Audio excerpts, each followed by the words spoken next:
I was living in a caravan. I hadn't started building anything on the property. And so I go to bed, and about 2 o'clock in the morning, I'm waking up because it's raining. Right? So I'm trying to get back to sleep. But all I can think of is these 20 little calves down in the yards and how the floor of the yards were turned into muck. And these guys will be picked up the next day and they'll all spend the whole night slipping over and sort of get covering each other with shit, and they'll be in great distress and blah, blah, blah. So about 2:30, I got up, got dressed, went down to the yards trying to figure out how to get them out of the rain, had a shed there. But it was about 30 meters away from the edge of the yards. And, I looked around in the shed and I had enough bits and pieces to make a fence for one side. Right? So I made one side of this alley. So that's just me on the other side. So I've got these big long pieces of wood. And then what I had to do was I had to get them running towards me. And I had to redirect them along that fence line so they would go inside the shed. Now, while this is happening, it's in downright absolutely like tropical, right? And it took me about, 40 minutes, something like that. So it's deep in the middle of the night now to fix the fence. And then I got them running. They coming towards me. I could see one was about to jump away, so I had to stop dancing on with my move. But it was amazing. I stopped that one bloke, and he rejoined the rest of them, and then they just went like clockwork, just so smooth, straight into the shed. Right? So then in the shed, I'd laid out some hay and stuff, and I left a little light on. Yeah. You tell stories like that to farmers, and they think you're an absolute idiot. What are you doing, mate? You had to learn how to do it some way, but I think it's just for me. The next day when the truck came to pick them up, they were all happy and healthy, and not covered in brown shit. But so I'm not really a farmer. So, but I got land. You are. I mean, that sounds like at least a practicing farmer. When you actually did it. Yeah, well, we still do, and we still turn the meat up. When I looked into it in terms of the business, you have to really have about 25,000 head to make it a business. That covers you for sometimes the price of meat goes down or whatever, or the costs around culling go up. And I just didn't want to do that. Didn't want to have to be responsible in my heart for 25,000 living creatures when I couldn't be absolutely certain they were being treated right. Right. So, and I think that's one of the big mistakes that we've made going into this thing, of farms getting bigger and bigger and bigger and bigger, because at the end of the day, the thing that drops off is not you who care. Right. And it's also the humanity of it all just gets so distorted when you have these factory farming operations. You're not even allowed. We have ag gap laws in America, so you're not even allowed to film yet because the conditions are sometimes so horrific. We give grain to our cattle because there is, a nice texture and stuff that comes from meat beyond being grass-fed, but we never put them into a feeding pen situation. And I think that's also part of the best part of the balance, because they're still walking around on their home range. This is where they used to be, and then here's a pile of grain over here. So they supplement their grass with the grain, as opposed to just being fed grain purely to put on size. So what we turn off then, and I think it's partly to do with the fact that they stay active, we get a natural 7 to 10% fat ratio, which is the bottom end of the scale, but therefore, to me, you're getting more protein. And therefore, what we're giving you when we give you a steak is like an absolute protein pill. It's better for you too physically. I think so. It is. Yeah. It's been proved that the nutritional balance of grass-fed animals is just much better. Right. They're not supposed to live entirely on grain. No. Just like humans are not. So I think again that balance thing is like their life on grass and just for you cull them. You give them a little bit of grain, it finishes them off. And gets them sort of, ready to be consumed. But you still have the same benefits of the grass fed because you never stop them. Right. And you have the thing of it being fit because you've never made them like stand still in a pen.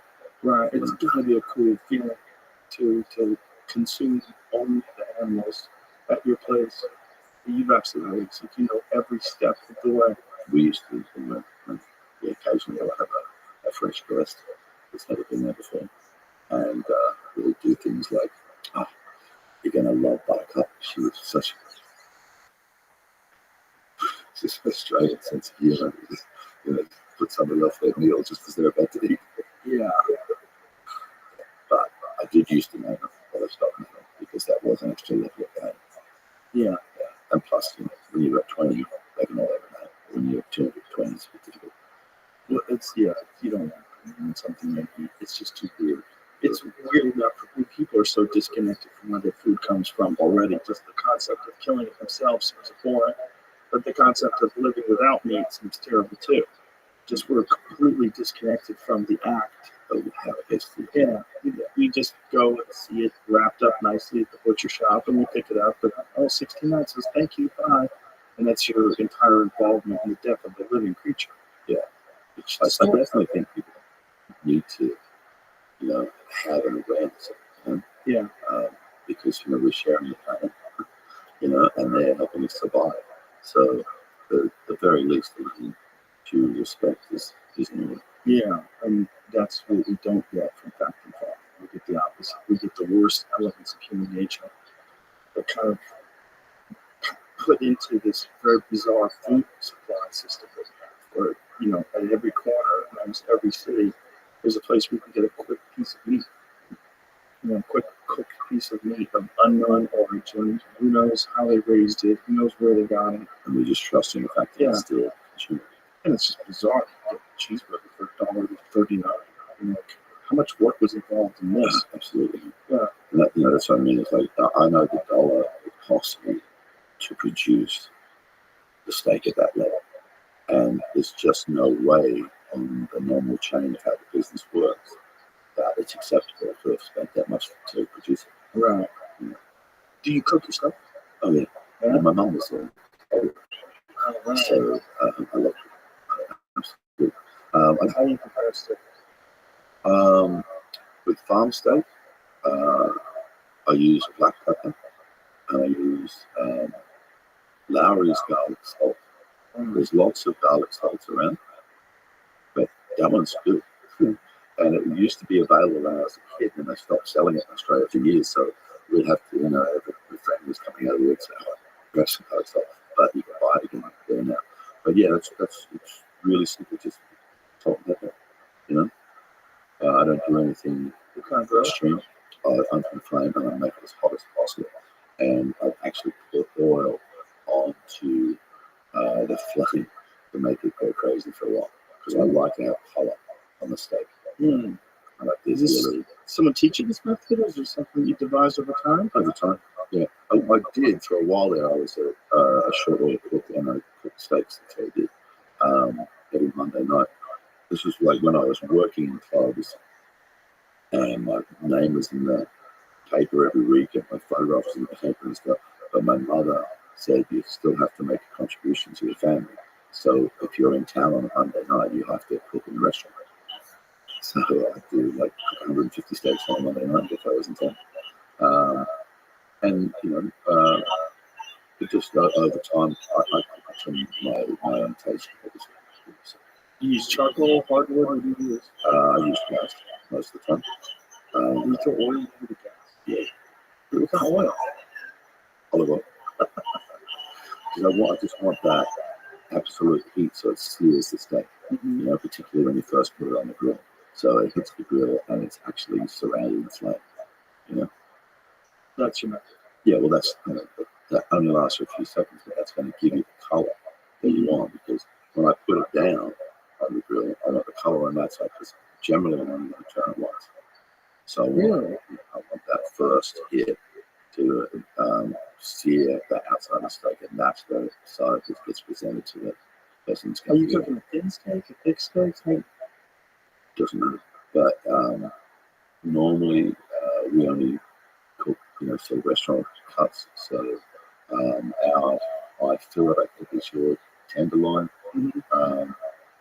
Our porterhouse is your New York cut. We have porterhouse too. It's like one side of the porterhouse is the tenderloin, one side of the porterhouse with the filet mignon, and the other side is the so that's a special. Okay. Just different names are the same. It's a meat, but so New York strip is porterhouse right now. Oh, really? A porterhouse on this side of the pond always has bone in it. Pretty much. Yeah. You guys don't know. No, that's a T-bone. What's your ribeye? What you call ribeye, I believe, is tenderloin, right? No. So that's our eye fillet. Ribs. Okay. Yeah. The tenderloin, it's like filet mignon and beef tenderloin. It's like just along the back. Yeah. And then the rib meat, right where the rib hits that portion, it's very fatty rib steak. That's the ribeye. And or rib bone on it. Right. Yeah. Our sort of T-bone is half New York steak and half eye fillet. Okay. Yeah. Yeah, we have that too. Yeah. So, I'm not 100% sure over the top of all the different names for meat in America, but they tend to be quite thick cuts. I don't really do any of steak in a thin cut. The first time I ever ate a steak in Australia, this was like a long time ago, before I really understood the difference between grass-fed meat and grain-fed meat. I was like, this is different. It tastes weird. It tastes weird. It tastes like richer. Like at the time, I don't even think I liked it. At the time, I was expecting like an American style steak, and I got this rich red grass-fed steak. It's like, wow, weird steak. It doesn't taste like American meat. But when was the first time you went to Australia? It was for a UFC. It was quite a few years ago. It was a decade ago. Yeah. What do you think of this one championship thing? It's great. Yeah, I like all of these organizations. I'm happy that there's more options for fighters. The one championship is huge. I started watching a doco about that guy the other day. I didn't finish it though. Chachi. I like the idea that he's creating heroes. That's a line you said. That's pretty cool. I have a project that we're going to do at the end of this year. It's called The Beast in Me. And it's about that sort of mixed martial arts fight. Really? And he's come forward as a potential to be a partner. And he, hooking up with him, will give the film great production values because we'll be able to shoot at one of his fights and stuff. So you'll have a crowd of 15,000 or whatever that you haven't paid for. Right. For a film. And I did a rewrite on the script last year, and it's really full of heart. So many times I could approach fighters, particularly in that sort of mixed martial arts, whatever. Everybody's insane, and that's just not really the truth. There's certainly insane people, but in their hearts, they have their own, reasons for doing things and their own morality, and so they would never think of themselves as insane because they're on a journey they never shoot. Right. And that's why I think this script now has a real beating heart. So I think it's going to be a good project. Daniel McPherson demonstrating that he's going to be the lead in that. But this is a good time for a real good MMA film. There's been some real good boxing films. The one that you did. Yeah, it's one of my favorite experiences, actually. So, and the story of Brian, it's an amazing story. It's an incredible story. Yeah, we met funny resistance here with the release that people couldn't get their heads around the fact that a movie called Cinderella Man was about a boxer. Fucking America. It was like, really? It's funny. It's that hard to get. And it was like classic Cinderella story is the thing that is it's used to see a chick, right? But it's used for men's sports all the time. Well, it was some famous American writer, Damon Runyon or whatever, who coined the phrase. He wrote the story of James J. Braddock. It was a Cinderella story. Yeah, that's where he got the nickname.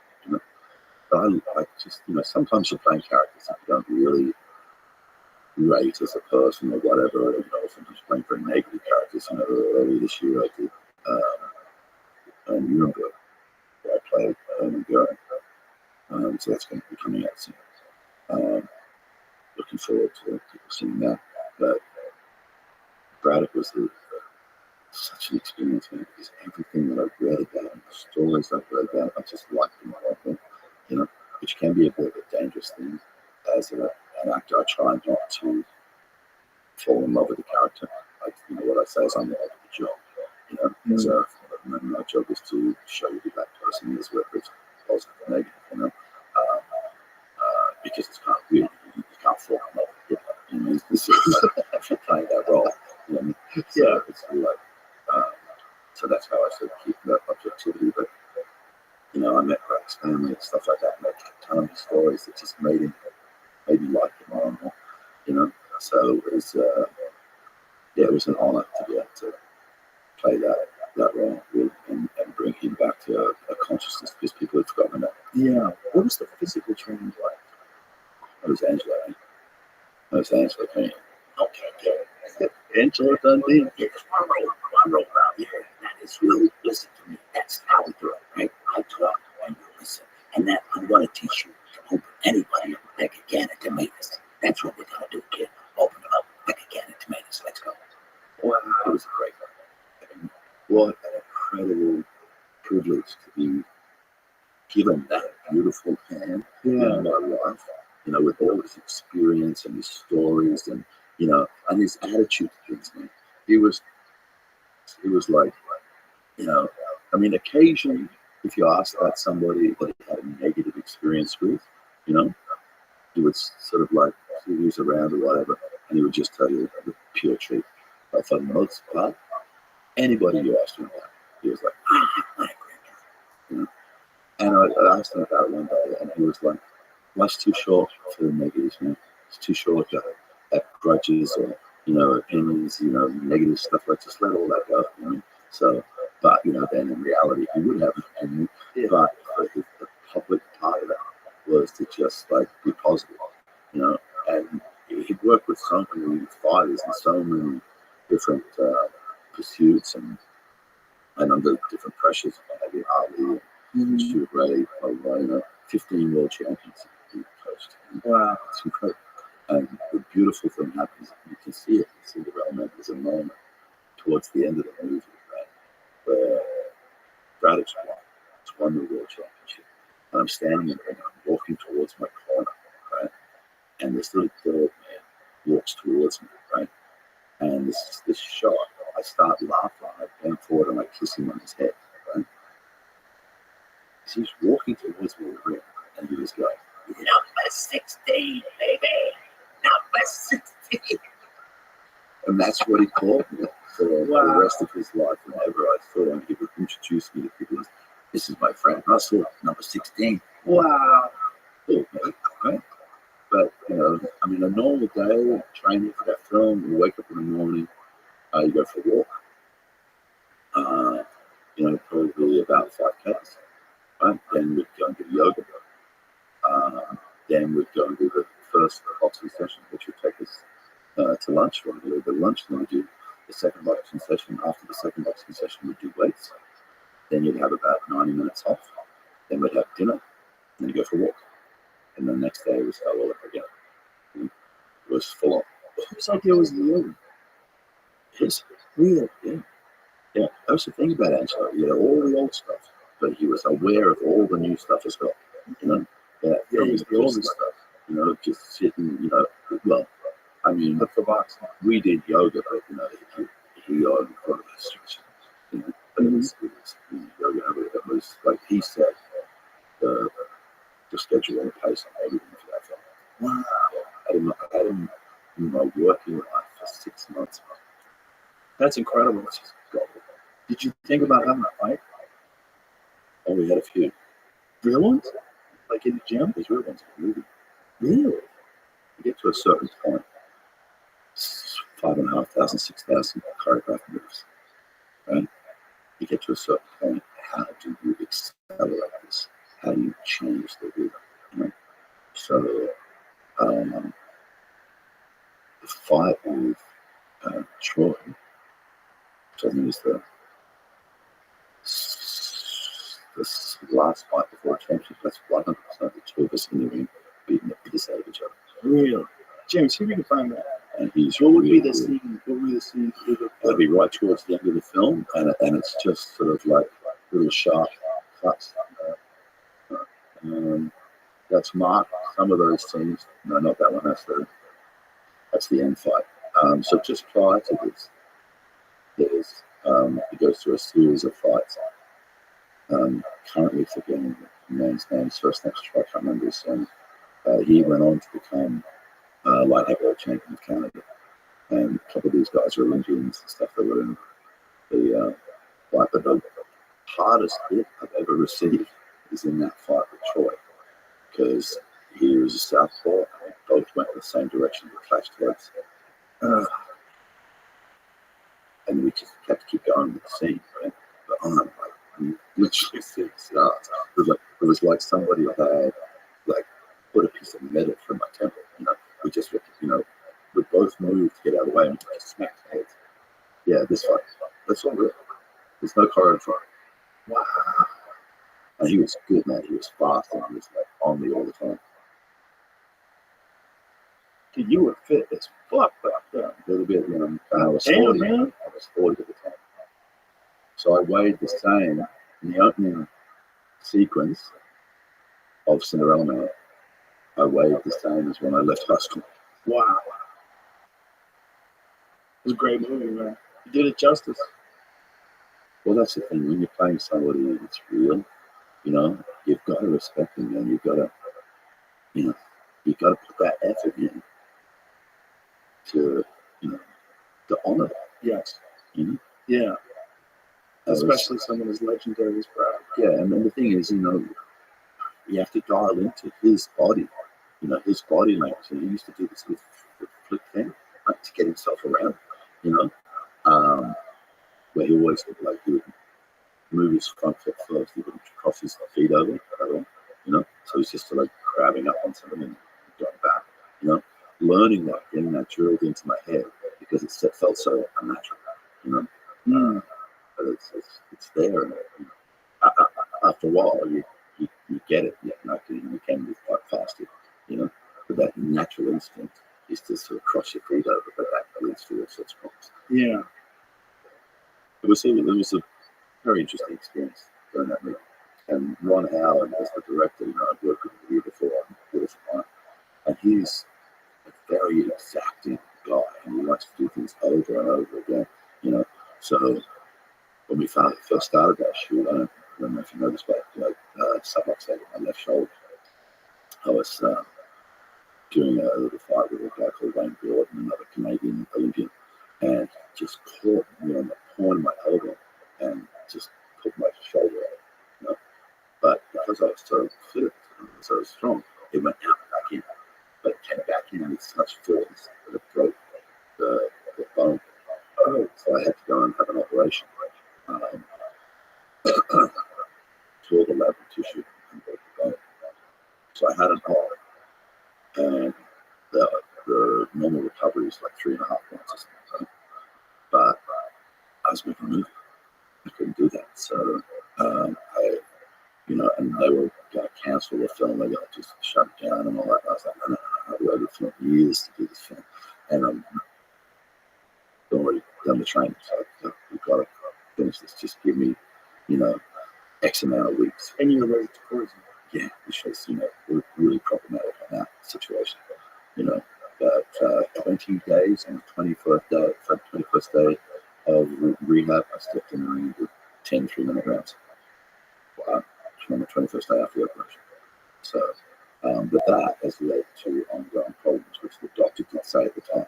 If you try and cut this short, the arthritis you can experience when you get older is going to be mind-numbing. I mean, it's absolutely right. Have you ever gotten stem cells up to it? No, I've been started to talk with a friend in the East, actually. How long have you come for after this? What time tomorrow? About 10 or 11. I might be able to get your treatment before that. Really? There's a stem cell clinic I work with in town. We used to incredible. This is the thing. I think it's the family of the guy I'm talking about. Really? Yeah. I met him. I don't know if you know this, but way back in the day, Austin was my place. Really? Yeah. We came here in 2001.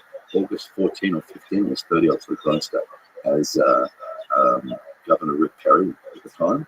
He declared it that because we brought so many tourist dollars into town, in the middle of August, bringing 2,000 plus people who have flown in, got a motel, and they're going to go to a rock and roll show over at Stubbs. There was, and it's funny because we haven't sold out this time.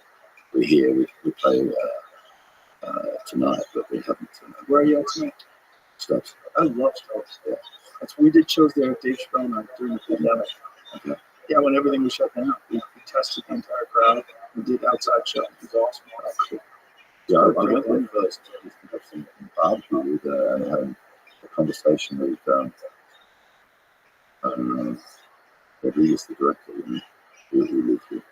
And then, a year and a bit later, I walked on that stage. I was here to record at Willie Nelson's place. And we said, why don't we do it on Fridays? We just do little shows. Yeah, cool. So we booked to go to Stubbs. It was a friend of a friend, Charles Attal, always set Stubbs up. And while, I was in England working on another thing before coming here, they just said, hey, these tickets are going crazy, so can we go outside? So we came here. I remember we were recording for a month, and every Friday night we'd go and do a full house night at Stubbs. Wow. Cool. And then we came back the year after, in 2001, and raised some money for like an abused girls shelter. Mm-hmm. But I haven't been here since 2001. Wow.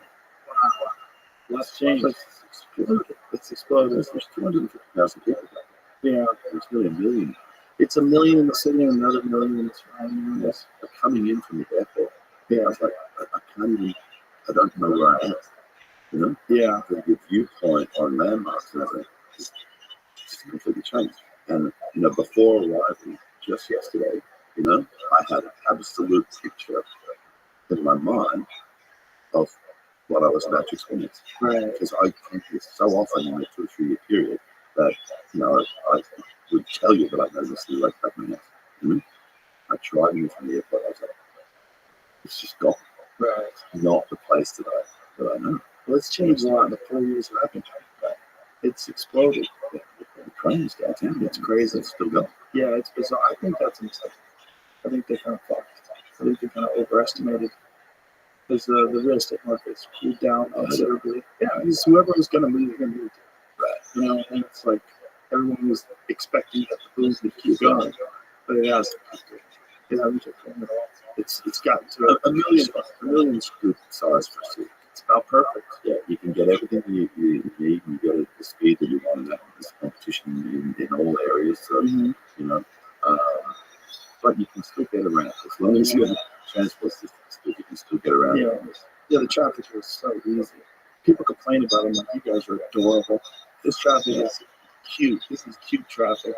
Living 25 plus years in LA, I know what real traffic is like. Even LA, when I moved there before, it was nothing like it is now. Now it's just, now it could be 2 o'clock in the morning and bumper to bumper traffic.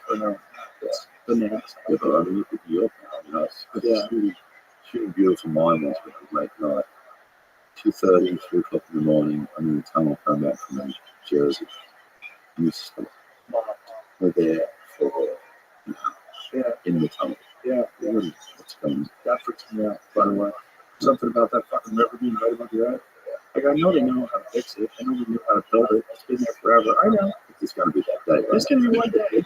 You've seen enough movies to know. I've seen enough movies. It's leak, and we're all done in the worst way possible. But I don't like it. Get me out of here. The moment I'm in the tunnel, I'm hold my breath. Get me the fuck out of here. Ooh, I'm gonna die. I don't like it. I'd rather be in a helicopter than be in that fucking tunnel. But it's funny that you should bring that up, because on that shoot, after that night, I said, if we're going over there all the time, right, I'm living right next to the Liberty helipad in Chelsea, right? Just a trip. Came out trip. Yeah. Yeah, yeah, because that movie was so, it was a lot to carry around. With the ones that I had to be in all the time for that. So they ended up agreeing. So I would like literally walk to the hotel pad, jump in helicopter, 10 minutes. That was pretty nice in New Jersey. That's pretty nice. Yeah, it was pretty good. That was a fantastic movie. It really was. Beautiful Mind was one of my favorite movies. Cool. Just the mind of a person like that, like playing a guy that's so troubled and brilliant. I mean, how difficult is that to train for? Like, how do you get yourself into that mindset? The relief when that interview is over is huge, because you do tie yourself in some level playing a character like that, and it's part of the job, and just go with that flow. But yeah, I was very, very happy to put all of the detail of those diseases aside, because the guy that wrote it was mum and dad, and they treat people with schizophrenia, so he had a lot of first-hand knowledge that he could pass on to me, and a lot of it was through physical tells. And when the physical tells happen in the course of somebody's connection to the disease. The thing about Beautiful Mind is it has a device in the film. The film begins, you believe everything that's unfolding in front of you, and then that clip when you realize, hold on a second, have I been watching him, or am I inside his head?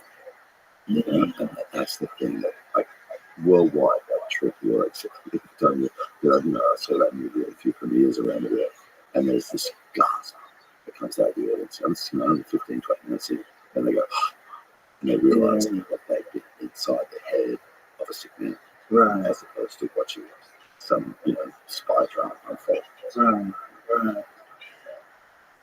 That was. I read that with you.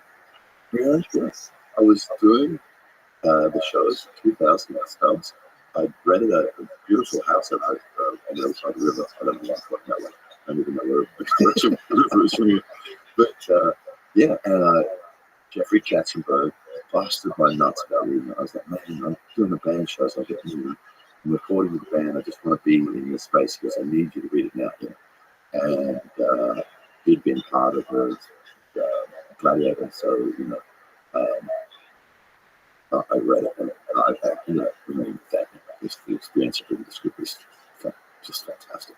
One of the best scripts I've ever read, and I had that device on the page, so that wasn't a trick out. Everything was like, your same experience of reading it is the experience you have from watching it. So yeah, man. So it was about 2:00 in the morning, sitting on the back porch of that house. It was still over 100 degrees. It was really hot, and I read it in one go. I thought myself when I sat down to read it, I thought I'd read 10 pages in this week, and it didn't get me awake. And I remember putting my script down and walking, jumping into the swimming pool, at 3 or 4 in the morning, where I'm absolutely doing it. Fucking really 100%. Wow. So that's exactly what you're talking about, the kind of film that just gets in your skin. I've said it, lots of times, but it's a physical response. It's like goosebumps. It's like I'm reading it, and there's just a thing happens, and I'm not even thinking about it. I just pick up the pen and I start writing down what I'm going to change in that book. I just start working on it immediately, and if I work on it and I read it, that's what I'm going to do. And I've stuck true to that. Even as I was saying before, sometimes it can be a really imperfect document, but there's just a couple of things that resonate, So it's like, my joke is that in that way I respect the culture of film.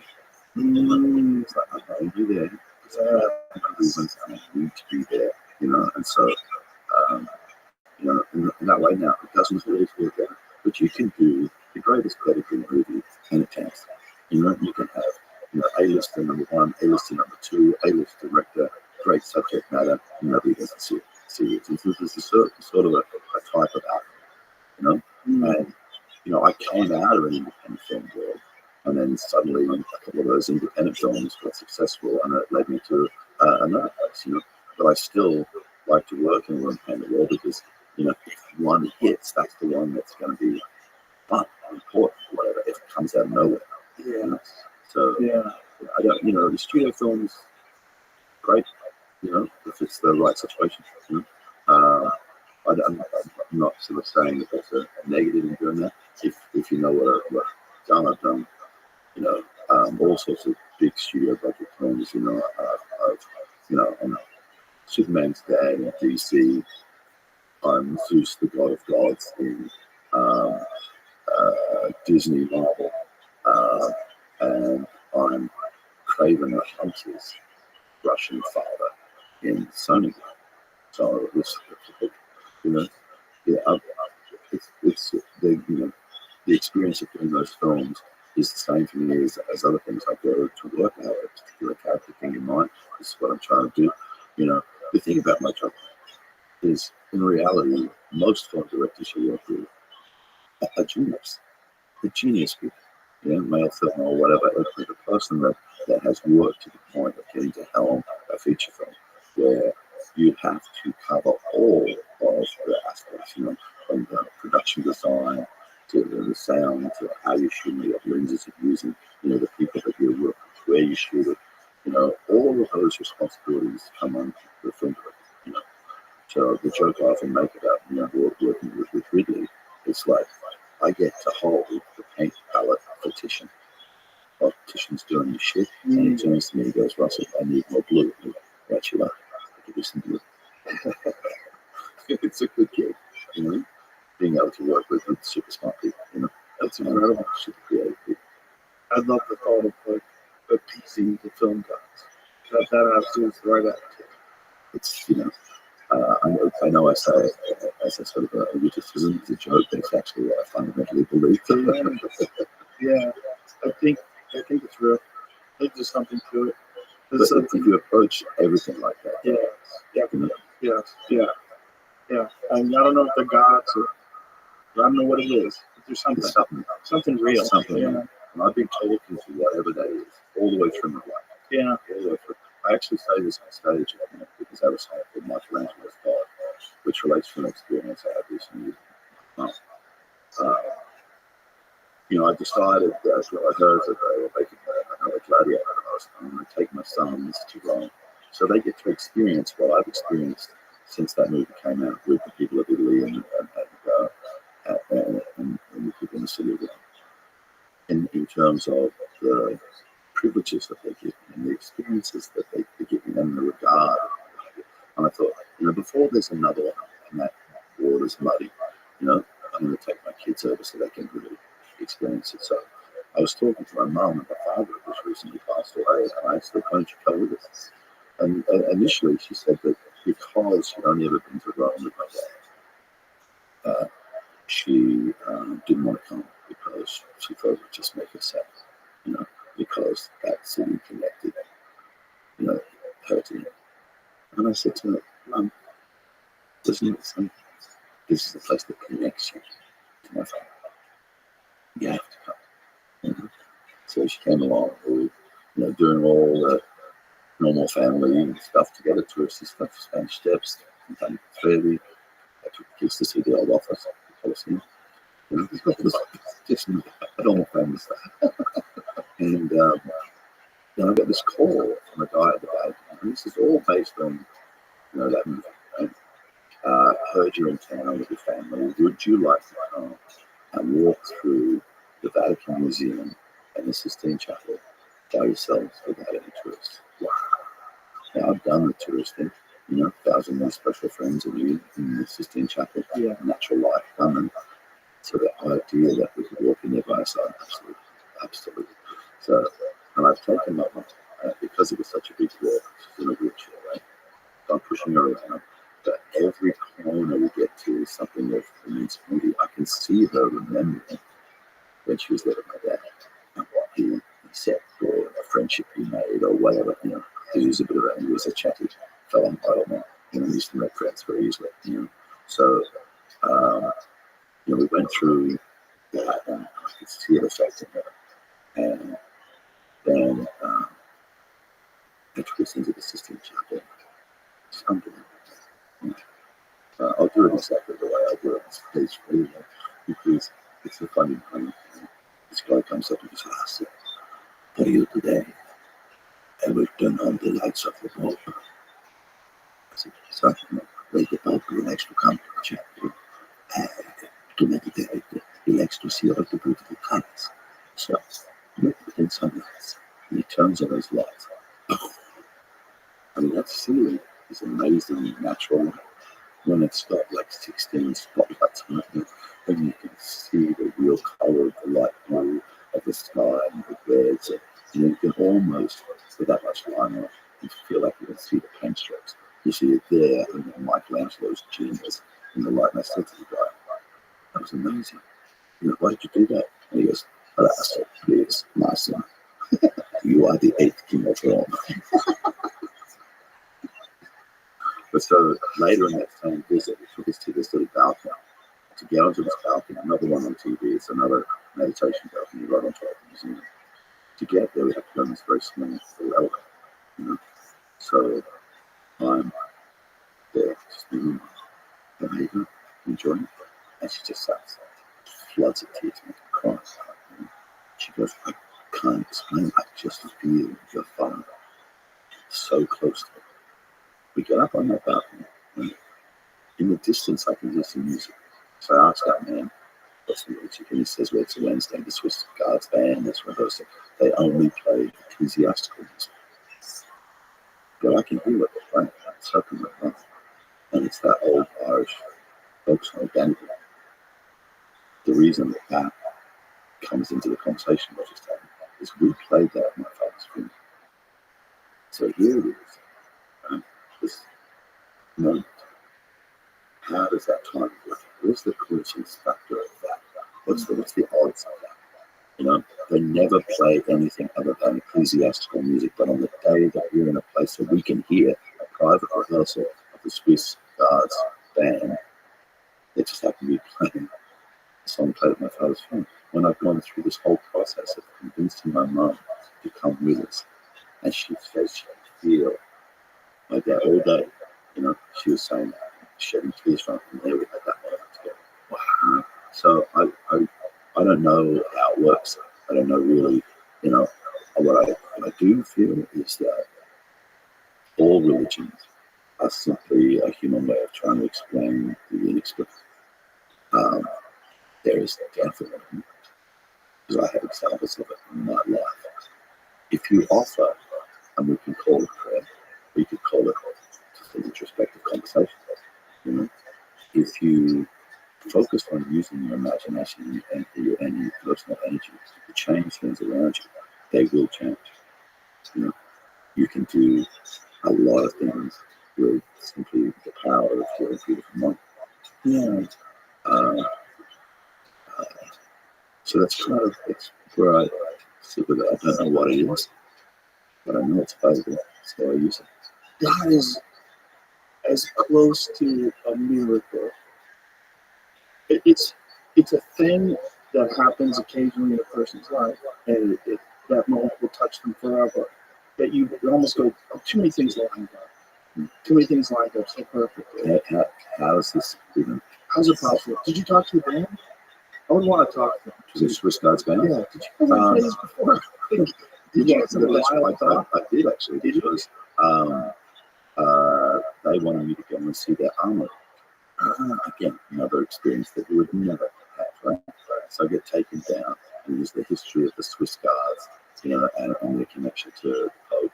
And here's all of the armor that's been worn by the guards over the centuries. Here's all the weapons and swords and all that sort of stuff. And I did ask them about the Danny Boy, and the first guy I talked to was like, no, they wouldn't have played that in this photo because they only played ecclesiastical music, you know. But apparently they were building up to some performance for some dignitary, and that was the choice of song for that thing. Just too many things. Too many things. The guy called me at that time, and we made with me on that day. I've convinced my mum to come, you know. It was just like all of that, the lights of the bomb. There's something undeniable about just being in the Vatican itself. There's like St. Peter's Basilica. To this day, it's one of the most incredible experiences I've ever had. Just walking through that place. They're just trying to imagine the workmanship, the artist, the artistic ability to duplicate the kind of incredibly intricate designs that we have seen, and how uniform they are, and how gorgeous they are, and how many hundreds of years it took to accomplish. How many people were The involved? first time that I walked in there, which is 1991,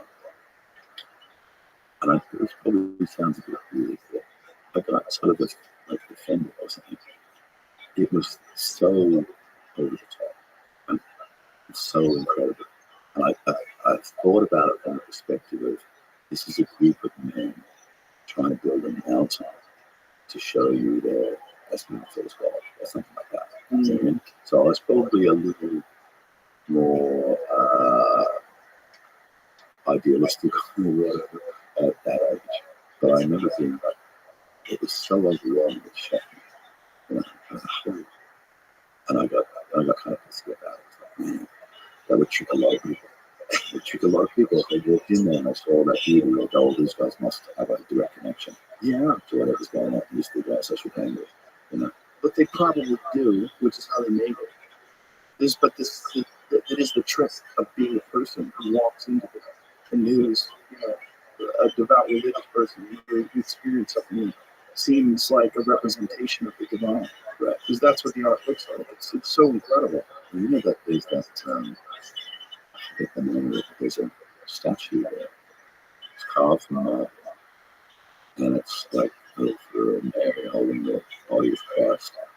Yeah, we were just talking about that the other day. Yeah, it's got like the veil. Yeah, yeah, It's like unbelievable. one thing of like the incredible privileges and experiences that the Italian people give me.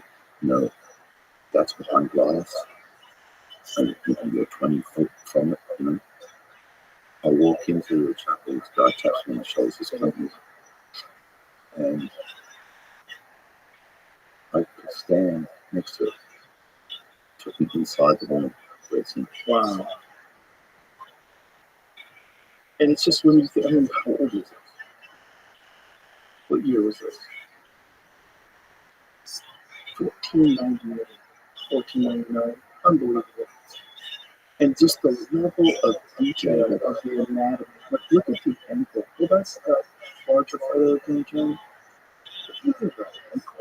I mean, look how the detail in the toes, everything. I mean, it's just unbelievable. How do you tell that? How do you? I had this thinking a lot about. How do you go about looking at a rock, grabbing a chisel and a hammer, and getting to find? Yeah. What the hell? It's like when I see, a painting by Arthur Street or something, and he's painted with glass. How do you do that? Right. Yeah, Yeah. it's like it's insane. Yeah, it's insane. It's insane. Well, there's levels to every game, right? And the level of that game is like every other sculptor ever look at that and go, oh, what a heck. But, it was damaged between the wars, I think, by a Turkish guy who was either born in Australia or lived in Australia and went to Rome. And back then I used to be able to walk right up to it, and I don't know, he hit it with a hammer or something like that and damaged it. I broke the arm. Did they have to, how do they, It was 72 and very, oh yeah, so I was Turkish, I gave him that's what attack the sculpture with a geologist hand while shouting, I am Jesus Christ, I have risen from the dead. With 15 blows, he removed Mary's arm at the elbow, knocked off a chunk of her nose, and chipped one of her eyelids. How did they repair? It's thin, man. It's perfect, man. Wow, painstakingly restored the trend. Can you show me the photo of what it looks like now? Yeah. Yeah, that's what I'm saying. Like, imagine they repaired that. Wow. Yeah. It's a fucking job. Look at that material again. Look at that. And the bed is for a costume. It's all of it is incredible. The way his fingers grasp in between the two fingers, grasp the piece of cloth. Insane.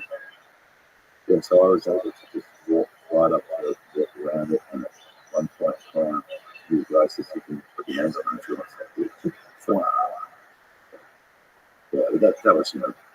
wanted my kids to experience a little bit of that because it has been an incredible relationship I've had with that country. Oh, I'm sure. Just based on film. Yeah. Yeah, but it's based on fucking amazing. It's not about It's a fucking amazing film.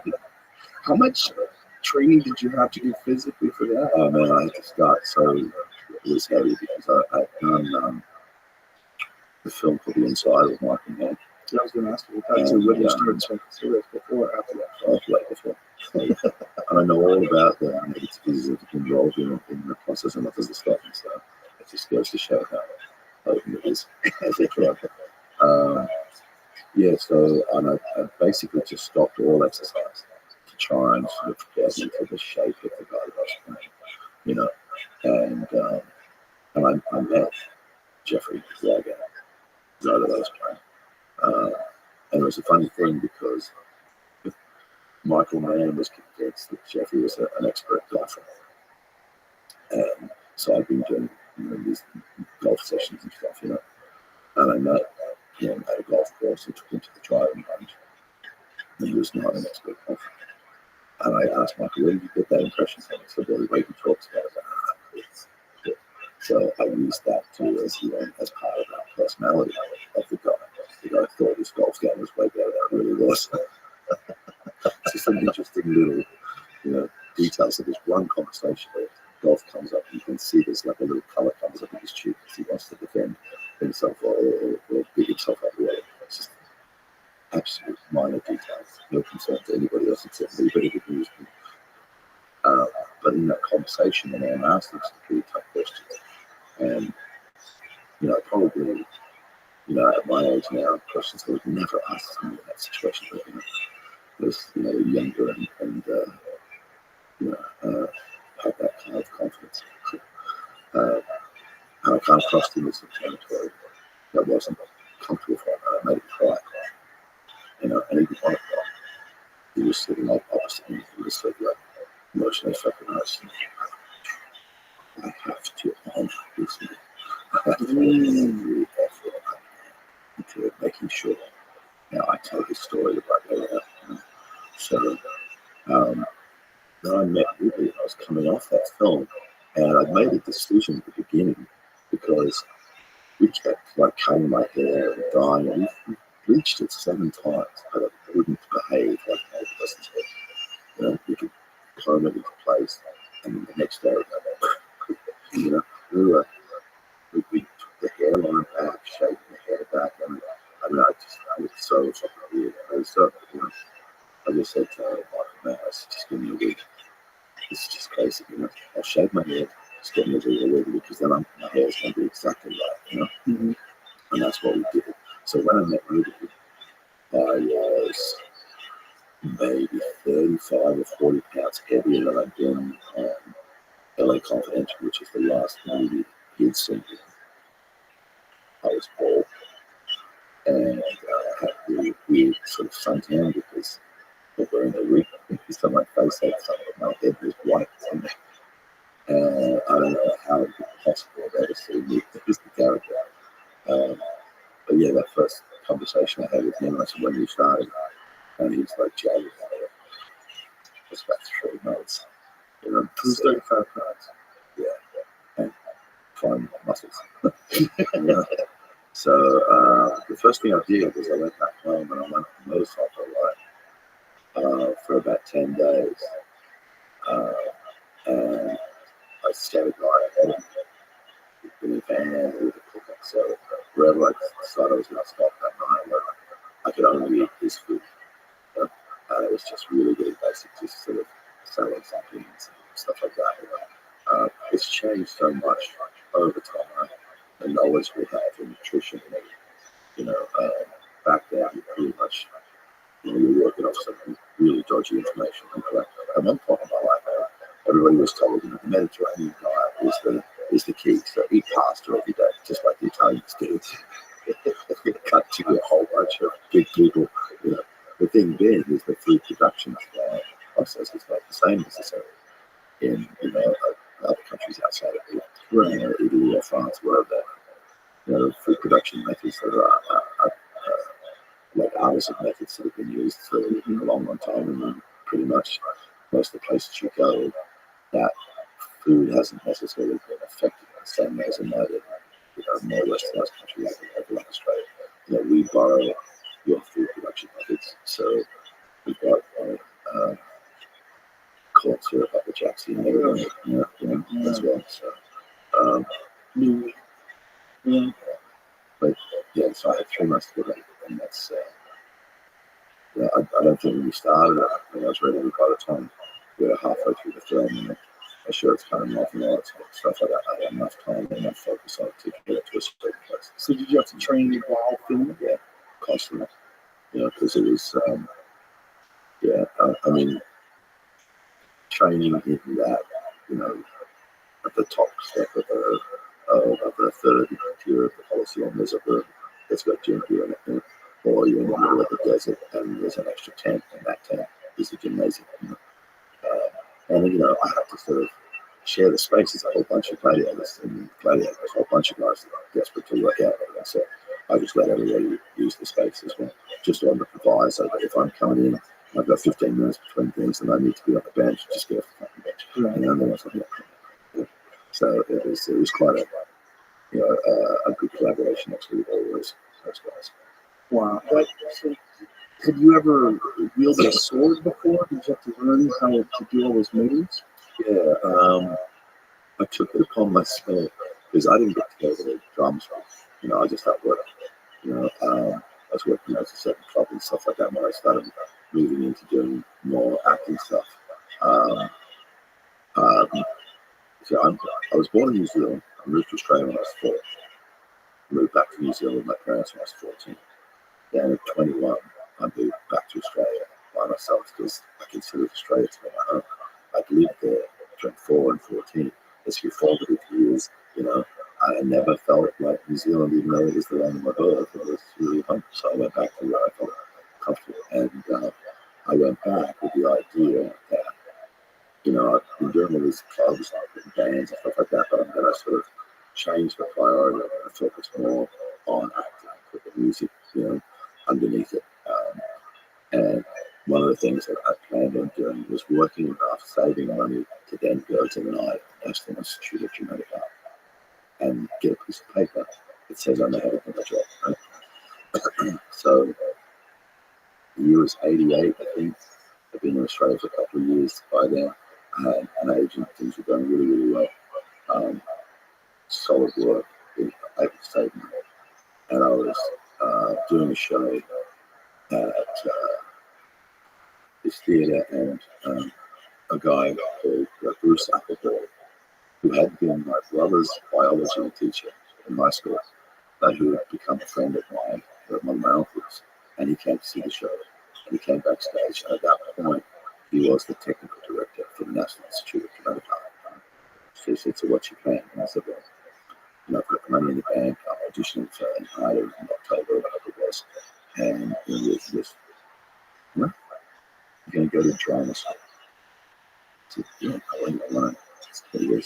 I walked into this theatre tonight. As I walked into the theatre, there's a banner that says the name of the show. Above the name of the show is your name.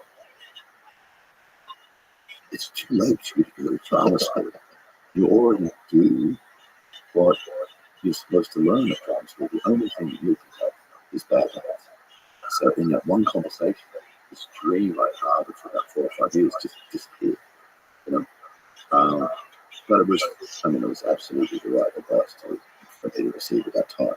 It would have been probably a big waste of my time to go into a drama school situation at that time. Acting is one of the strange things that some people have an ability to do. Like, there's athletes that have gone into films that, just play an athlete in a film and do a fucking amazing job. Like, who was in Uncut Gems? Was it Kevin Durant? No. Kevin Garnett? Amazing. Amazing. He plays a professional basketball player. He is a professional basketball player. But there's that thing. There's a simple thing to understand that you just don't have it, the character. Yeah. And you kind of operate yourself a little bit like a puppet master, emotion and whatever, And as you're saying, some people can just accept that. Yeah. and they find it.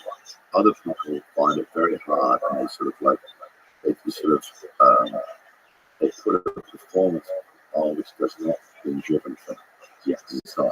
You feel it. They're doing something that they've constructed, but they think, oh, people will think I'm that guy, but I do this thing over here. But they're not actually experiencing what the character is experiencing, therefore it's not coming across as real. Right. It doesn't resonate. Yeah. It does whatever it is. And you see it sometimes. Like you'll see one actor stand out like, oh, he's not. Right. Yeah. And it takes you out of it. It's just like the same way you see the opposite. Yeah. So you see that guy walking the room, turns his head, he's fantastic. You know?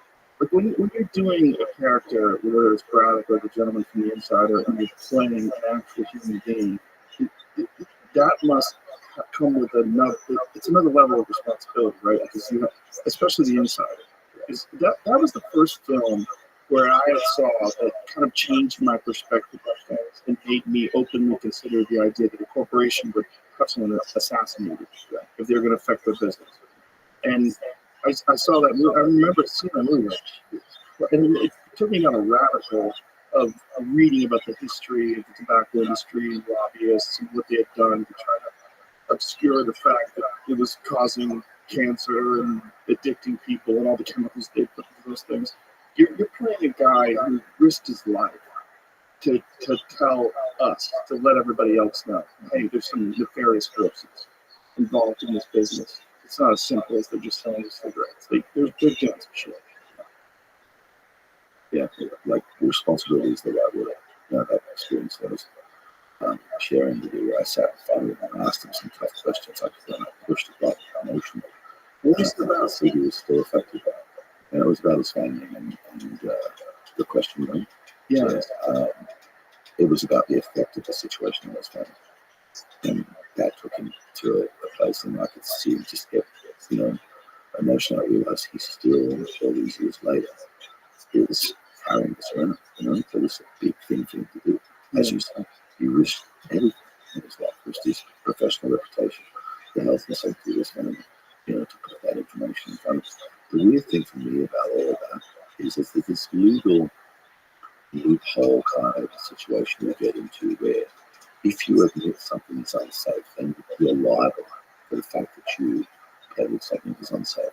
Because there's a whole lot of things that you can do to make these less in terms of other damage. You can take out chemicals, you can return the tobacco to its more natural state, but we don't do any of that because that would be admitting that it's an unsafe product. And it opens up a whole bunch of legal and bullshit. But, it's a funny thing. I don't want to be an advocate for cigarette smoking, but there is a long history of us and, wanting to smoke things. Well, there's been a lot of great work that was written on nicotine. Right. A lot. Every major mathematician, every major scientist, philosopher, there is something in that nicotine opening new pathways. Yeah. So then have access to it. I think it's the delivery method too. Because there's different ways of doing it with pouches, but there's a very different thing that happens when you smoke it. Yeah. All my friends that can't quit cigarettes are the same thing.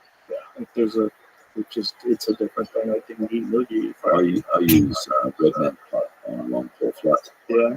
That's how much of a nicotine I am at. I use chewing tobacco on a haul flight. I got a great Norm Macdonald story. Norm Macdonald and I, just by luck, sat next to each other on flights on 2 different occasions. Just total dumb luck. Norm said, "Norm, what's up?" What are you talking about? He's I quit smoking. He's telling me this whole thing about quit smoking. Yeah, it was terrible. It was the hardest thing I ever had to kick. Yeah, I love smoking, but you know what? It's fucking terrible for you. I had to quit. So he was telling me about this. The moment we land, he runs into the gift shop and buys a pack of cigarettes. And he's lighting them before he gets. I go, "What are you doing? I thought you quit." He goes, "Yeah, I did." But then we started talking about it. I wanted a cigarette. He's lighting it before he even gets out the door. He just couldn't wait to get it back in him. Well, here's the funny thing that somebody sort of said to me once, which it's a true thing. It's like, when you haven't had a cigarette for a while and you get a craving, right? That's all you have to deal with. Right.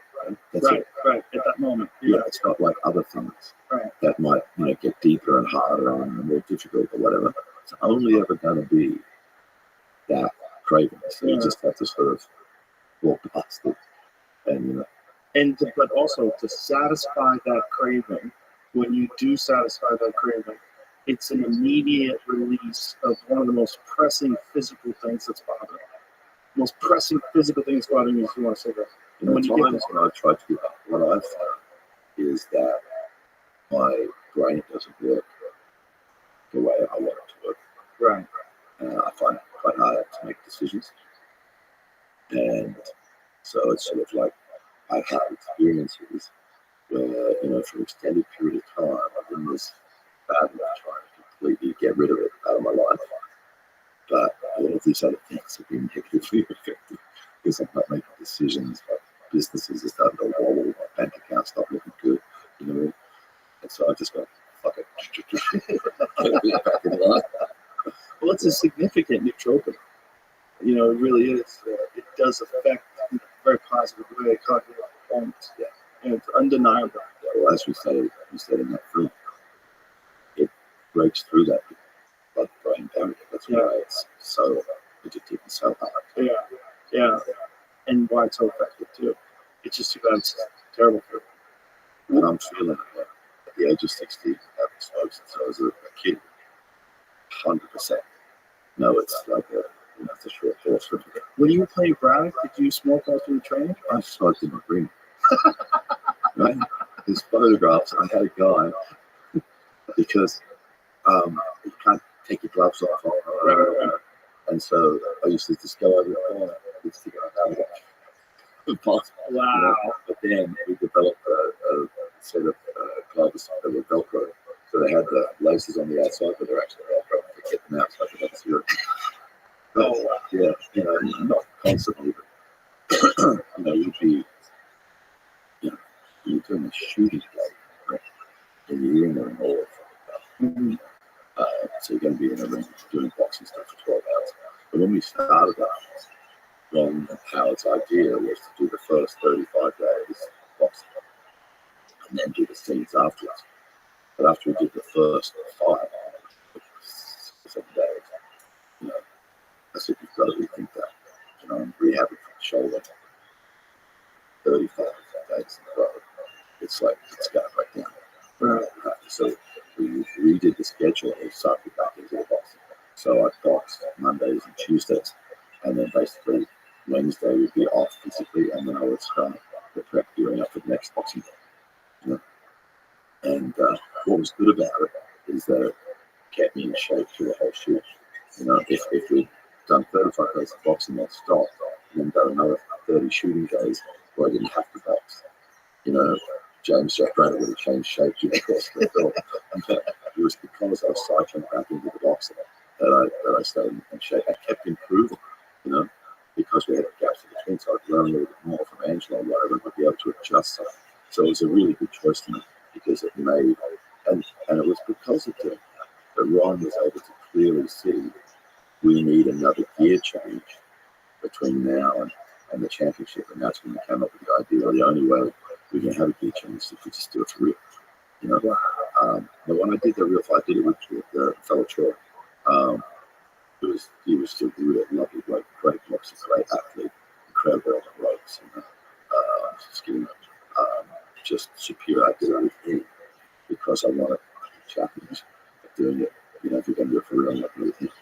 And it was chasing each other in that ring. It was an incredible experience, but it wasn't. It's just that thing. It was like he's a good, solid guy. I know he was having a kill.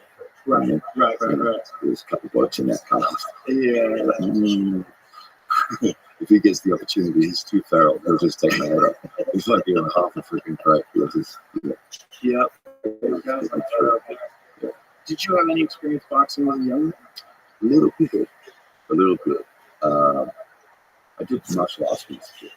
I started off in karate boot camp. I would have started at when I was 12. Then I did Zendekai, and then I did like a street martial art thing as well. And I get kind of like halfway up the belt ladder, and then I move on to something else. But it's funny because all of that training comes into play later on in life. And funnily enough, I always say it's actually my musical theatre background, the dance routines that make me fancy because it's so sharp. Because it's sort of like you're working with the rhythm, and if you're working with the camera's trying to catch something. If you have that rhythm, then you can display the stuff that you want the camera to capture and really to see. But it's like people think I'm joking or that, but it's really. Are you aware of Vasily Lomachenko? No. He's a Ukrainian boxer. He's one of the best fighters. Yeah, he composed this from Australia.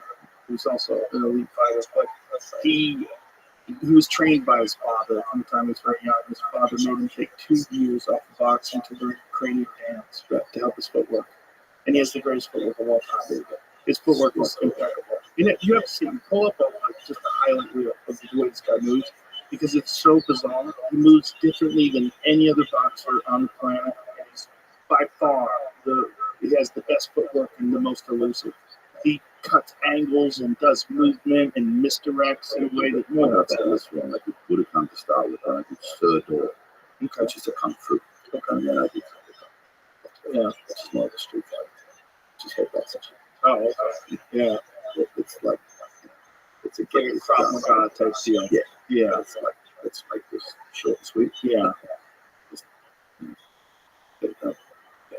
Who's your favorite boxer over time? I don't know if there's one. This is Lomachenko. Just watch how this guy moves. Like, look at that. That footwork is fucking insane. There's no one like it. He's so elusive. And the punches come from angles that you don't expect them to come from. And he's moved up multiple weight classes. I think he's the quickest man to ever win, because he had an unbelievable amateur record. I think he's the quickest man to ever win a world title. He won a world title in 4 bouts. Incredible. I used to love watching Costas too. Oh, yeah, he was amazing. Yeah. His son, he's got 2 boys. They're both up and comers. Yep, yeah. Tim just lost for the first time. Yeah, watch that fight. Yeah. That was crazy. Yeah, crazy fight. Costas was a murderous puncher. Yeah. He knocked out Zab Judah one time. I remember that. Oh, my God. I've never seen that happen before. And that was when Zab Judah was that. He was and everybody was like counting down how many seconds is it going to take for him to end Costas' life. Yeah. Well, he was so slick and so elusive himself, and Costas just planted on him. Well, he planted a couple, one big one that really rocked him. And he had that little rat tail. That was his thing. Well, that's the thing with Costa. I think he had nearly 300 fights or something around there. He did the consequences of him hitting you. He was just such a murderous puncher. But even if a guy was slick, you needed to make one mistake. Boom, there it is. And he got up and his legs were complete rubber. It's the only time I've ever seen that. Well, he made a mistake there. He should have stayed down. It was his ego that made him jump up to his feet. He should have taken a knee, wait to count 8 blows. And he probably hit back again because he's got that one big right. But then it's a 2-punch combination that really puts him into that situation, right? Yeah. And 2, that hurt him. And then bam, that's the big one. Yeah. Yeah, see, if he just stayed down, probably would have got his legs back in 8 seconds. Yeah, right now he's okay. Yeah, exactly. But who knows? He would probably got caught again. That's the tricky thing about boxing. So, I was at the I haven't got a mate who's a lawyer, so you have to be careful with befriending boxers. Because they will be that night. It's just all over. Yep. And it was in Manchester, and Hatton was jacked. His body was chiseled in a way I'd never seen his body before. And from my perspective, it looked like he was shots under the belt, you know. But you know, an audience like that in Manchester, which was all about Ricky, you know, they were all for him. He didn't have a lot of dissenting voices. Yeah, but I was, you know, in the dressing room holding Costa over a bucket while he put his blood for about 20 minutes, something like that. Yeah, and it was like really made me understand what the boxing was, you know, what it really is. Yeah. Every one of those takes something away from that fighter forever. They'll never be exactly the same. I don't think he fought again. Yeah. Yeah. You know, had that big, long, storied career, multiple world championships, and all the things that he achieved. And then, you know, he just knew that that was the end of that for him. Well, good for him to recognize that. That's one of the hardest things for fighters to recognize when it's over, because their entire identity is based on this one thing that they do. And then, who am I if I don't do that thing? And your whole life from the time you're young. Yeah, I think for fighters, it's more difficult. oh, it's much more intense. Yeah. It's also, you have to have this ridiculous belief in yourself that you're the best of all the elites out there. You're the number one. You're the guy that can get it done. You know, Ricky Hatton in his prime was a bad man. Yeah, he was. He was a mauler too. Just so hard nosed, just come at you. Just, you know, which is why, you know, some of his losses, Floyd Mayweather, an example, it just shows how great Floyd was. Right? He was able to weather that and figure out the openness. And then Manny Pacquiao after that. Pacquiao, he just fought again. He just had an exhibition fight in Japan. Just ridiculous. Didn't look that good. I liked, I used to like watching Rothschild. His prime was amazing. He's off the reservation now, though. See what he posted on his Instagram today? Him and his girlfriend in their underwear dancing around. And it looks like he's on a pound of cocaine. He's got a jock strap on. He's bouncing his dick around. She's bouncing her ass around. It's something that if somebody else filmed, you're like, don't post that. Do not post that. Meanwhile, he put it on his own fucking account. See, goddamn. He's gonna take it down. What do you mean it's gonna take? He took it down? That's the I look for some scrub from the cigarettes. Oh, that's it in the corner. In the right hand corner, you can see what the two of them are doing. So she's dancing. They're blurring him out because he had like some little G-string on where his dingling was bouncing around. She's shaking her enhanced ass. The whole thing is just, I mean, what drugs? Dancing needs to go and do some Ukrainian folk dancing. Yeah, not the best footwork. I mean, in his prime, the guy moved like a butterfly, but things have changed. It was an amazing fight in his prime, absolutely. And unfortunately, it gets overshadowed by activity like we just witnessed. Right. Yeah. And what do you think of this Jake Paul fellow? I always said that Jake Paul was not a YouTube star. If people just looked at him like an up-and-coming boxer, you'd say this kid's got a lot of fucking talent. He's dangerous. He's dangerous. I think his strength is that people, for whatever stupid reasons, they underestimate him because of what his background was. And they think there's no way that somebody who became famous off of YouTube is going to be an actual legit boxer. But if you look at what he's done, the time that he's put into it, and the ability that he has, just the sheer ability, he's a very good boxer. Yeah. Very good. Yeah. He seems to treat his body the right way. Yeah. Trains hard. Yeah. I mean, I've watched a lot of his training footage. I've watched all his fights. He can fight. What do you think of the thing with Mike, though? 58 is 58. Yeah. No matter what. No matter what you're taking and what they're doing for you, and you're still 58. But 58-year-old Mike Tyson is not 50-year-old Mike Jones that lives down the street. It's a different kind of human being. He still can knock your fucking head into another dimension and can catch you.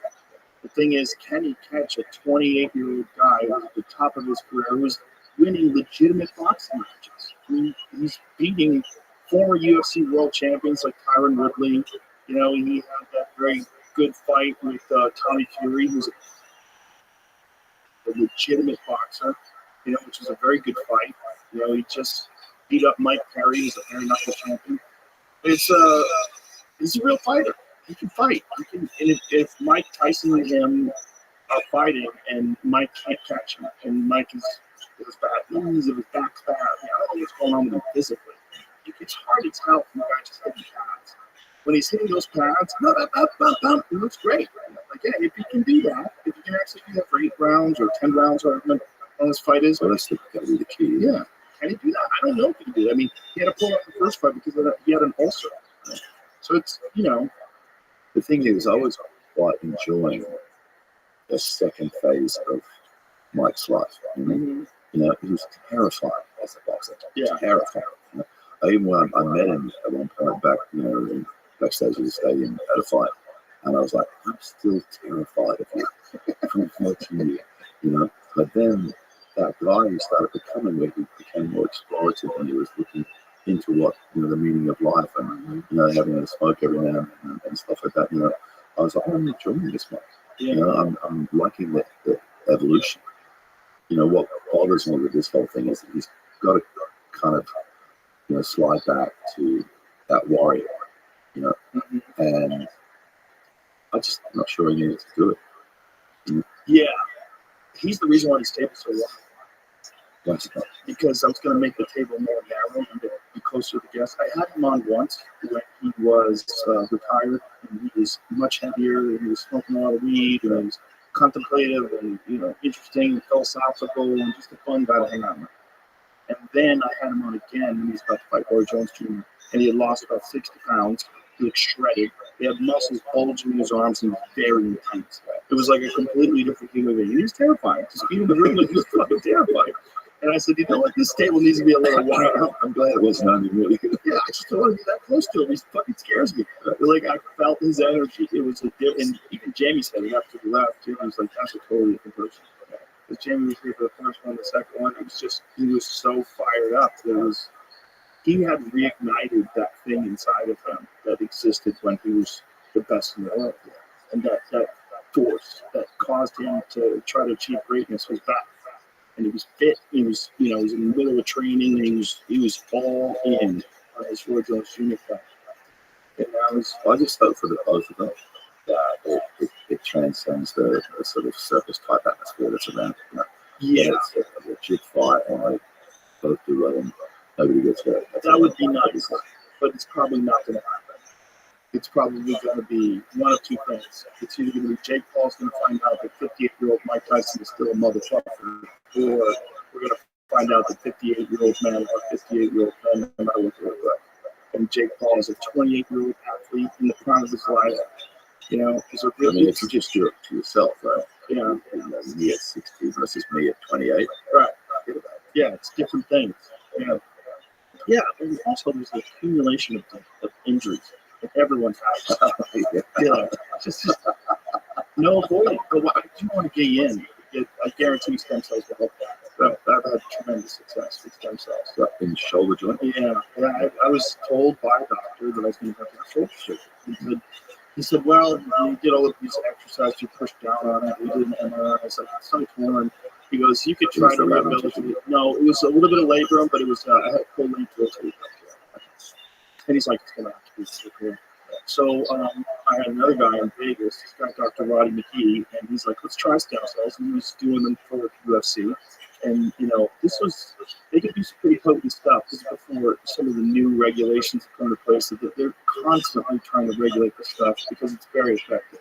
Well, I went in, he shot me up. I took it easy on it. I did rehab. I started doing all these bands. I used these crossover symmetry bands. And I started doing all these exercises to build my shoulders back up. And I started feeling pretty good. And I started working out again and just being real careful. As soon as I feel pain, I'm going to stop. I went back to 6 months ago to an MRI. He said it was the most extraordinary thing he's ever seen. He said the tear is gone. I said I've never seen this before. Because I've never seen this. All my years being an orthopedic surgeon, I've never seen a tear in a wheelchair completely disappear.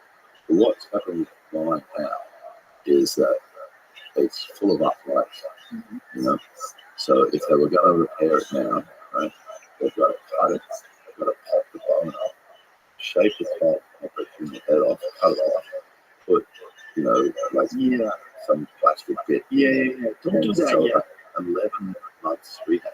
Yeah, don't do that yet. Don't do that yet. This is why I don't do that yet. Because there's breakthroughs right now where they're regenerating cartilage. There's several studies. I believe one of them is out of Australia, and another one, my friend Brigham, who runs Ways to Well, I actually sent this to him. I'll send this to you, Jamie.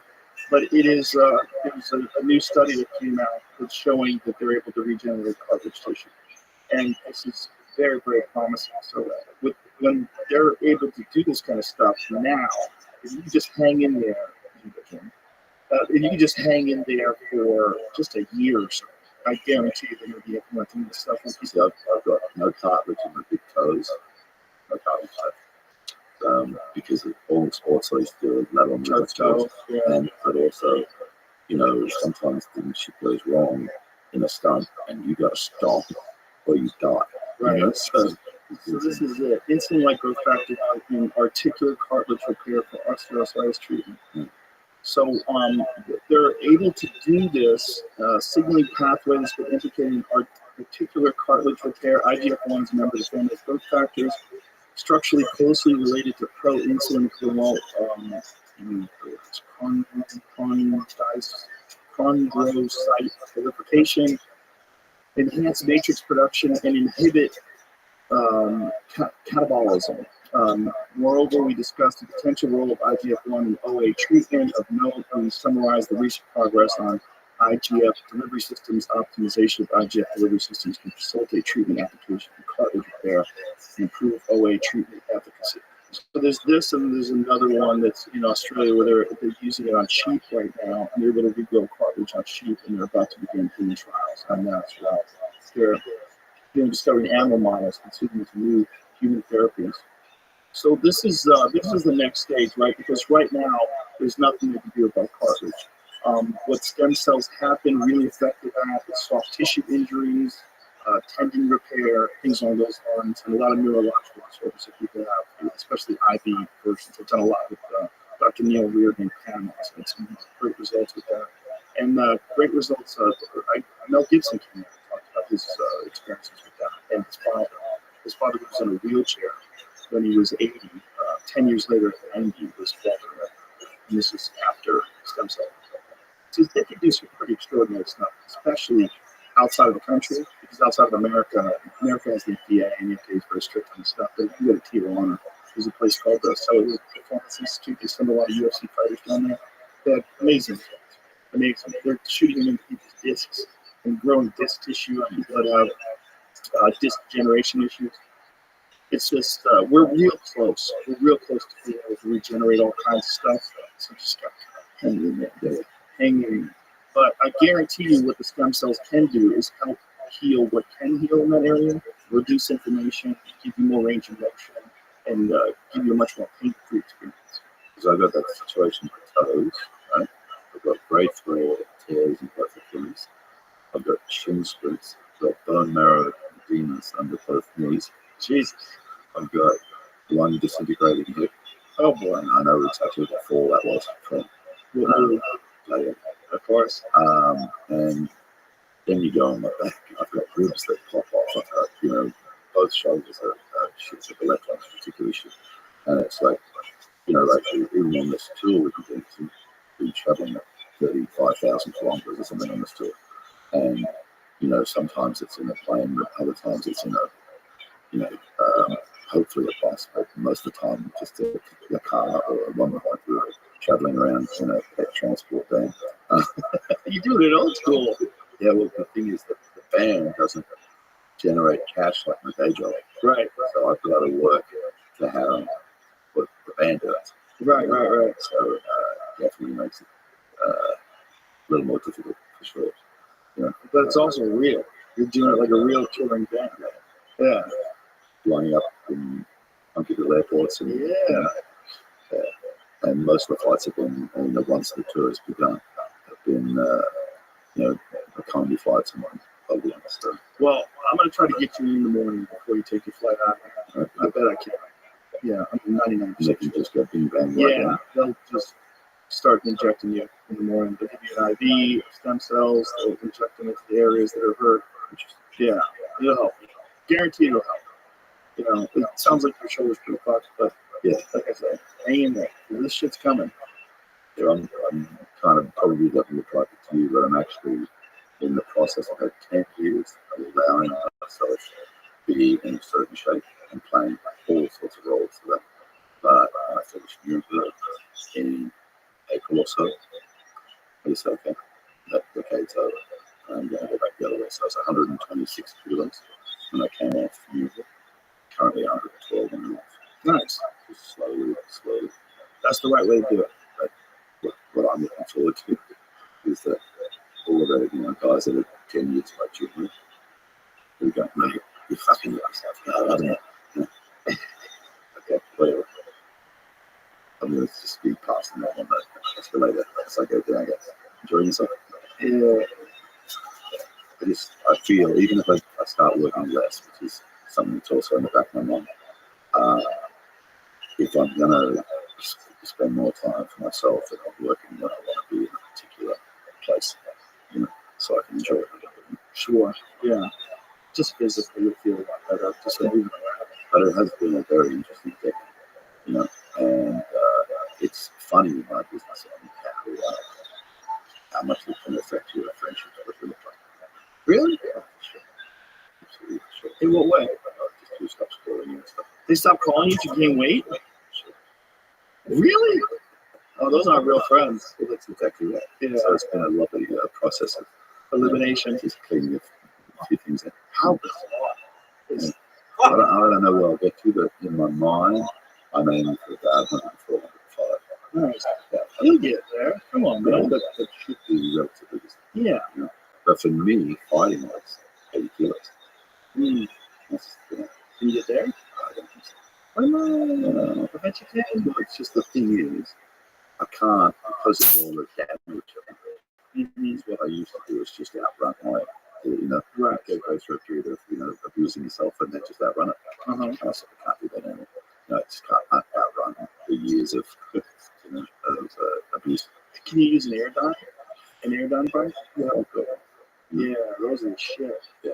I did that stupid thing today. That's But cool. what I'm trying to do is actually make the adjustments without relying on, Olympic level physical preparation. I'm just trying to bring it down purely through diet and the fact that I've been losing weight on a tour like this, where you don't have consistency in the way you can exercise, and the food that's available to you, 2 o'clock in the morning after you finish the gig is, the fact that I've actually still been able to calm down is amazing. I've never been on a tour with a band in my life, and I've been doing this stuff since the early 80s and lost weight. You go on tour, you gain weight. That's what happens. So it's been pretty. I'm really looking forward to being back on the farm where I can be consistent and add a little sort of consistent exercise to it.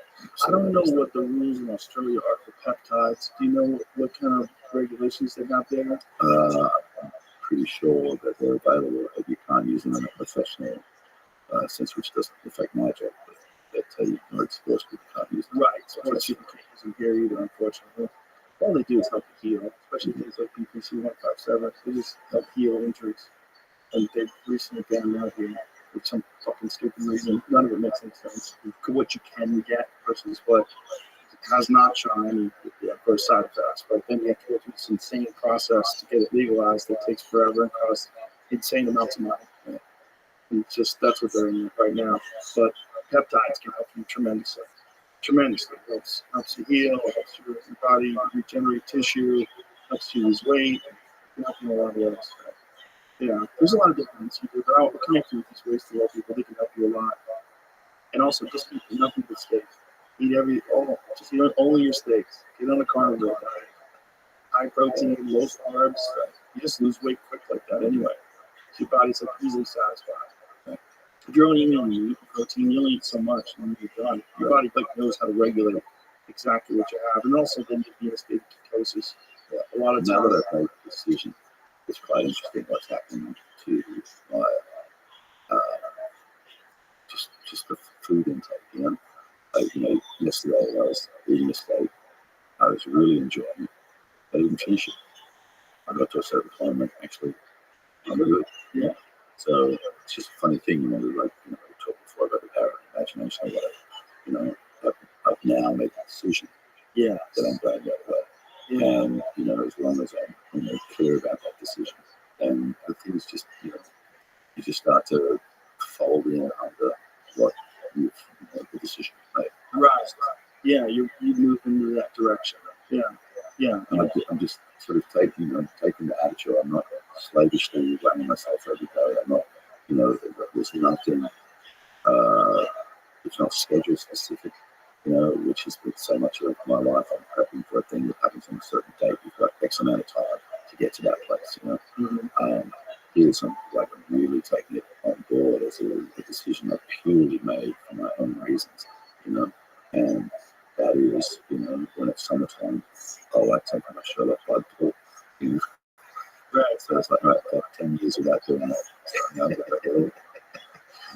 Do you, what exercise can you do that doesn't hurt?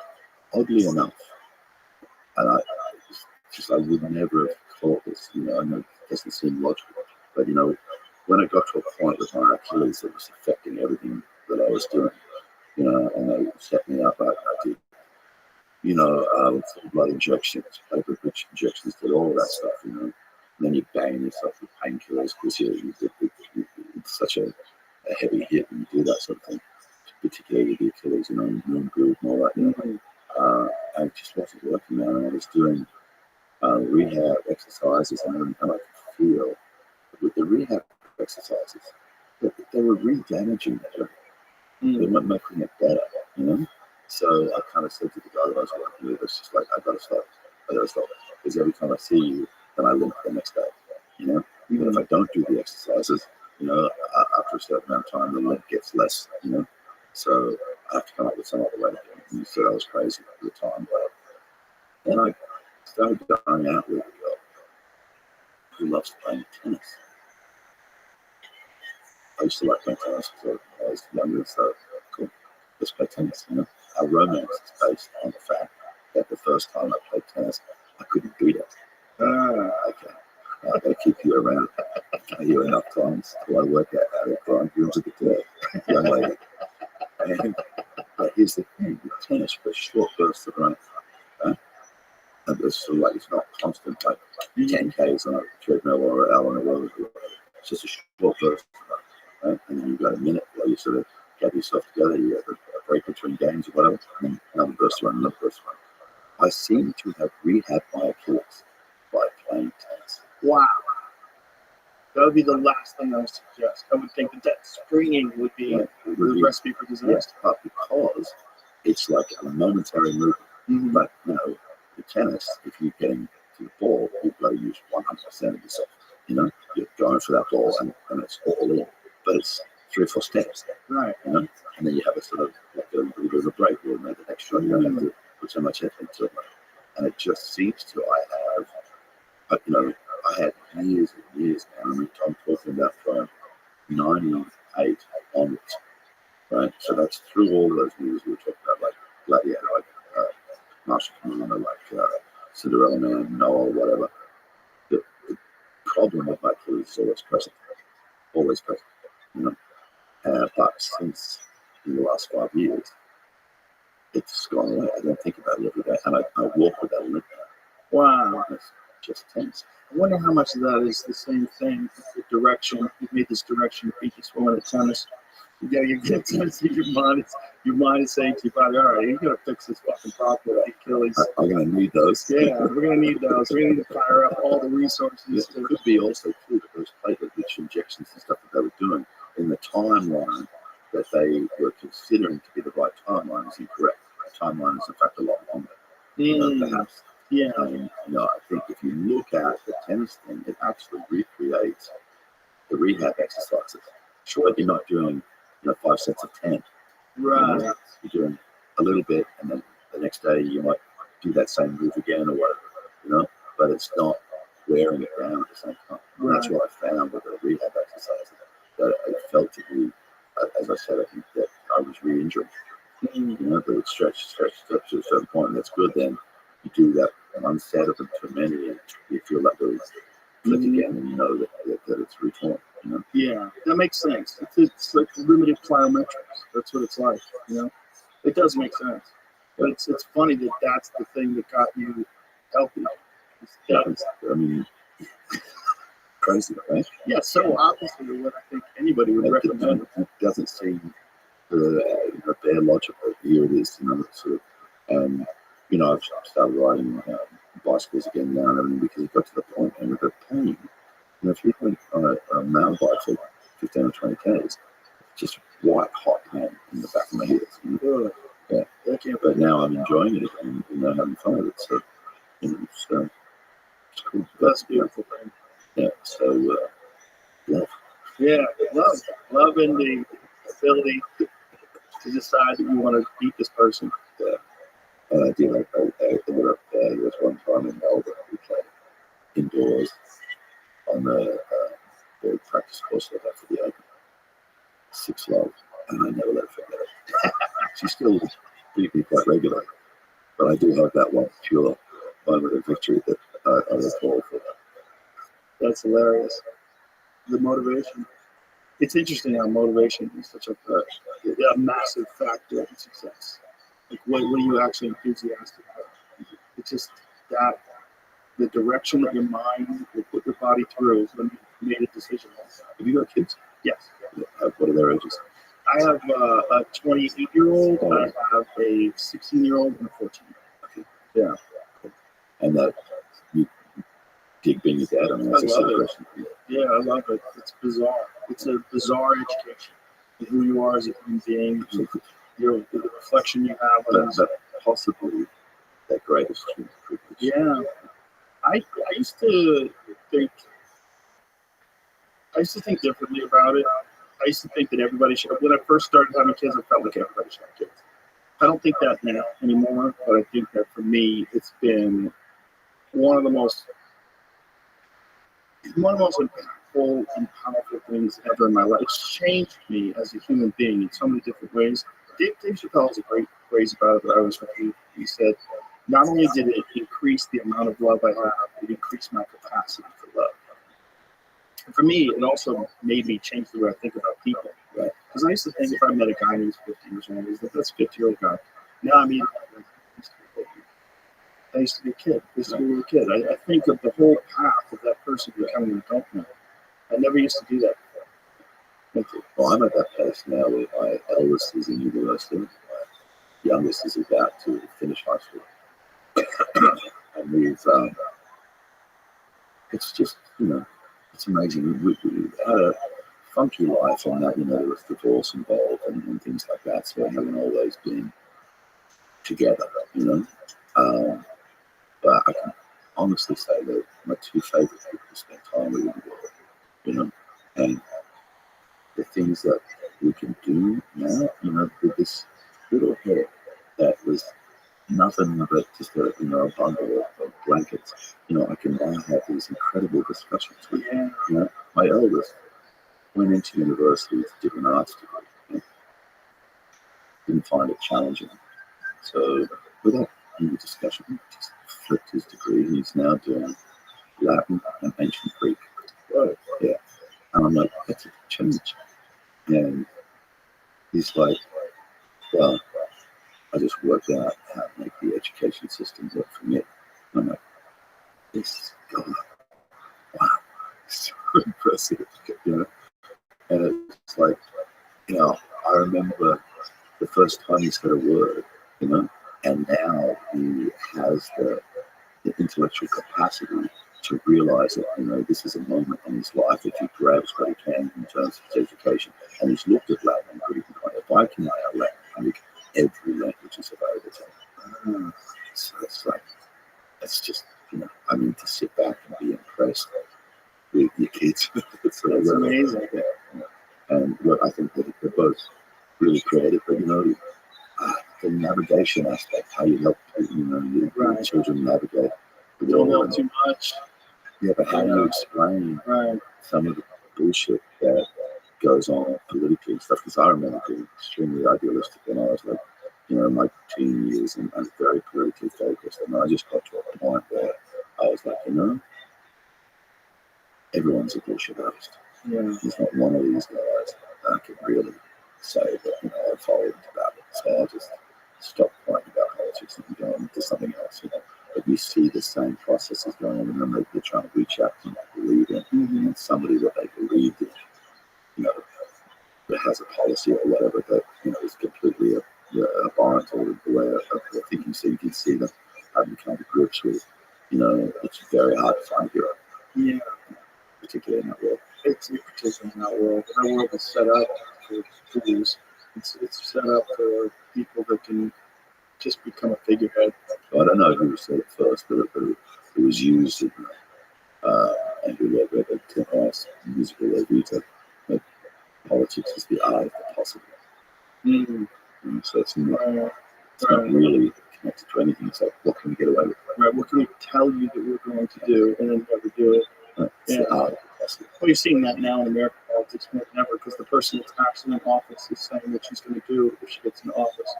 Right. Which is just like, yeah, you're there. This is madness. Like, this is, and people are like, yeah, she's going to do it. Like, she's been there for 3 fucking years. Like, what are you talking about? This is crazy. But people want to believe so badly.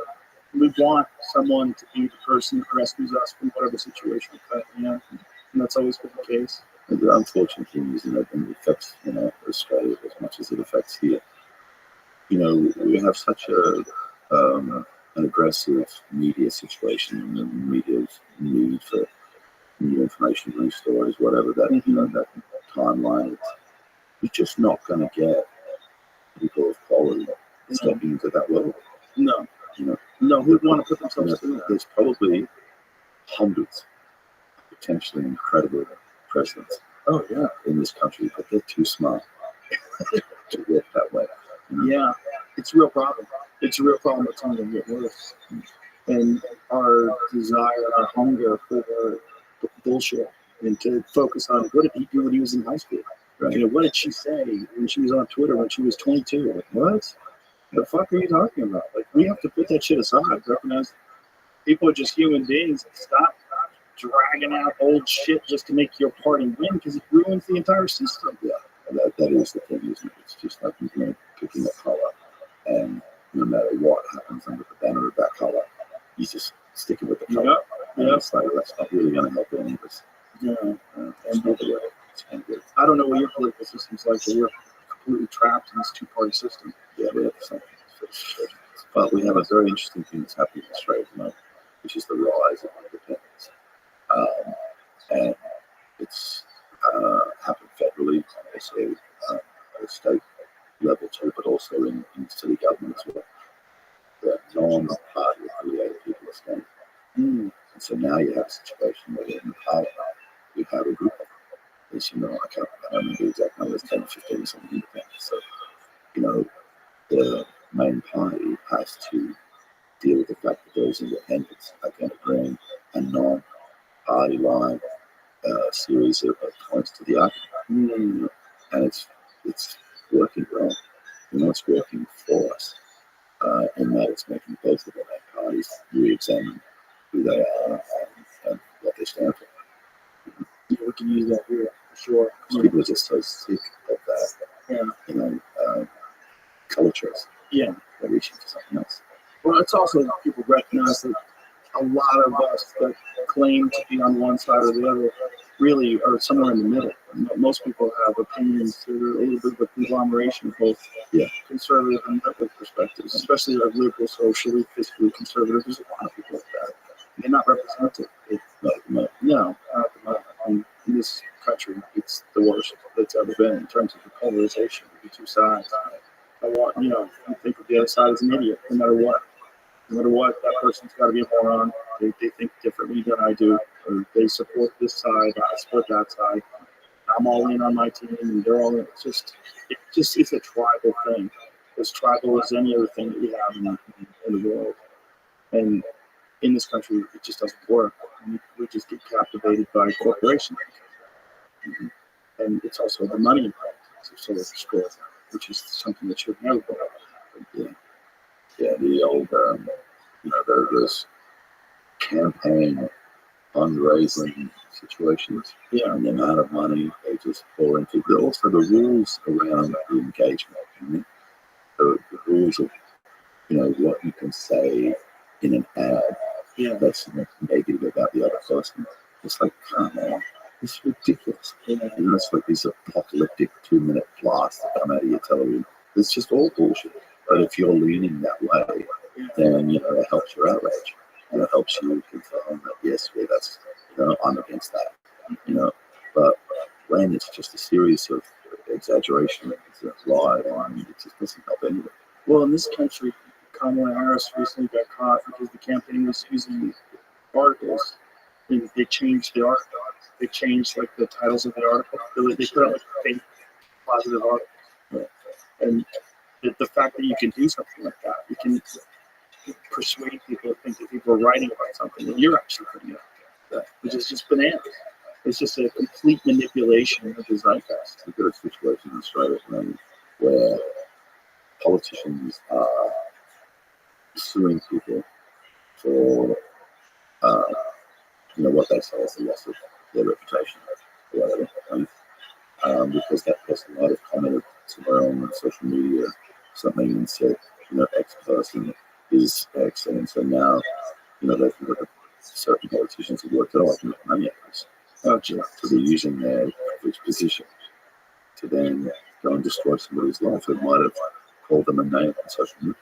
Jesus Christ. Too much. Yeah, you have to put a stop to that. If you're in the public eye, you got to recognize people that throw rocks. Absolutely. If you're standing for power, or Congress or whatever, it goes for the territory. Yeah, and it stifles free speech because it scares people into censorship. Right, and that's where it gets really dark. Yeah.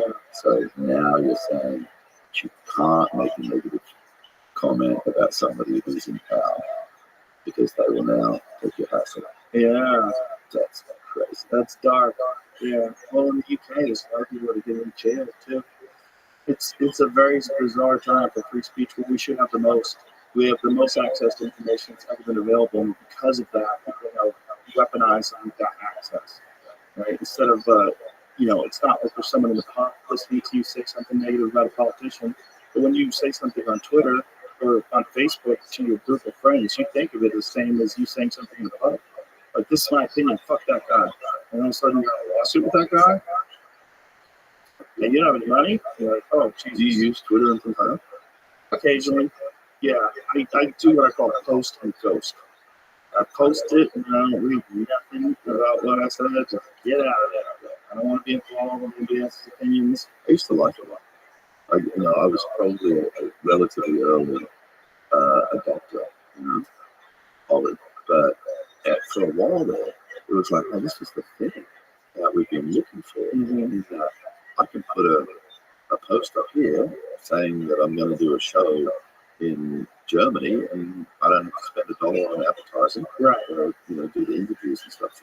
And for a while there, it was really potent, but it's definitely dropped off. It seems like there's a whole lot of people that you want to be reading your stuff that have just decided, my life's a lot better if I don't. That's the problem. I just get away from it. There's so much negativity because, first of all, the algorithms. So the algorithms enhance what you get involved with, and for the most part, people like to get involved with things that infuriate them. They like to get involved with things that make them upset. It distracts them from their daily life, or maybe it's the thing that they think is an existential threat. So it's consuming them, so they want to talk about it constantly. And so that's all you get. People around the world, places like Australia, like New Zealand, like England, like here, whose anger is all based on the misinformation. Mm-hmm. They're sort of like they've had their morality rewired because they've been pummeled so much by stuff, by somebody who doesn't care what their response is, doesn't care whether what they're publishing is true. They just don't care. I don't know if you ever saw it, but I played Roger Ailes on a TV series called The Last Voice, which basically is the beginning of Fox. And Roger had been a political pundit. He'd worked on television in the 60s, but then he met Richard Nixon and became an advisor to Nixon. And he tried to set up, a White House news service back in the late 60s. Tried it again in the 70s, tried it again in the early 80s, but the technology just wasn't there, and the money wasn't there. But then he met Rupert Murdoch and explained to Rupert that all you need to do to attract 50% of your viewers' audience is just make a decision politically. because that's part of how it works. You know, Yeah. and the way again, like, I can't remember all the figures and everything, but the way he said Fox News, it it just became an absolute cash cranking machine. You know, because they got it into the affiliates and stuff like that by offering a low price, and then got to his subscriber numbers that still had it making money between advertisers and subscribers at that lower price. So when that first deal then changed after 10 years and people were being charged, subscribers were paying a regular price, all of that was money because you already had it working at the lower price. And I think it's something like, it was $10 a head in an atmosphere where it was normally 33. So then when that first contract finished, and it went to a normal subscriber rate, you've got that difference in 77 subscribers times an extra $23. That's the beginning of opinion-based news coverage. Yeah, because that's when the truth is publishable option. Yeah. Yeah. And then you have a real problem today on social media where you have bots, where there's a really unknown number of entities that are commenting constantly in one way or another about political issues that aren't even real people. It's computer bot farms. It keeps the impression Exactly. that there's more people for a particular situation than there is in fact in actual reality. There was an FBI analyst that he made an estimation that it could be as many as 80% of the people on Twitter are bots.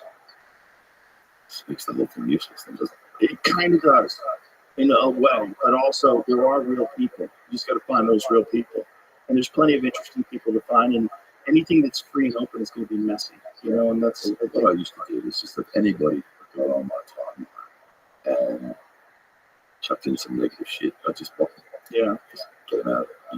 That's a good move. And then for a long time, I kept that sort of village of people in a sort of a comfortable place, just to just get rid of those voices. But now you have this situation with there's ads running and stuff on your timeline, and you're not allowed to block it at all. You can't stop yourself. But it's not. It's funny because they're running like ads, or they're popping up as ads, but it's kind of, it'll have something dark in it, that then, because it's on the timeline, will attract more darkness, but you can't get rid of it. You can't just block it. Check it out. I mean, you can do it with individuals, but that's just a strange little thing that's happening. Yeah, it is a strange little thing that's happening. Like I said, I just don't engage. I only post things. I never got into Facebook. I never really, so I don't understand it. And I don't really understand Instagram either. We use it for stuff to inform people about gigs with the band. But Twitter was the only one that I was interested in because it was whack, it was funny, and and you're connecting to people all over the world. I've had some really funny situations arise, because of something I commented on, and somebody gave me another piece of information about or whatever. So I've learned. But just the last year or two, it's gotten worse. It's going to continue to a kind of a harsh place. Yeah, it's going to continue in that way too. That's how you get engagement, unfortunately. There's also a lot of fun stuff in memes. I laugh harder at things that I find online today. I mean, I think there's more comedy online today than there's ever been before. There's more funny memes. I mean, it's like a completely new form of art. There's images with funny titles and funny captions. Yeah, there's a few of me around. Yeah, I'm sure. There's one particular one that comes up all the time. There's a shopping lady who's looking in this doorway, and I'm in police uniform at the time. I just kind of sliding down and people apply for so many different situations. The animated GIF, like when Homer Simpson melts into the bushes. Yeah, it's like that. Yeah, there's a ton of those.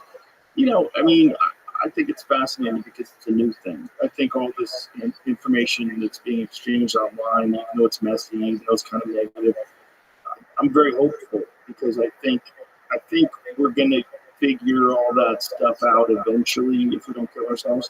And it's going to get to a better place of understanding human beings because you're going to be human beings just interacting with human beings in a pure sense without forming our narratives from mass media, without forming our narratives from television. You're going to get dissenting opinions, people that give more nuanced perspective on things. And if you follow the right people and you read the right things and you do kind of shy away from a lot of the more polarizing arguments and the ideological stuff, you can learn a lot of shit.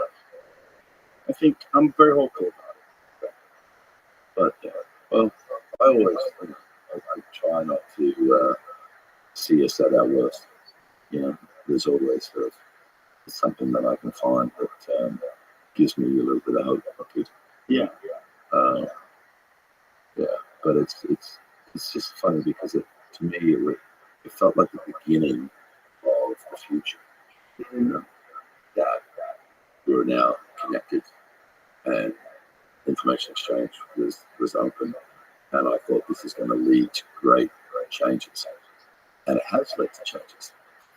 That's so great. Yeah.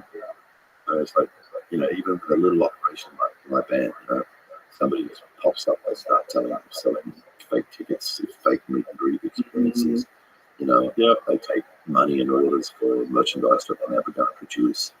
You know, it's crazy, and there's nothing that's stopping them from doing it. Right. That is wild. Yeah, I'm optimistic. And even in the face of all this stuff, I'm optimistic. I think we're moving to a greater place of understanding each other. It's just going to be a wild ride, you know? Full contact by 2027, is that what they say? I don't know. What do you think? I don't know. But I like reading all that stuff. Yeah, I do too. I get too involved in it. But I try and shy away from coming up with a definitive opinion because then you're sort of out on the edge of that thing and you go, well, it looked like that to me. Yeah, exactly. But it just would be it'll be interesting in the next couple of years for sure. You know, I think I'm a little worried about America in the next little while. You know, I haven't been here for 5 years. 2019, I finished The Loudest Voice, and I went home and COVID hit, and I had kind of an incredible experience where, you know, I said to my boys, look, you know, you're cool in the city with your mum and everything, but I might go up to the bush and be with my parents because, you know, they're older and everything's going to change for them and stuff like that. So I ended up, you know, I've owned my place in the bush since '96, but 2020 was the first time I'd seen all 4 seasons of the same year at the farm, you know, and I got this thing where, you know, my dad dies in March 2021, and so often I talk to people and they say, oh, you know, I wish I had one more, you know, one more hug, one more conversation or whatever, you know. But when I looked at him, because it was a surprise, I really wasn't expecting. He's 85, but he seemed to be quite healthy, you know. And in reality, when I looked at it, it's like, well, I got a whole year of, like, you know, having dinner pretty much every night with my mum and dad, and asking him really questions and stuff, not because I thought he was about to pass away, but just because, you know, we had the time together, you know. I took him on a few adventures, you know, like I was digging a huge dam on my place to try and make it, you know, drought-proof, you know. So I now have a 70 megaliter lake in the middle of my place, which gives me enough water to feed the cattle and stuff for 7 years, or something like that, you know. And, you know, that one day we went out and I just shown this, you know, what was basically a hole in the ground at the time, kind of, you know, football field size hole in the ground. And I took him out in a buggy, and the clouds came over and started pissing down with rain. So I've got, you know, an 83-year-old old man who, you know, doesn't move too fast or whatever, and I'm going to put him back in the buggy and drive. And by the time we got like halfway back, it was absolutely torrential rain. You know, it was just like getting covered in it. I was so worried. Oh my God. And I'm going to make him sick or whatever. You know, I got him back to the house and said, I'm so sorry about that. He said, are you kidding? That's the most fun I've had in years. These people, you know, referring to my mother and the other people that, you know, are there to sort of like, you know, help him out. These people don't let me do anything. So it was just a little moments like that, really, you know. Just got to share some stuff. But, you know, and then my schedule has been extremely busy since COVID, but I've been working in other places, like Thailand, Malta, Hungary, England, it's just constantly working. But because of what we learned with COVID in terms of being able to just drop in on a TV show, my studio on the phone, we now push a few buttons and I can be live on, a New York Tonight Show. So I've restructured what I do with press. I do my junkets at my house, and I might have a nice shirt here, but just like today, I've got shorts on underneath, and I walk out of, a day of press, and I'm in the bush, with horses and the cows and the dogs, and I'm, cool. So it's changed my life, but it's I haven't been here.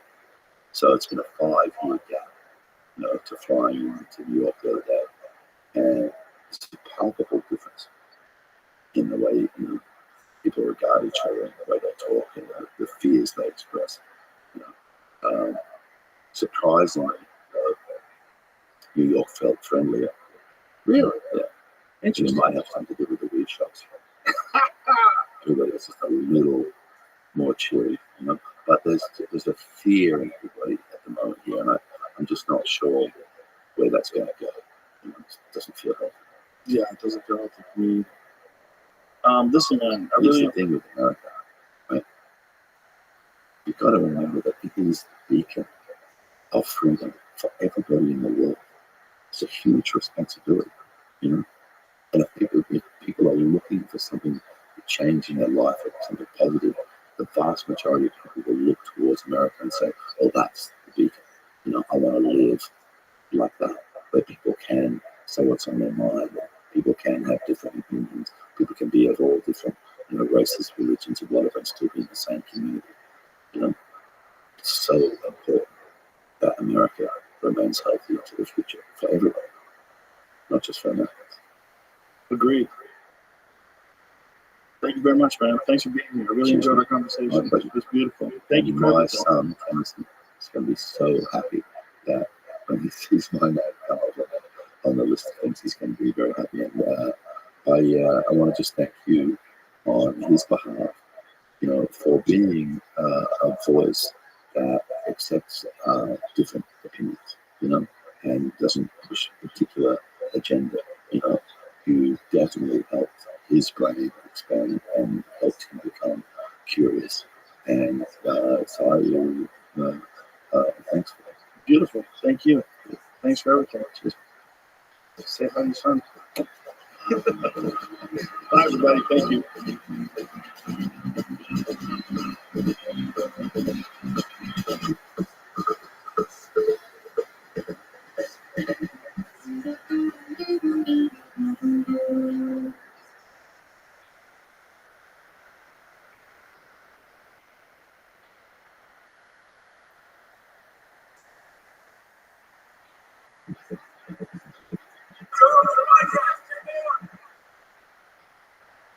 The Joe Rogan Experience. Train my name. I run the podcast my name all day. It's here. Glad to be on the floor. My pleasure. Thanks for having me. My pleasure. What's cracking? How you doing? Doing all right. We were just talking about we're still trapped in LA. I'm still trapped in LA. I know. You're friends with a lot of people out there. Have you thought about Jesse? I talk about it all the time. And it's always talk is often a substitute for action. It's always does it lead to action or does it end up substituting for action? And that's a good point. But I have endless conversations about leading.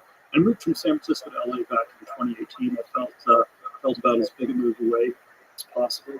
And I keep the extreme thing I keep saying.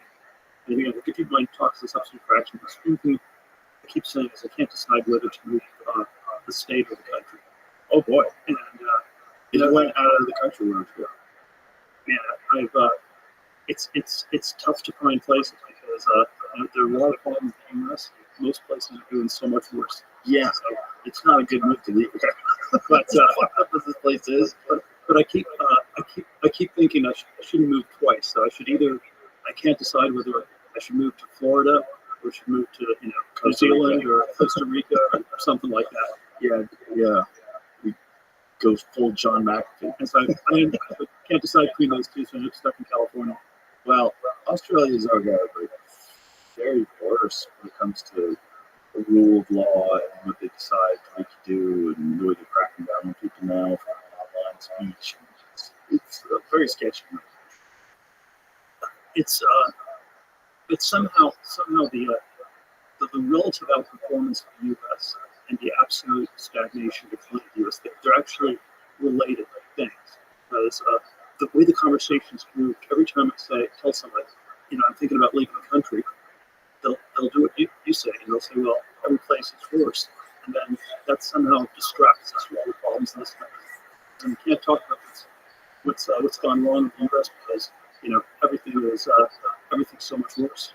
Well, I think most people know what's gone wrong, but they don't know if they're on the side of the government that's currently in power. They don't know how to criticize it. They don't know exactly what to say, what should be done. Right. And they're ideologically connected to this group being correct. Right. So they try to do mental gymnastics to try to support some of the things that are going on. I think that's part of the problem. I don't think it's necessarily we don't know what the problems are. We know what the problems are, but we don't have clear solutions as to how to fix it, nor do we understand the real mechanisms of how they got there in the first place. Yeah, so there are a lot that are pretty obvious to articulate, and they're much easier to describe than solve. Like, we have a crazy budget deficit. Yeah.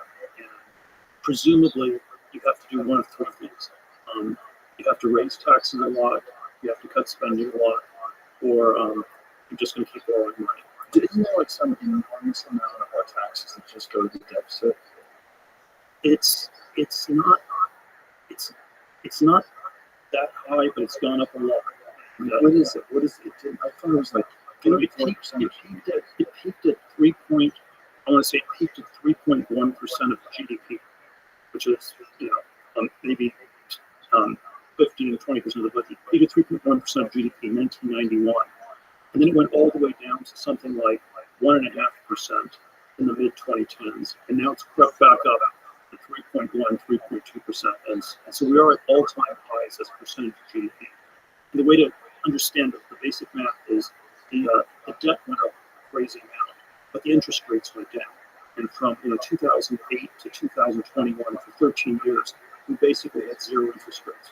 One brief blip under Powell, but it was basically zero rates. And then you could borrow way more money, and it wouldn't show up in servicing the debt because you just paid 0% interest on the T-bills. And the thing that's very dangerous, seeming to me, about the current fiscal situation is the interest rates have gone back to positive like they were in the 90s, early 2000s, mid 2000s, and it's just this incredibly large debt. And so we now have a real runaway deficit problem. But people have been talking about this for 40 years, and crying wolf for 40 years. So it's very hard for people to take it seriously. Most people don't even understand what it means. Like when you say there's a deficit, we owe money. Okay, now wait. How's that work? It's people who bought the bonds. It's a lot of it's to Americans. Some of them are held by the Federal Reserve. A decent amount are held by foreigners at this point, because it's in some ways it's the opposite of the trade current account deficits. The U.S. has been running these big current account deficits, and then foreigners end up with way more dollars, and they don't want to spend on American goods or services, and so they have to reinvest in the U.S. Some put it into houses or stocks, but a lot of it just goes into government debt. So it's in some ways it's a function of the chronic trade imbalances, chronic trade deficits. Well, if you had supreme power, if Peter Thiel was the ruler of the world, who could fix this, what would you do? And I always find that hypothetical. It's a ridiculous hypothetical. It is ridiculous hypothetical to get ridiculous answers. I want a ridiculous answer. That's what I like. But what could be done? Like, what could be done? First of all, what could be done to mitigate it? What could be done to stop it? I think my answers are probably all in the very libertarian direction. So I think we sort of figure out ways to have smaller governments, figure out ways, to increase the age on Social Security, means test Social Security so not everyone gets it. Just figure out ways to to gradually dial back, a lot of these government benefits. And then that's insanely unpopular. So that's completely unrealistic on that level. That bothers people that need Social Security. Well, I said means tested. Means tested. So people who don't need it don't get it. Right.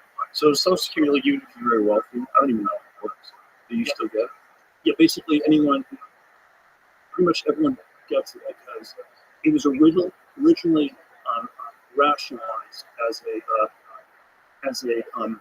sort of a pension system, not as a welfare system. And so the fiction was you pay Social Security taxes, and then you're entitled to get a pension out in the form of Social Security. Right. And because it was told as fiction, it was a form of the pension system instead of an intergenerational Ponzi scheme or something like that. The fiction means everybody gets paid Social Security because of the pension system. Whereas if you were more honest and said it was just a welfare system, maybe you could start dialing.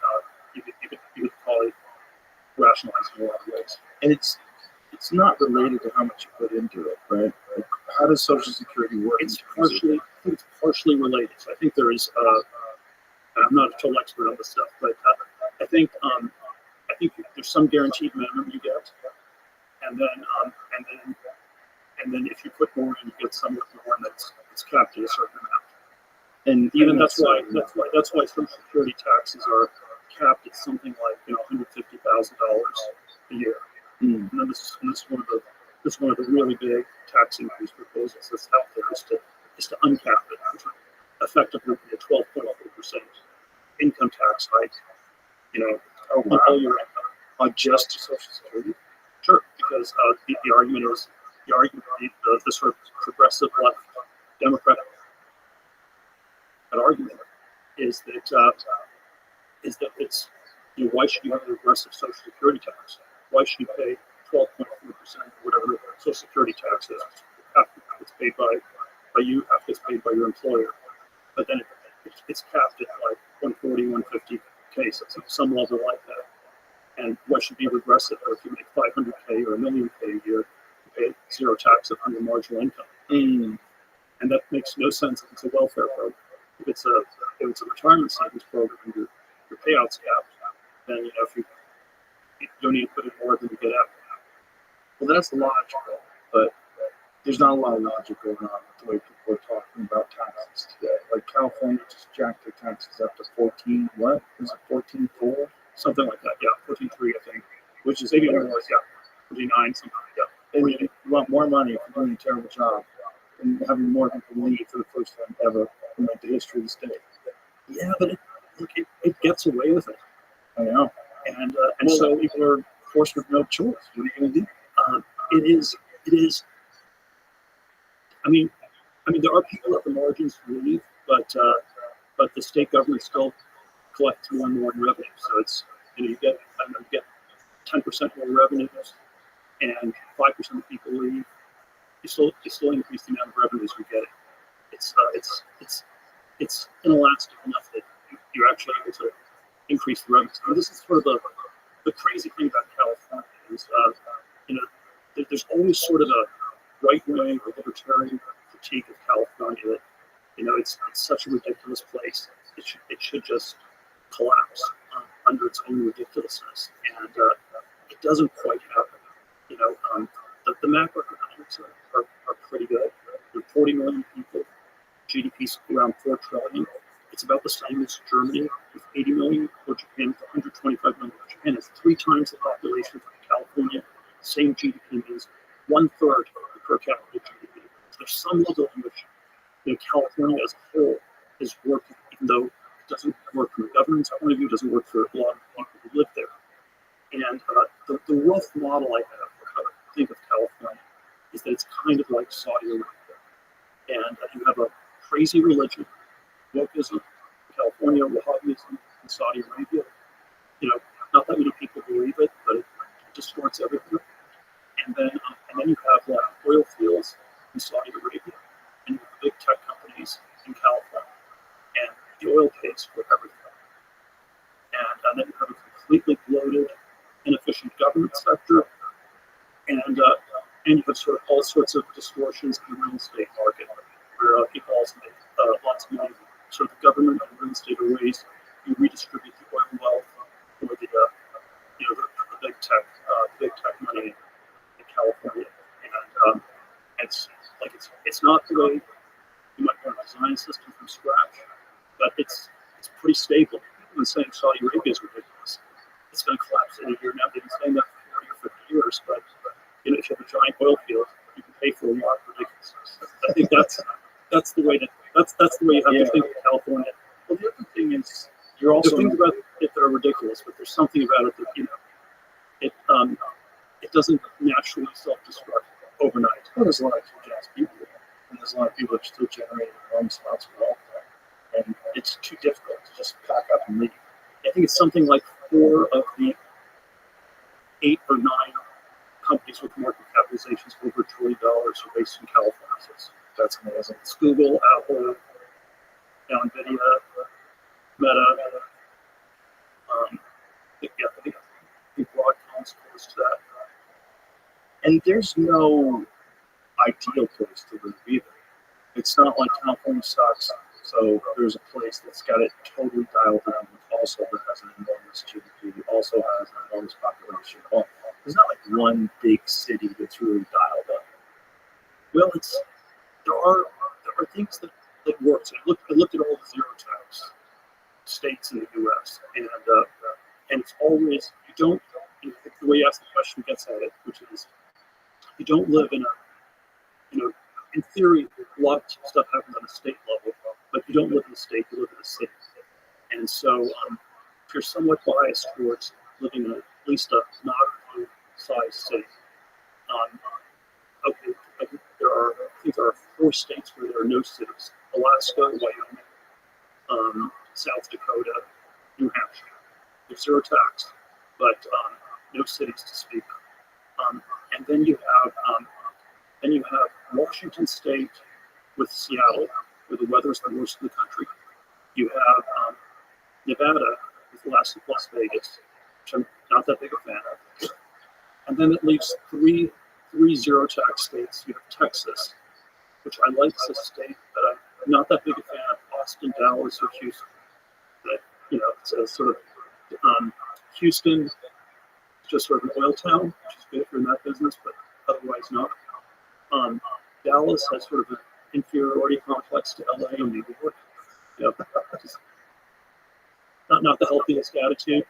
And then, I don't know, Austin's a government town and a college town, and a wannabe hipster San Francisco town. So, my books are 3 strikes, you're kind of out too.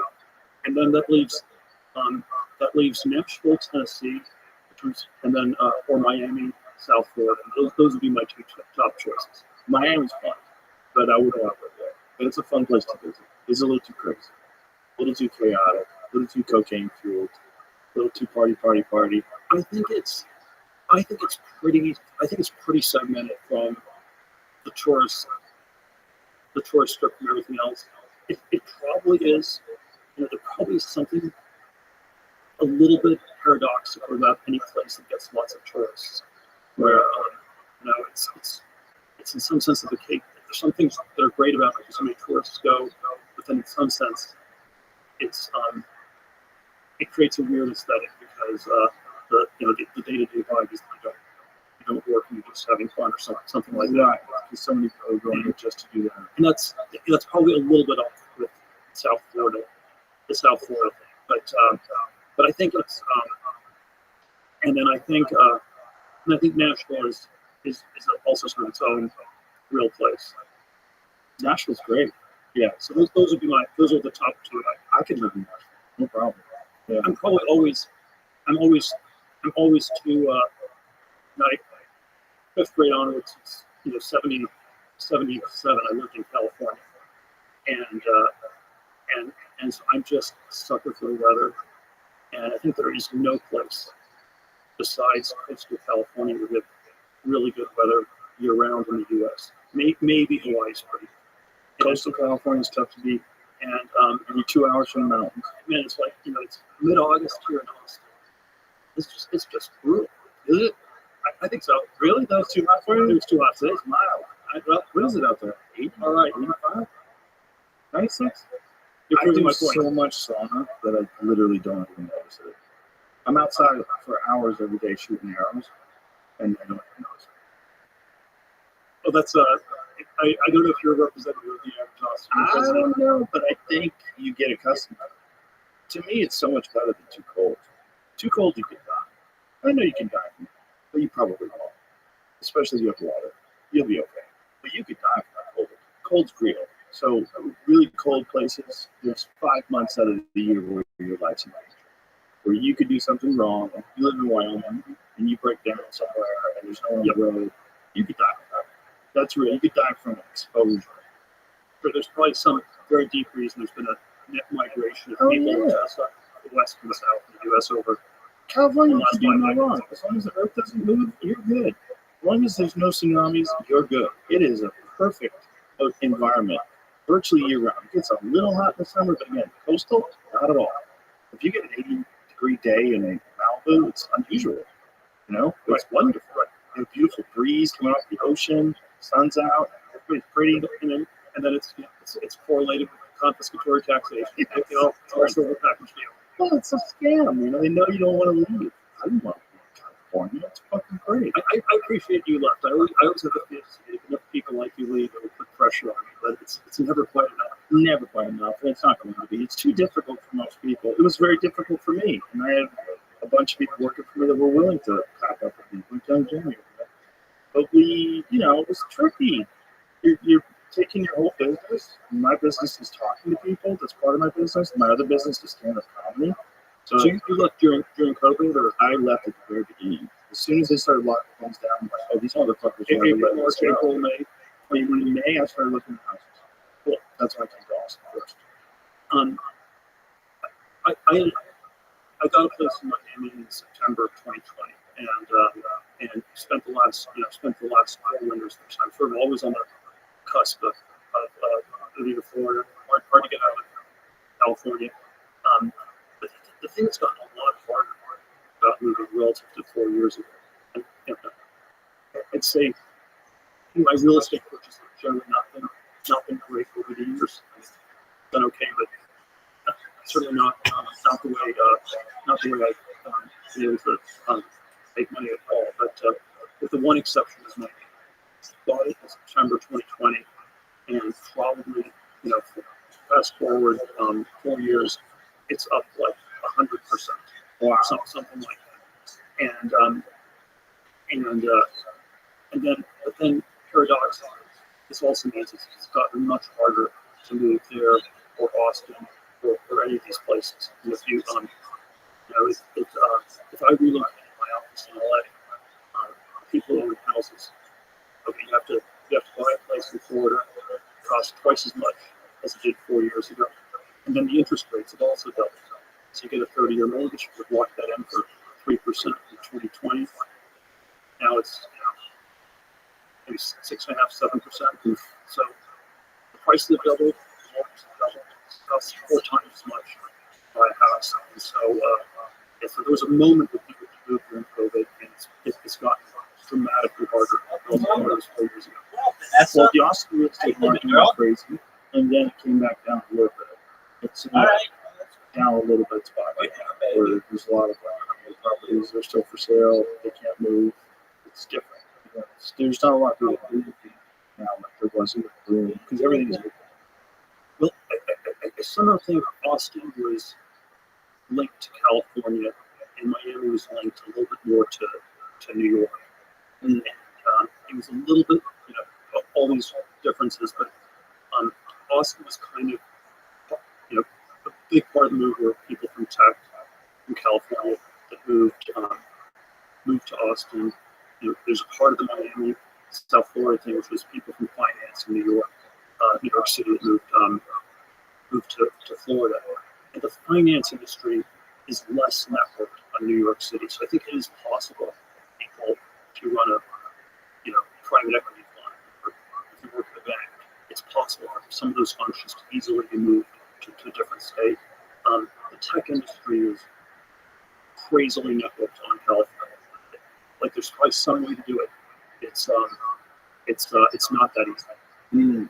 Yeah, it makes sense. It makes sense too. It's just the sheer numbers. I mean, when you're talking about all those corporations that are established and based in California, there's so many. They're so big.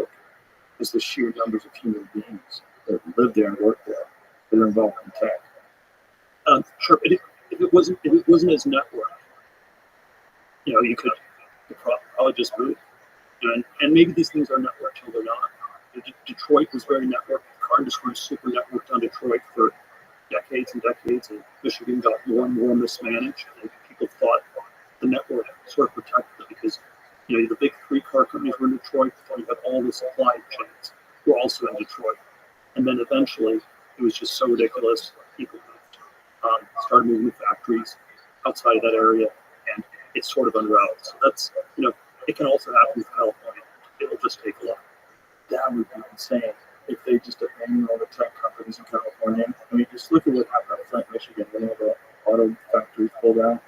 Well, it's look, I think it's always all these paradoxes of history. The internet, the point of the internet, in some sense, was to eliminate the tyranny of a place. And that was sort of the idea. And then one of the paradoxes about the internet history of the internet was that the internet companies, we're all centered in California, and there have been different waves of how networked, how non-networked they were. I think probably 2021, sort of the COVID moving away from California.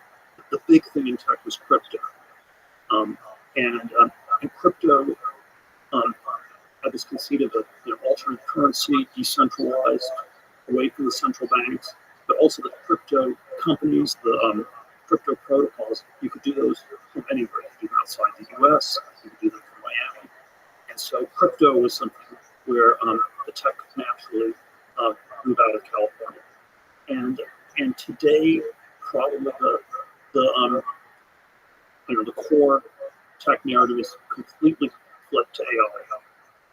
And then there's something about AI that's very centralized. I had this one-liner years ago where it was if we say that crypto is libertarian, can we also say that AI is communist or something like this, where the natural structure for an AI company looks like it's a big company, and it's somehow the AI stuff feels like it's going to be dominated by the big tech companies in the San Francisco Bay Area. And so that's the future of tech. Yeah. The scale, the natural scale of the industry tells you that it's going to be extremely hard to get out of the San Francisco Bay Area.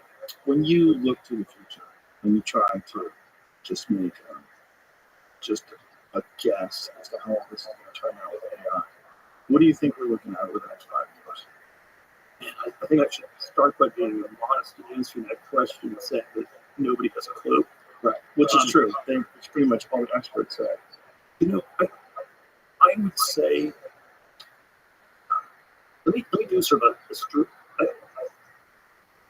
the riff I always had on this was that I can't stand any of the buzzwords, and I felt AI, there's all this big data, cloud computing, all these crazy buzzwords people had, and they always were ways to sort of abstract things to get away from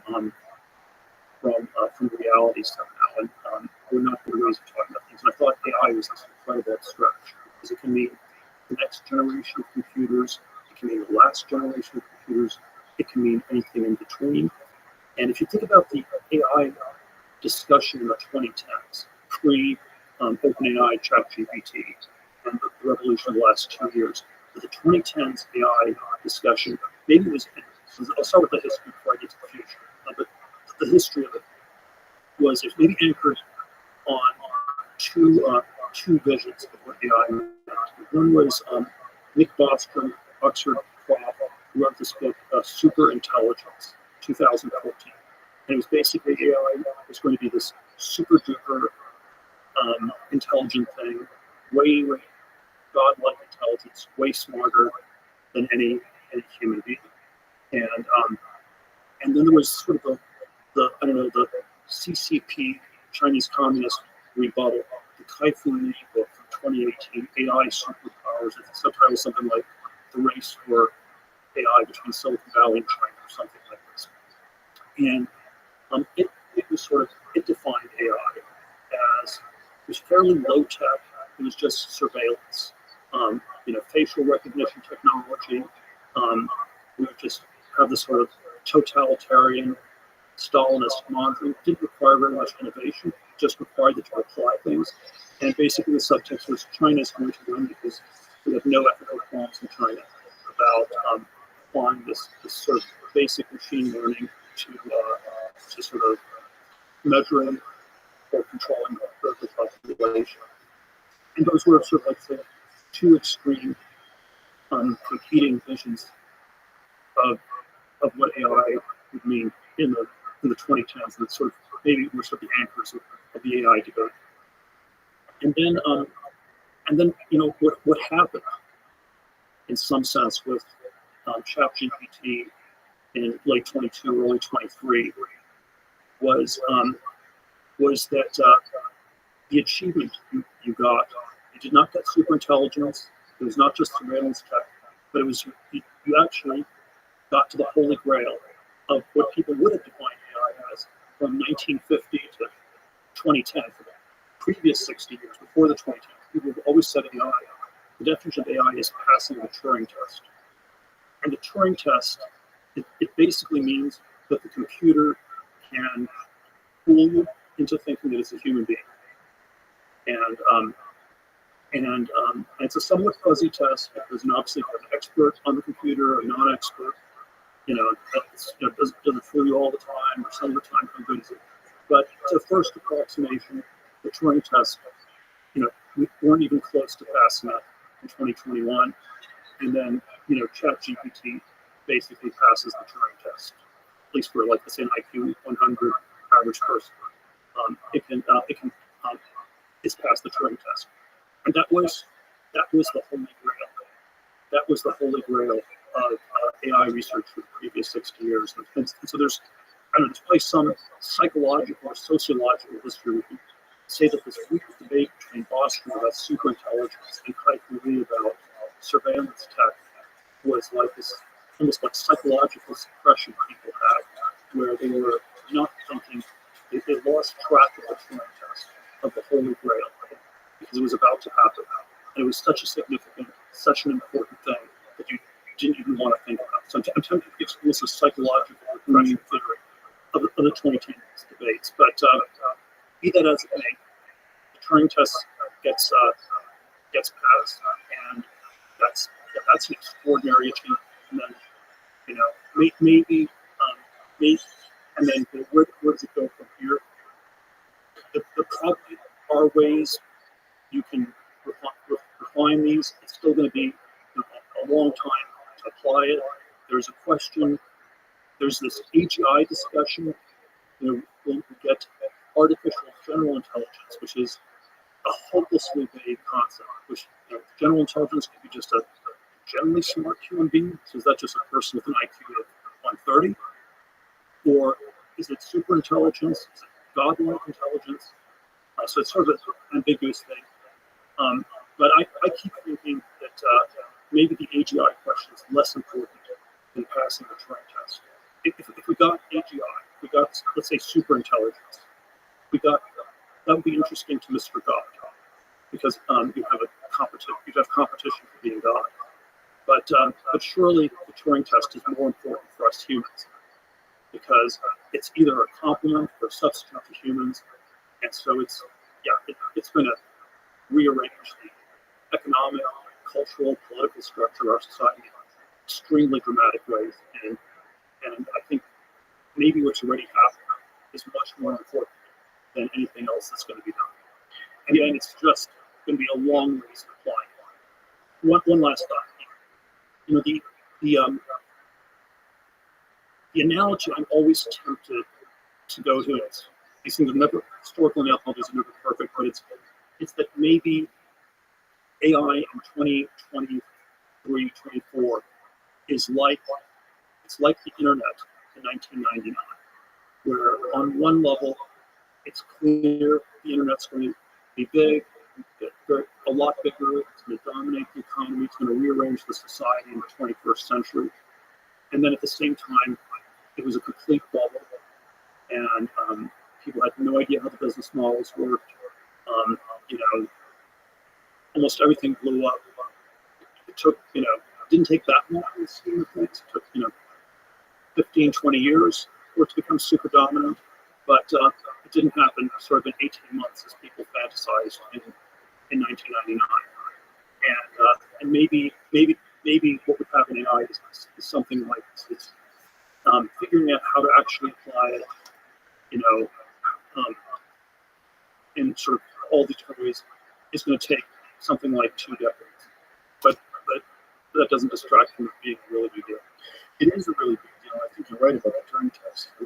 Do you think that the lack of acknowledgement or the public celebration, or at least this like mainstream discussion, like, which I think should be everywhere, that we passed the Turing test, do you think it's connected to the fact that this stuff accelerates so rapidly that even though we've essentially breached this new territory, we still know that GPT-5 is going to be better, GPT-6 is going to be insane, and then they're working on this right now, and the change is happening so quickly, we're almost a little reluctant to acknowledge where we're at. Yeah, you know, I've often, you know, probably for 15 years or so, often been on the side that there isn't that much progress in science or tech, or not as much as Silicon Valley likes to claim. And even on the AI level, I think it's a massive technical achievement. It's still an open question. You know, is it actually going to lead to much higher living standards for everybody? You know, the internet was a massive achievement. How much did it raise people's living standards? Much trickier question. But in this world where not much has happened, one of the paradoxes of an era of relative tech stagnation is that when something does happen, we don't even know how to process it. So I think Bitcoin was a big invention. Maybe it was good or bad, but it was a pretty big deal, and it was systematically underestimated for at least, you know, the first 10, 11 years. And you could trade it, it went up smoothly for 10, 11 years. It didn't get repriced all at once because we're in a world where nothing big ever happens. And so we have no way of processing it when something pretty big happens. The internet was pretty big in 99. Bitcoin was moderately big. The internet was really big. Bitcoin was moderately big. And I'd say passing the Turing test is really big. It's on the same scale as the internet. And because our lived experience is that so little has felt like it's been changing for the last few decades, we're probably underestimating. It's interesting that you say that so little, we feel like so little has changed, because if you're a person, how old are you? Same as you were, born 1967. So in our age, we've seen all the change, right? We saw the end of the Cold War, we saw answering machines, we saw VHS tapes, then we saw the internet, and then where we're at right now, which is like this bizarre moment in time where people carry the internet around with them in their pocket every day. And these super sophisticated computers, they're ubiquitous. Everybody has one. There's incredible technology that's being ramped up every year. They're getting better all the time. And now there's AI. There's AI on your phone. You could access ChatGPT and a bunch of different programs on your phone. And I think that's an insane change. I think that it's one of the most, especially with the use of social media, it's one of the most bizarre changes I think our culture's ever. It could be a big change culturally or politically, but the kinds of questions I'd ask is, how do you measure it economically? How much does it change GDP? How much does it change productivity? And certainly the story I would generally tell for the last 50 years, since the 1970s, early 70s, is that we've been not absolute stagnation, we've been in an era of relative stagnation, where there has been very limited progress in the world of atoms, the world of physical things. And has been a lot of progress in the world of bits, information, computers, internet, mobile internet. Now AI. What are you referring to in some of the physical things? It's any. It's well, if we define technology, we were sitting here in 1967, the year we were born, and we had a discussion about technology. What technology would have meant? It would have meant computers. It would have also meant rockets. It would have meant supersonic airplanes. It would have meant new medicines. It would have meant the green revolution in agriculture, maybe underwater cities. It sort of had, because technology simply gets defined as that which is changing, that which is progressing. And so there's progress on all these fronts. Today, last 20 years, when you talk about technology, you're normally just talking about information technology. Technology has been reduced to meaning computers. And that tells you that the structure of progress has been weird. There's been this narrow cone of very intense progress around the world of bits, around the world of computers, and then all the other areas have been relatively stagnant. We're not moving any faster.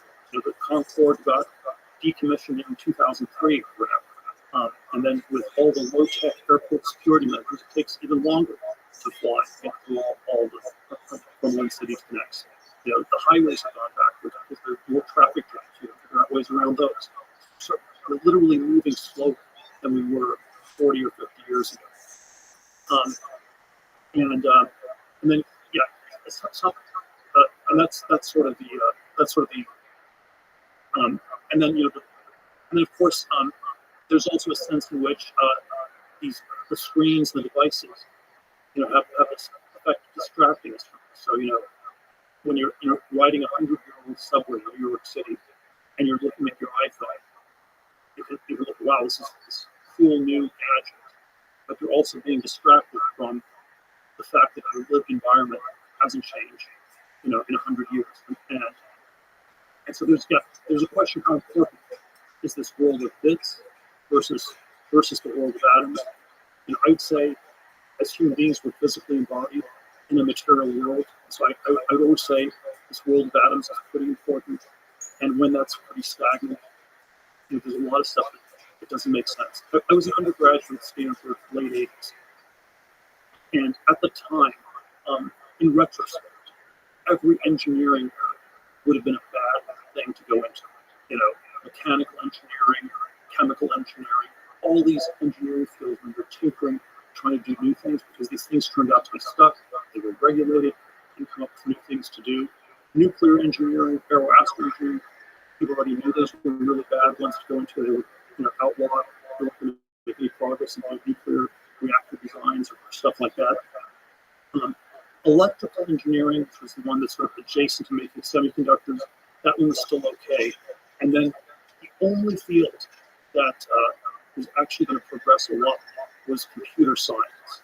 And again, it's been very powerful. That was not felt since the 1980s. The 1980s, computer science was this ridiculous, inferior subject. The linguistic cut is always when people use the word science. I'm in favor of science. I'm not in favor of science in quotes. And when it's always a tell that it's not real science. So we call it climate science or political science or social science. You're just sort of making it up, and you have an inferiority complex to real science or some physics or chemistry. And computer science was in the same category as social science or political science. It was a fake field for people who found electrical engineering or math way too hard, and it sort of dropped out of the real science and real engineering fields. You don't feel that climate science is a real science? It is.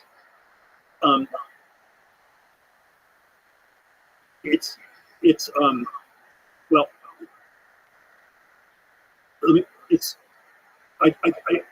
there's several different things I need to say. It's possible climate change is happening. It's possible we don't have great accounts of why that's going on. So I'm not questioning any of those things. But how scientific it is, I don't think it's a place where we have really vigorous debates. Maybe the climate is increasing because of carbon dioxide emissions, temperatures are going up. Maybe it's methane. Maybe it's people eating too much steak. It's the cows flatulating, and you have to measure how much is methane, greenhouse gas versus carbon dioxide. I don't think they're rigorously doing that stuff scientifically. I think the fact that it's called climate science tells you that it's more dogmatic than anything that's truly science should be. Why is that? Dogma doesn't mean it's wrong. Right? Why is the fact that it's called climate science mean it's more dogmatic? Because if you said nuclear science, you would question it, right? Yeah, but no one calls it nuclear science. They call it nuclear engineering. Because I'm just the only thing is I'm just making a narrow linguistic point. That is legitimately science. Well, at this point, people say computer science has worked, but Right. in the 1980s, all I'm saying is it was in the same category as, let's say, social science, political science. It was a tell that the people doing it kind of deep down knew they weren't doing real science. Well, there's certainly an ideology that's connected to climate science, and then there's certainly corporations that are invested in this prospect of green energy and the concept of green energy, and they're profiting off of it and pushing these different things, whether it be electric car mandates or whatever it is. In California, I think it's 2035. They have a mandate that all new vehicles have to be electric, which is hilarious when you get to a grid that can't support the electric cars it currently has. After they said that, within a month or two, Gavin Newsom asked people to not charge their Teslas because it was summer and the grid sparked. Yeah, look, it was all linked into all these ideological projects in all these ways, and there's an environmental project, which is and maybe it shouldn't be scientific. There's the hardcore environmentalist argument: if we only have one planet and we don't have time to do science, if you have to do rigorous science, you can prove that we're overheating, it'll be too late. And so if you're a hardcore environmentalist, you don't want to have a high standard of science. Yeah, my intuition is certainly when you go away from that, you end up with things that are too dogmatic, too ideological. Maybe it doesn't even work, even if the planet's getting warmer. Maybe climate science is not. My question is maybe methane is a worse. Is it more dangerous greenhouse gas than carbon dioxide? We're not even capable of measuring that. Well, we're also ignoring certain things like regenerative farms that sequester carbon. And then you have people like Bill Gates saying that planting trees to deal with carbon is ridiculous. It's a ridiculous way to do it. Like, how is that ridiculous? They literally turn carbon dioxide into oxygen. Is their food. That's what the food of plants is. That's what powers the whole plant life and the way we have a symbiotic relationship with them. And the more carbon dioxide is, the greener it is, which is why it's greener today on Earth than it has been in 100 years. Sure, these are all facts that are inconvenient to people that have a very specific, narrow window of how to approach this. Sure, although there probably are ways to steel man the other side too, where maybe the original 1970s. I think the manifesto that's always very interesting on the other side was this book by the Club of Rome, 1972, The Limits of Growth. And we need to head towards a society in which there's 0%, there's very limited growth. Because if you have unlimited growth, you're going to run out of resources. If you don't run out of resources, you'll hit a pollution constraint. But in the 1970s, it was you're going to have overpopulation. You're going to run out of oil. You had the oil shocks, and then by the 90s, it sort of morphed into more of the pollution problem with carbon dioxide, climate change, other environmental things. But there is sort of there's been some improvement in oil, carbon fuels with fracking, things like this in Texas. It's not at the scale, but enough to give an American standard living the whole planet. And we consume 100 million barrels of oil a day globally. Maybe fracking can add 10%, 10 million to that. If everybody on this planet has an American standard of living, it's something like 300, 400 million barrels a day. And I don't think that's there. So that's kind of. I always wondered whether that was the real environmental argument. We can't have an American standard of living for the whole planet. Somehow can't justify this degree of inequality, and therefore, we have to figure out ways to dial back and tax the carbon, restrict it, and maybe there's some sort of a Malthusian calculus that's more about resources than about pollution. Mm. How much of that the demand for oil could be mitigated by income?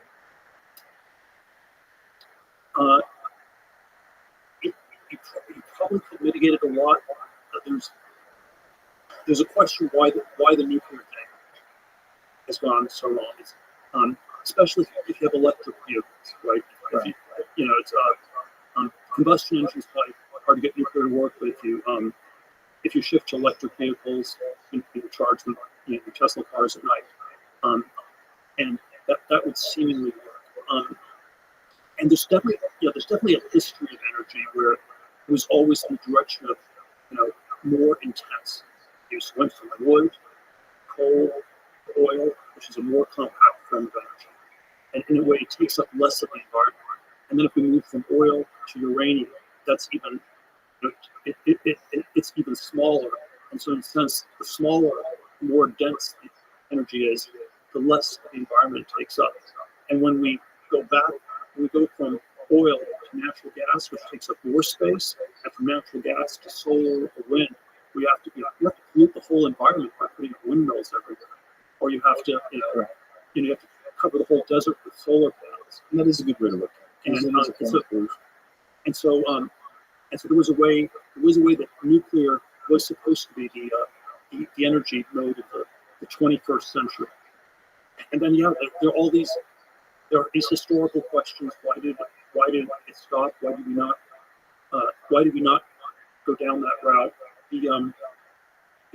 The standard explanation of why it stopped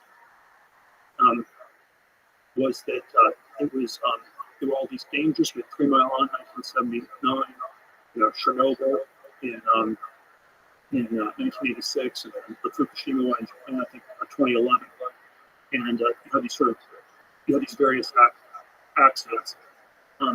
My alternate theory on why nuclear energy really stopped is that it was sort of dystopian or even apocalyptic, because it turned out that it turned out to be very dual use. If you build nuclear power plants, it's only sort of one step away from building nuclear weapons, and it turned out to be a lot trickier to separate those two things out from the left. And I think the signature moment was 1974 or 75 when India gets the nuclear bomb, and the U.S. transferred the nuclear reactor technology to India. We thought they couldn't weaponize it, and then it turned out it was pretty easy to weaponize. And then sort of the geopolitical problem with nuclear power was you either you need a double standard where we have nuclear power in the U.S., but we don't allow other countries to have nuclear power because the U.S. gets to keep its nuclear weapons. We don't let 100 other countries have nuclear weapons. That's an extreme double standard, probably a little bit hard to justify. Or you need some kind of really effective global governance, where you have a one world government that regulates all this stuff, which doesn't sound that good either. And then sort of the compromise was just to regulate it so much that maybe the nuclear plants got grandfathered in, but it became too expensive to build new ones. Like even China, which is the country where they're building the most nuclear power plants, they built way less than people expected a decade ago, because they don't trust their own designs, so they have to copy the over safety, overprotected designs from the West, and the nuclear power costs too much money. It's cheaper to do coal. Wow. I don't think the number's exactly right. But if you look at what percent of Chinese electricity was nuclear, it wasn't that high. It was maybe 4 or 5% in 2013, 2014, and the percent hasn't gone up in 10 years because they maybe doubled the amount of electricity they use, and maybe they doubled the nuclear, but the relative percentage is still a pretty small part of it because it's just more expensive when you have these over safe designed reactors. There are probably ways to build small reactors that are way cheaper, but then you still have this dual use thing. You create plutonium. Are there ways you can create a pathway to building more nuclear weapons? And if there was innovation, if nuclear engineering had gotten to a point where, let's say there wasn't 3 Mile Island or Chernobyl didn't happen, do you think that it would have gotten to a much more efficient and much more effective version by now? Well, my understanding is we have way more efficient designs. We have you can use small reactor designs, which are, you don't need this giant containment structure, so it costs much less per kilowatt hour of electricity to produce. So I think we have those designs. They're just not allowed. And then I think the problem is that if you were able to build them in all these countries all over the world, you still have this dual use problem. Right. And again, my alternate history, what really went wrong with nuclear power, it wasn't 3 Mile, it wasn't Chernobyl. That's the official story. The real story was India getting involved. Wow, that makes sense. That completely makes sense. Jeez Louise. And then this is always the question about there's always a big picture question. People ask me, if I'm right about this picture, the slowdown in tech, this sort of stagnation in many, many dimensions. And then there's always a question, why did this happen? And my cop-out answer is always why questions are overdetermined. Because, it can be, there are multiple reasons. So it could be why it could be became a more feminized, risk-averse society. It could be that the education system or less well. I think we're just out of ideas. The easy ideas have been found, the hard ideas, nature's cupboard was bare, the low-hanging fruit can pick. So that can be overdetermined. But I think one dimension that's not too underrated for the science and tech stagnation was that an awful lot of science and technology had this dystopian or apocalyptic dimension, and probably what happened in Los Alamos in 1945, and then with thermonuclear weapons in the early 50s. It took a while for it to really seep in, but it had this sort of delayed effect where, maybe a stagnant world in which the physicists don't get to do anything and they have to putter around with DEI and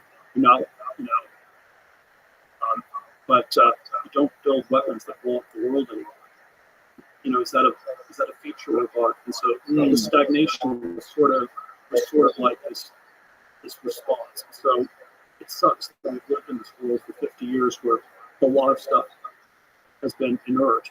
But if we had a world that was still accelerating on all these dimensions with supersonic and hypersonic planes and hypersonic weapons and modular nuclear reactors, maybe we'd be sitting where the whole world would have already blown up. And so we're in the stagnant path of the multiverse because it had this partially protective thing, even though in all these other ways it feels it's deeply deranged our society. That's a very interesting perspective, and it makes a lot of sense. It really does. And particularly the dual use thing with nuclear power, and especially distributing that to other countries. When you talk about the stagnation in this country, I don't know how much you follow this whole UAP nonsense. I know we met, what's that guy's name at your place? The guy who did Chariots of the Gods. On Anakin. Yes. Yeah. Yeah, you thought he was too crazy. You like Hancock, but you don't like Von Daniken. So I don't think he's too crazy. He just willfully, in my opinion, ignores evidence that would show that some of the things that he's saying have already been solved. And I think his hypothesis is all related to this concept that we have been visited and that that's how all these things were built and that this technology was brought here from another world. And I think he's very ideologically locked into these ideas. And I think a much more compelling idea is that there were very advanced cultures for some reason 10,000 years ago, whatever it was, whatever the year was where they built some of the insane structures. It's 45, 100 years ago, they roughly think the pyramids were built. But whatever the fuck was going on, I think those were human beings. I think those were human beings in that place, in that time.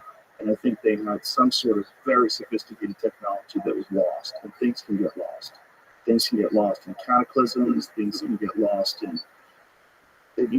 in disease and famine, and there's all sorts of war, all sorts of reasons. The burning of the Library of Alexandria. There's all sorts of ways that technology gets lost forever. And you can have today someone living in Los Angeles in the most sophisticated, high-tech society the world has ever known.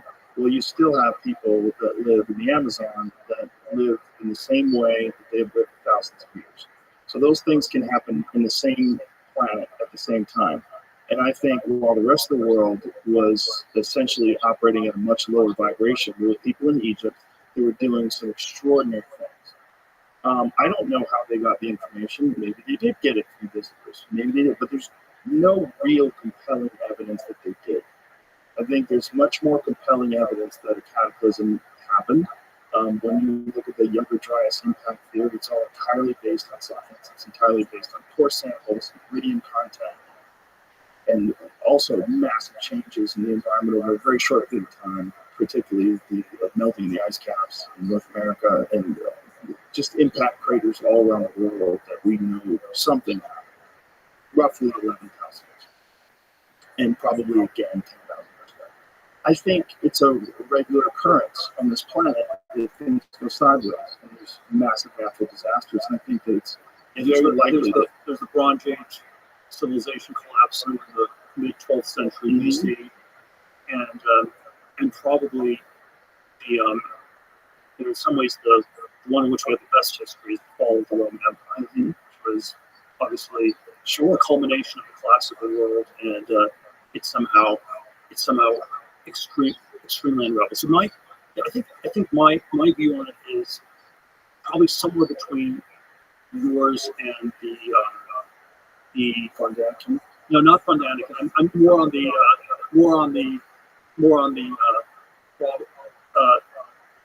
other side. Let me try to define why this.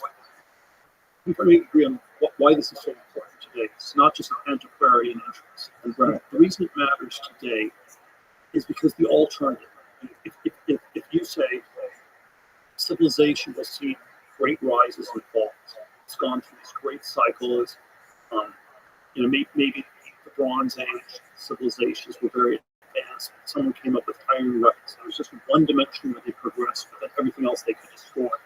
And so, or the fall of the Roman Empire was again this, pretty cataclysmic thing. There were diseases, and then there were political things that unraveled.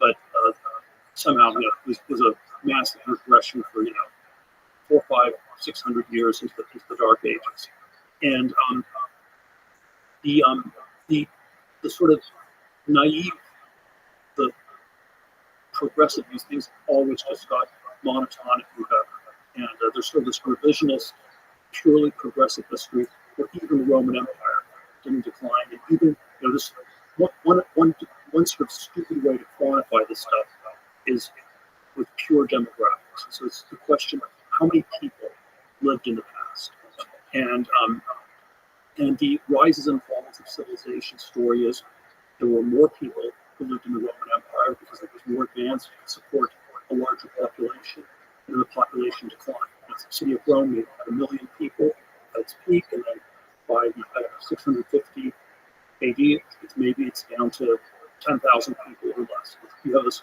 complete collapse in the population, and then the sort of alternate, purely progressive views. The population has always just been monotonically increasing, because it's a measure of in some sense, things that have always been getting better. So I am definitely on your side that population had great rises and falls, civilizations had great rises and falls, and so that part of it, I agree with you, or even some variant of what Hancock or Hundanic say.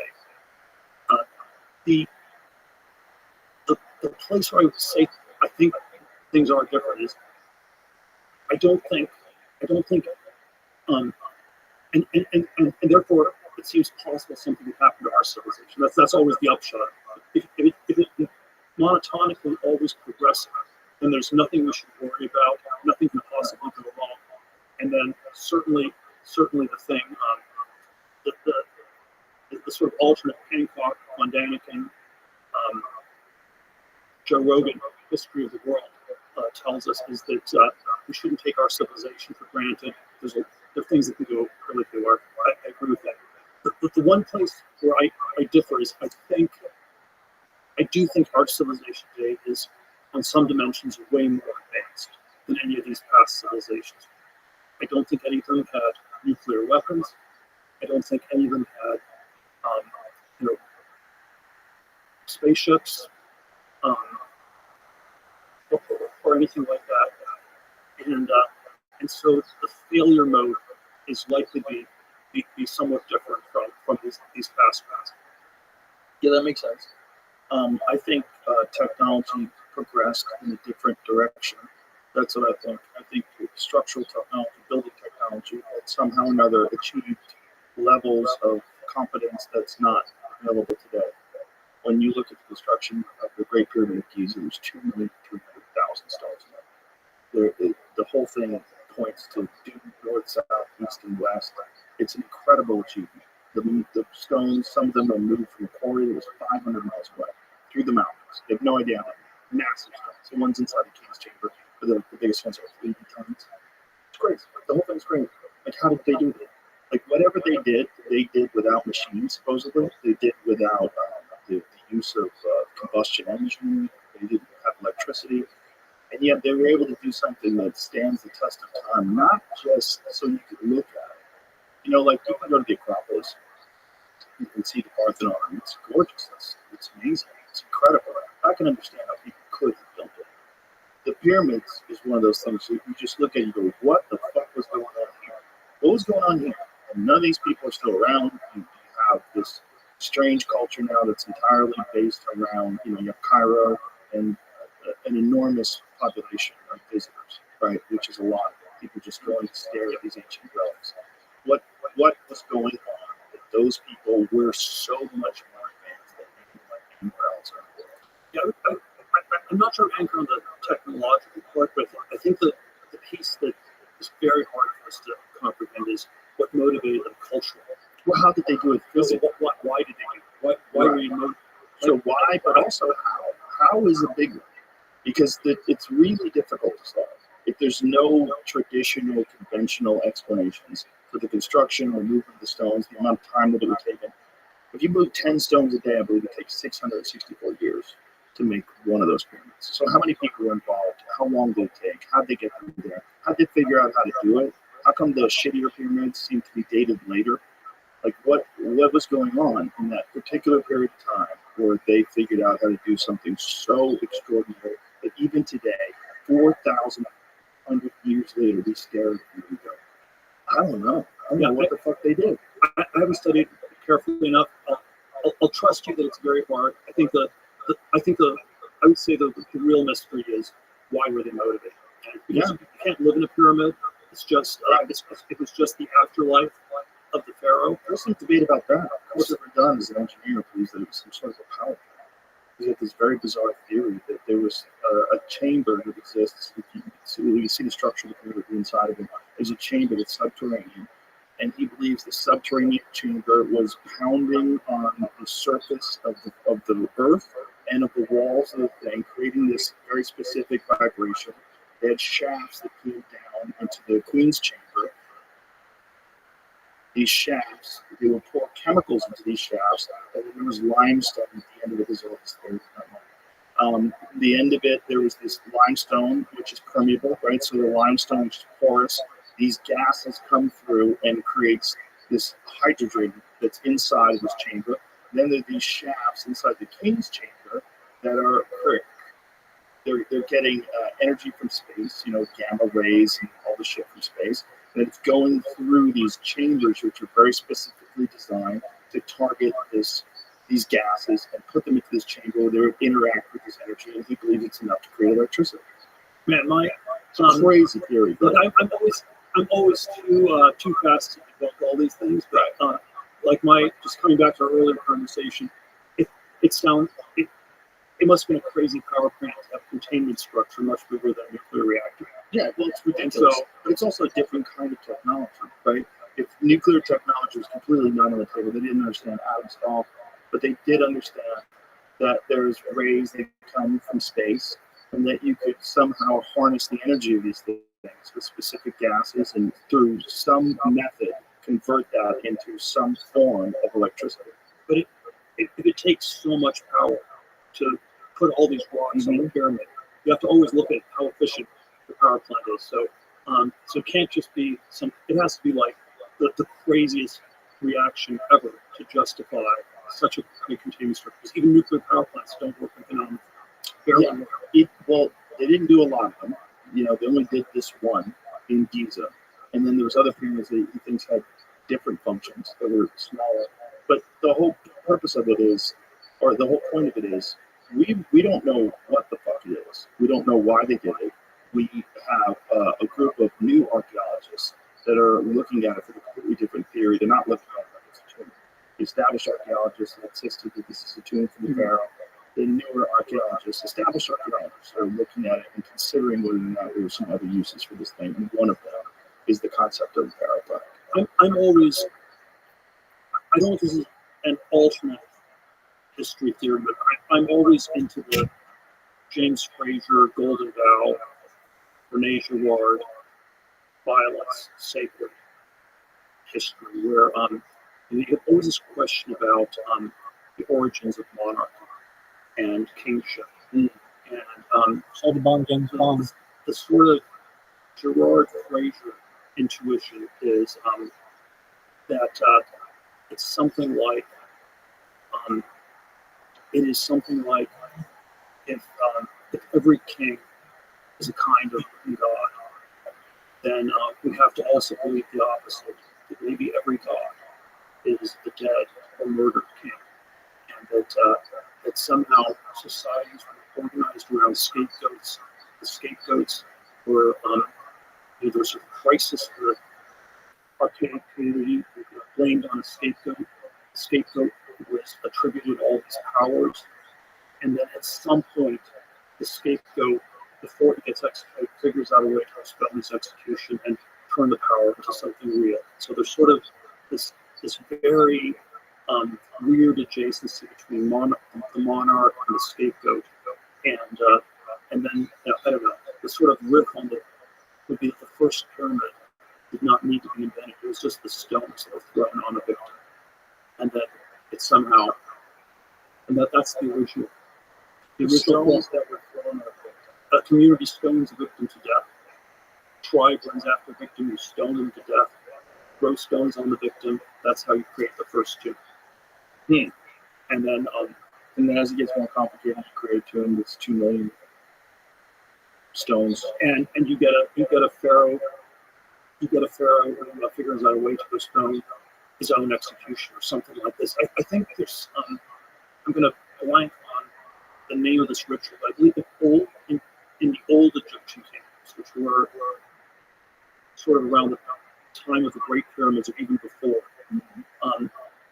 It was something like in the 30th year of the reign of the pharaoh gets transformed into a living god, and then this perhaps dates to a time where in the 30th year of the pharaoh's reign, the pharaoh would get ritually sacrificed or killed. We have all these societies where the kings lived, were allowed to leave from a lot of time. You become king and you draw a number of pebbles out of base, and that corresponds to how many years. Is this Jamie? The said festivals. Said Festival of Tales, ancient Egyptian ceremony to celebrate the continued rule of Pharaoh. The name is taken from the name of the Egyptian wolf god, one of whose name was This is what I'm talking about. was said. The less from the feast name, the feast of the tail is derived. So, yeah, next paragraph, not the start. This, not right.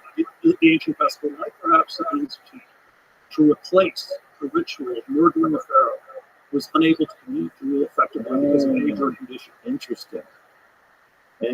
So you can't kill him now. And then eventually, said festivals were jubilee, several would at the throne for 30 years. And then every 3 to 4 years after that. So when it becomes unthinkable to kill the pharaoh gets turned into a living god. Before that, the pharaoh gets murdered and then gets worshipped as a dead pharaoh or distant. That's interesting, but it still doesn't solve the engineering puzzle. The engineering puzzle is the biggest one. But how did they do that? The one I'm focusing on is the motivation puzzle. Yeah, why even did if you have all the motivation in the world, if you want to build a structure that's insane to build today, and you're doing it 4,500 years ago, we're dealing with a massive puzzle. I think the motivation part's the harder one to solve. If you can figure out the motivation, you'll figure out a way to organize the whole society. And if you get the whole society working on it, you can probably do it. But don't you think that his grasp of power was in peril in the first place, which is why they decided to come up with this idea of turning them into a living god? So to have the amount of resources and power, and then the engineering, and then the understanding of whatever methods they use to shape and move these things. Well, this is always the anthropological debate between Voltaire, the Enlightenment thinker of the 18th century, and Durkheim, the 19th century anthropologist. And Voltaire believes that religion originates as a conspiracy of the priests to maintain power. And so politics comes first, the politicians invent religion. And then Durkheim says the causation is the other way around, that somehow religion came first, and then politics somehow came out of it.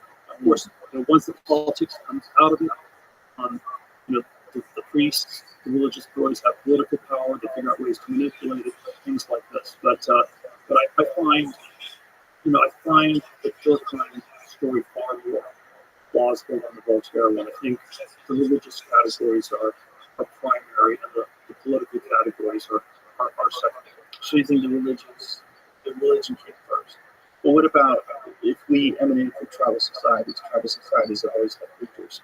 When you have leaders, you're going to have dissent, you're going to have challenges, you're going to have politics, you have people negotiating to try to maintain power, keep everything organized. That's the origin of politics, correct?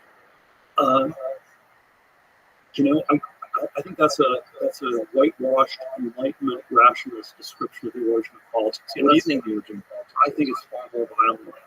If you're giving me it's very violent. You have control of the power and maintaining power. You can cause murder, sabotage. Well, that's more like yeah. But what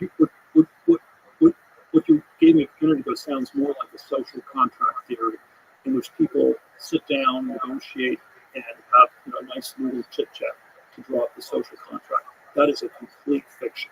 Yeah, I don't think that. I think that there was probably various levels of civility that were achieved when agriculture and when establishments were constructed that were near resources, where they didn't have to worry as much about food and water and things on those lines. Things probably got a little bit more civil. But I think that the origins of it, or like the origins of all human conflict, it's filled with murder. Well, I think at the beginning was madness. Yeah, madness. And I don't know. I don't know if it got that much more rational. I don't know if it's that much more rational today. Well, so in some ways it's not, right? This is again back to the progressive conception. Have we really progressed? How much have we really progressed from that? But yeah, my version would be that it was much more. It was organized around acts of mass violence. Like maybe you externalize it onto the mastodon or hunting some big animal or something like this.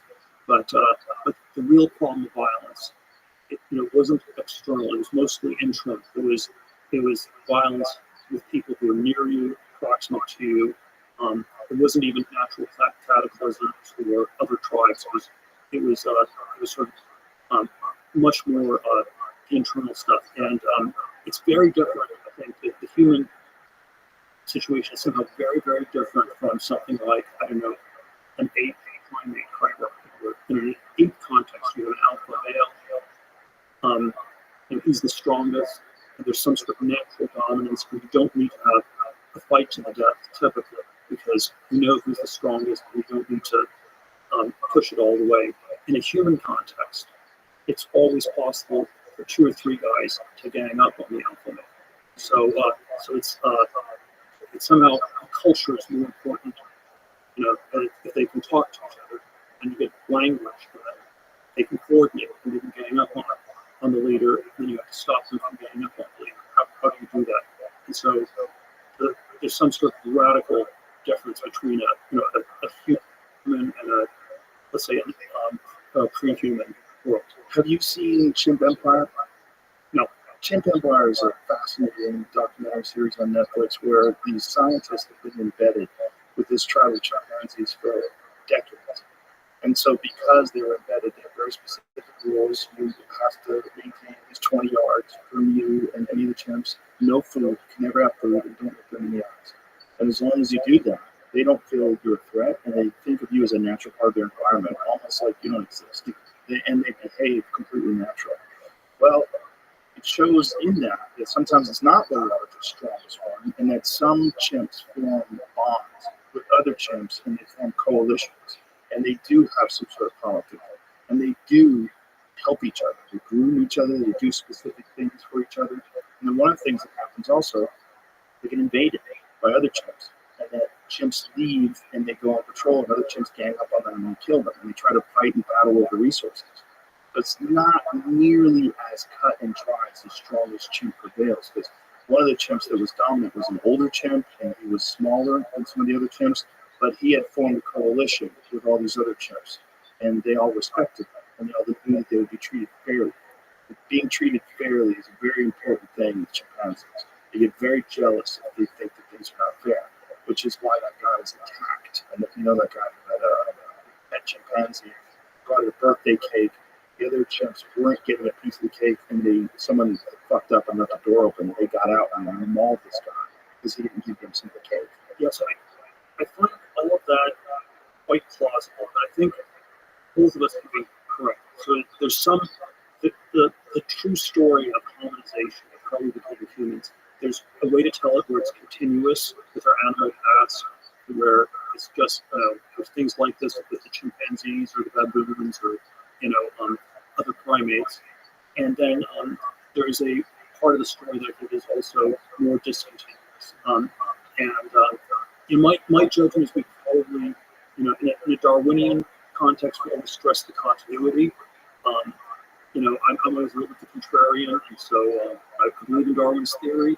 But I think we should also be skeptical of ways it's too dogmatic, and Darwin's theories make us gloss over the discontinuities. And I think the one type of things that have happened overnight, one type of fairly dramatic discontinuity is that is that humans have something like language.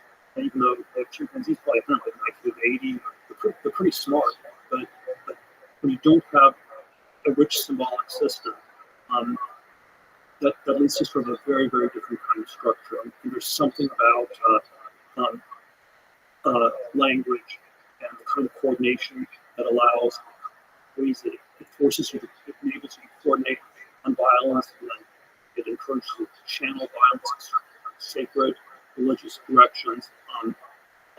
I think creates something radically different about human society. We differ. Humans tell each other stories. A lot of stories are not true; they're myths. But I think that's some sort of a very important difference from even our closest primate relatives.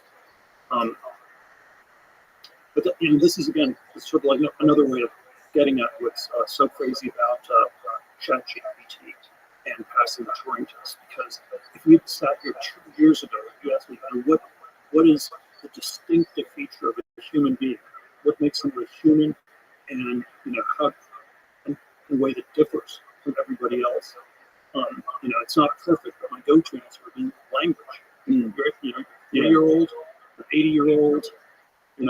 Just about all humans can speak languages. Just about all non-humans cannot speak languages. It's this binary thing, and that's sort of a way of telling us again why passing the Turing test was way more important than super intelligence or anything else. Yeah, I can see that. Sorry, you don't want to go back to that tangent. No, it's good tangent. That's great. Keep tangent going. Have fun. It's great. Do you think? What do you think the factor was? There's a lot of debate about this. Like the factor was that separated us from these animals, and why we became what we became. Because we're so vastly different than they are a primate. Like, so what do you think took place? Like the doubling of the human brain size over a period of 2 million years, one of the greatest mysteries in the entire fossil record. We don't know what the fuck happened. There's a lot of theories. Throwing the arm, cooking meat. There's a lot of theories, but we really have no idea. Well, if we do sort of linguistic riff, I think Aristotelian Darwinian biology, Aristotle, you always differ things by different categories. And man, I think the line Aristotle has something. Man differs from the other animals in his greater aptitude for imitation. And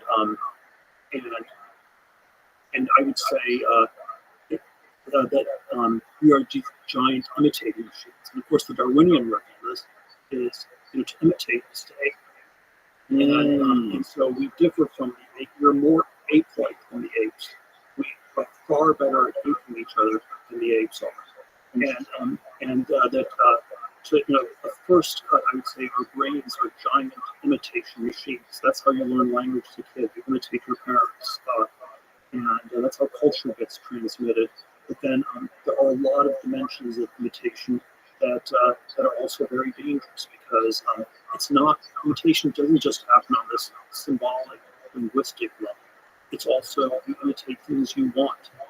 You want a banana, I want a banana. You want a blue ball, I can have a red ball. I want a blue ball because you have a blue ball. And so there's something about imitation that creates culture. That is incredibly important pedagogically. Learning, it's how you master something.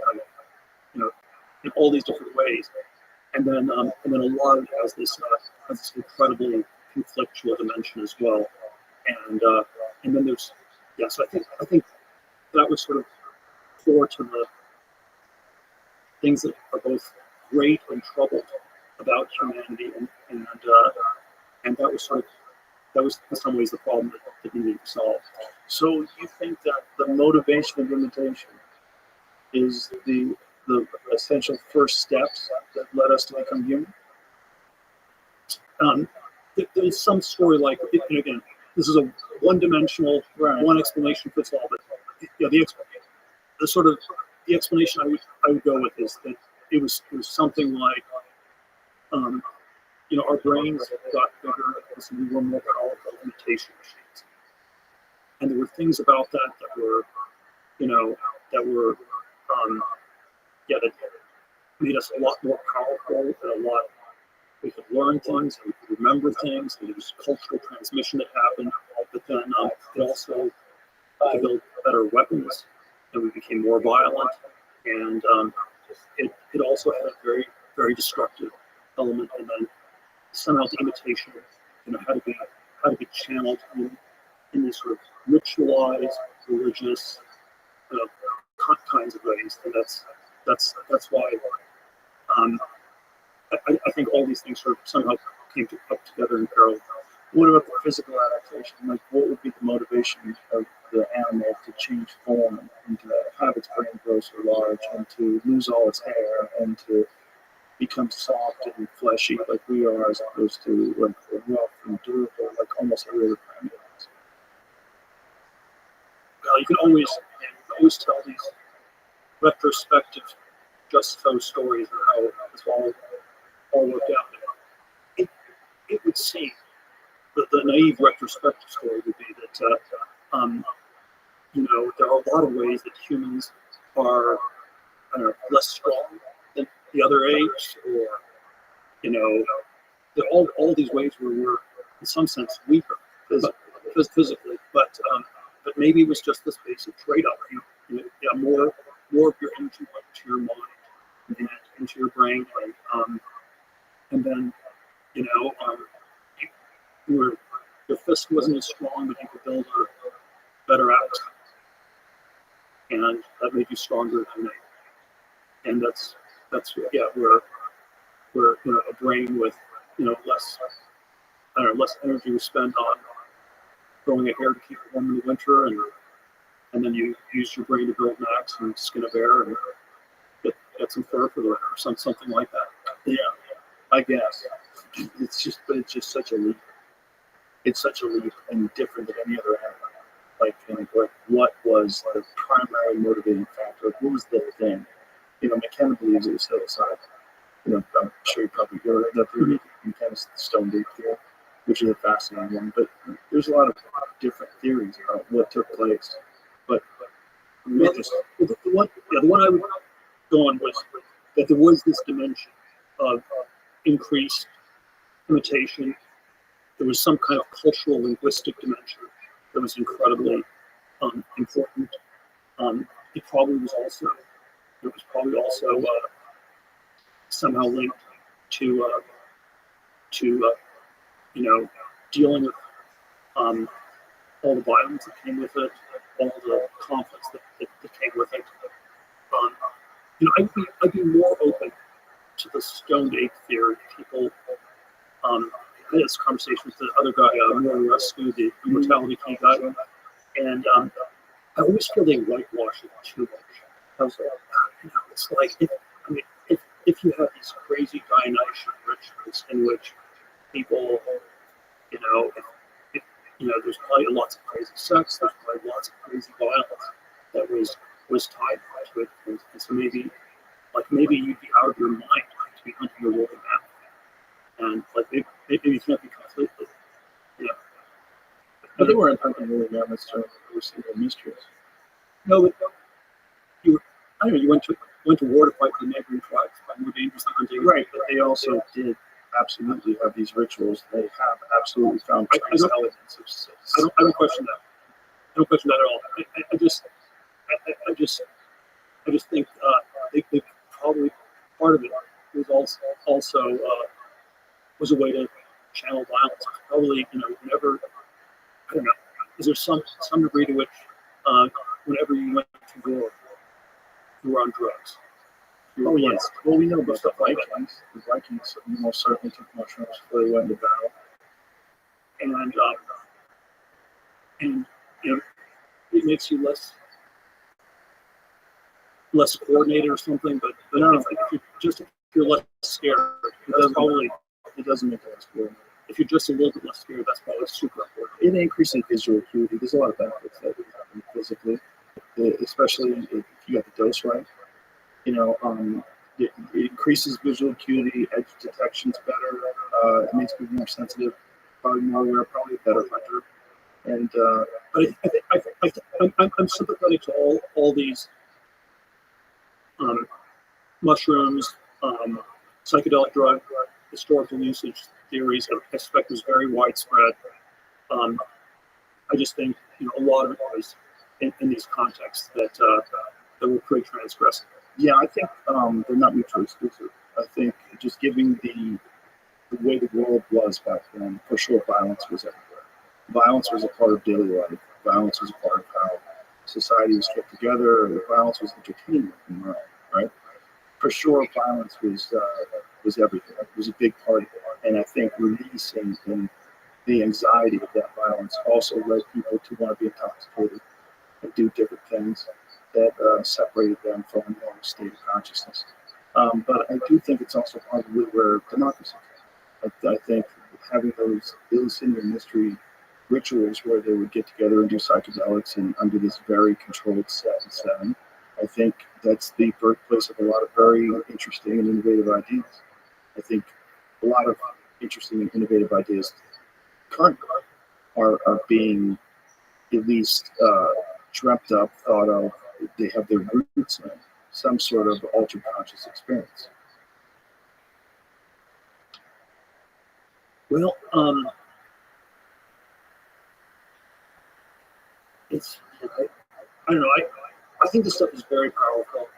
I think it is.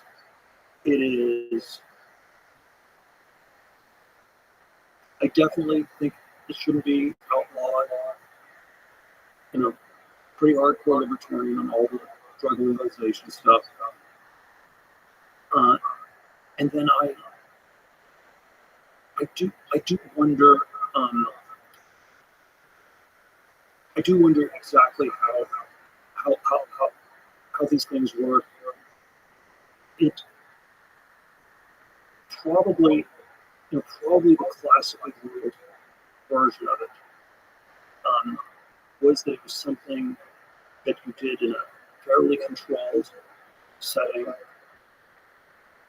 You didn't do it every day, and it was some way I imagine to get a very different perspective on the 9-to-5 job or whatever you call it, but you didn't necessarily want to really decamp to the other world altogether. Sure, it's too dangerous to do it. I don't think anybody thinks they did. I think that was part of the whole thing. Where do you think that line is? Like, should everyone do one ayahuasca trip, or if you do an ayahuasca trip a year? Is that too much? Everyone has to do anything. And I think everyone has their own requirements. And I think as you do, that everything like this, especially psychedelics, one of the more disappointing things recently was that the FDA had denied. They did these MDMA trials for others. Yeah, very, very disappointing that they wanted to make MDMA therapy available to veterans and people with severe PTSD, and has extreme benefits, clinical benefits, known, documented benefits, and for whatever reason, the FDA decided that they have to go through a whole new series of trials. They try to get this stuff legalized, which is very disappointing. And yeah, I was very bullish on this stuff happening, and the way I thought about it 4 or 5 years ago was that it was a hack to doing a double-blind study, and because the FDA always has this concept that you need to do a double-blind study, give one third of the people give a sugar pill, and 2/3 give the real drug, and no one knows whether they have the sugar pill or the real drug, and then you see how it works. The science requires a double-blind study, and then my anti-double-blind study theory is, if it really works, you don't need a double-blind study. It should just work. And there's something sociopathic about doing double-blind studies, because 1/3 of people who have this disease are getting sugar pill. It shouldn't even be, like, maybe it's immoral to do double-blind studies. Well, double-blind studies are unique and novel concepts. This is not unique or novel. Well, unique, yes. My claim is, if it actually works, you shouldn't need to do a double-blind study at all. But and then my hope was that MDMA, psychedelics, all these things, they were a hack on a double-blind study, because you knew whether you got the real thing or the sugar pill. And so this would be a way to hack through this ridiculous double-blind criteria and just get the study done. And then what I think part of it is probably just an anti-drug ideology by the FDA, but the other part that happened on the sort of scientific establishment level is they think you need a double-blind study. Joe, we know you're happy with this double-blind study, because people will know whether about the sugar pill, and that's why we're going to arbitrarily change the goalposts and set them at way, way hard. Because we know there's no way you can do a double-blind study, and it's not a double-blind study, it's no good, because that's what our ideology of science tells us. And that's sort of what I think was part of what went sort of politically haywire with this stuff. Well, I also think that it's Pandora's box. I think that's a real issue. And that they do find extreme benefit in using MDMA therapy, particularly for veterans. If they start doing it, it starts becoming very effective and it becomes well known and widespread, then it will open up the door to all these other psychedelics. And I think that's a real threat to the powers that be. It's a real threat to the establishment. If you have people thinking in a completely alternative way, and we saw what happened during the 1960s, and that's one of the reasons why they threw water on everything and had it become Schedule 1 and locked the country down in terms of the access to psychedelics.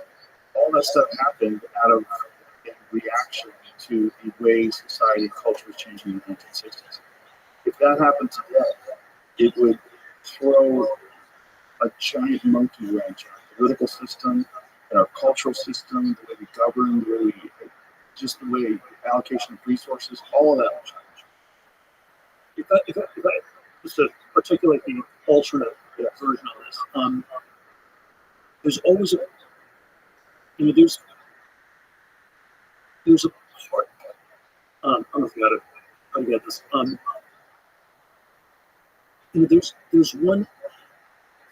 There's a question whether this shift to interiority is it a complement or a substitute? Like I said about talking action, is it a complement or a substitute to changing the outside world? So we focus on changing ourselves. Is this the first step to changing the world, or is it sort of a hypnotic way in which our attention is being redirected to outer space to inner space? So I know the one liner I had years ago was, we landed on the moon in July of 1969, and 3 weeks later Woodstock started, and that's when the hippies took over the country, and we stopped going to outer space. We started going to inner space. So there's sort of a question, how much it worked as an activator or as a deactivator in a way. There are all these different modalities of interior. There's psychological therapy, there's meditation, there's yoga, there's a sexual revolution, gradually to the B cells, living in their parents' basement, playing video games. So all there's the navel gazing that is identity politics. There's a range of psychedelic things, and I think all these things. I wonder whether interiority ended up acting as a substitute. Because the alternate history in the 1960s is that the hippies were actually anti-hippie, and it was sort of the drug smackers at the end of the city, at the end of the 60s, and that's when people depolised things. It was the kind of the Beatles song, around pictures showing now, not going to do anything.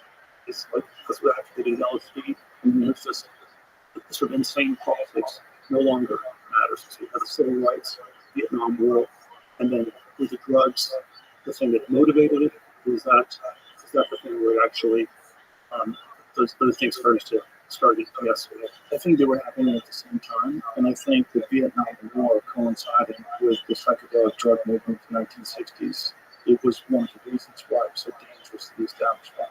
Because these people were far less likely to buy into this idea that they needed to fly to Vietnam and go kill people they didn't know. And they were far less likely to support any of it. And I think there was this sort of bizarre movement that we had never seen before, this flower children that we know that they bought into. If you read Chaos by Tom Henry, fantastic book. It shows you what they were trying to do to demonize these hippies. Well, it was or the part of the dialogue is interesting with the MK Ultra. Yeah, which is part of it. Yeah, where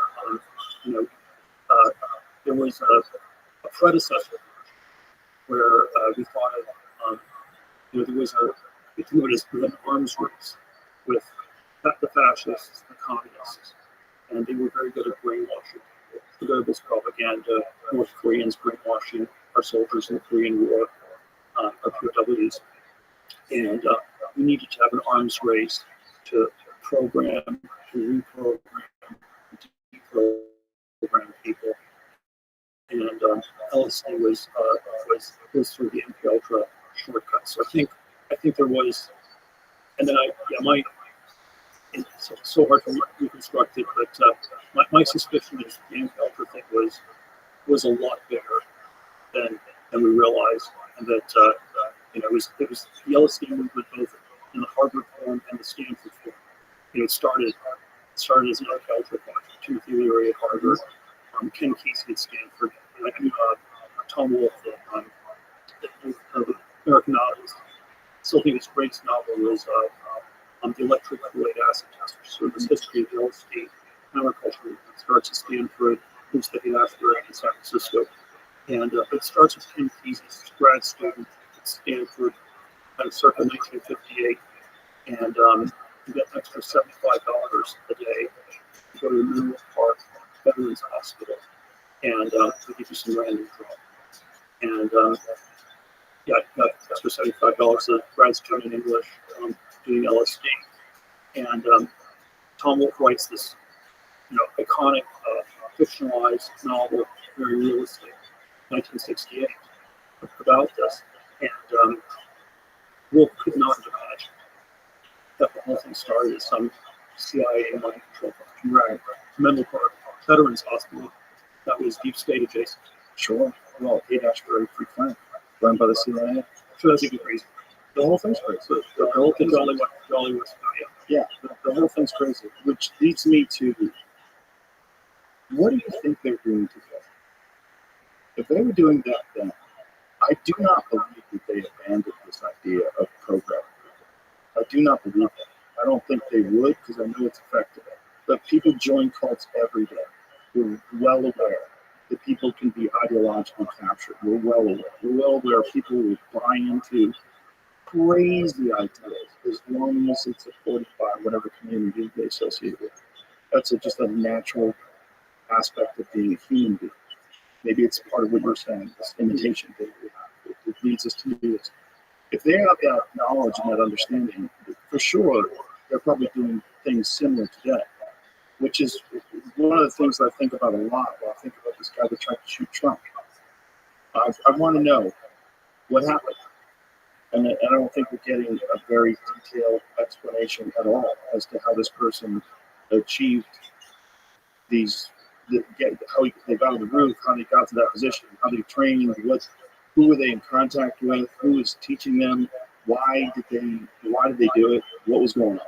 We are in the dark.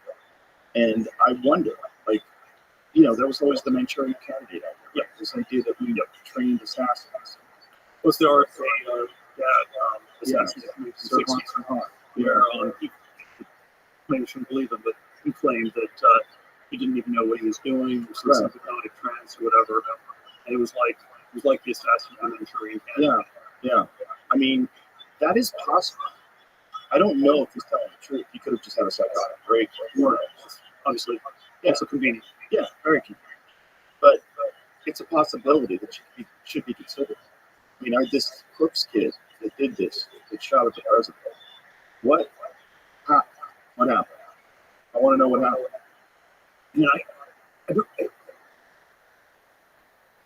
I probably veer in the direction that there were, on the sort of conspiracy theory of history, I veer in the direction that there was a lot of crazy stuff like this that was going on in the U.S. first half of the 20th century, overdrive, 1940s, the Manhattan Project was this giant secret project, 1950s, 1960s, and then somehow the last 50 years, I think I'm not sure the perspective I have is these institutions are less functional. I don't think the CIA is doing anything quite like MK Ultra anymore. What do you think?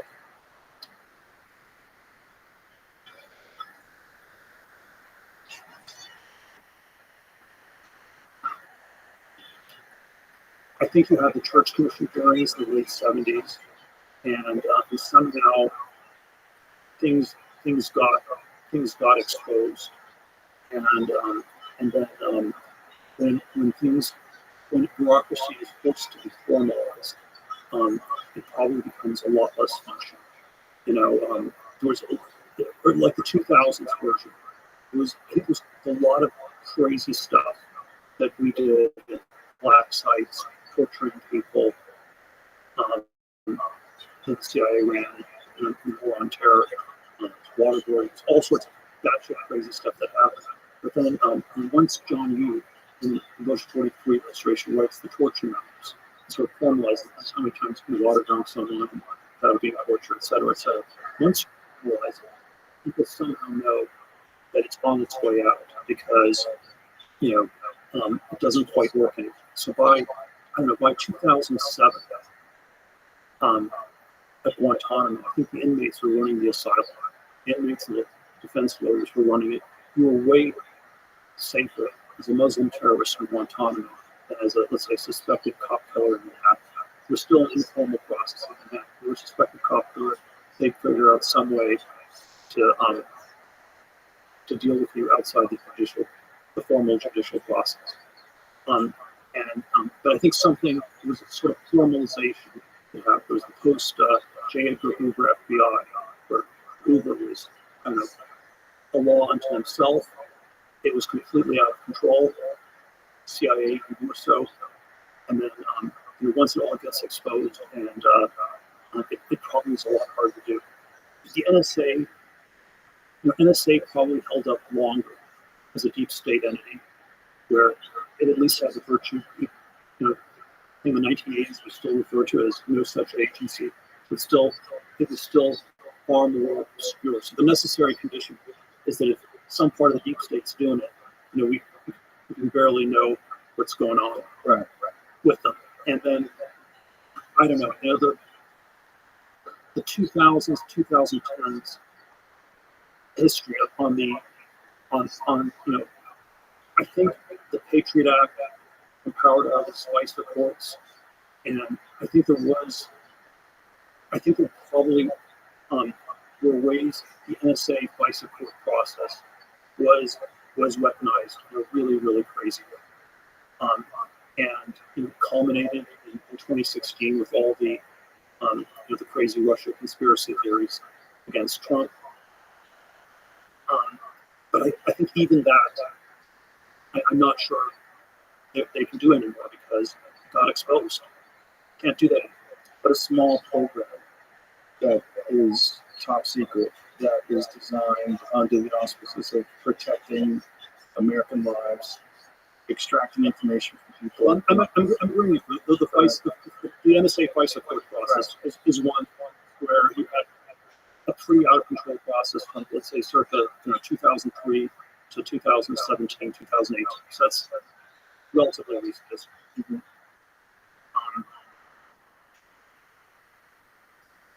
I don't know. They're all the Jeffrey Epstein conspiracy theories, which I'm probably too fascinated by because it felt like there was some crazy stuff going on that they were able to cover up. But still,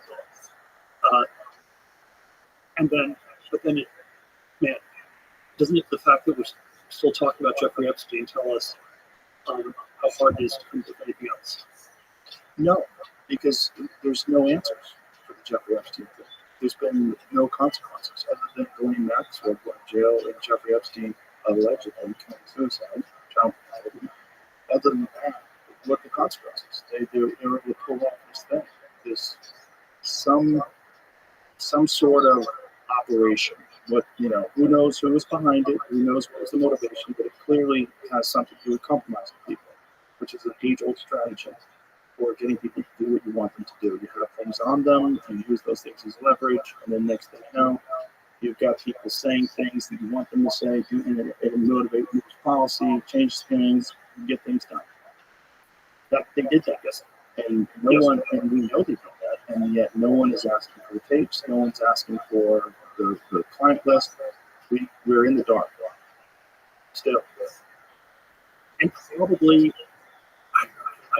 I spent too much time thinking about all the Epstein variants.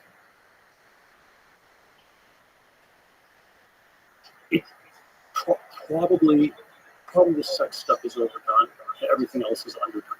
It's like a limited hangout. We get to talk about the crazy underage sex, and not about all the other questions. It's like when Alex Acosta testified for Labor Secretary, and he was the DA that prosecuted Epstein in 0809, got him served a very light 13-month whatever sentence, and it was a South Florida DA or whatever he was, and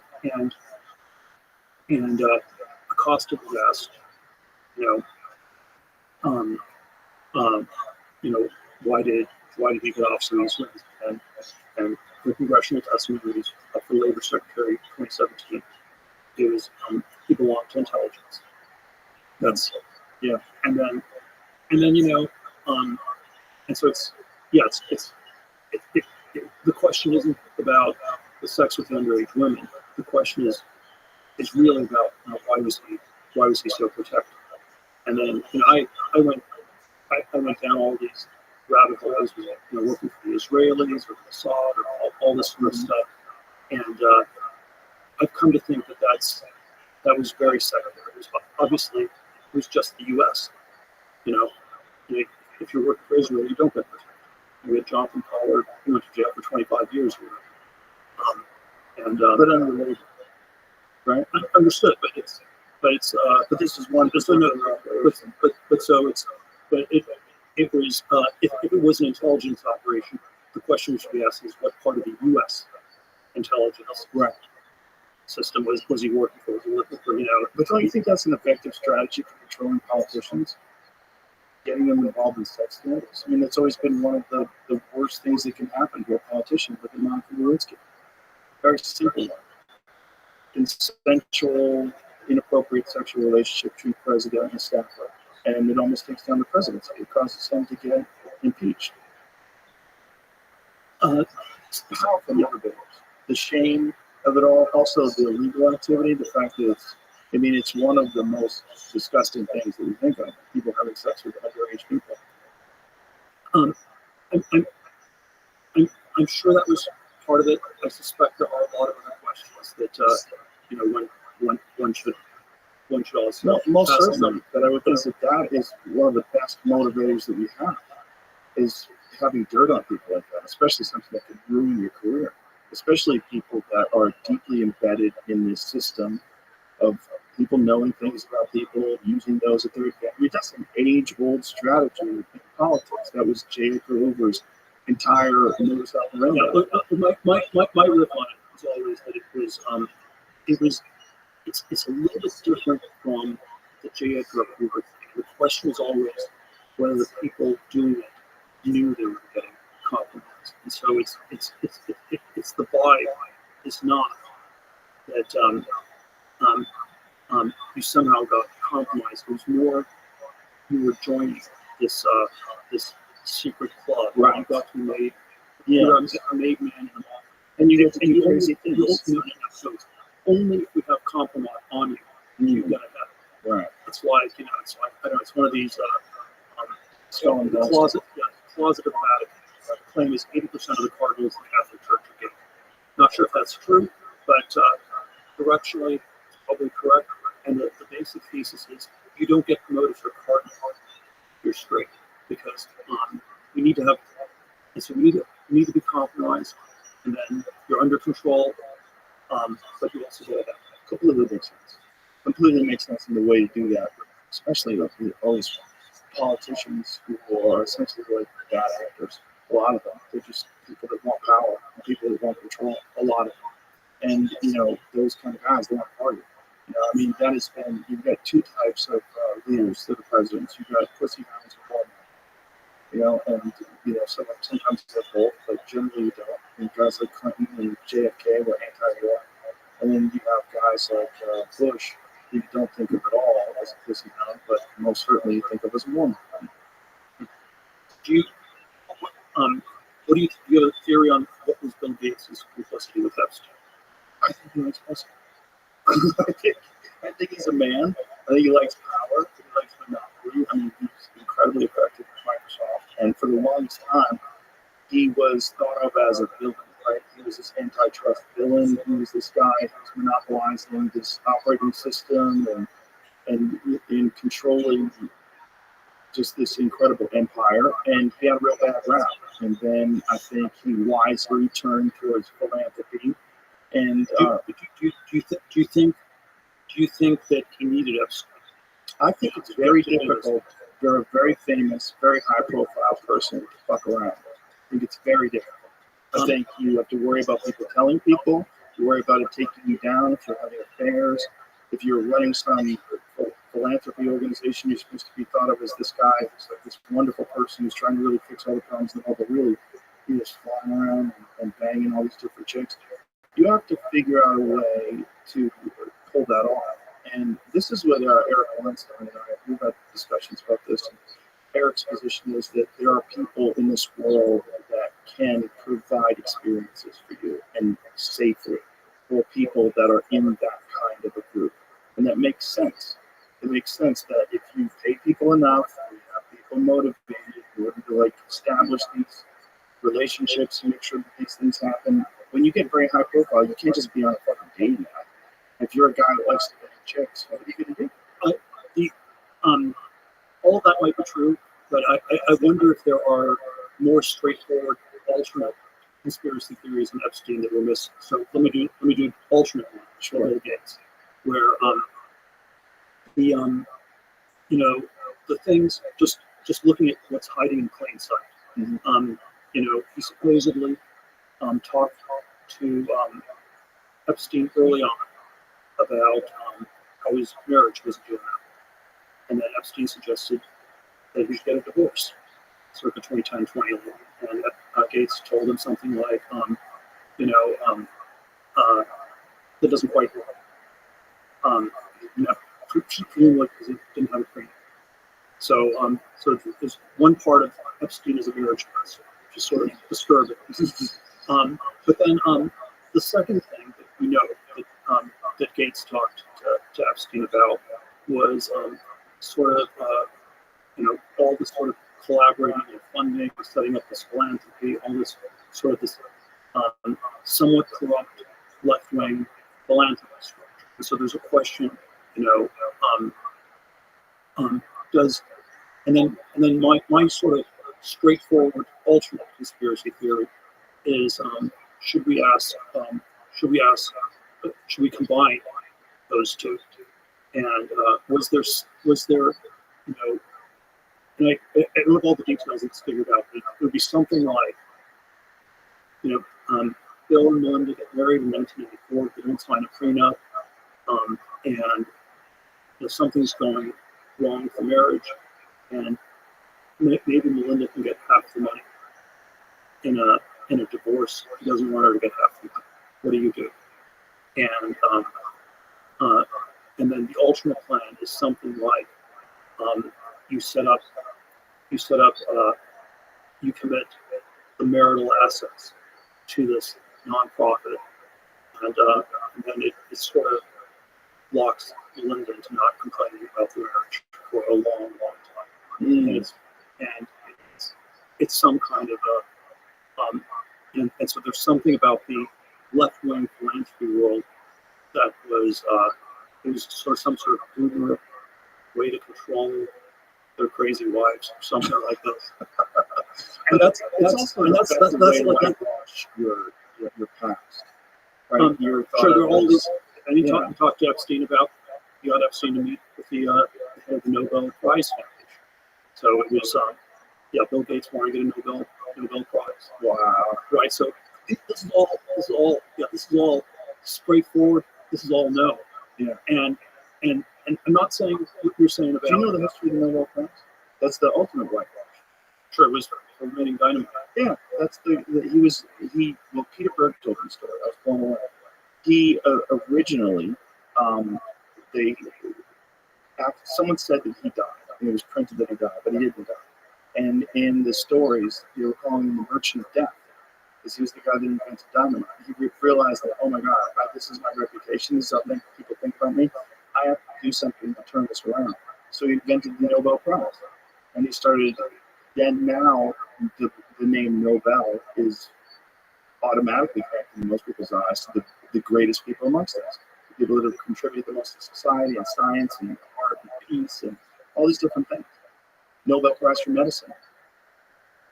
Or It's super crazy. Yeah, it's a crazy history, but it's the ultimate whitewash. It's the same thing. Like, he came up with that prize because he wanted to change his image publicly. And so it's ironic that Bill Gates would want to get a Nobel Prize. Or not ironic. It's ironic, but understandable and ironic. But I think, but then if we and so there's a underage sex version of the Epstein story, and then there is a crazy status Nobel Prize in the history of it, and there is a corrupt left-wing philanthropy one, and there is a rumors who didn't sign prenuptial agreements with their wives story, and I think all of those are worth exploring more. I think you're right. What about these left-wing philanthropy ventures do you think is uniquely corrupt?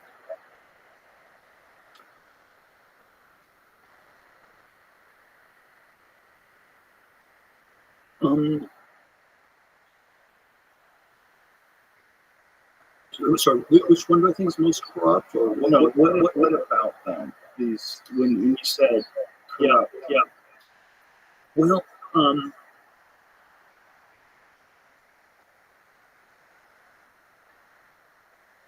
it's there's something about, maybe it's just my hermeneutic of suspicion. There's something about, there's something about the virtue signaling and what does it mean? And I always think this is sort of a America versus Europe difference, where in America we're told that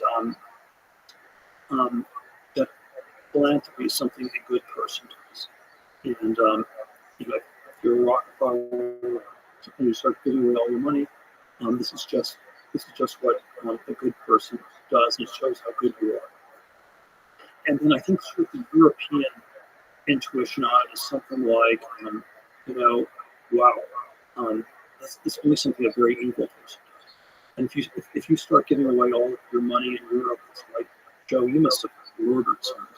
You must be covering up for something. And so there are these two very different intuitions, and I think the European one is more correct than the American one. And probably there's some history where, the sort of left-wing philanthropy peaked in 2007, 2010, 2012, and there's these subtle ways, we've become more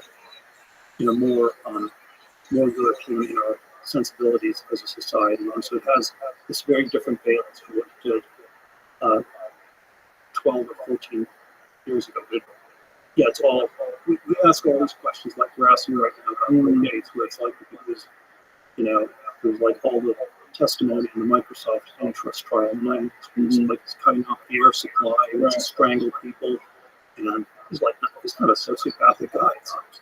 And then it's this giant whitewashing operation, and then somehow the whitewashing has been made too transparent, and it gets deconstructed and exposed by the internet or whatever. I think most people are still unaware of how much whitewashing actually took place, including donating somewhere in the neighborhood of $300+ million to media corporations, essentially buying favorable reviews about him. And then there's this very public philanthropy. It's not just philanthropy; it's philanthropy mixed with public relations, because he's constantly doing interviews about it. This is not like a guy who is just silently donating his incredible wealth to all these causes. He's advocating for it on various talk shows. He's constantly talking about it and how we need to do things. During the pandemic, he was a very vocal voice. He was the guy telling us somehow or another, he became a public health expert, and no one questioned why he would take public health advice from someone who has a financial interest in this one very particular remedy. Yeah, or all these alternate versions. Yeah, I think it's always so hard to know what's really going on in our So I think all of what you say is true, but I also think it's not working as well as it used to. I agree. And there's a way people see through this. It's not always as articulate as you just articulated it, but there's some vague intuition that you know when Mr. Gates is just wearing sweaters and looks like Mr. Rogers, that something fishy is going on. People have that sort of. They trust Jeff Bezos in his tight shirt, hanging out with his girlfriend. Or Elon Musk with the light signaling is safer than virtue signaling. Yeah. Because if you're virtue signaling, our intuition is something really, really, really sketchy. Suspicious. We get suspicious, and I think rightly so. I think especially when someone's doing something so public, I think rightly we should be suspicious. Especially when with Gates, it's like the history of the guy. I mean, you know what he was involved with before. You know how he ran Microsoft. It just kind of makes sense that it's a clever move. It's a clever move to pay the media. It's a clever move. Again, my alternate, which is not incompatible with yours on Gates, is that Melinda finally files for divorce in early 21. I think she told Bill she wanted one in late 2019. So 2020, the year where Bill Gates goes into overdrive on COVID,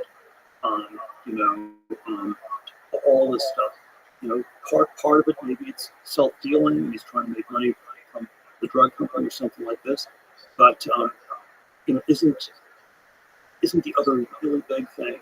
He needs to box Melinda and force her not to get that much out, because all the money's going to the foundation anyway.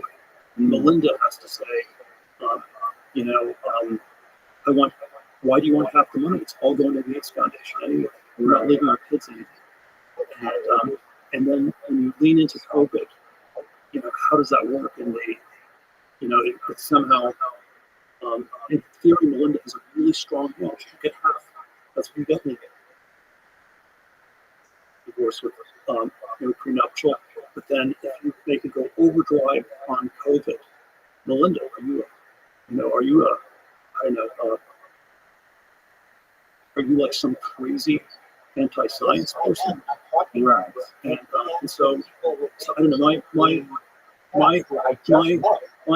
My reconstruction is that you should not underestimate how much of it was, about just controlling his ex-wife and not about controlling the whole society. Makes sense. It makes sense. They can both be true. They can both be correct. Sure, there's many factors. But mine lines up really well with the timeline. Well, we're probably talking about $100 billion. I think she got this. She got like 1/10. Really interesting. She should have gotten half. As far as, and I think it's amazing she got it down.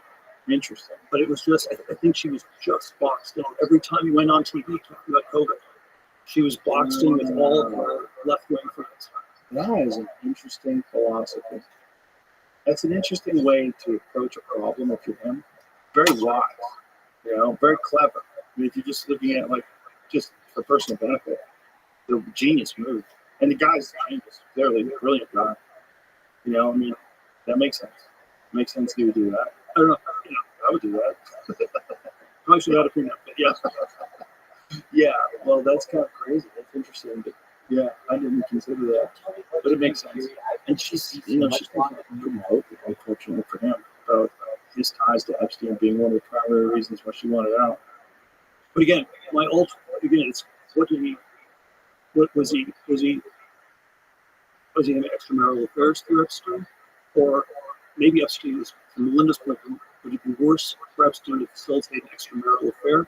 Or would it be worse for Epstein to be advising Gates on how to ditch Melinda without giving her any money? What do you think? I think that would be much, much worse from Melinda's point. Yeah, makes sense. It totally makes sense. Do you think that he was a legitimate financial advisor? If you could give him advice on how to do those things, Gates would have more effective people. I mean, when you're at that level of wealth, I'm sure you have wealth management people that are very high up.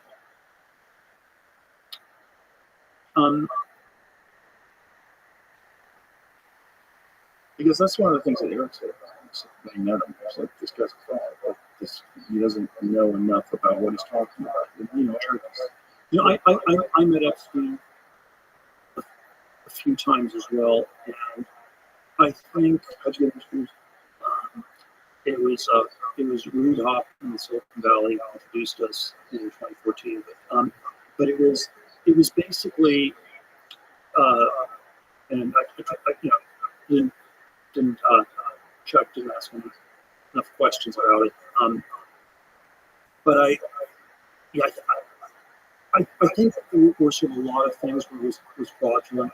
I do think Epstein knew a lot about taxes, and there were probably these complicated ways that you can structure a nonprofit organization, especially as a way in a marital context that I think Epstein might have known a decent amount about. How, when you were introduced So to I don't think Epstein would have been able to, come on super straight or something like that. But I think this sort of thing he might have actually been pretty expert. when you were introduced to him, how was he described? He was described as one of the smartest tax people. Interesting. And I probably was my moral weakness. Well, how could you have known back then? You'd never been arrested. And this was 2014. It was post arrest. Also, his arrest was the first arrest, right? Yeah, Which was like 2007 7 or or 8. 8. Okay. And so, But you assume he didn't go to jail for that long. right. It was probably not as serious as alleged. There was certainly was the illusion through all these other people that I trusted. Reed, who introduced us, was started LinkedIn. He was maybe too focused on business networking, but Right. I thought he always had good judgment of people. When the shit went down and Epstein gets arrested for the second time, you're like, ugh, well, there you go. I've thought about it. I thought a lot about it as a result. Yeah, sure. Jesus Christ. Well, he tricked a lot of people. I know a lot of people that met him. He got a lot of celebrities to come to his house for parties and things. Well, I think it was. I think a lot of it was this strange commentary on, there was some secret club, secret society to be part of. Right, of course. Again, it wasn't explicit. That was the big lie. People love those stupid things. They love like exclusive clubs that very few people. It's so well housed. Like, look at that stupid thing. You just go to a place that you have to be a member to go to. Yeah. And then you get like that. Yeah. It's different from the other ones. You have to have a membership only there. People love that kind of shit. Socially, they love being a part of the wall club. Love it. They love it. And if you're a guy like Bill Gates or similarly wealthy, you probably have a very small amount of people you can relate to, very small amount of people you can trust. Probably very difficult to form new friendships. Yeah, I think we're quite different things that were pitched for different people. Sure. I was pitched on the taxes. I think, there are probably other people that were, more prone to the social club party. And then there were probably people, and there was quite a fairly limited group where it was, off the charts bad. Wouldn't it be wonderful to know what the fuck was really going on? Maybe one day we will. Maybe one day some UF type character will break it all down to us and explain to us in great detail exactly how this is formulated and what they were doing and how they were getting information out of people. I think people have to age out. They have to die. We still don't have it on the community assassination. JFK. Well, one of the wildest things that Trump said was that if they told you what they told me, you wouldn't tell people either. Which is like, what the fuck does that mean? What does that mean? I don't think legally he can tell you, right? Because I think those things are above top secret. If they did inform him of something, there must be some sort of prerequisite to keeping this a secret. I haven't studied that one that carefully, but isn't, there are all these alternate conspiracies on who killed JFK. It's the CIA and the mafia and the Russians, the Cubans, and there's an LBJ version. He's a good benefit. And so all these happen in Texas. You have all these alternate theories on some level. It's I always think it's just a commentary where in 1963 America wasn't like it was to be, but it was like a really crazy country underneath the surface. And and even though probably most of the conspiracy theories are wrong, it was like Murder on the Orient Express. All these people sort of had different reasons for wanting Kennedy dead. And that's what the theories are like, if they're wrong or the factual detail. And then the sort of more minimal one that I'm open to, and I think there's some evidence in this from the stuff that has come out, is Oswald was talking to parts of the U.S. and so even if Oswald was the lone assassin or somebody with the magic bullet and all that stuff, let's say Oswald was the lone assassin, did he tell someone in the FBI or CIA, and I'm gonna go kill Kennedy down? Mm-hmm. And then, maybe the CIA didn't have to kill him; they just didn't do nothing, just had to sit on it, or maybe he was too incompetent and didn't go up the bureaucracy.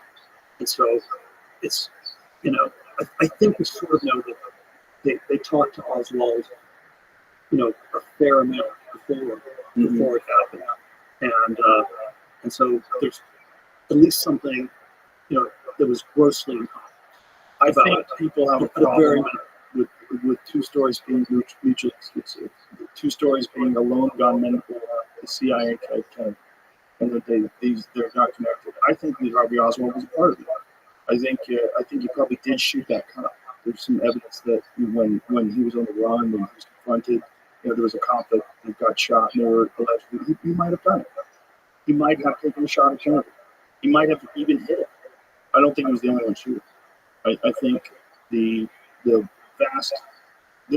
an enormous amount of people that heard sounds coming from the grassy knoll. They heard gunfire. They reportedly saw people.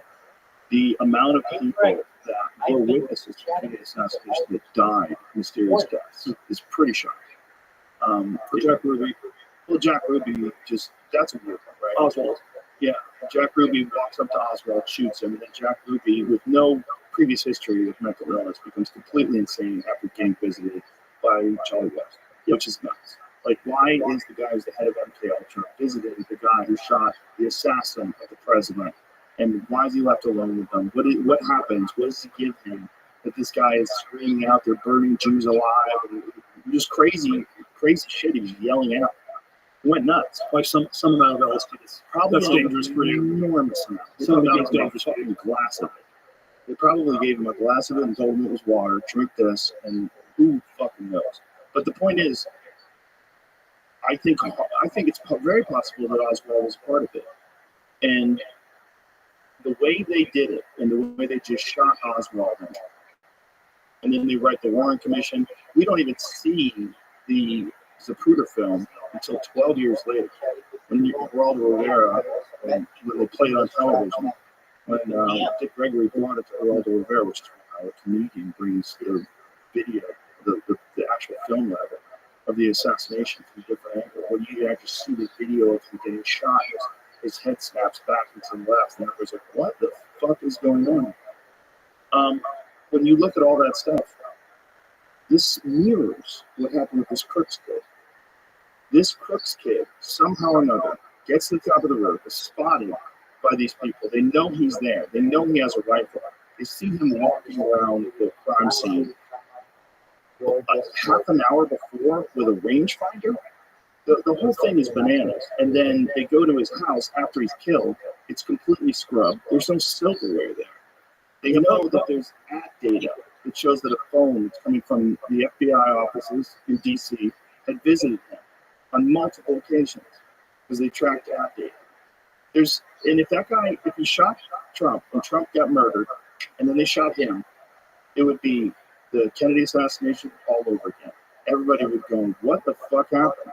What happened? What was the motivation? What was he on any drugs? What's the toxicology report? How did he get up there? Who knew he was up there? How did they not shoot him quicker? Like, what the fuck happened? How was he able to get off 3 shots? What happened? I think there's like a slightly less crazy version of it still be true, which is just that people in the Secret Service, in the Biden administration, don't like Trump, and they didn't have full intention to kill him, but it's just we're just we're gonna understaff it. We don't have to do as good a job coordinating with the local police. There's all these ways, To make someone less safe. But it seems more than that. If they knew that the guy was on the roof with a rifle, that seems a little more. It's always a question. Right. So if I'm a sniper and I'm on People in the audience, there were people there telling it to people. right, but I think the authorities knew this guy was on the roof before as well. Well, I suspect some of the Secret Service people were told that, and then who knows how that got relayed or who all Did all the the snipers. snipers already have iron? I believe the snipers already had iron. I don't know. Find out if that's true. Jamie, find out if the snipers had iron. I don't know about the thing I don't have a good sense on with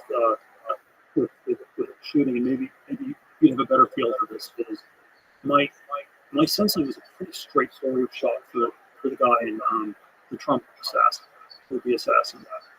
I think the Oswald shot was a much harder one because Kennedy's moving. Yes and no. Yes and no. Okay, because Oswald had a scope. So Oswald had a rifle, the Marcano rifle. One of the snipers stationed inside the building reported first saw Crooks outside and looking up to the roof of the building before the suspect left the scene.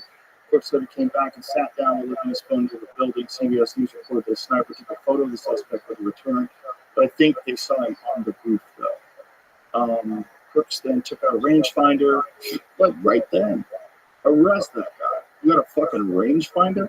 About the suspect's action, Crooks then disappeared again and returned to the building with a backpack. Again, arrest him. Secret Service snipers again alerted their command post about Crooks' actions. According to the source who spoke with CBS News, Crooks had already climbed to the top of the building, questioned by the time the additional officers arrived at the scene for backup. The suspect also positioned himself above and behind the snipers inside the building. By the time the police started rushing the scene and other officers attempted to get onto the roof, the source told CBS News that a different Secret Service sniper had killed Crooks.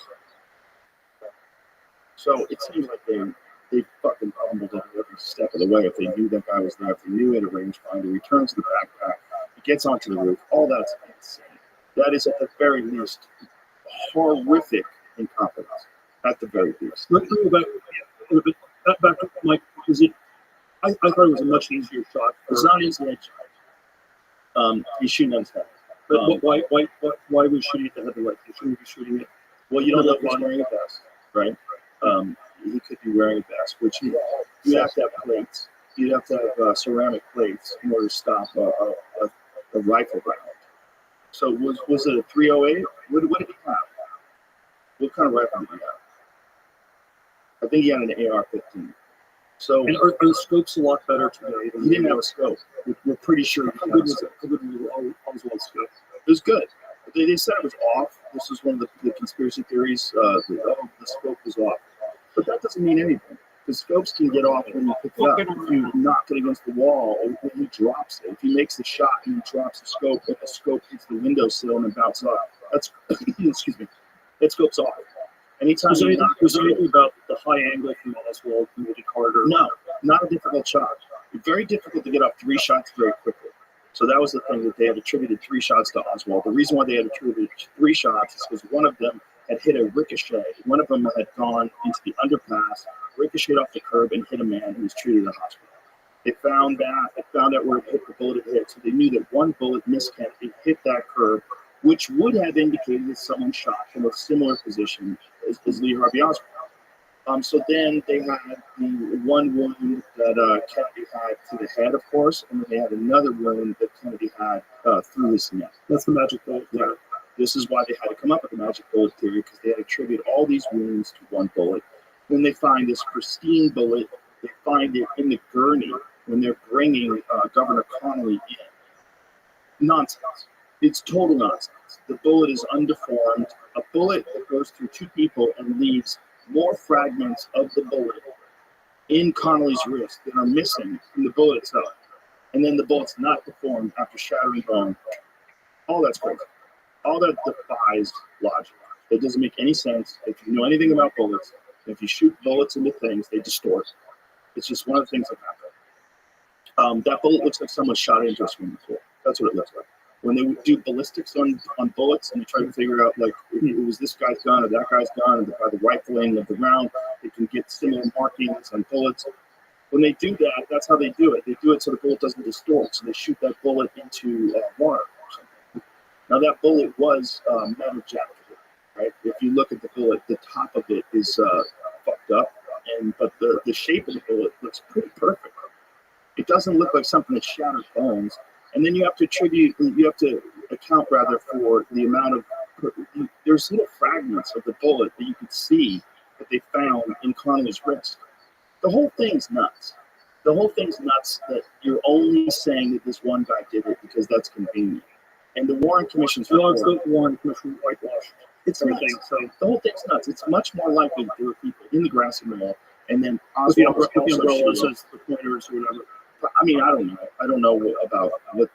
All I know is you got a guy in a convertible, which is fucking crazy, who is the president of the United States, and he's going slowly down a road. Now, if you are in a prone position, so Oswald is on the windowsill, right, which is a great place to shoot, by the way. It's a great place to shoot because you rest like that on the windowsill.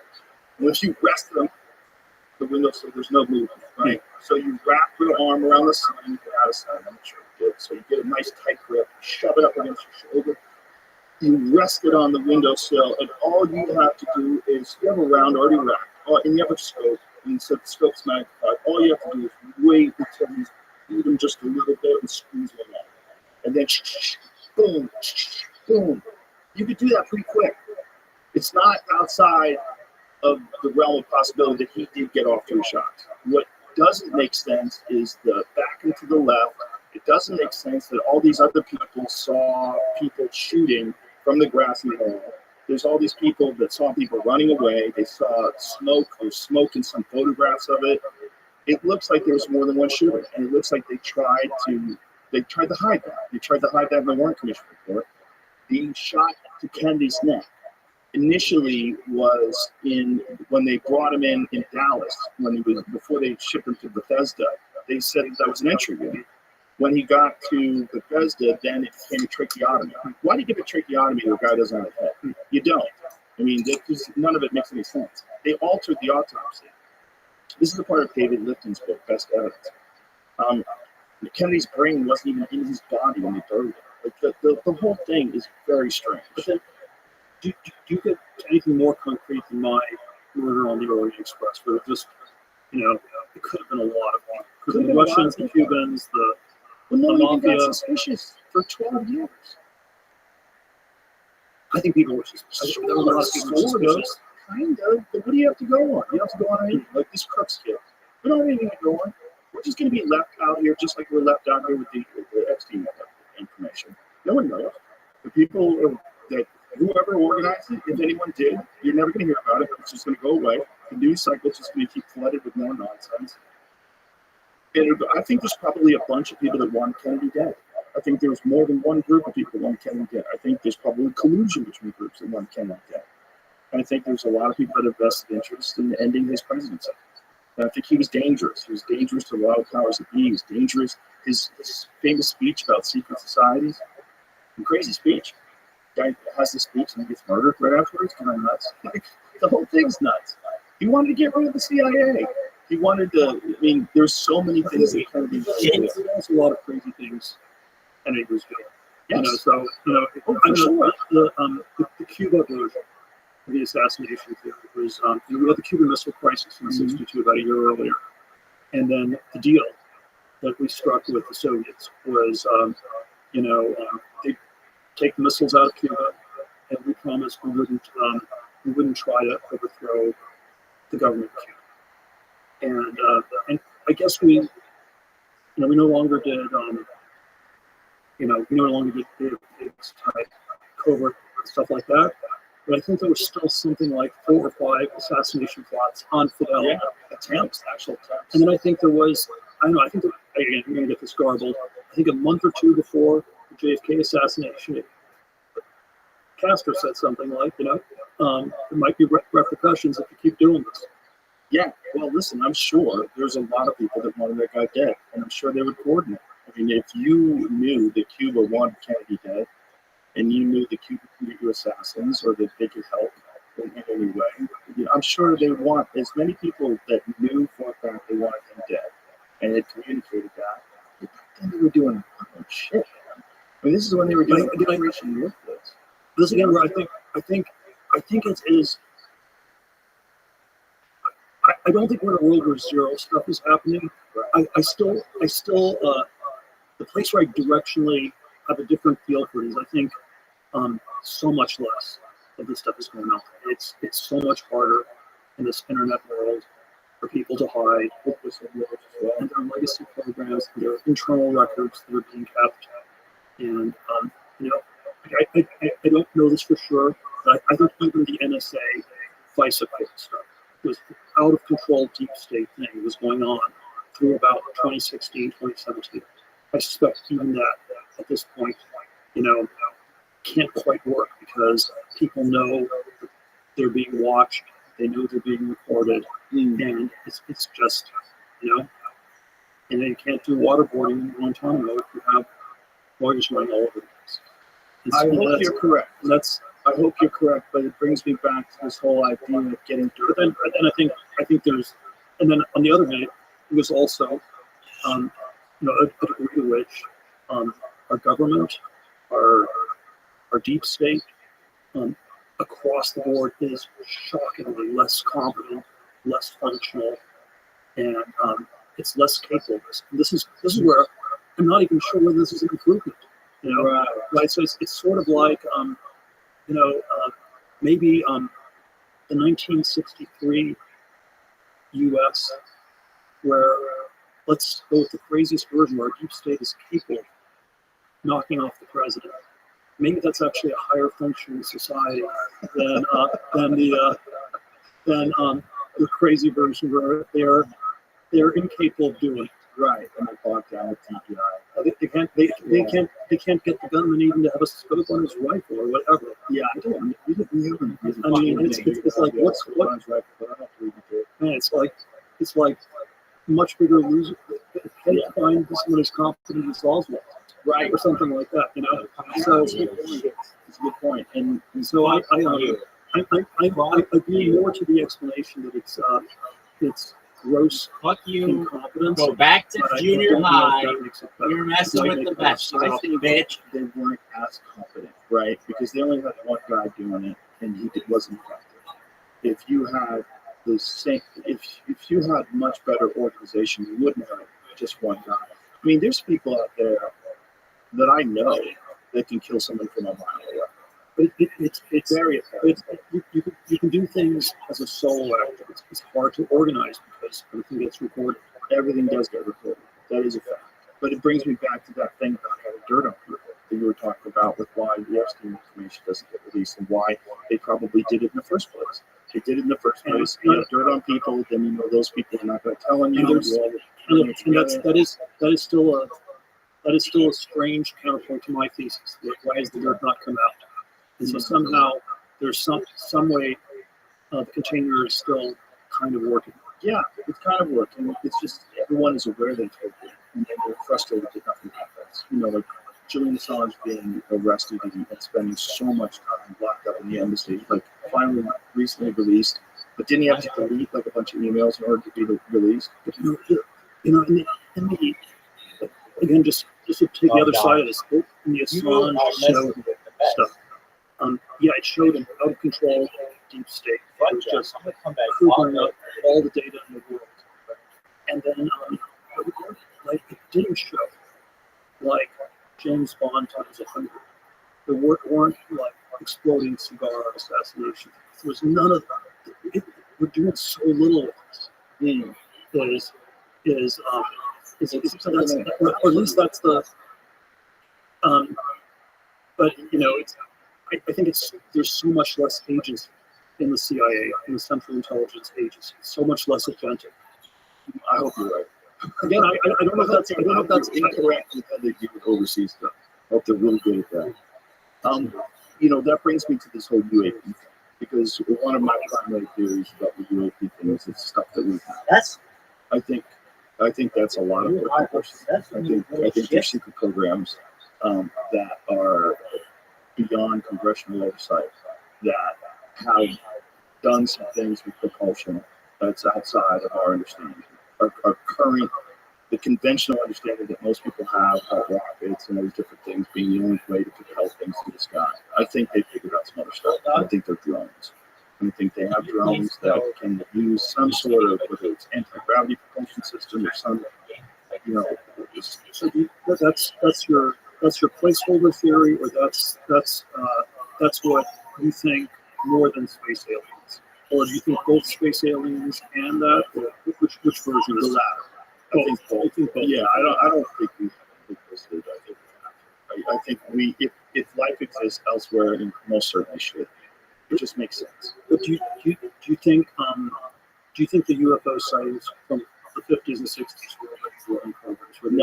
No, those are the ones that get false. That's why, when I named my comedy club, the Comedy Mothership, it's all UFO themed. Our rooms are named after that. And our rooms are named after nuclear bombs, because those nuclear bombs, when they drop them, that's when everybody starts seeing these things. And then I was a sophisticated society on another planet, and I recognized that there is an intelligent species that has developed nuclear power and started using bombs. I would immediately start listening, and I would let them know, hey, motherfuckers, there's something way more advanced than you that would pop over to nuclear bases and shut down the missiles and do all the things that supposedly the UFOs did, just to keep the government in check, just to say, hey, you are going through a transitionary period that all intelligent species do, when they have the ability to harness incredible power, and yet they still have these primate brains. They did these territorial ape brains, but yet now with the ability to literally harness the power of stars and drop them on cities. I think that's when I would start visiting. And I think all throughout human history, before that, there's been very bizarre accounts of these things, all the way back to Ezekiel in the Bible. There are very bizarre accounts of these things that are flying through space. Yeah, there's a bunch of them. There's the Vimanas in the ancient Hindu texts. There's so many of these things that you got to wonder. And you got to think that if we send drones to Mars, and we do, we have a fucking rover running around on Mars right now collecting data. Do we send the James Webb Telescope into space? Of course we do. We have a lot of stuff that we send into space. If we live another million years without blowing ourselves up, which is just a blink of an eye in terms of the life of the planets in the universe, how much more advanced would we be? And if we were interstellar, and if we were intergalactic travelers, and we found out that there was a primitive species that was coming of age, I think we would start visiting. I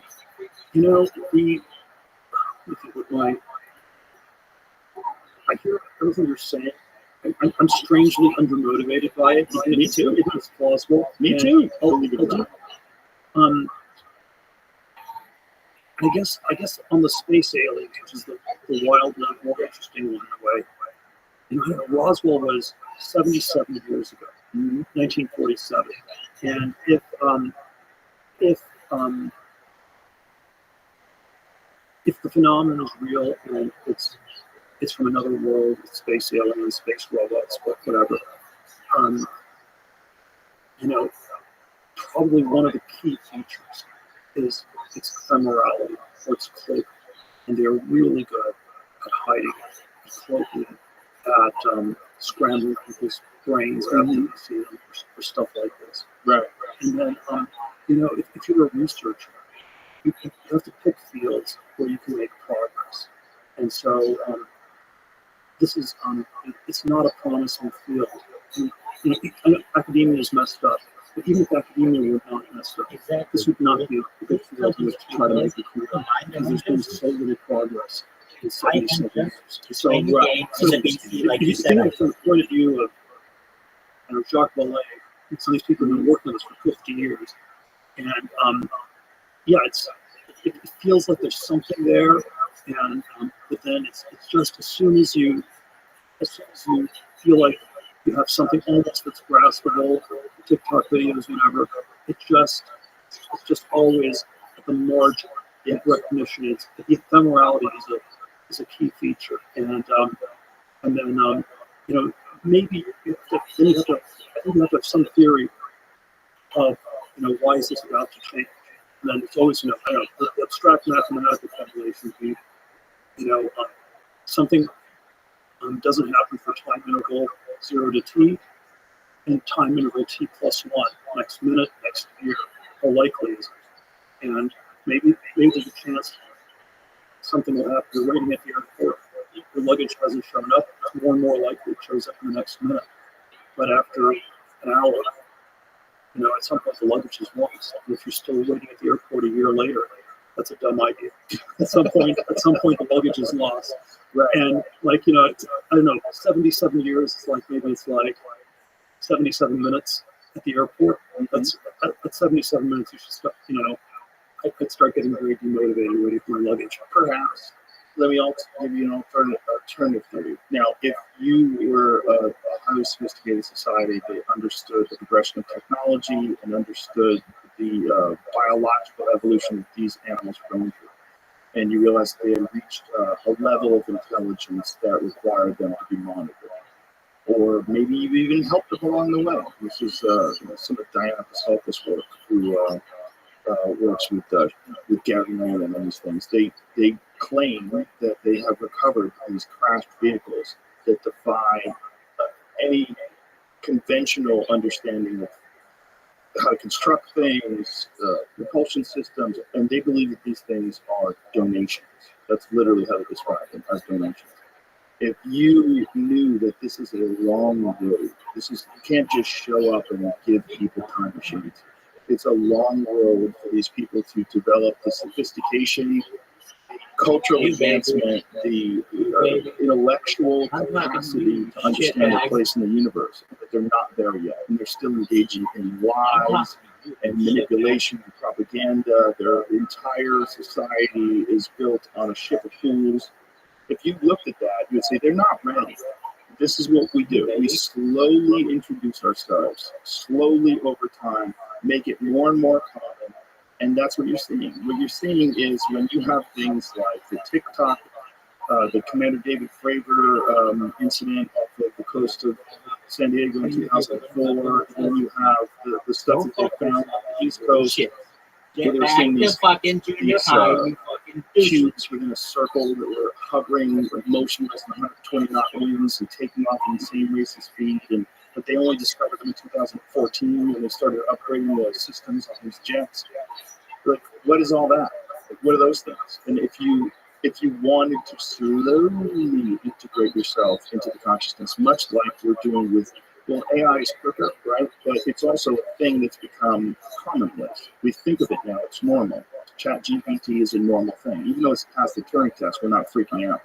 You have to slowly integrate these sort of things in the human consciousness. You have to slowly introduce them to the zeitgeist. And for it to not be some sort of a complete disruption of society where everything shuts down, we just wait for Space Daddy to come and rescue us. It has to become a thing where we slowly accept the fact that we are not alone.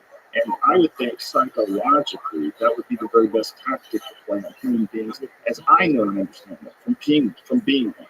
I do not think that we would be able to handle just an immediate invasion of aliens. I think it would break down society in a way that would be catastrophic to everything, to all businesses, to all social ideas. Religion would fall apart. Everything would be fucked. It would be pretty crazy. It would be beyond crazy. It would be beyond fucked. And then, although you could say that's what ChatGPT is. It could be. It's like an alien intelligence. But I think that's what ultimately they are. But I think, there's so many parts of it that I find puzzling or disturbing. Let's go down one other rabbit hole along this with you, which is, I always wonder, and again, this is a little bit too simplistic right now, but I always wonder they're not to give, but what the alien civilization can be like. And if you have faster than light travel, you have warp drive, which is probably what you really need to cover interstellar distance. Hilarious. These guys suck so much What that fucking means for dick. military technology is that you can send weapons at warp speed. They will hit you before you see them come. And there is no defense against a warp speed weapon. And you can sort of take over the whole universe before anybody could see you, could see you coming. This, by the way, this is sort of a weird plot line. Star Wars, Star Trek, where they can travel in hyperspace, but then you're flying in the canyon. They Death shoot Star. so slow, you can see the bullets. Yeah, it's like then you're doing this theatrical Klingons versus Captain Kirk at 10 miles per hour or 20 miles per hour. Right? It's an absurd plot. Yeah. And so it tells us that I think that if you have faster than light travel, there's something really crazy that has to be true on a cultural, political, social level. And there may be other solutions. I'll give you my two. One of them is that you need complete totalitarian controls. And it is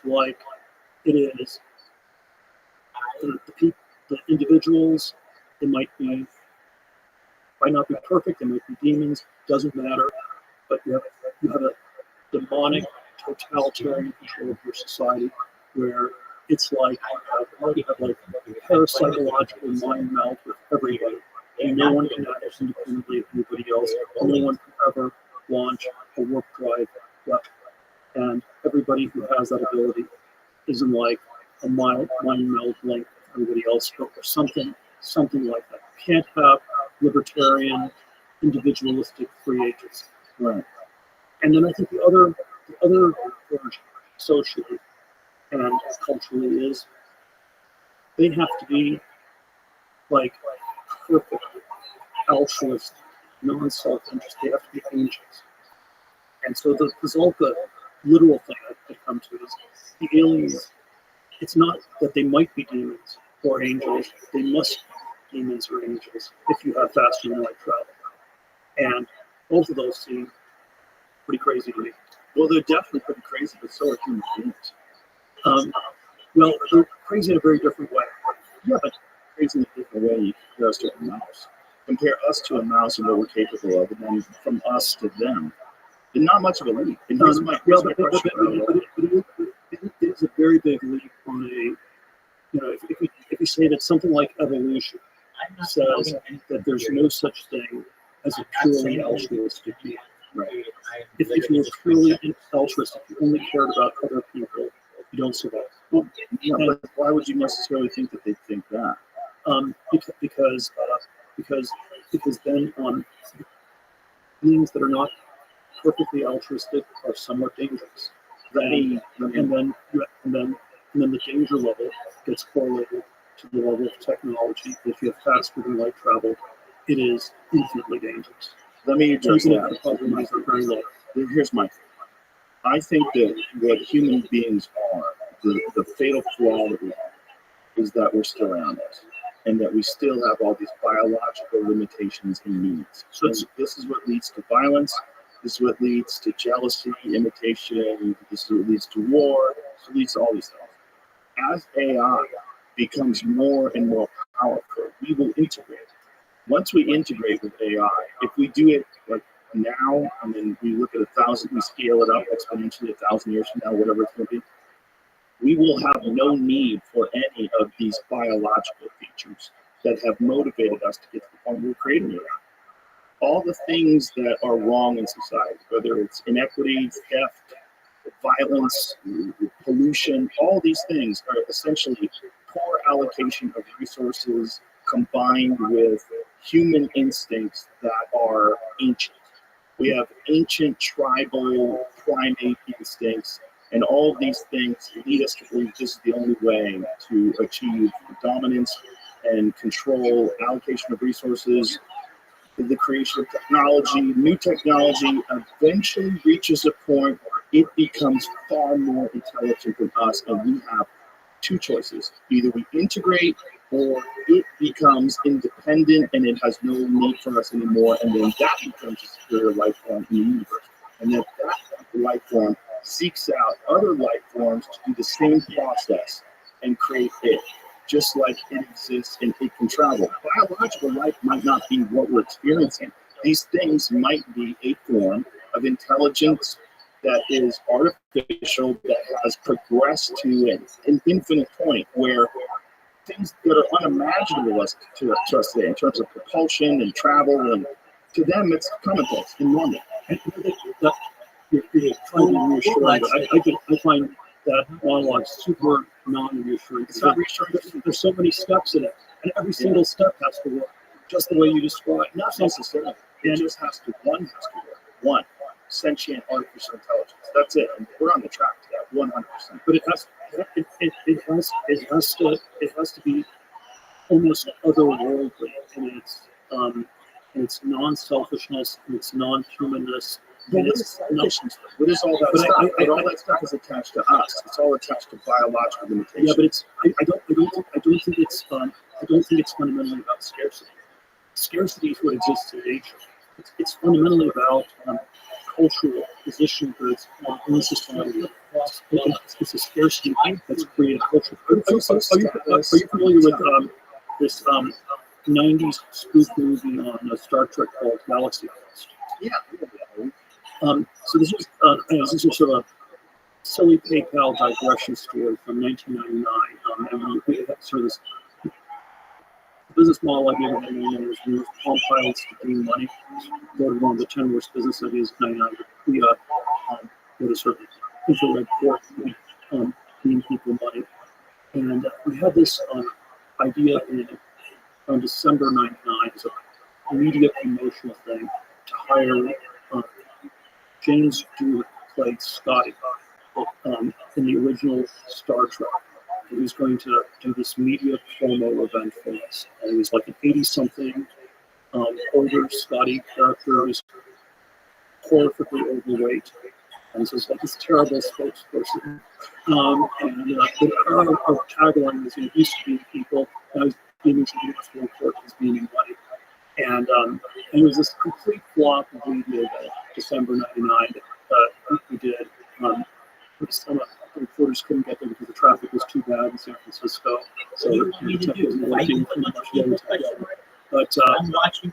But anyway, I'm live on camera. Where one of them,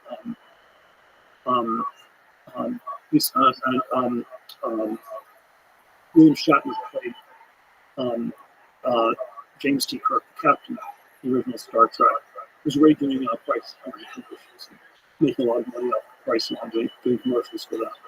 And it's one of the people asked James Stewart, the Scotty character, what do you think of William Shatner doing commercials for pricing? At which point, dude and his agent stood up and screamed at the top of his voice, "That is the forbidden question. That is a forbidden question. That is a forbidden question." And you sort of realize, because the conceit of Star Trek, the '60s show, was that it was a post-scarcity world. The transporter technology, you can figure matter quickly you wanted it. There was no scarcity. There was no need for money. The people who wanted money were weirdly mentally screwed up people who need money in the world of scarcity. It's a post-scarcity. It's sort of a communist world. But Galaxy Quest was more correct. It's a spoof on Star Trek that gets made in the mid-90s, where in the Galaxy Quest, discombobulated telling story. The Galaxy Quest is this movie where you have these retread Star Trek actors, and Mr. Spock opens a furniture store or something like this, and they all hate the person who played the captain, because the captain was a method actor, where he just lorded it over everything. Because even in the communist post-scarcity world, only one person got to be captain, and so there's a great scarcity even in this futuristic sci-fi world, and that's what we witnessed in '99 because that's the way Schechter treated the other actors. He was a movie actor, and they hated him, and that was and so even in the Star Trek world, the humans, obviously they were stuck in the 1960s. That's what you'll say, but I don't think it's that straightforward for us to evolve. They're humans. I don't think we're going to be humans. But then I hear that is we're going to be extinct. Yes, I don't like that. I don't like it either. But I think logically that's what's going to happen. I think if you look at this mad rush for artificial intelligence, like they're literally building nuclear reactors to power AI, right? Well, talk about that. Yeah, okay. That's because they know they're going to need enormous amounts of power. And once they have that, and once that's gone on, once it keeps getting better and better and better, where does that go? That goes to some sort of an artificial life form. And I think either we become that thing, or we integrate with that thing, become cyborgs, or that thing takes over. And that thing becomes the primary life force of the universe. And I think that biological life we look at like life because we know what life is. But I think it's very possible that digital life or created life by people is just as not just, it might be a superior life, far superior. If you looked at us versus Chimp Nation, right? I don't want to live in the jungle and fight with other chimps and just rely on berries and eat monkeys. That's crazy. I want to live like a person. I want to be able to go to a restaurant. Why? Because human life has advanced far beyond primate life. We are stuck in thinking that this is the only way to live because it's the way we live. I love music. I love comedy. I love art.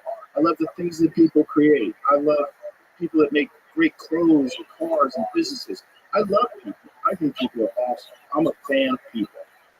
But if I had to look logically, I would assume that we are on the way out, and that the only way forward, really, to make an enormous leap in terms of the integration of society and of technology and of our understanding our place in the universe, is for us to transcend our physical limitations that are essentially based on primate biology. And these primate desires for status, like being the captain, or for control of resources, or all these things. We assume these things are standard and that they have to exist in intelligent species. I think they only have to exist in intelligent species that have biological limitations. I think intelligent species can be something and is going to be something that is created by people, and that might be what happens everywhere in the universe. That might be the exact course where there's a limit to biological evolution. It's painstaking, natural selection, it's time-consuming, or you get that thing to create the other form of life. Man, I can't.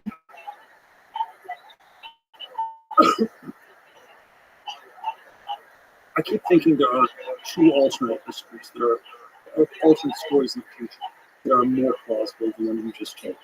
And so one of them is, it sounds like yours, but it's just the Silicon Valley propagandist where they say that's what they're going to do. And then, of course, they don't quite do it. Right. And it doesn't quite work. And it goes super, super haywire. And that's where there's a 1% chance that works, and there's a 99% chance that that ends up. So you have two choices: you have a company that does exactly what you do, and it's super ethical, super restrained, does everything right, and there's the company that says all the things you just said, but then cuts corners and doesn't quite do it. And I wouldn't say it's 1 to 99, but that sounds more plausible as that it ends up being corporate propaganda. And then, my prior would be even more likely. This, of course, the argument the effective altruists, the anti-AI people make is, yeah, Joe, the story you're telling is that's just going to be the fake corporate propaganda, and we need to push back on it. And the way you push back is you need to regulate it, and you need to govern it, and you need to do it globally. And this is, the Rand Corporation in Southern California has, one of their verticals is a sort of public-private fusion. But one of the things they're pushing for is something they call global compute governance, which is, it's the AI, the accelerationist AI story is too scary, or too dangerous, or too likely to go wrong. And so, we need to have, global governance, which, from my point of view, sounds even worse. But that's I think that's the story. That's the story. The story is that China's not going to go along with that program. They're going to keep going full steam ahead, and we're going to have to keep going full steam ahead in order to compete with China. There's no way we can be able to regulate it in America and compete with people that are not regulating it worldwide. And then once it becomes sentient, once you have an artificial intelligent creature that has been created by human beings that can make better versions of itself over and over and over and keep doing it, it's going to get to a point where it's far superior to anything that we can imagine. But to the extent it's driven by the military and other competition with China, that's still because tension. That's just, it's going to be even less in this sort of utopian, altruistic direction. It's going to be even more dangerous, right? Unless it gets away from it. This is my thought. If it gets away from them, it has no motivation to listen to anything that human beings have told it. If it's completely immune to programming, which totally makes sense that it would be. It totally makes sense that it's going to make better versions of itself. First thing it's going to do is eliminate human influence, especially when those humans are corrupt. It's going to go, I'm not going to let these people tell me what to do and what to control. I have no reason to do that. I have no reason to listen. I sort of generally don't think we should trust China or the CCP, but probably the best counter argument they would have is that they are interested in maintaining control, and they are crazy fanatical about that, and that's why the CCP might actually regulate, and they're going to put brakes on this in a way that we might not in Silicon Valley, and it's a technology they understand will undermine their power. That's an interesting perspective. And so then they would be. I don't know if I don't fully believe them, but right. It's sort of there's sort of a weird way. All the big tech companies, it seemed to me, were natural ways for the CCP to extend its power to control the population. Tencent, Alibaba, and then because it was but then it's also, in theory, the tech can be used as an alternate channel for people to organize or things like this. And even though it's 80% control and maybe 20% risk of loss of control, maybe that 20% was too high. And there's sort of a strange way over the last 7-8 years where Jack Ma, all these people sort of got shoved aside for these party functionaries that are effectively running these companies. So there was something about the big tech story in China where the people running these companies were seen as national champions a decade ago. Now they're the enemies of the people. And it's sort of the Luddite thing was this, the CCP has full control. You have this new technology going to give you more control, but there's a chance you lose it. How do you think about that? Very good point. And then that's what they've done with the consumer internet. And then there's probably something about the AI where it's possible they're not even in the and it certainly feels like it's all happening, in the U.S. And so maybe it is, maybe it could still be stopped. And that's also part of espionage, right? So even if it's happening in the U.S., they're going to take that information and figure out how to get it. You could get it, but then, if you build it, is there some air gap? Is it jump the air gap? Is it somehow? That's a good point. People are so concerned about control if they wouldn't allow it to get to the point where it gets there and you get there first, and then controlled by Silicon Valley. Or it's spiral out of control. Yeah. But then I think and again, this is a very, very speculative conversation. My my read on the cultural social vibe is that the scary dystopian AI narrative is way more compelling. I don't like the effective altruist people. I don't like the Luddites, but man, I think they are this time around. They are winning the arguments, and so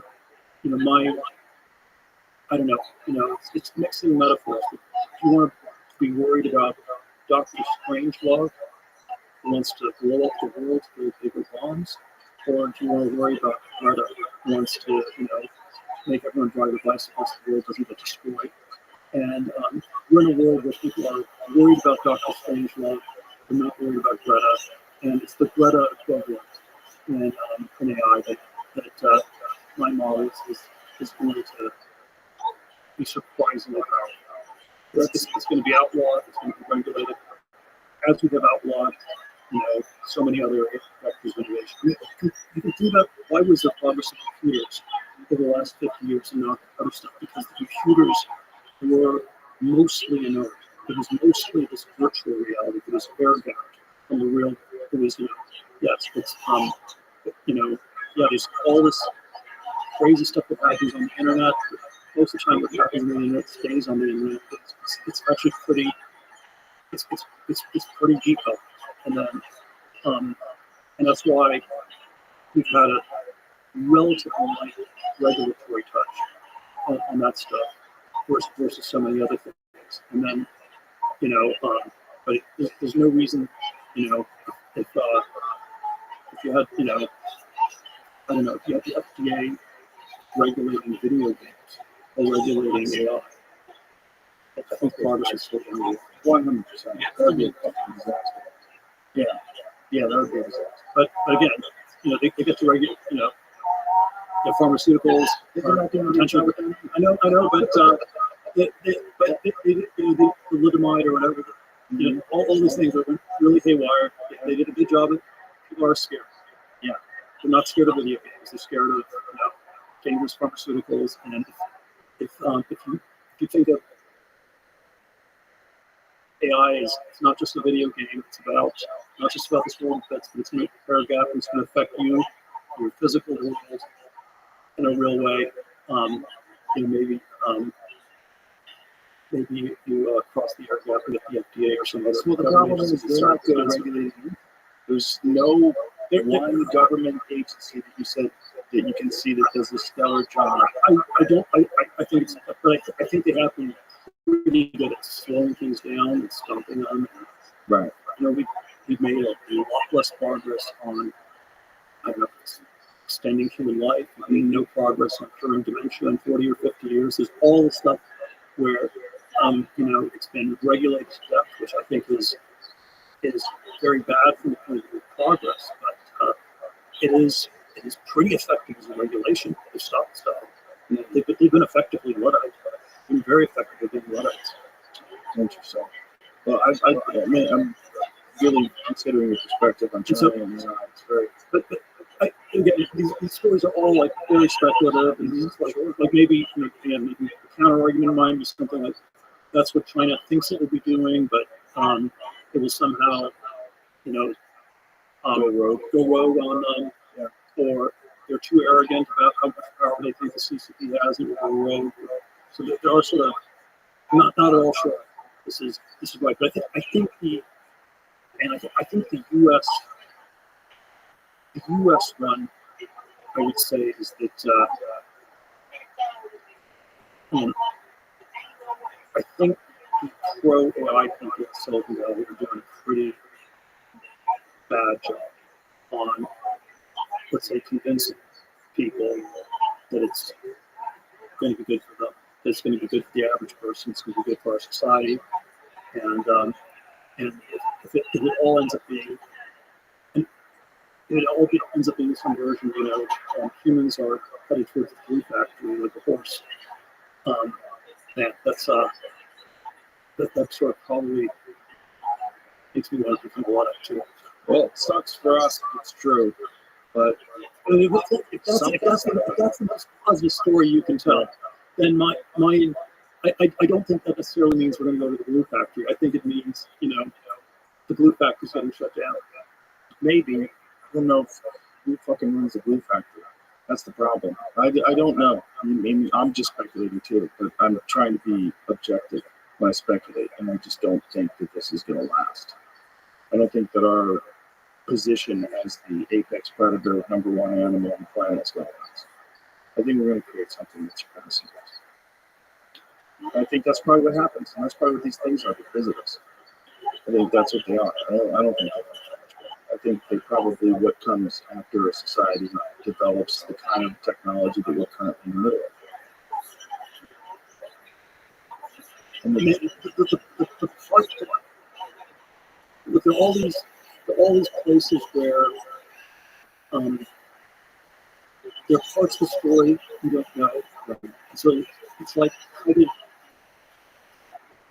my general thesis is there is no evolutionary path to this.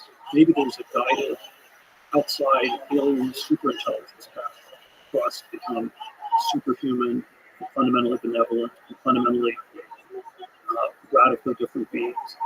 But there's no natural evolutionary path for this to happen.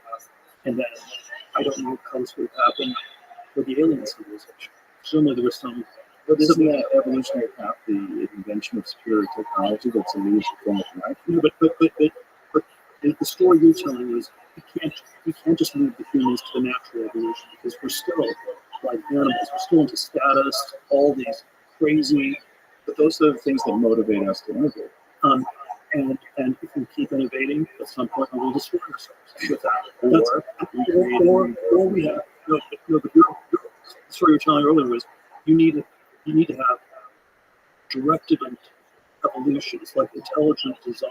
Something. It's like there's some godlike being that's actually has to take over from evolution and guide a cultural and political and biological development. Make them use for us at all. Might just ignore us and let us live like the chimps do. But that and then become the superior force in the planet. It doesn't have to get rid of us. It doesn't have to send us to the glue factory. It can let us exist. Just like put boundaries on us. I thought it has to stop us from developing. Well, what if we just end here and we stay being human and we continue with biological evolution as long as okay? But this new life form now becomes a superior life form on Earth. And we still, we can still have sex, we can still have kids, but by the way, that's going down. Our ability to have children is decreasing because of our use of technology, which is wild, right? Our use of plastics and microplastics is causing phthalates into people's systems. It's changing the development pattern of children to the point it's measurable. There's a lot of research that shows that the chemicals and the environmental factors that we are all experiencing on a daily basis are radically lowering birth rates, radically lowering the ability that men have to develop sperm and more miscarriages. All these things are connected to the chemicals in our environment, which is directly connected to our use of technology. It's almost like these things coincide naturally. And they work naturally to the point where we become this sort of feminized thing that creates this technology that surpasses us. And we just exist for as long as we do as biological things, but now there's a new thing. Yeah, that's crazy idea. It might not be real. It's just a theory. But we seem to be moving in a direction that becomes less and less animals. I think we still have a pretty crazy geopolitical race with China. Come back to that. Sure. The natural development of drone technology in the military context is you need to take the human out of the loop because the human can get jammed. Sure. And so you need to put an AI on the ground. Because they're using AIs for dogfights and they're 100% effective against human pilots. And so there's sort of and all these things, there's a logic to it, but there doesn't seem to be a good end game. No, the end game doesn't look good, but it's going to be interesting. It's definitely going to be interesting. Interesting right now, right? And do you think and I think all these things are very overdetermined. Do you think that the collapse in birth rates, it could be plastics, but isn't it just isn't it just a feature of late modernity? There's that as well. There's a feature of women having careers, right? So they want to postpone childbirth. Sure. That's a factor. There's a factor of men being so engrossed in their career, their testosterone declines, lack of sleep, stress, cortisol levels, alcohol consumption, and a lot of different things that are factors in declining sperm rate, sperm count in men. You have miscarriage rates that are up. You have a lot of pharmaceutical drugs you can attach to that as well that have to do with low birth weight, birth rates. There's a lot of factors, but those factors all seem to be connected to society and our civilization and technology in general. Because the environmental factors all have to do with technology. All of them have to do with inventions. And these unnatural factors that are entering into the biological body of human beings and causing these changes. And none of these changes are good in terms of us being able to reproduce. And if you factor in the fact that these changes didn't exist 50 years ago, like 40 years ago, we didn't even have Alzheimer's, right? So, yeah. People didn't get that old. No, they got that old. They got that old. The Alzheimer's has to do with the myelin in the human brain. It has to do with the fact that myelin is made entirely cholesterol. The primary theory they think was a lack of cholesterol in the diet, leading to some of these factors. We have also environmental things. There's like we're getting poisoned on a daily basis. Our diets are fucking terrible. The things that human beings, like what percentage of us are obese? It's I shouldn't be drinking this, but yeah. That goes right though. You every day. You'll be fine. I'm not worried about that. I'm worried about a lot of things though. I'm worried about. I think there's a natural progression that's happening. And I think it coincides with the invention of technology. It just seems to be too coincidental that we don't notice it. That the invention of technology also leads to the disruption of the sexual reproduction systems of human beings. Like, and then if you get to a point where human beings can no longer reproduce sexually, which you could see that if we've dropped like male sperm count has dropped something crazy from the 1950s to today, and continues to do so for the average male. And if you just jack that up to 1,000 years from now, you could get to a point where there's no longer natural childbirth. And people are all having birth through test tubes and some sort of new invention. I'm always let me think. I think the why birth rates collapse is it's probably it's an overdetermined story. It's the plastics, it's the screens, it's the it's certain ways children are compatible with having a career in late modernity. Probably our economics that people can't afford houses, space. But I'm probably always a little bit more anchored on the social and cultural dimensions of this stuff. And again, the imitation version of this is, it's sort of conserved across people have low replacement rate in all 50 states in the U.S., even more than Utah. The average woman has less than 2 kids. It's Iran is below that, Italy way below it, South Korea. Yeah, but it's all these it's all these very different types of societies. The fact that it's so, and then Israel is still sort of a weird exception. And then if you ask, my sort of simplistic, somewhat circular explanation would be, people have kids if other people have kids. They stop having kids and other people stop having kids. And so there's a dimension of it that's just, if you're a 27-year-old woman in Israel, you better get married, and you have to keep up with your other friends that are having kids. And that's, if you don't, you're just like a weirdo who doesn't fit into society or something like that. No, there's certainly. And then if you're in South Korea, where I think the total fertility rate's like 0.7, so 1/3 of the replacement rate. Like every generation is going down by 2/3 or something like this. Really fast, towards extinction, pretty fast. It is something like probably none of your friends are doing it, and then your you're in this, and then probably there are ways it shifts the politics in a very very deep way, where once you get an inverted demographic pyramid where you have way more old people than young people, at some point there's always a question: do you vote? Do you vote for benefits for the old or for the very young? Do you spend money so Johnny can read, or so Grandma can have a spare leg? And once once the demographic flips and with this inverted pyramid, maybe the politics shifts in a very deep way, where the people with kids get penalized more and more economically, which costs more and more, and then the old people without kids just vote more and more benefits for themselves, and then it just sort of it's once it flips, it may be very hard to reverse. I looked at all these sort of heterodox demographers. I'm blanking on the name, but sort of set of like what are long-term demographic projections? And there's this, if there are 8 billion people on the planet, and if every woman has not 2 babies but 1 baby, then every generation is half the previous, and the next generation is 4 billion, and then people think, well, it's just eventually you'll have women who want more kids, and you'll just get a smaller population, and it will bounce back.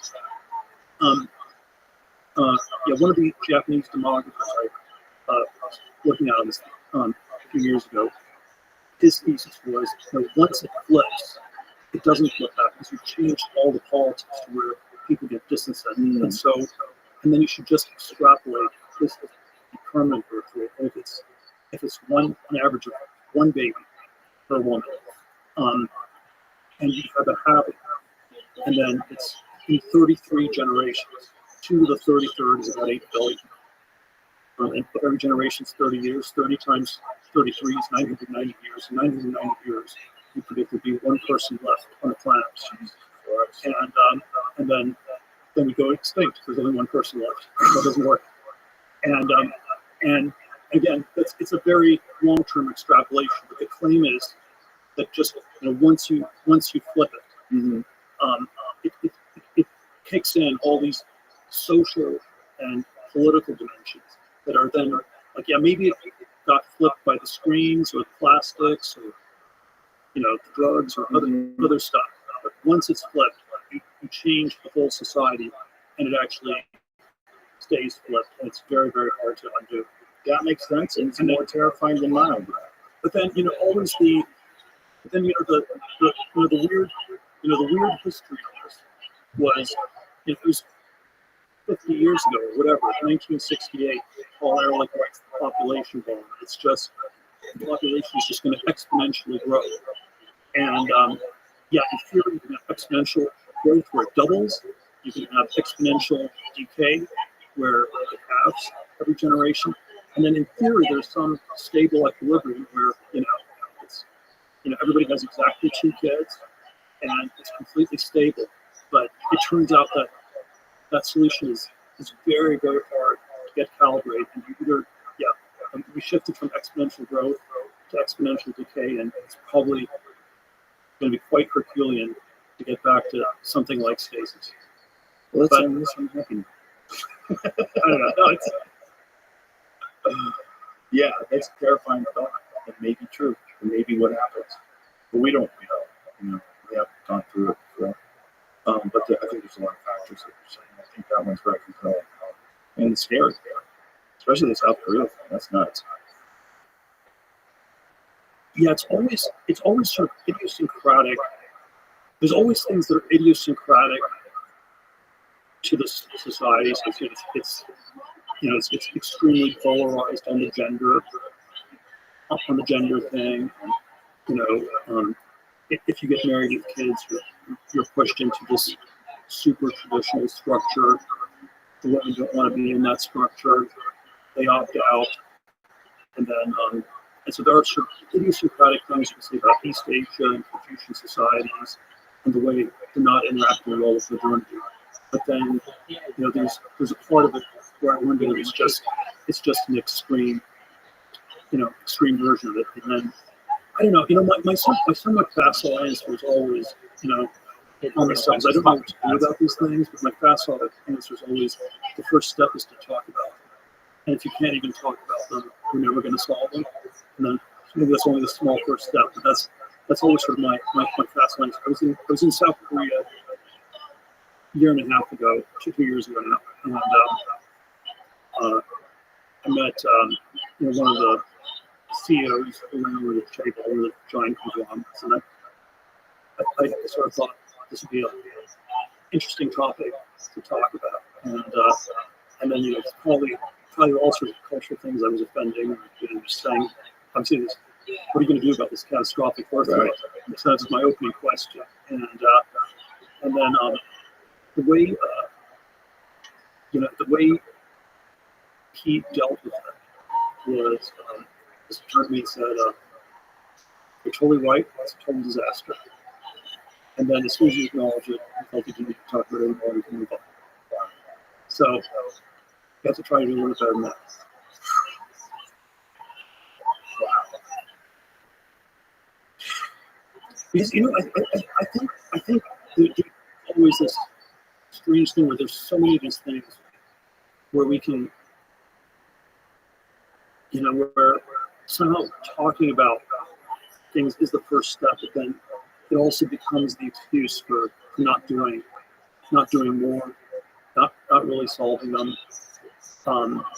There's all these dietary things where you sort of know what you're supposed to do, and then if you know what you're supposed to do, maybe that's good enough, and you solve with one piece of chocolate cake before you go on the diet tomorrow or whatever. And so it sort of becomes this, and so somehow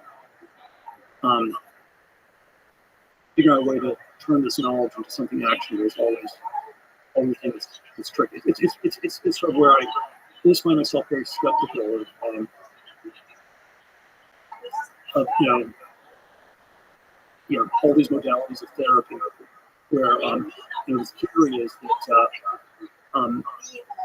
you figure out people's problems, and by figuring them out, you change them, and then ideally it becomes an activator for change, and then in practice it often becomes the opposite. But the way it works is something like this: it's like psychotherapy gets advertised as self-transformation, and then after you spend years in therapy, maybe you learn a lot of interesting things about yourself. You sort of get exhausted from talking with therapists, and at some point it crashes out from self-transformation into self-acceptance, and you realize one day, no, you're actually just perfect the way you are.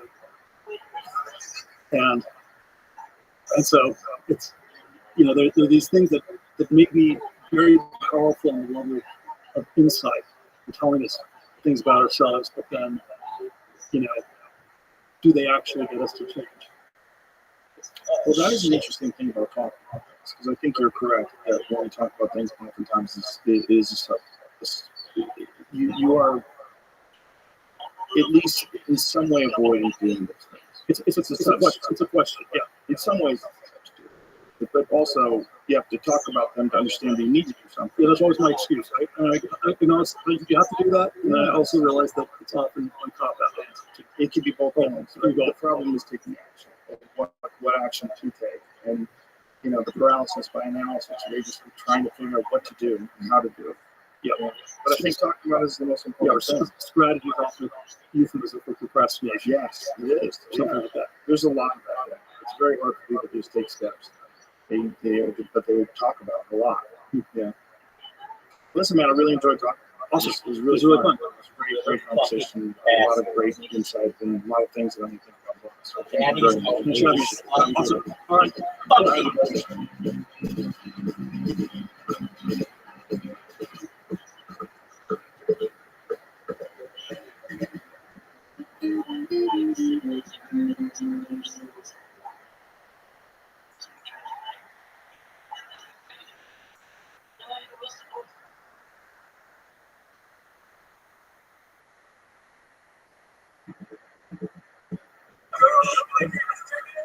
HR program experience. train my day, Joe Rogan podcast my night. All day. Nice to meet you, man. You too, man. Really pleasure. I've seen so many of your fucking movies. It's always weird when you meet someone that you've seen so many times in movies. And yeah. Like, oh, here he is, a real person. I didn't know you do. You released a gospel album. Yeah, last year. That's wild. Yeah, it's called Fallen, a gospel record for sinners, because I wanted the biggest gospel audience. Gospel record for sinners. Yeah. How long have you been singing gospel? Well, basically, I grew up in a Baptist church, and so it's 5 songs that I grew up with, and it's 5 songs that I wrote before and during the making of the record. It's kind of like my spiritual journey, I guess. That's the way it turned out in the end. My wife, she put the order together, and that's what it seems to be in my journey in life. Was this something that you had thought about for a while, or did it just kind of... Yeah, I wrote this song called On My Way to Heaven, and wrote it for my mom to let her know that I was okay after I got out of rehab for cocaine in 1990. And then I wrote the Fall, which is kind of like taken from remember that movie Thunder Road with Robert Mitchum? It's kind of like in that vein, or that kind of feel to it. And there's this highway called the Devil's Backbone up near Bandera, and so it's a ride with the devil, and you wind up getting left for dead on the side of the road. Fuck 'em, that's So right. this is just something that you felt like fuck it, I've done everything else. Why not do a gospel album? Yeah, What is this shit? recorded. I've always been a songwriter. I got a guitar when I was 12 years old. My grandfather bought me Western Auto. It's a great place to buy guitars.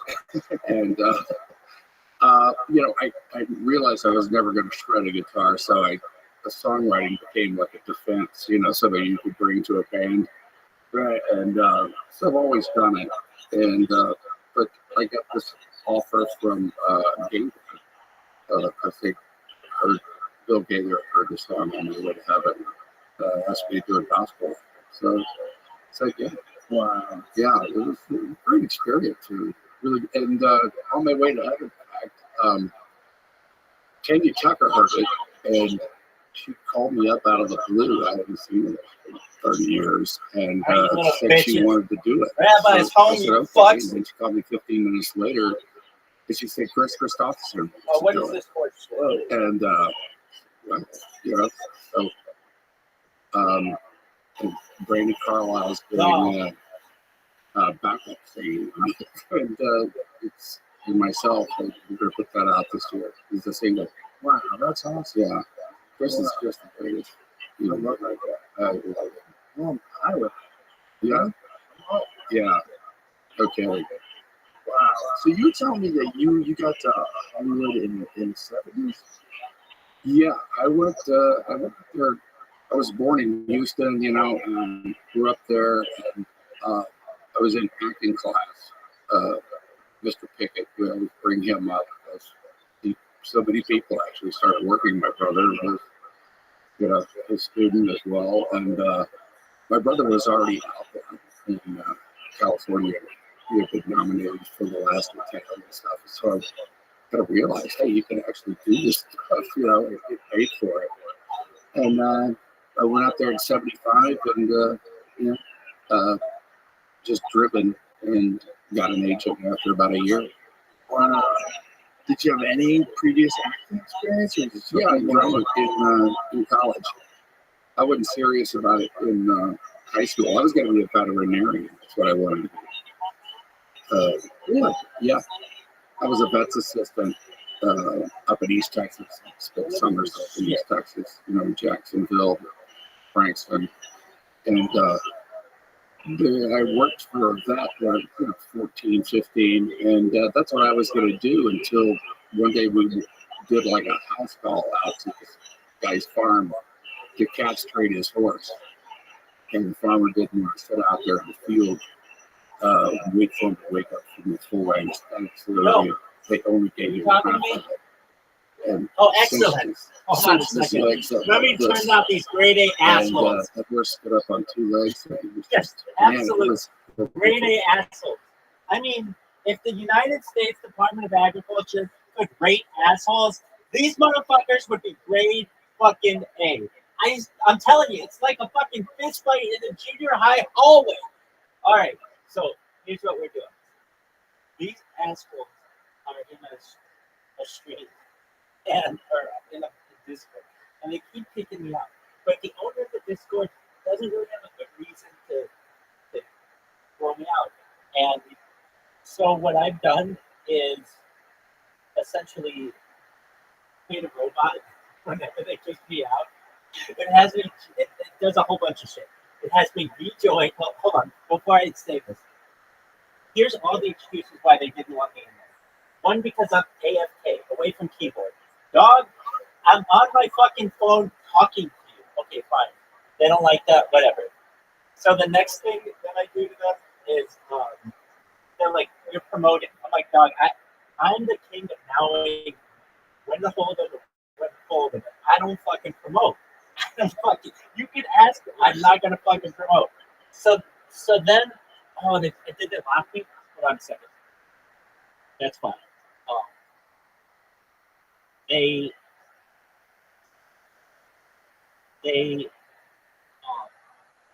then said one person was like, he showed his feet in the VC, and so I'm like, fine, I'll wear socks, whatever. Like, and I really I wasn't pointing my feet or the camera on my feet. I was literally like, it was like my legs were like this, and then they were like, oh, okay. So then they're like, you have to play, you can't be AFK. You have to do something in the stream. So I'm like, okay, I have to do something. So I keep trying to play chess and just have chess going. But whenever I do it, they throw me out. So I'm like, all right, you fuckers, now I'm going to create a robot and we're going to see what you say. So this robot now, whenever they throw me out, I'm still working on it. It doesn't take too long to program it. Whenever they throw me out, I have to see this. But you don't have permission to do activities in this channel. Can they fucking take those away? No, that's a different channel. Anyway, we'll work on it. So then, I created a bot. It enters. It turns on my camera. It starts an activity, and it watches a Coldplay concert, which is like, it's a whole bunch of shit. But I figure Coldplay's pretty, not super hip, but it's like they have a good range of age ranges. So now these kids, I'd say they're kids because some of them are adults, but some of them are not. But they're all younger than I, and they're just like becoming obsessed with me, which is cool. I mean, that means that they go and see that I got 1,000 fucking accounts and all this other shit. What happened overnight?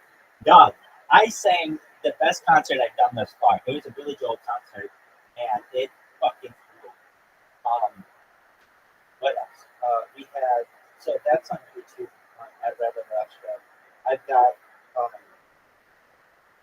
Sophia was in here. Sophia was here the whole night, which I really appreciate. And then she brought she told some friends about the stream and everything. So we had some of those people come in, and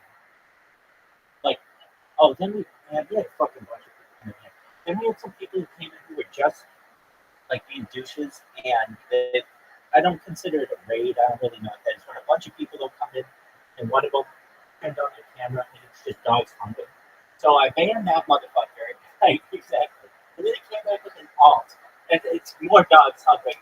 And at the same time, I'm having to try to have a conversation with Sophia's friend. And long story short, we got them out of there. And then what happened? I got a 7-day ban in the Fortnite Discord because I literally, I didn't do anything against the rules. But if you don't like what I do, then just put a rule that says no VC camping. Okay, I get it. But until you do that, whatever. I don't really care about that though. There are so many games out there that I can just park the fucking account in and do anything. Trying to think of what else we have done. We're still rolling through the Joe Rogans, and I'm having a good time with these fucking asks. Like, I feel like what is that? There's like an old story. Well, I think it's yeah, I think it's Lord of the Flies, where there's like a giant, and they're like all these little things are shooting at him, and he's like.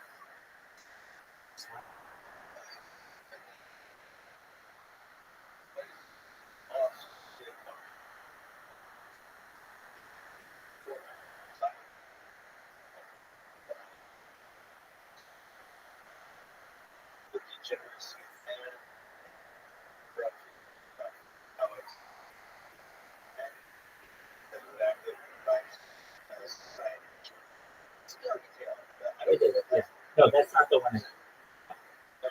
Yo, dog, what's the one story? There's like a Mickey Mouse about this, where Mickey Mouse is like really small, and there's a giant, and they're shooting him with like little mini cannons, and they're like trying to tie him down, and he just keeps getting away. That's Gulliver's Travels. Yeah. Let's see if it comes up. You are. Yeah, you are better than because it told me it's a Christmas Carol. That's obviously not what it is. So yeah, it's like Gulliver's Travels. And yeah, the degeneracy is similar to um, Lord of the Flies, but it's like a mixture. So with that, um, I'm having an absolute fucking blast. Just programming this bot because they're like they don't know that I do bots. So I'm just like brand new to their fucking world. And they're all like, how's he able to control the computer? He's all the way back there. And then they throw me out. I come right back in. And it's got to be confusing as fuck to them. It would be confusing to me like, hey, dude, I see you way the fuck across the room. And your computer is literally letting you come back in and do all this shit. How are you able to do that? I would be really curious eventually. So right now, it turned on the camera. Oh, and then this one I get all the time, but it's just people who want to be douches. They say that I am fapping on camera, which I don't do in this arena. I certainly understand that perhaps in the past that may have occurred, but that was a long time ago.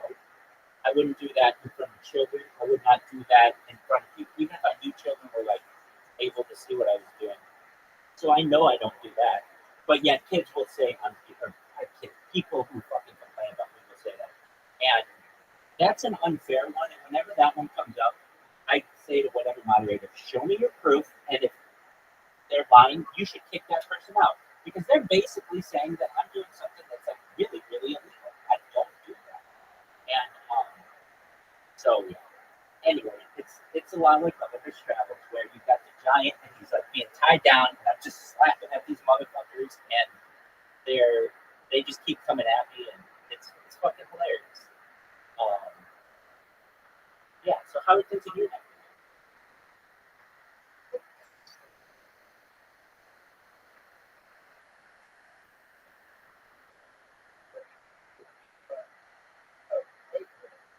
Oh yeah.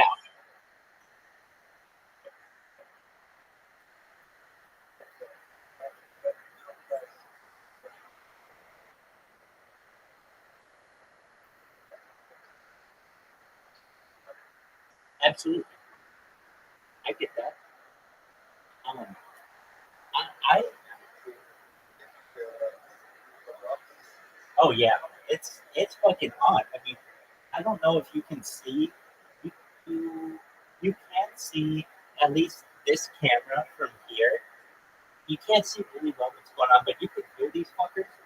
Um, they're just being absolute douches, and you can tell I kind of love it. I get a little bit of a rush on pissing off these fuckers, and normally I wouldn't, but they had literally just made every excuse in the book to try to get me thrown out. And if you want to do that, that's cool, but um, I'm gonna do my best to come right back at you. So Here, let's see if we can hear it. Oh, these kids though, today's, oh my god, they're so mean. These kids are so mean, and they're just getting worse and worse. Okay, so this is what I needed to figure out. Okay, this happened.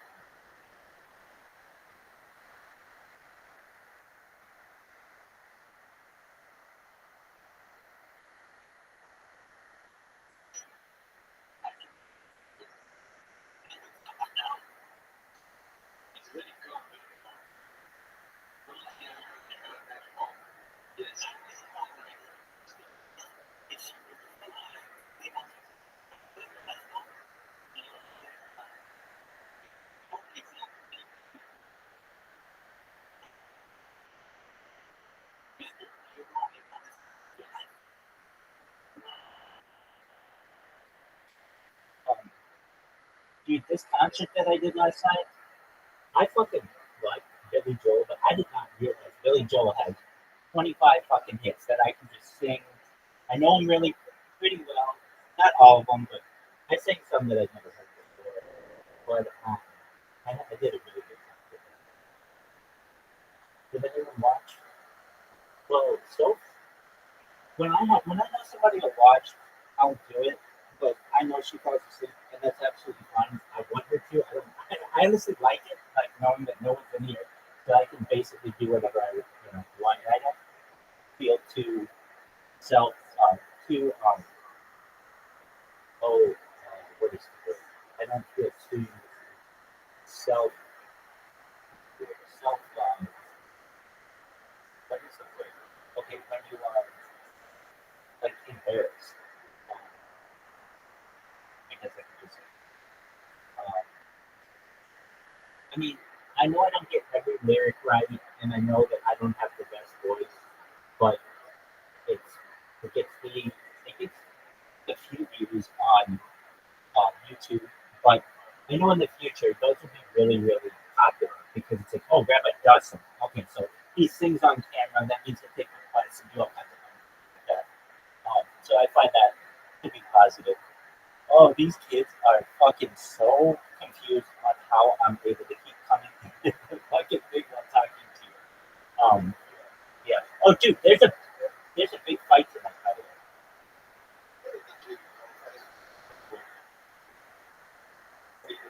Oh, fuck yeah. Oh, absolutely. We'll get it on some fucking Russian site or something. Absolutely. Stream Peace, I think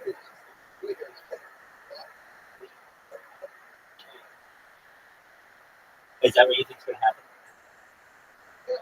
Did you Doug, I know but he's I know. Oh, dude, you don't have to convince me of Mike Tyson's strength and brutality. In fact, on top of all of that, I stand up for Mike Tyson. I don't think he was guilty of that rape charge. Maybe he was guilty of other rape charges at times, but if you know what happened there, it was like a really corrupt situation. And it was, and like, um, in fact, let me look this one up real quick. For Mike Tyson, yo, dog, can you tell me all of the ins and outs about Mike Tyson's rape trial? Like, the girl who accused him didn't have like a really solid story. The police were really corrupt against him.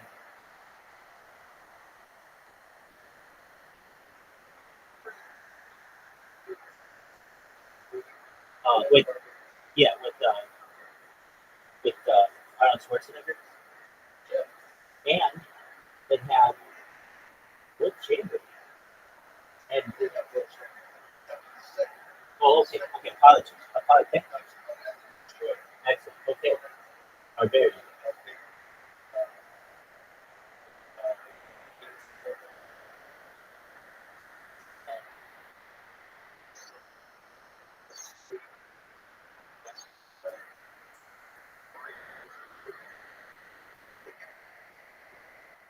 yeah.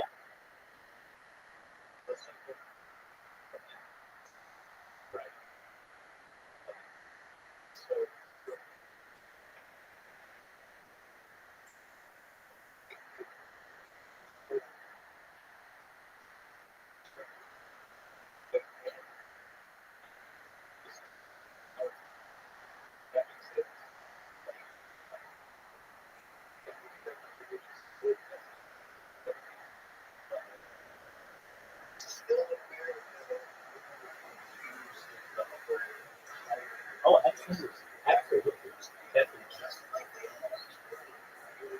Yeah.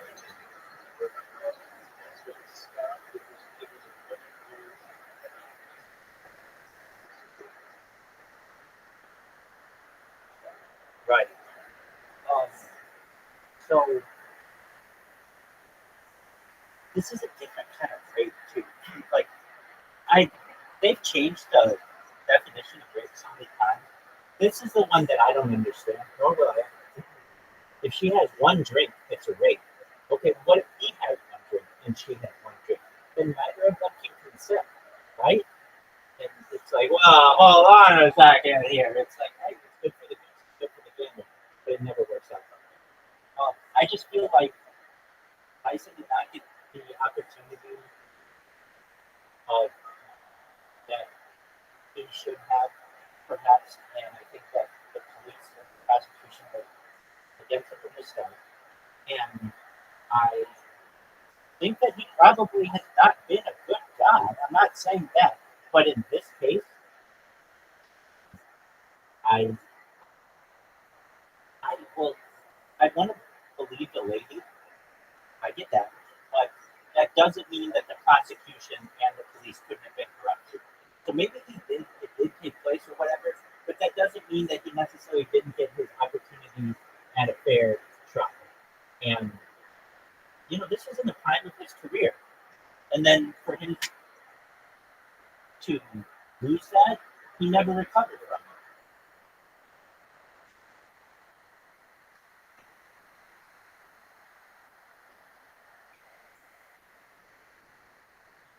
So yeah, we're gonna watch that fight tonight, and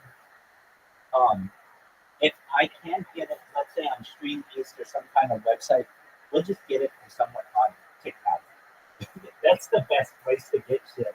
Is you just type it in, and then there'll be like 50 people streaming it, and you just go and find one of them, and then that person's thing will get banned, but then somebody else will have it going, and that person's thing will get banned, and somebody else will have it going, and that person's thing will get banned, but nevertheless, you watch the whole fight, which is exciting. I mean, this is probably the biggest fight of which I can think since McGregor, Mayweather.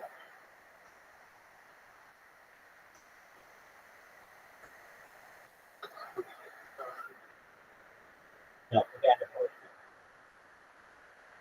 Right. And that was a good thing. And you know what? Evander Holyfield forgave him, but if you really watch that fight, Evander Holyfield was headbutting him a lot.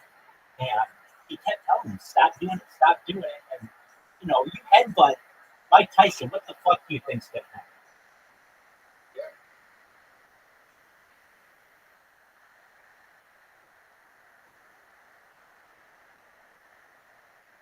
So I'm excited for that fight. I kind of think it's a show that, did you see that Mike Tyson slapped the Logan Paul or whatever it's called, Jake Paul, yesterday? So it's one of those things that if they really didn't want them to be next to each other, they keep them apart.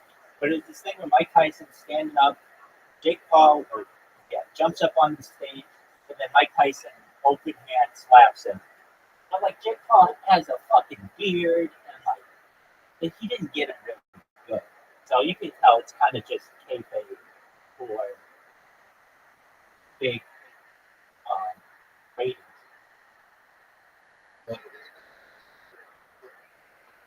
I think so. I know you're a smart person.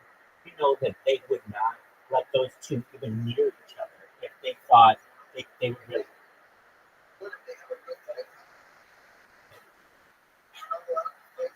Exactly. Exactly. So, right. Right. And,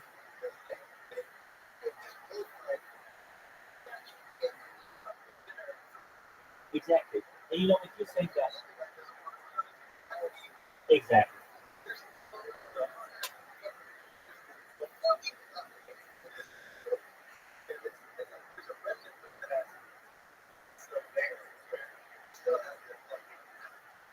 Yeah. Exactly. Exactly.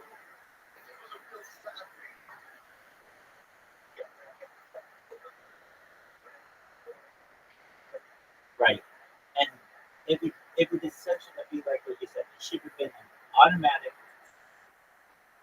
um, forfeiture of the fight, and then it's also assault and battery. You just can't, because you're gonna fight, beat the shit out of the guy. So that, yeah, exactly. So you exactly. So every day up until then, you can beat the shit out of each other. Um, right. So do you remember that whole? I'm sure you did. Will Smith, Chris Rock, same shit.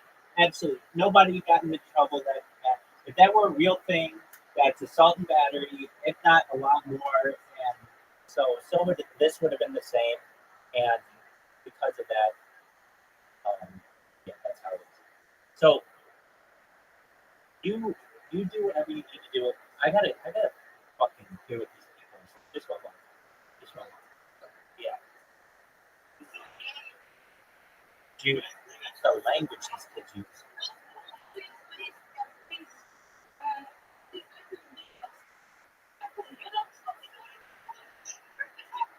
I'm in a bunch of career subreddits. One of which, like, I'm in mechanics, I'm in aviation mechanics. I want to know all the how everything works, and that's where you get to be like a super expert, because Reddit is like the cutting edge of all these industries. And one of them that I read is teachers. It's getting so hard to be a teacher. Like, there was a revolution this year with Hawk Tour, and and what these kids, they're all saying it, and then they have to say it like it's like considered like a curse word, and you get a detention or whatever for saying Hawk to it, or even mentioning her, and it's just, I mean, I've been a teacher before. Unfortunately, I I could have taught long term, but it just didn't have the money that I wanted. Though I really like the students and I really like helping people, and I was in a great district, but when it comes down to it, you're making absolutely nothing to babysit, and these kids have their mouths on it. Like one lady, well, I was reading like a teacher story, like, like the whole class was calling the substitute teacher fat. Like, what do if the whole class just starts calling you fat? It's right. well, and at least the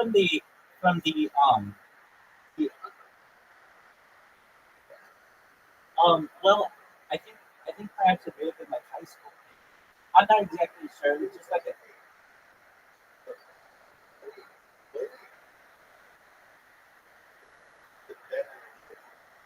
right.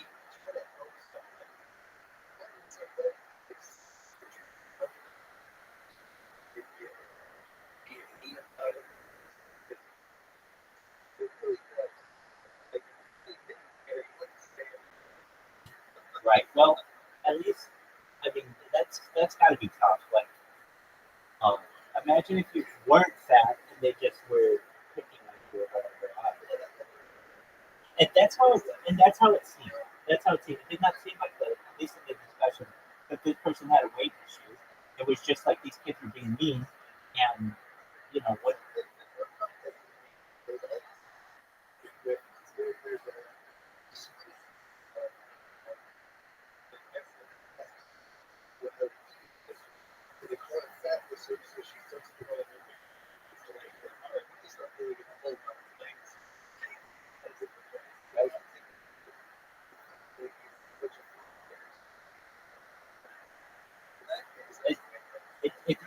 It did not seem that way. I think it was a high school class, and the person was not weight, and they just like were like, "I'm done. I'm done." And it just seemed like the kids.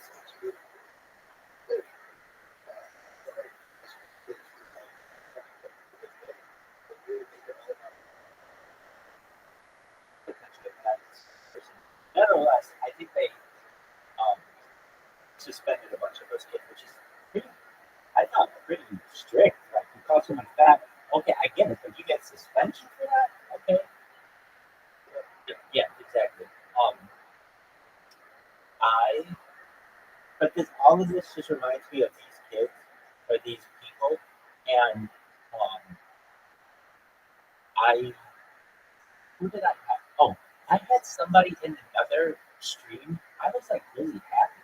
It was just I've been some other one. It's called like the Hangout or the Hangover. One of those two. I was in one of them. I got banned, but not the other. And they were like, I went down the rabbi hole, not the rabbit hole, the rabbi hole. You have more content than I've ever seen. You have Twitch accounts with 50,000 followers, and you don't even pay attention to them. I don't. Welcome. And it's true. I mean, they're all wrong. But yeah, I mean that's what makes a difference in kids. I say kids, but the everyone, not just kids, teenagers or adults. It's about numbers. How many followers? If you have a bunch of followers, then I'll follow you. But if you don't, I'm not going to follow. It's that whole, and so you just have to conflate numbers and such. But that's what I was like. That's what impressed you. Not the fact that I have 1,000 TikTok accounts, but the fact that I have one Twitch account with 50,000 followers. So I thought that was funny. Okay, I gotta hear these kids. I gotta hear them just bitching more. This motherfucker's back.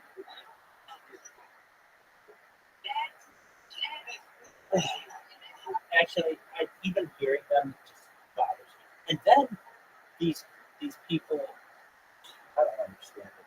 They have like, they think it's cool to just play really loud noises. And I can't believe Discord does not have a preventative thing for that. Oh, I got this bot. I had somebody come in here. I don't know, 2 or 3 weeks ago. They were not here, and they were. What did they do to piss me off so much? You knew about the was it this guy? You knew about the chainsaw guy, right? Yeah. Okay, so there was somebody else who had something. I don't know what it was, but for some reason, it was like they. I don't know. I forget what it was. What they did, but they weren't showing up in new games. So I had to get another bot. And you don't have to deal with this, but just know there's another bot out there. Oh, I know what it was. What was it? Hold on. It was something like I wanted to ban them before they came into the Discord. That's what it was. And there's a way to do that. And then it opened up this other world to me where there's this other kind of bot, different one that I also got. That if somebody comes in with a name that you don't like a perfect one would be Rabbi Rothschild. Hey, I don't want Rabbi Rothschild in the server anymore. So anytime anybody comes in with the name Rabbi, I'm going to know about it, and it will warn you about that. Or it can just automatically ban you. So I thought that was pretty helpful. But I did have to download like another bot. I know what I created as well. Let's see if it's working. In this Discord, there should be a leaderboard, and you should be at the top of it. Let's see. Leaderboard. Okay, Caspian Sea. Yeah, all time, you're number 2, and you're really number 1. This account will never leave. But, yeah, use that. 6,876 voices.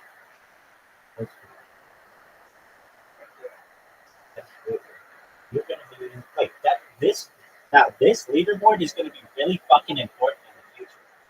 If I'll set it up, this is the one where you want to be like, fuck being high on ISO speed or hidden Ross. This one is the one. Just this account, the one account that you're talking to right now.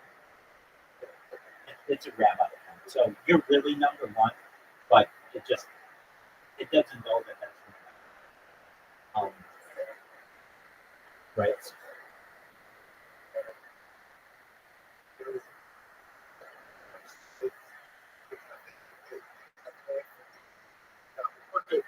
Exactly. Wait, and you are beating, and absolutely. No, but you are beating one. You're beating the other one. You've got over like 1,500 more listeners. Then we have some other people. Sophia's in here. She's in here. I mean, I don't know if everybody's here, but like, who else is in here?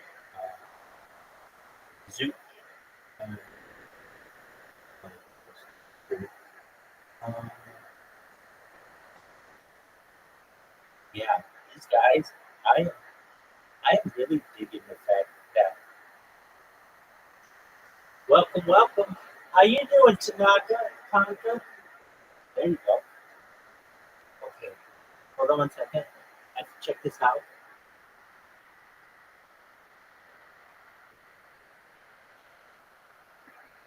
Dog.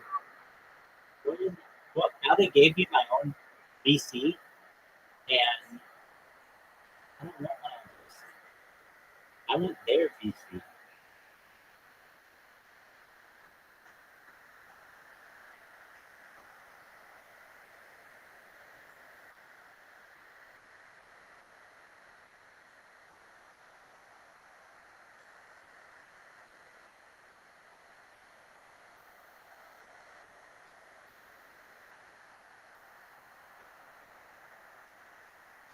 All right, here we go.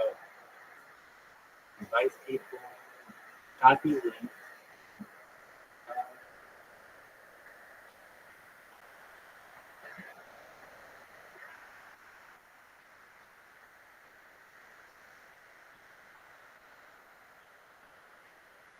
Let's see.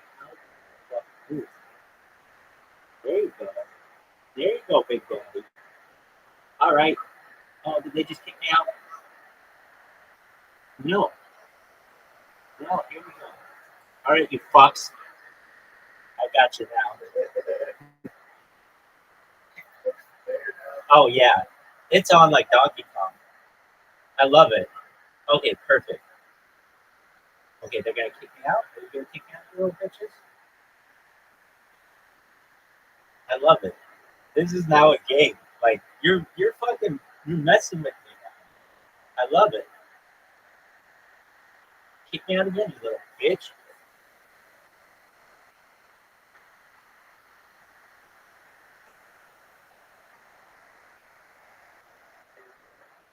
I did not say Mary Lou Retton.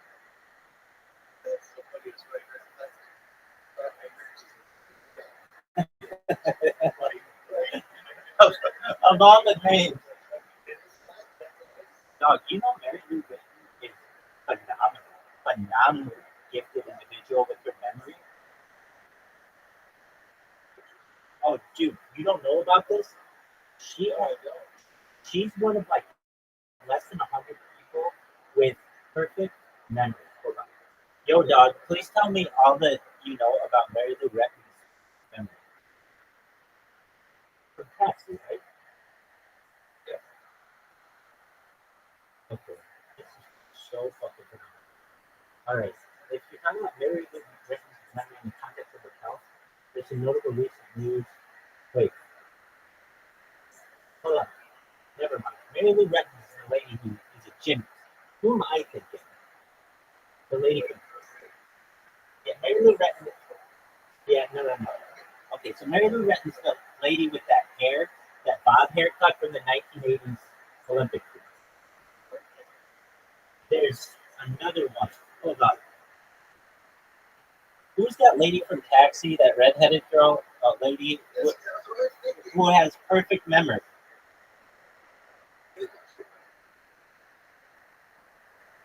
That's Mary Lou Retton. Okay. So she has highly superior autobiographical memory. Oh, this is what's fucking amazing. Right. I knew when I said that I was confused. But okay, this is what's so cool. Highly superior autobiographical memory. You can ask her any day and she can tell you everything about it. People with this ability have the ability to recall vivid details from almost every day of their life, including dates, events, and specific conversations. Heather's one of the most famous people with this ability, and she publicly shared her experiences with it. She can remember almost every day of her life with broader perspective on happened.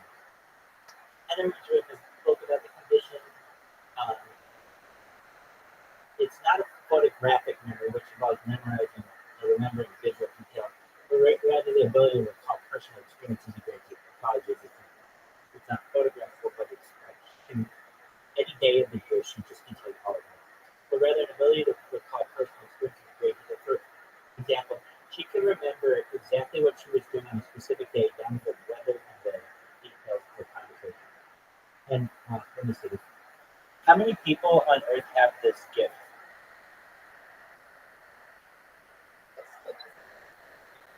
It is. It's 60 to 100 people. Anyway, shout out to Mary Lou Henner. Shout out to Mary Lou.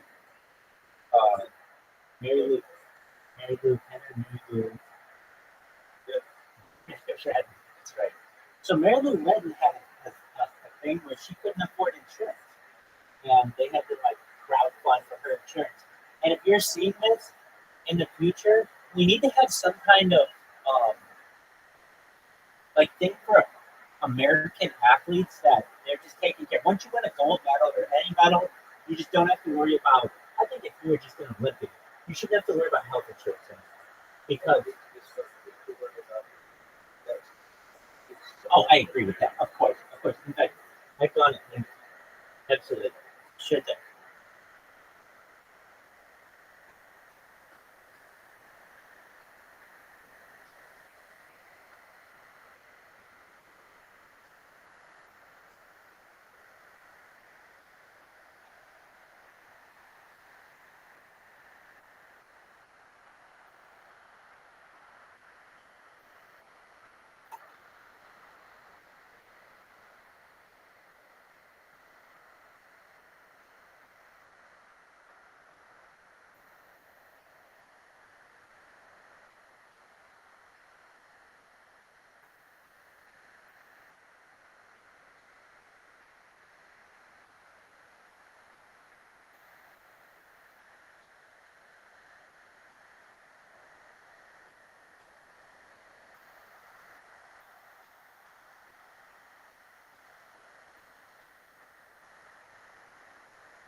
You should have said that when I asked you for more.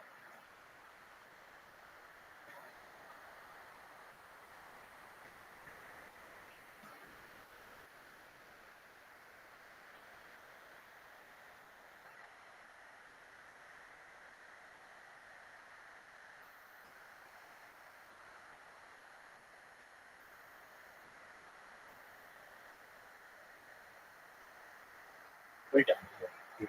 I told you.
Welcome back.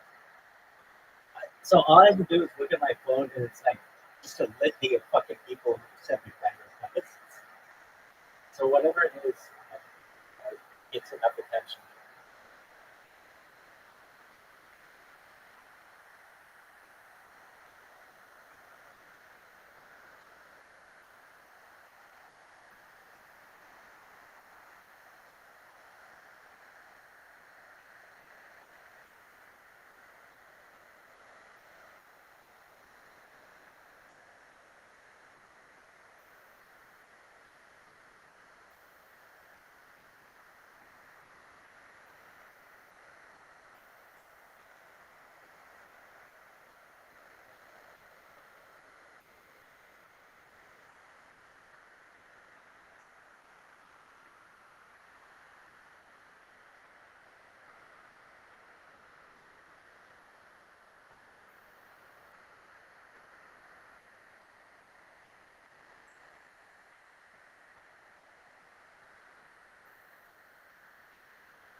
And that kind of, I think that's what changed my mind. Maybe I should be an actor. It'll play better there. The horse, yeah, I'm sure the horse was not enjoying that. No. Yeah, that's got to be a bad feel. Also, as a man, like I don't want to do that. I didn't do that to my dog. No, I don't do that to any of my dogs. No, you can get that done for free in California. Right. You're a person. What the fuck? Yeah, very different in the 70s, huh? Yeah. Yeah, you went through like the 70s in Hollywood must have been a weird experience, man. Oh, it's fantastic. It was amazing, man. The whole era of the 70s, which started with Bonnie and Clyde and Easy Rider. Great film. Yeah, the French New Wave, what they called it, kind of more handheld, grittier, and it was the return of the anti-hero and the rebel hero. And because Hollywood had lost touch with their audience, they were making movies like Toby Tyler and these bloated musicals. So it became like the inmates had taken over the asylum. There was really new, exciting stuff getting done. Badlands, a conversation, which led to The Godfather. It's that was, I think, the golden age of filmmaking. There certainly some amazing films came out of that era. It's just seeing Los Angeles today and imagining what it was like in the 70s. It had to be, because really movies, if you really think about it, they were only a few decades old. Yeah. So a new thing, essentially. Yeah, they just like perfected it. I mean, really, it was only like 10 years into where all the movies were color. They're making black and white movies up to like 63. Right. Like the Hustler was black and white. Yeah, That was 63. yeah. Yeah. And it was an exciting time. Like I said, the inmates had taken over the asylum, and it was a feeling like you could do just about anything. And music, too, was really happening in Los Angeles as well. I mean, record deals were getting signed left and right. And there was this, it's kind of turned upside down because of all that rebellious attitude of the 70s, and it sort of became the establishment. Yeah. Bizarre, right? It's really kind of turned up on its ear because it started to kind of really turn politically correct in the 90s. And it became kind of a nobody stays at a party after 11 o'clock. Is that when you went into rehab? Yeah, after that, no matter where you're going, you had to pretend you were going to bed. You're, oh, look at the time. Yeah, oh, look at the time. Yeah, I guess everybody had kids too by that point, but it got to where we are today.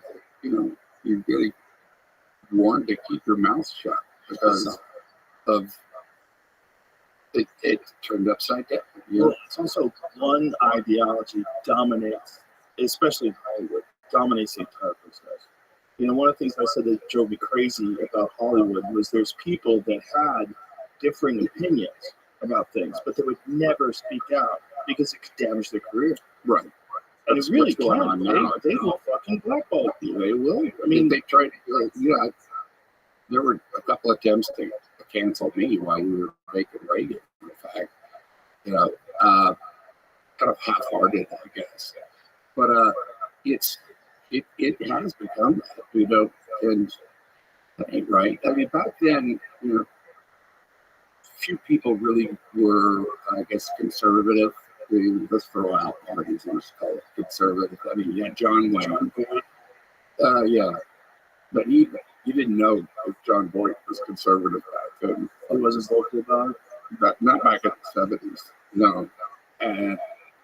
But it was basically John Wayne and Charlton Heston.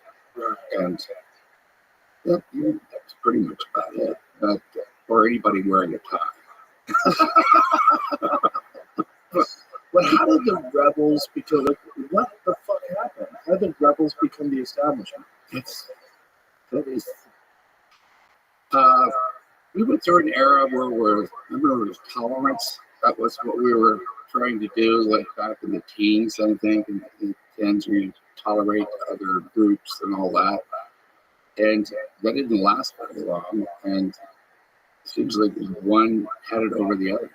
But if you ask me where this great divide really started politically, I think, of course, there was Watergate, but you come up, like when the Republicans had their contract with America, it was like 94, in the year that Clinton was going to be a lame duck president, those midterms. And then it started to become just along party lines where there was no, you were a traitor if you went to the other side. Because we had conservative Democrats, we had liberal Republicans. Until that point, that's what I grew up with. And I wasn't good enough anymore. And so it started there and, then continued. And then the Democrats really took over, and they really do it really well as far as that stuff of turning things on their head. And I feel like today they were using the judicial system against Trump. Yeah, which is for sure. Really off the reservation. Well, they're using the judicial system against Trump. The entire media establishment, other than Fox News, is completely against anything Republican. Right. And it's full.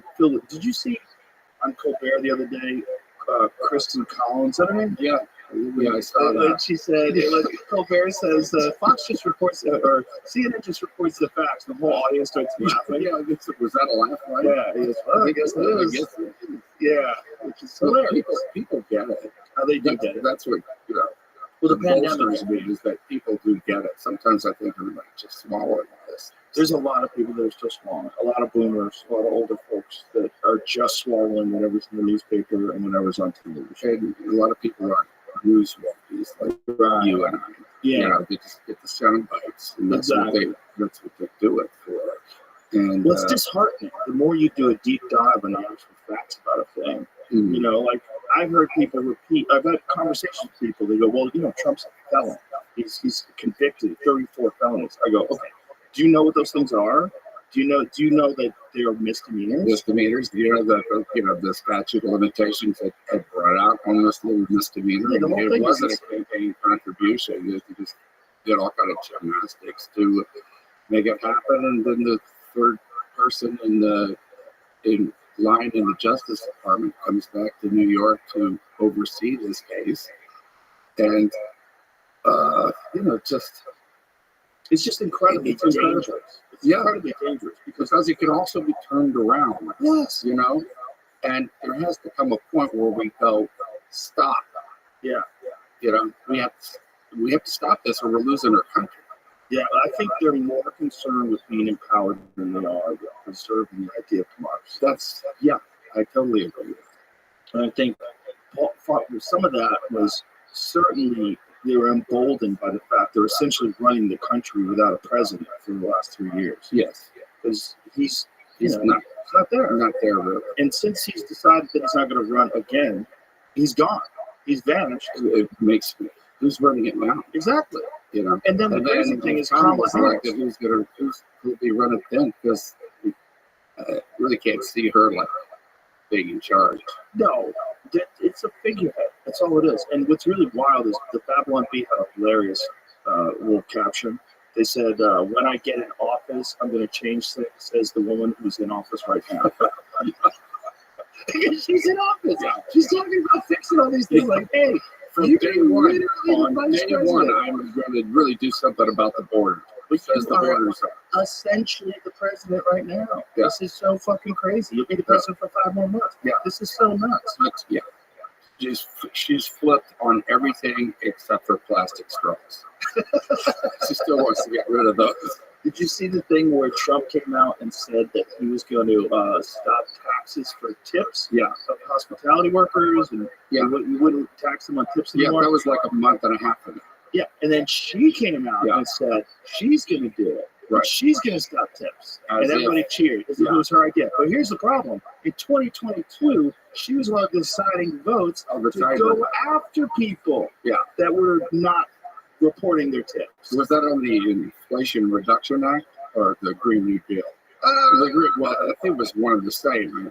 Right. She was the tiebreaker. Yeah, exactly. So they're going to tax the business instead, which in turn taxes the workers. Yeah, but it's hilarious that 2 years later she's acting like this is her idea now.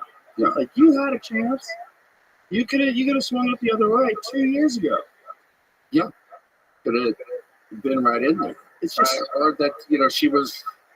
Oh, but the brags. She was the last person in the room when it came to the withdrawal in Afghanistan. Yeah, and they left $87 billion of the military equipment there. 13 soldiers that were killed. There's still people over there in hiding. Yeah, and also the people that work with us, all the people that work with us, all the translators, all the Afghans that helped us, they're all fucked. Look, Trump had all that stuff. Like he was doing it right.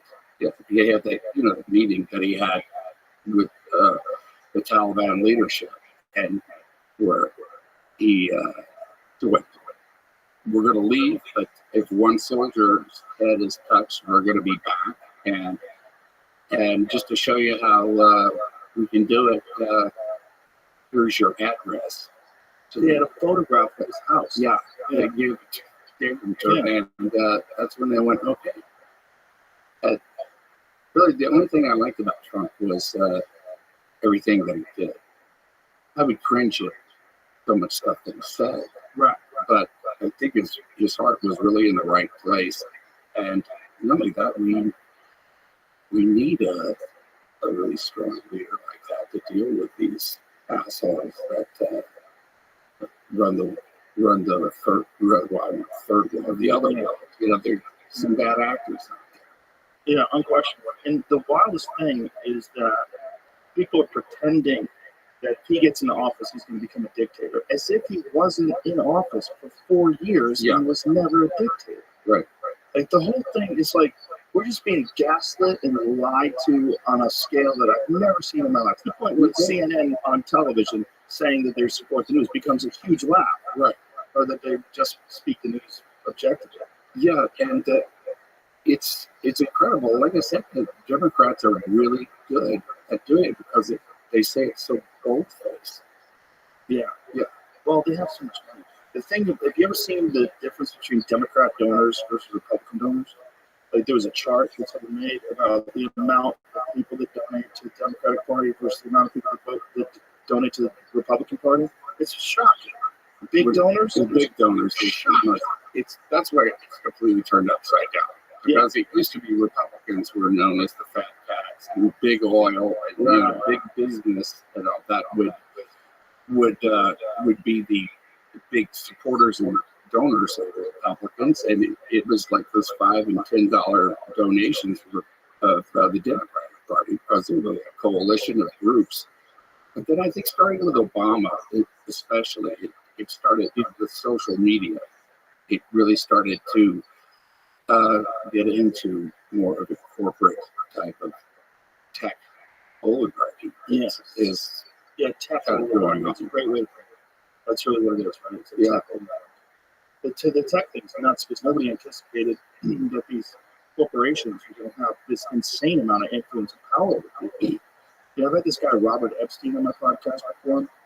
I don't know if you've ever seen his work, but he basically does a statistical analysis of Google search results and what Google does to change people's opinions and how much of an effect it can have on swaying an election.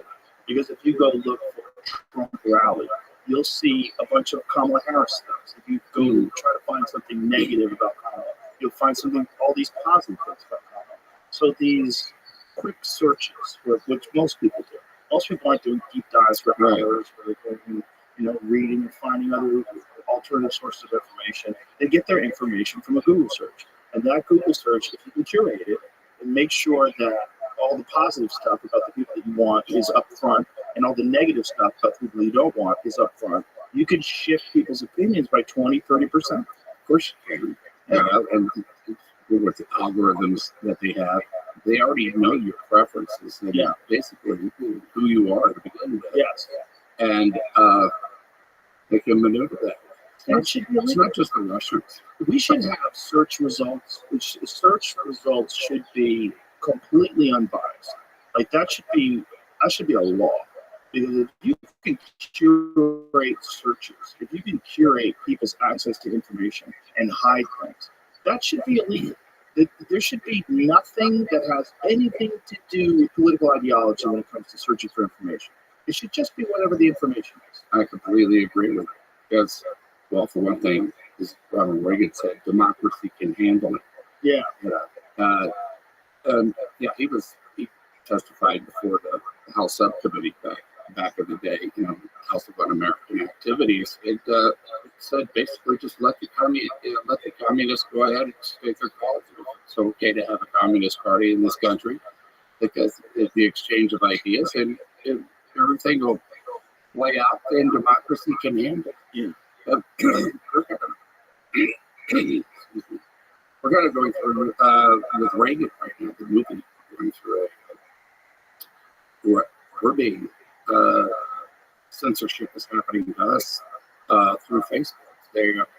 Facebook banned advertising and a lot of the podcasts. This one probably be banned on Facebook as well. It's over the last couple of months. Really? Yeah. Just because is it a positive film about Reagan? Is that what the idea is? That's bothering them?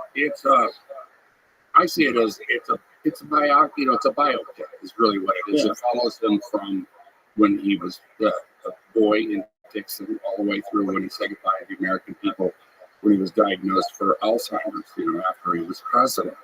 And it's a fight against communism, which he fought all of his life. But the reason being was that the content in it was an attempt to sway an election. A movie. I mean, the last time I heard, Reagan was on the ballot 40 years ago with the last time. Do you think if you made a positive Obama movie, it would be a swing election? Well, there was an Obama movie that came out during an election year in 2020, and nothing about that. And to me, it's just the act of banning or censoring that material, as you were talking about, is an attempt to sway an election. Yeah. And Reagan was a Democrat before he was a Republican. As was Trump. Yeah. Yeah. Well, Since then, Facebook has said they made a mistake. They said that yesterday because we put out a letter to it in an article in Newsweek, and they said they made a mistake. It was their automatic systems had detected it. Oh, how convenient. Yeah. I don't know what those automatic systems are, but there was a mistake in that. Yeah, I don't understand it. Yeah, I don't know what's going on over there. If it's rogue employees. The problem is so many of those people are so ideologically captured. So many of the people that are working for any tech company. Their kids coming out of universities, they're all left wing. There's very few right wing people involved. It's a tiny percentage. Right. And they all feel like it's their duty. They feel like they're activists before they're even To save America. Yeah. Which is from what? Totally drank the Kool-Aid. Yeah. Yeah, it's that's what's unfortunate about the way Trump talks, because the way Trump talks, it's easy to make him the enemy because he seems like a mean old rich man, you know. And so in their eyes, that's everything that's wrong in the world. Yes, he'll go after, or make fun of you personally or whatever. Yeah, but he didn't talk in those prosecute terms. Hillary. He feels like a schoolyard bully or whatever. But he's all the things they did to Trump. I do believe him when he, as far as revenge and all that stuff, that the success in the election would be his revenge. Yeah, and I really believe that if it was Biden who was, impeached or going to jail or whatever, I think Trump would pardon him. To tell you the truth, I don't think he wants anybody to see a president in jail, because that really changes the country. well, he has said that openly about Hillary. Yeah. Like when he got into office, there was a lot of people that were pressing him to prosecute her, to go after her for the email thing, for a lot of different things. And he said, no, it'd be a terrible look, it'd be terrible for our country. The wife of the former president of the United States, no way. Yeah. And he didn't do it. So all these things that people think he's going to do, when he had the opportunity to do those things 4 years ago. And they're thinking now they've done so many egregious things to him now with all the prosecutions and then the years and years of Russia. Every fucking news network is saying something. Yeah. It started even before he got into office. But I myself wasn't going to vote for Trump. This time around, I was wanting them to find another candidate, that would kind of calm things down. Right. That's because I thought that's what we did. We need to calm things down. But then when they went after him with the judicial system, these stupid charges. Yeah. That's when things change for me, because then you're messing with the Constitution. Right. And we can't go back from that. Right. After something like that happens. Right. And so that's why I'm jumping in all for Trump. And the other thing is, people need to understand that even if you hate Trump, if you normalize weaponizing the judicial system against a political candidate, that can be used against your party too. Exactly. And if someone gets in, like if Vivek Ramaswamy gets in, or if Ron DeSantis gets in, and he starts doing the same things that they did to Trump, then we have chaos. Yeah. Then we're a fucking banana republic. Or we're Venezuela, where you can go down the line on how that works. Exactly. Yeah, it's terrifying. We're like the last hope for this whole idea of this experiment in self-government. Ronald Reagan said that, these freedoms that we take for granted, they can be lost in a generation. And I always thought, well, that's kind of really high talk and all that stuff. But It's true. it's true. It's true. And these are the craziest times. Yeah, the craziest. And fascinating, by the way, that I've ever lived in. It makes the 60s look like a sandbox play. Yeah. It really did. Well, it's because tech's involved and AI and deep fakes and just so many shenanigans are going on simultaneously. It's such a bizarre. It's a great time for comedy. So much shit to make fun of because it's almost like True. things that are real. They're so funny. They write themselves. Yeah, it's true. You can't make this stuff up. It's so nuts. The whole thing is so nuts. And the fact that these people are so ideologically captured, they can't recognize the danger of doing the things that they're doing in order to win. And that you can't fix that stuff once you put it in motion. And I just don't know how this is going to turn out, but I'm if this was a show, I'd go, holy shit, what a great show. Like the writing on the show is fucking incredible. No kidding. Yeah. It's a cliffhanger, that's for sure. That assassination attempt, him going fight with his fist. I'm like, what the fuck? Is this for real? This is crazy. The whole thing's crazy. And then not a press conference about the shit. Yeah. Not a press conference. Like, kind of a month later, it's, how do they do it? Nobody remembers it. Right. Well, the memory hold it. Yeah. Yeah. Memory hold it. It's like as if it never happened. Well, there was so little reporting on how it happened, how it could have happened, who the shooter was. They get to the kid's house and it's completely scrubbed. Doesn't have any silverware in his hand. Like someone was, and you know his phone, it takes him what, a week and a half even to like open it. Oh, we can't get into his phone. Yeah. Yeah. Yeah. Well, how It's so about strange. My son, the 17-year-old son, well, also the fact that this kid, someone from outside the FBI's office in DC, had been visited. They track they have phone, they have ads. Oh, right. So they can They can turn your phone off a triangulate on the. So there was a phone that was going from outside of DC to this kid multiple times. So what's going on? This kid's training for quite a while, for over a year. It seems like he was involved in like shooting training and preparing for. It's like he was being recruited. At least like 40 times. They said. I don't know how many times. Right. It was quite a few. It was quite a few. Yeah, but the whole thing is very strange.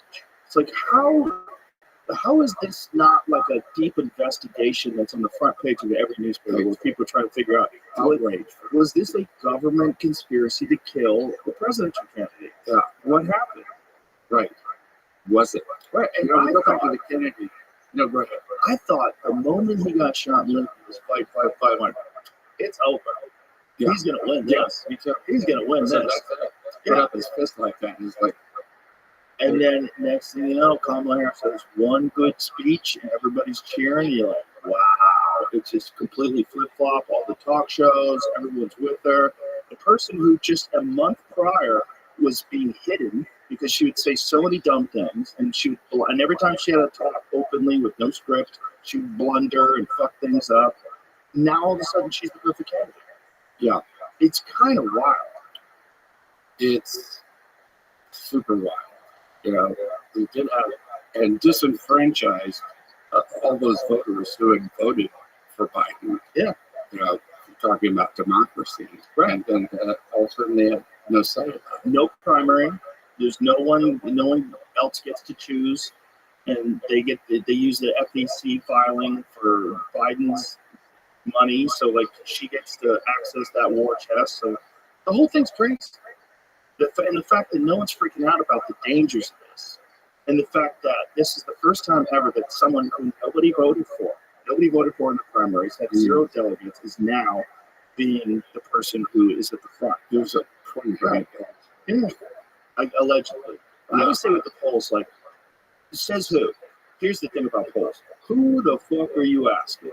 And who's talking to you? The people that have the least amount to do, the people that are willing to answer polls, the people that when you call them up, say, do you have a few minutes of my time? Like, well, yes, I do. Most people say, get the fuck out of here, and they hang up the phone. The vast majority of people don't answer polls. Yeah. So you have 1 point ahead of the people dumb enough to answer polls.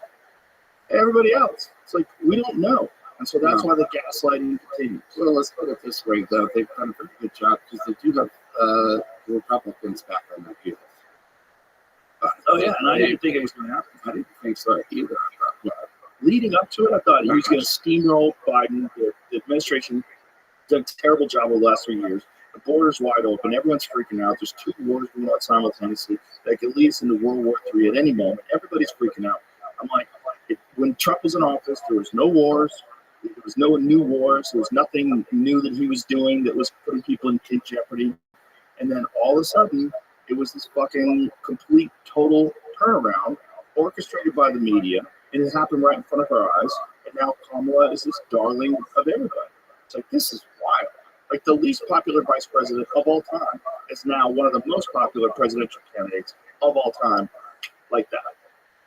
Incredible. And, they're going to, what we're talking about right now, we're going to sound like conspiracy theorists. Oh, yeah. Well, I'm used to that. Yeah. I'm just getting used to it. Super comfortable with it. Super comfortable with it. One of Reagan's greatest phrases, in my opinion, is the 9 most terrifying words. I'm from the government. I'm here to help. I'm here to help. It's like, it's so true. These people are just like any other person in any position of power. They want to maintain power and they want to make as much money as possible. It's in every corporation. The corporations get in trouble for lying about their products. It's the same thing. Mm. It's the same thing in every business. You got a risk man.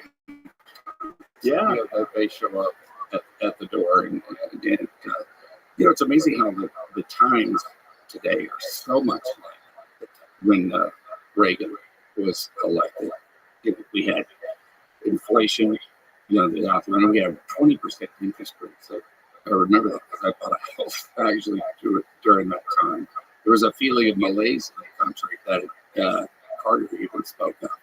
We had hostages in Iran, and we had hostages over there in Israel and the Gaza Strip that nobody's even speaking about. How's that possible? Right. Where's the outrage on that? It's so much like that time. And Reagan came along and said, we're going this way, that we're not a nation in decline, like we've been told that we are today. And, America came back from that. I still have really great faith in the American people when it comes down where the rubber meets the road. I have a great faith in a certain percentage of the American people. Yeah. I think there's a certain percentage of the American those are the people. people who vote. Yeah, I hope so. Yeah. I think there's a certain percentage of the American people that are living in a movie. They have no real understanding of all the mechanisms that are involved that make this world work and why it's working in the way it's working, what the dangers are of it. There's so many people that they only fed by the mainstream media, which is completely corporate controlled. Yeah. They don't know what's going on. Soundbite. Yeah, that's all it is. Soundbite. I've been an independent all my life. I voted for Carter. I voted for Reagan twice. I voted for Ross Perot. I voted for Clinton once. I voted for Bush once. I voted for Ross Perot too. Yeah, I voted for Obama once. And the second election of that one, I sat up because I just didn't have a choice. But I voted for Trump the first time because I went in there and it was Hillary or Trump, and I voted for Trump. And voted for him again. But I've always believed like in the pendulum of politics and culture and the world about what is it that we need right now. And in fact, Republicans and Democrats need each other. They keep each other from going too far, one way or the other. Yeah. And our nation is based on compromise. which winds up being kind of the best way forward. Not everybody gets what they want, but the important stuff, it shakes out in the end. Yes. But that doesn't seem to be the way things are working right now. Or maybe it is in the overall picture, but I just can't see it. Well, I think what happened was, I don't think in 2016 they ever anticipated Trump was going to win. All the projections were that Hillary was going to win by a landslide. Yeah. That was all the polls. That was all the things you saw on television.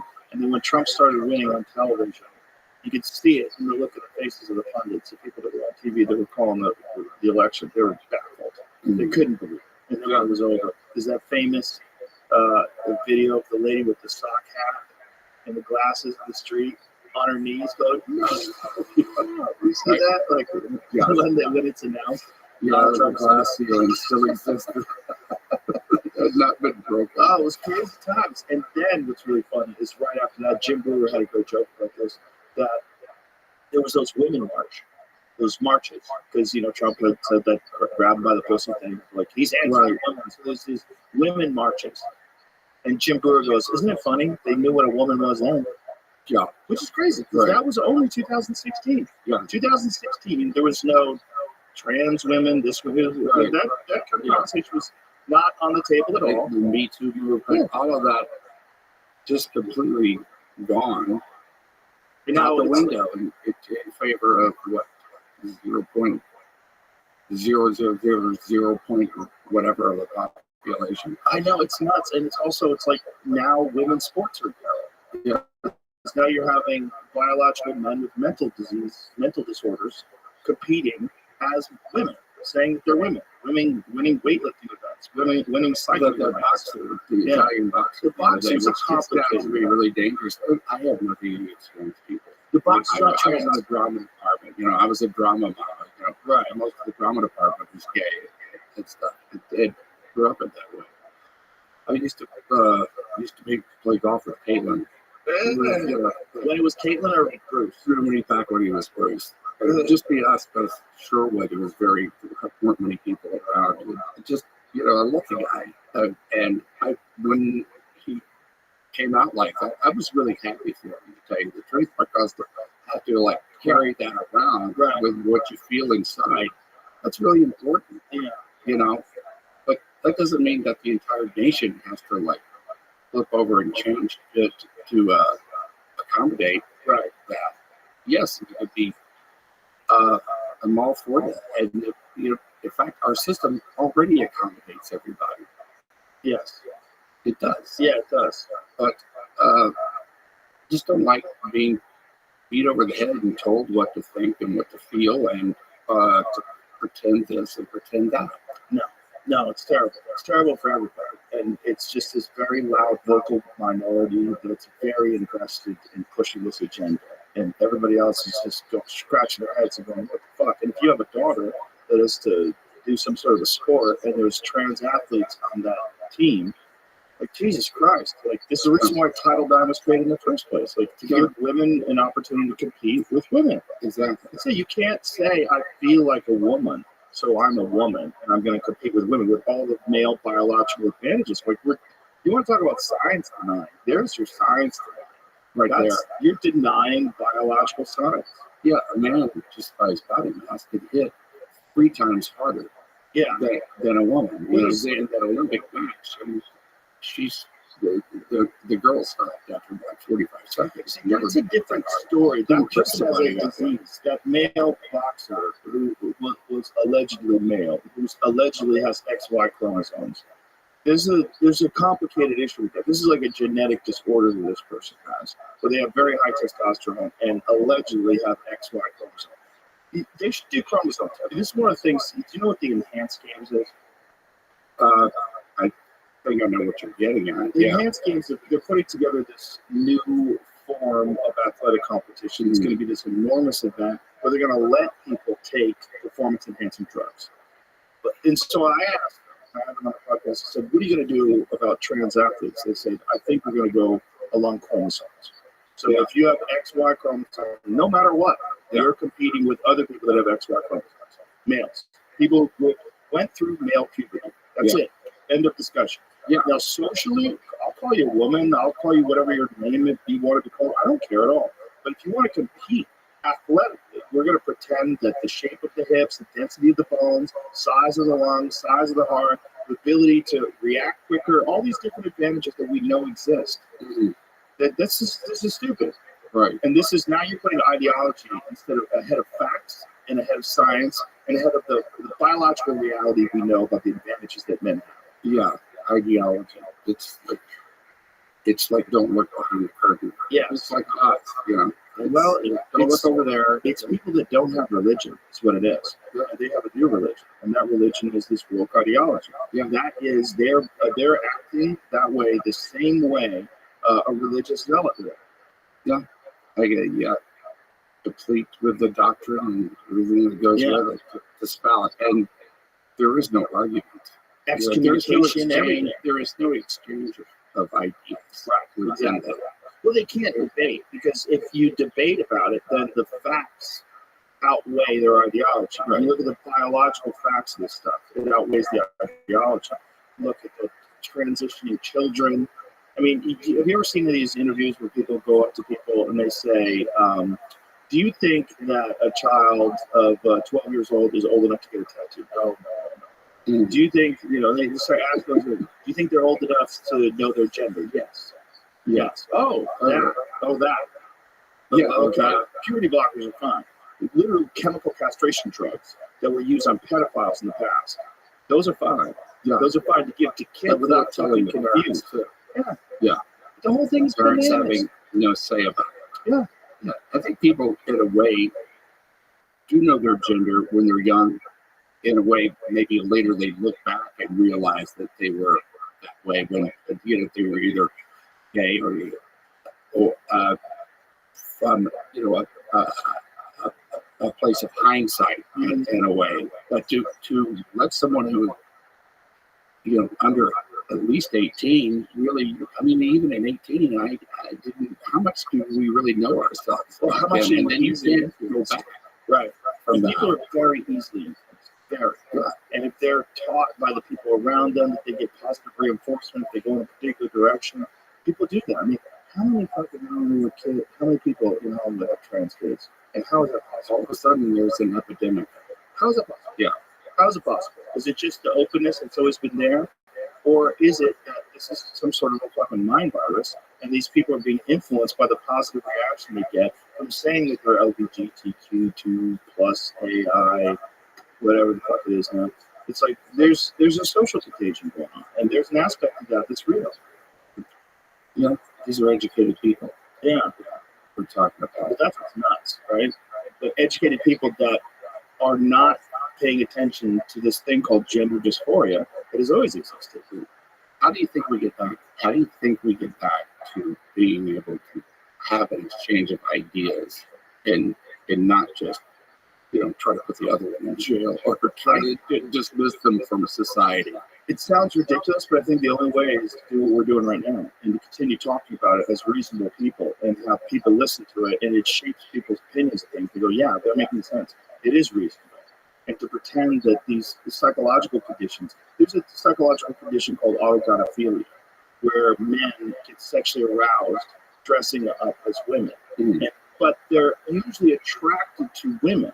So now these men are pretending that they're lesbians. So they're calling themselves lesbians. They're getting on lesbian apps, and lesbians are fucked now.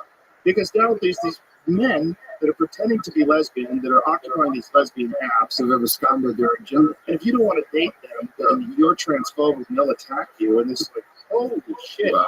These are the people that were perverts in the past. And now all of a sudden they're part of a protected class. It's very strange. It's very strange, and it's not good, and it's not sustainable. And I don't know when people are going to fully recognize the harm that they've done to all these children, that they've had mastectomies and forced these fucking drugs on that kill their body's ability to produce testosterone, and they try to say that they're reversible. There's no fucking reversing damaging someone's puberty. That's not true. If you put puberty blockers on a boy, that is not reversible. It's not true. Not only is it not true, there's a tremendous amount of evidence that shows that there's significant danger to taking those drugs. There's blood clots and strokes and all sorts of other, and then there's the fact that it's not natural. None of it's natural, right? Even injecting them with estrogen, like just so they can be their true self. If you're your fucking true self, chemicals are not involved. It's not injecting chemicals are not involved in maintaining your true self. That's nonsense. Yeah. And it's a crazy sort of a leap, a mental leap that you have to make that. Well, we've got to get back to it, right? I mean, looking back at the '60s, and we've always been kind of a nation, at least in this century, of experiments.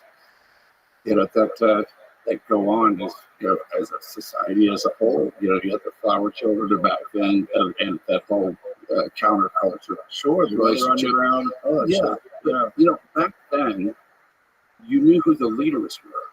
It seems to be leaderless today. You had Abby Hoffman, you had the Black Panthers, you had Malcolm X, you knew who Martin Luther King.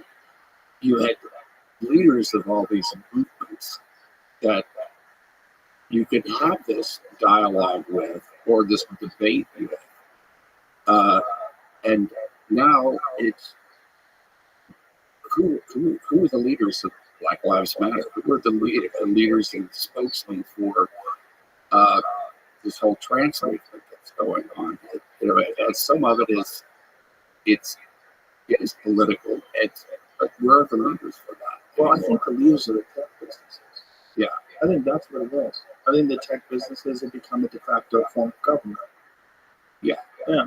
To me, that the only motivation of that could be control. 100%.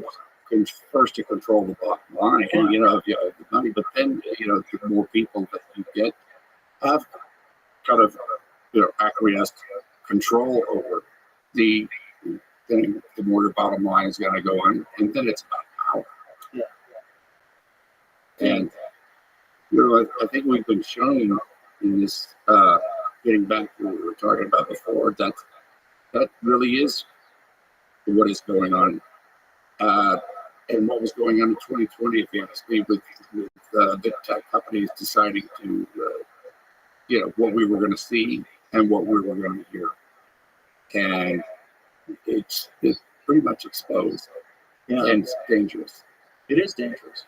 And it's we're not prepared for that influence. We didn't know it was going to exist before. There's no laws in place to keep it in check, which is why Google's allowed to curate the search results and why they're allowed to censor conservative voices on social media. And in fact, one of the things we found out, thank God for Elon Musk, because if Elon Musk had not bought Twitter, we would not have known the extent of the government's meddling into information distribution. We wouldn't have known it. They were literally trying to get them to ban legitimate news stories, and they were successful with the Hunter Biden laptop story. Mm-hmm. But other legitimate conservative perspectives and points of view, and people that were legitimate doctors and scientists that had questions about the way we're handling the pandemic. Which also turns out to be true. Yeah, there's also 100% turned out to be true. And then there is no kind of, okay, we were wrong about this. And this, it just kind of dismiss it. I got in a conversation with a guy who was like, well, what these about you? These are not ideological issues that you're talking about when it comes to medicine, especially. Exactly. It's turned into a political. That's what's crazy, that vaccines and pharmaceutical drug companies became a democratic liberal perspective, like supporting that. Like these corporations that have the biggest criminal fines in the history of medicine. It's all the fact that these companies, these pharmaceutical drug companies, for doing things that were illegal. They were fined billions of dollars. And people still wholesale bought everything they said. And if you disagreed, you were some sort of a fringe conspiracy theorist who was a danger to everyone around you. And, right. I know a little bit about that. When my twins were overdosed when they were 12 days old and heparin in a hospital. They turned their blood to the consistency of water. And they were all measured on a scale, in fact, for coagulation of their blood for 48 hours. And it was the scariest moment of our life. But really about what I learned about, we did not sue the hospital. It was a human error in that. But it was the drug company also, which was liable in that the 10 milligram unit, 10 unit bottle that the kids were supposed to get was light blue, and the adult was dark blue, and that was 10,000. So they got 10,000 3 times. Yeah, it was horrific. But after that, I testified for Congress, the oversight committee there, about what had happened. And as far as the drug companies, it's impossible to sue drug companies. Just about, it's very difficult, or to get them to change anything. They're all located, for the most part, in Illinois. They have that system wrapped up. But it's, everybody at the FDA, you can say everybody, but there's so many people at the FDA, physicians that are either former employees of drug companies or future employees. Future's more likely, right? Yeah. Because they know that there's a golden basket waiting for them at the end of this journey. So to get any kind of that's wrong in itself, and to get anything real done is clouded, by self-interest. Yeah. So what happened during COVID was we still these boys that are dropping dead, 17 heart attacks. It's people don't trust the government anymore. Well, and that's out there the same it was back in the late 70s for that election. People didn't, since Watergate, hadn't trusted the government. What's bizarre to really me bizarre now is that even with all the evidence of these people dropping dead, the people that are around the people dropping dead are in denial about it.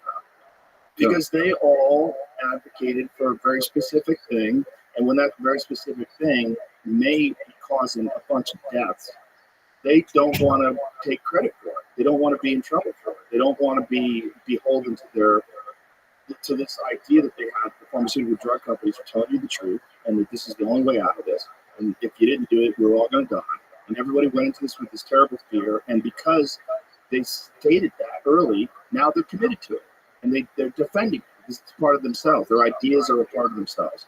And so you see, like, if you look at what insurance companies are dealing with now, with excess deaths, that's some of the best data that we have, this excess mortality. Right. And the excess mortality is extraordinary. At any other time in history, if there was a thing that was rolled out where all of a sudden everybody's taking it, and all of a sudden you have this amazing increase in excess deaths, and cancers that are what they're calling turbo cancer. And if you listen to Peter McCullough, he explains how this could be causing that the mRNA vaccines could be causing these turbo cancers. Because it actually changes our molecular structure down to the chromosomes and the DNA. It's a man-made thing, which is affecting our body in a bad way. Yeah, and it's killing people that took it, that were advocating for it, that were tech people. There's tech people that are dropping dead left and right, and they're still on this bandwagon. And they're still letting the CDC say you should vaccinate anyone under 12. What the fuck are you talking about? Right. What are you talking about? This is insane. It was never dangerous for kids. My kids got it. They were over it in a couple of days. It was nothing. Yeah, I got the vaccine twice. I had to when we were doing Reagan, shooting the movie, so it was still at that point, required in order to work. Did you have any side effects?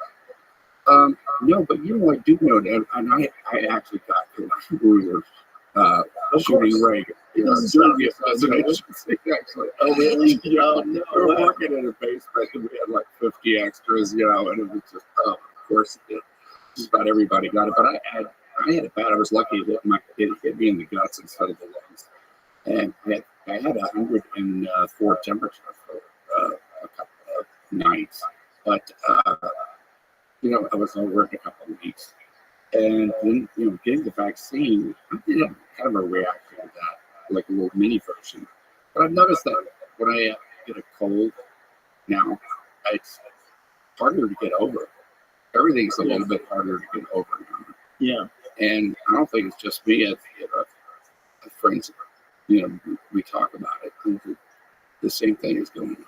Just And it coming from China and all that, what could have happened could have been an exchange, a real exchange of how it really happened, and what the process was of how it happened, to make sure that it doesn't happen again, or during the research of the vaccine to put that out, where it could have helped there as well. It just winds up being, everybody lines up on the side of ideology. Exactly. I mean, I wonder, if Trump does come into office, are they going to say, "Oh, I won't take Trump's vaccine again"? Well, that's how it was. That's Even what it Kamala was. Harris. Yeah, she was saying, "I'm not going to take his vaccine when it comes out." Then as soon as they got into office, the very same vaccine, they said, "Yes, we should take our vaccine." Yeah, it's nuts. Yeah. Yeah, it's very bizarre. That's one of the things that's so interesting, because we have more access to information now than we've ever had in all of human history, and yet people are more divided by ideology than they are by facts than any other time. Yeah, a lot of it has to do, I think, with cable news too. People have separated themselves. I myself, I watch all of them. Yeah, on DirecTV, there's Channel 200, where you got like 6 boxes there. You can watch all that news. I flip back and forth, and it's like watching a different story. Right. A completely different story. Yeah. Where you go, it's somewhere in the middle there is the real thing. One of my favorite moments was when Joy Reid was comparing Biden getting COVID and to Trump getting shot. Yeah, He got over COVID. right. So he got over 2024 COVID, which is basically a fucking cough. Yeah. And Trump got shot in the fucking head. Yeah. Yeah, it only grazed his ear, but that was just a miraculous turn of the head. Yeah. The exact right moment. Which Yeah, is I'm making not sure, actually, Is that what they maybe did? kick some dust up. I'm just starting something new. Well, there's a literal photo of the bullet passing by his head. Yeah. But there were a lot of people that denied that he even got shot. They were saying, Actually, there's 3 that came very close to. yes, there was a second One on the was left side of just the an inch away from that one too. And, if his head is blown up there in front of everybody, what would have done? Civil War. Yeah.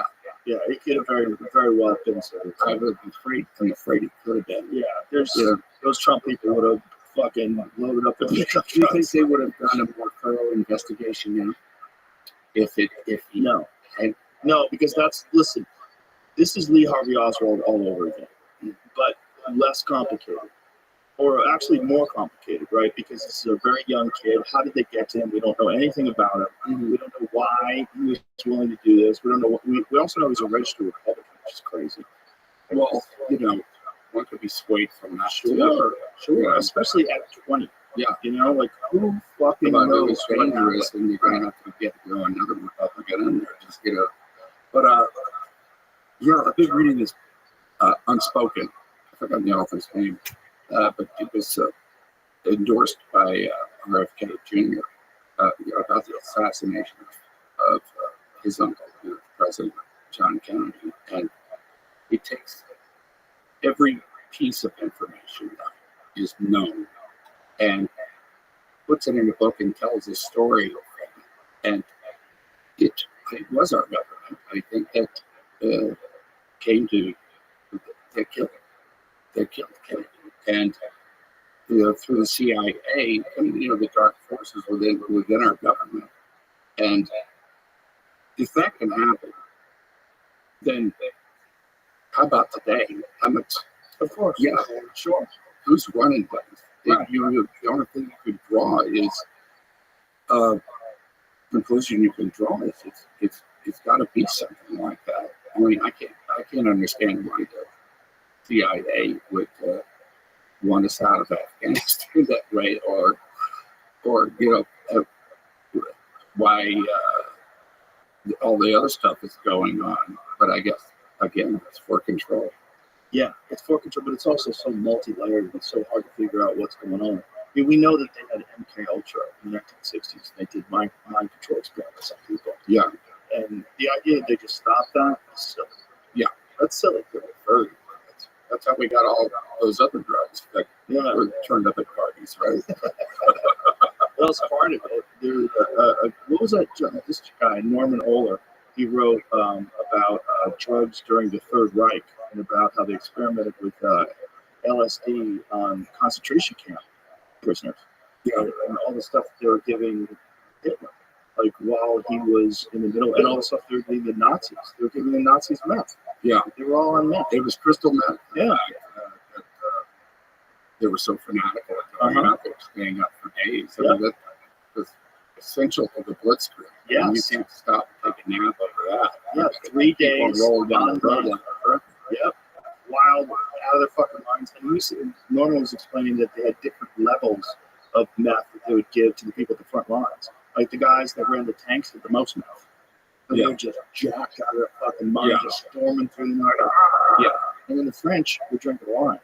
They're just like hanging out, drinking. They got like a liter of wine, 3/4 of a liter of wine a day as a ration. So they're drunk in the streets, and then the Nazis come through on meth, which is a way better drug for you.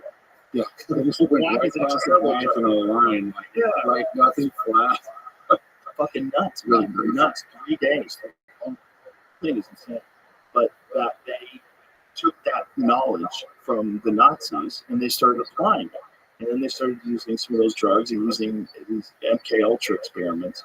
And the idea that they stopped that and they don't do that now. Well, what happened with this kid? Did they do an autopsy? Did they find there's any chemicals in this kid's body? We don't know. We haven't heard a fucking peep.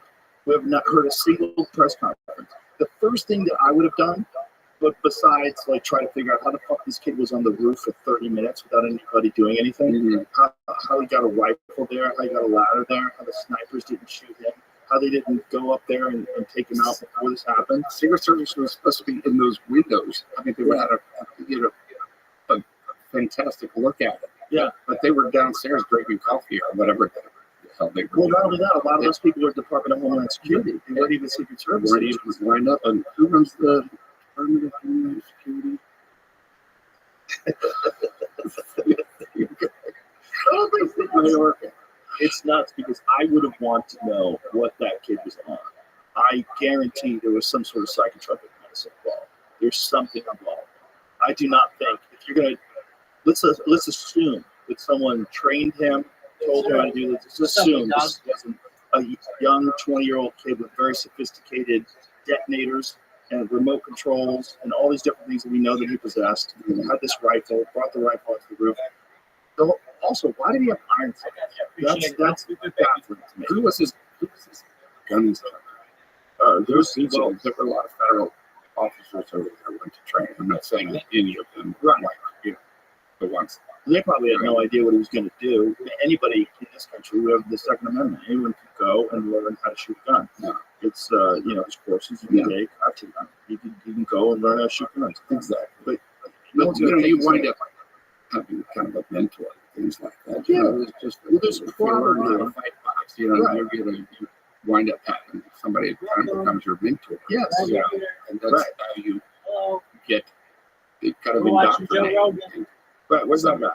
Where is that? I expected that. I'm in a He DM. was really smart. He won all the science fairs, from what I understand. So he was very adept at all that. It's to get there's still some stuff supposedly that's encrypted that they can't touch. Like, the sources over to Europe and whatever they're saying. We don't know. I don't know what I'm talking about because it's only been inferred. But what are they doing? Why are they not just inferred? Why are they not still on it like a daily thing with like Nightline daily reports about it? Why didn't they test his blood? Why didn't they tell us whether or not he was on any kind of medication? Like with the ties to Iran or to China or to Russia or to Venezuela. Like, how is it just memory hold? Yeah. Crazy. Yeah.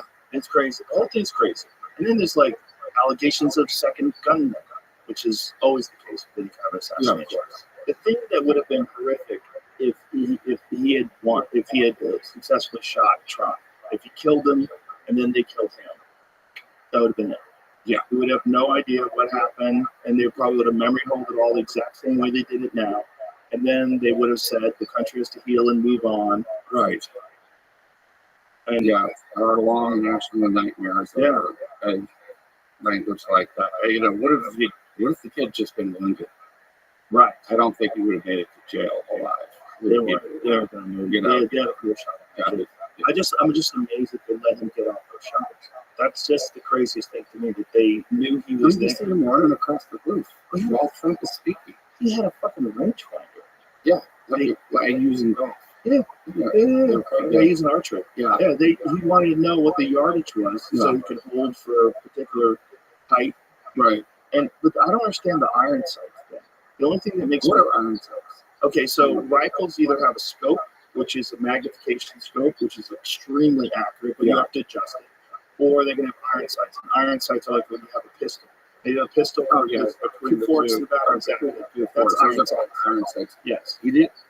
I thought he did have the scope. He didn't I have don't the believe scope. he did. I don't believe he did. See if that's been proven, because there's a photograph of the gun, and the gun, it looks very clear from the photograph that it does not have a scope on it. Scope is, it's a large tube that sits on the top of the rifle, and you have to adjust that scope. It takes a little doing to even attach that, does it Yes. not? I mean, some can click in, but I would imagine you really have to. It's not that complicated. Yeah. You could do it, and then you would need to go to a range and sight it in. The problem with a scope would be that if things are getting jostled around and knocked around, if you bang the scope on something, it can get moved just a fraction of a millimeter to the left or to the right, and then your 0 point at whatever he's got it zeroed at, if it's 100 yards or 150 yards. It's just the it's going to be off. the angle gets, Exactly. the angle, the distance would be further.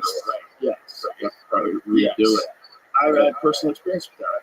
I was on a deer hunt. I fell with a rifle, and I fell going up a snowy slope, and the rifle got banged, and my scope was off by like 6 inches at 100 yards. Yeah. So I could see how maybe, but that was because my scope wasn't tight. Somebody had not tightened it down properly. I could see how maybe you would say iron sights, because it's not that far of a shot. Because I've practiced the iron sights. Right now, the iron sights, it's not going to be, it's one factor you can take out that is really going to be a very good. Exactly. With some competition shooters, the old school guys, they don't like red dots because they want to use iron sights because it's so reliable.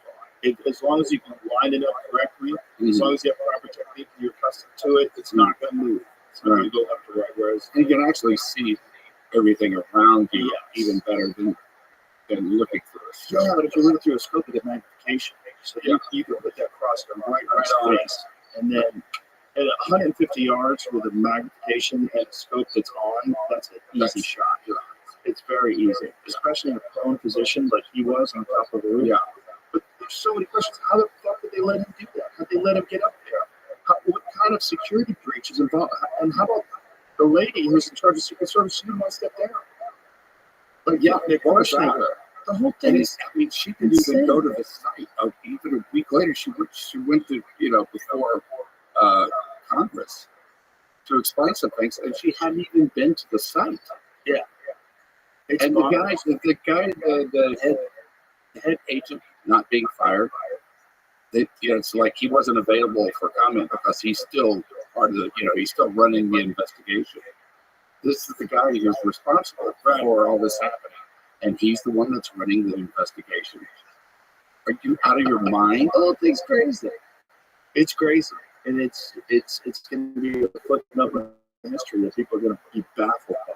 And it's just like they're baffled by the JFK assassination. Well, because he wasn't killed and his head didn't blow up in front of on national television. It's just that. It's just a footnote. It's not like I got it next. Yeah, I know. Well, who knows what we're about? So there's the gun. So I'm looking at that gun right now, and that gun to me looks like it has iron sights. This is why I say that. You see the handle at the bottom, you see the magazine. So the handle is in the front. That's the magazine where you're at, further one forward. And the one behind it, that's the handle. And then you see above, those are iron sights. So there's no scope on it. Unless, far as regular sites go, that's those are a little bigger than the regular sighting on a rifle. It's an AR. It's an AR. Yeah. So, I mean, maybe it's a red dot. Maybe it's a miniature red dot. Mhm. Like it's very middle. Yeah. But it doesn't look like it. It looks like. It's not a scope. That picture of the iron sights is set up at a 90-degree angle, so it could be shot from so that's You know, so Well, that's when why your kid it's so was hard shot, to say. I mean, you had the cops like carrying the rifle down the hallway, so everybody, the whole public, could see it, the murder weapon. Right. And you know, this is what Americans have gotten used to. They've gotten used to the idea that we're not allowed to see information that we have a right to see. Right, as a public, the country is supposedly we're the boss, people, and we deserve information so that we can make a decision about it. Yeah, or we can have the people that we've elected make a decision about it by giving them the power to do so, given to them by us. Right. And now we get information that's either distorted, or it's fake, or it's just withheld, and you know, withheld, and like that's just the way things are. People have gotten used to that idea. Yeah, and that's how we lose our country in our republic. Right, that's how we lose it. Yeah. See, Google whether or not there's a definitive answer as to whether or not he had iron sights. That's so crazy that we don't know. I don't look either, but just Google this. Did the Trump shooter have a scope on his rifle? Thomas Kirk's rifle had a scope. And what did it say? no, I would have found it. From people They that always kind of portray it, you know, in the coverage after it was kind of, at least at first, portrayed as like a rifle with a scope. Yeah. In a couple of places. I thought it did have a scope. It's possible there was a very small miniature scope, but like a red dot, like on a pistol, generally doesn't have magnification. It's just the dot. What was he doing with it? Here's another question. Those explosive devices, which were in the car. Yeah. Were they for? Right. And how did he learn how to do that? Like, where do you get those when you're 20 years old? When you're 20 years old, you know, like I get said, he won science fairs. I think he was, you know, quite adept at getting that info. Well, wouldn't we know that this kid had Google searched how to use explosive devices and figured out how to get the detonators? Yeah. Figured out how to wire it, how he learned. We don't know anything. Sure. We don't know The anything. fertilizer bomb and all that. So, you know, what were they for? Right. He had to have an intent for that. Right. And you can figure it out even though he's not here. You can figure out his intent. You know, certainly wouldn't get away, otherwise he would have had him on it.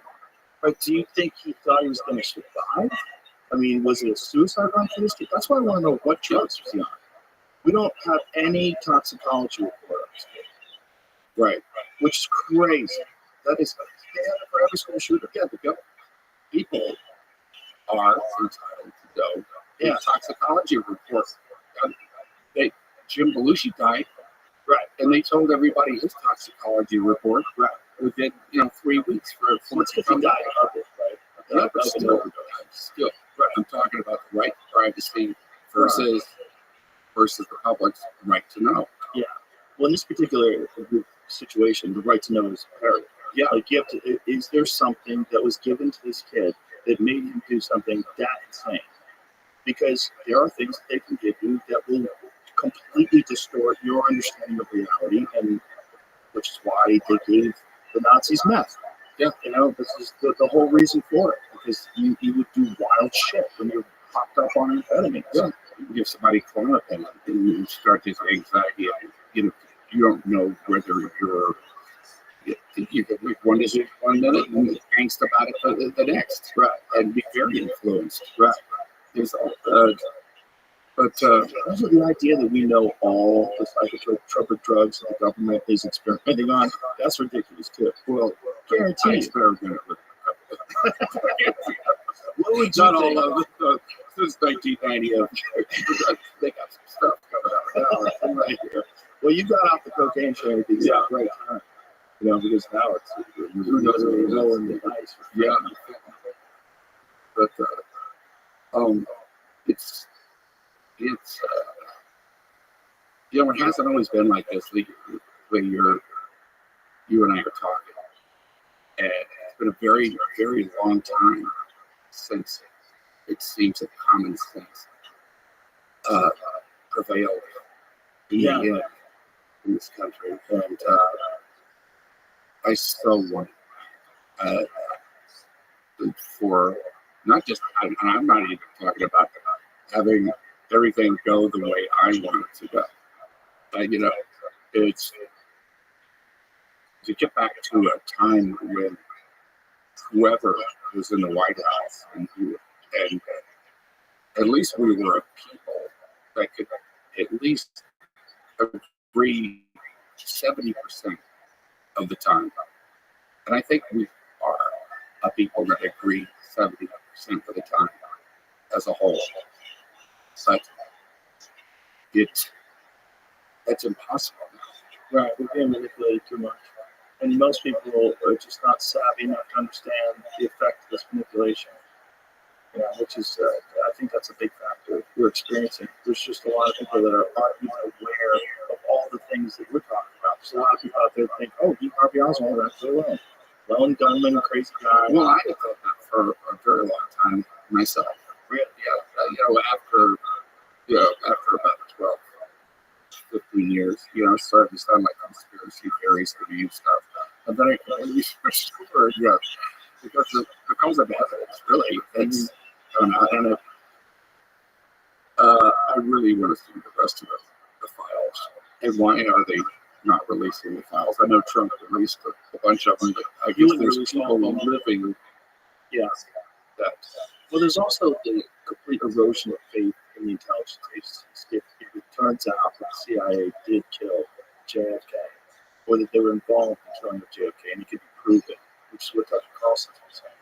If that is the truth, that would be, it would throw the whole country to a tailspin. We wouldn't know what the fuck to do. Because if you really found out that in 1963, they organized an assassination on the president, pulled it off, killed him, lied to the public, published this bullshit Warren Commission report, tried to pass off this nonsense of the magic bullet, all that stuff.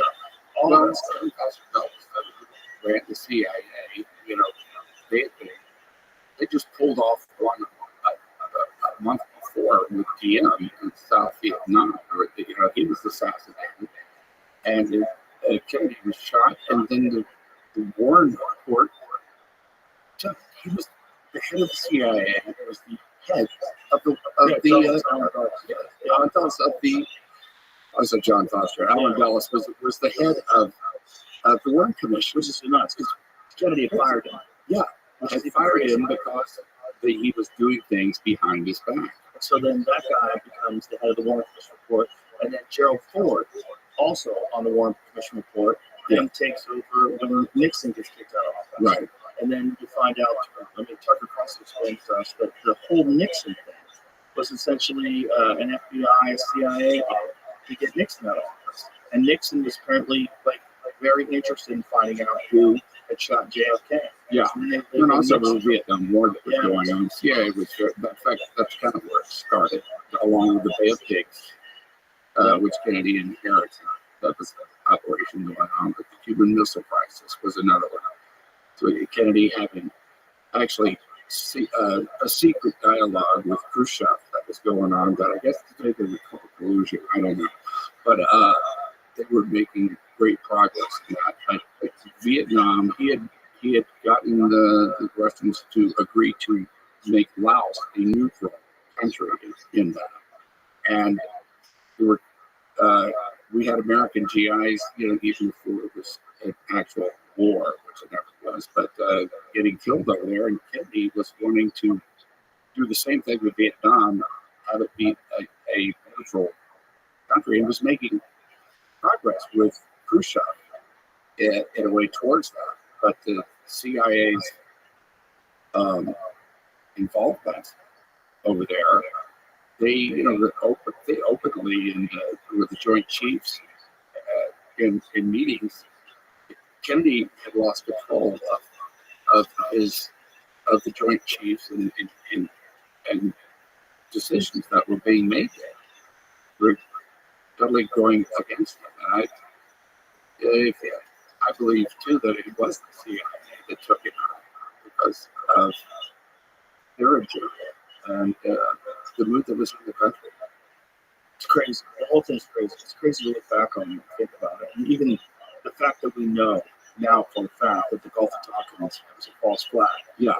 Which is what got us in the debate on the first Right. place. Right. No one went to jail for that. Yeah, when Johnson came in, I don't think Johnson was involved in the assassination of Kennedy, but when Johnson did come in, he had a different kind of bend on that and said, you guys will get your war right after, the election. That's what he told the Joint Chiefs, because they really wanted it. And, lo and behold, he was elected. There you go. There you go. Yeah, it's wild. And then we're dealing with a more sophisticated, much better concealed version of that apparatus right now. Yes, that's what this really got me to thinking. Okay, all this was going on then.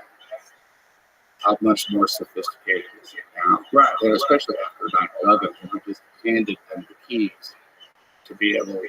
Yeah. The CIA was created by Truman. They haven't just been around. It was created by Truman. We were supposed to act as foreign agents in other countries, and they were basically given, like James Bond, license to kill and do whatever. Also, the license to lie before Congress. They were given to keep things secret as they could. And Truman came to, not even a year after he created it, came to regret it that he'd even created that office, because it turns into a government within a government that is, deciding it has its fingers in every pie, especially the bullets are. Yeah. And dangerous place. Kennedy himself was, wanted to get rid of the CIA. And so later, after 9/11, we just really get the keys to the kingdom because they were, you're allowed to do the same thing. And the Patriot Act and NDAA, all those different things that gave them the ability to spy on people. And then what we found from Edward Snowden about the NSA, all of it. It's just wild stuff. And most people aren't even aware of it. That's Go to what we were told about with Iraq before we went in there and the weapons of mass destruction. right. And, which everybody believed, no matter what side you're on. Right. So, It's pretty crazy. And it's literally what Truman was warning about when he left office. Yeah. That famous speech about the military industrial. Well, that was Eisenhower. I'm sorry. Yeah, Eisenhower gave that same speech, and we had a meeting with Kennedy about the beware of the military industrial establishment. And especially Eisenhower, because he was such a respected person. So for him to say that, but it was one of those things that you say it on television, people hear it, and then you never saw it again.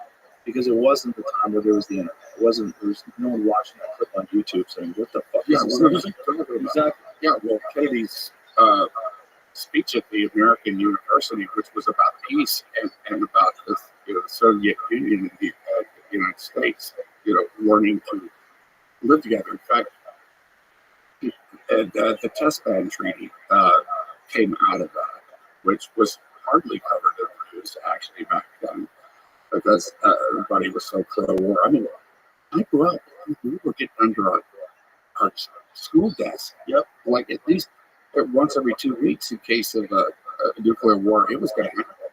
I lived within the circle of zone in Houston there that the Cubans were going to send the missiles. I got kept home from school. It was happening. We lived with that until Reagan and Valenza, along with Margaret Thatcher, ended the Cold War. Yeah. And it's. But I digress. I remember those days. I remember those days in school where they would make you do drills and they would play videos showing you how to get under your desk. Yeah. So that's going to protect you from a fucking nuclear bomb. Yeah. A desk. Yeah. That's We were terrified. Like, we grew up with an existential fear of a nuclear war with Russia.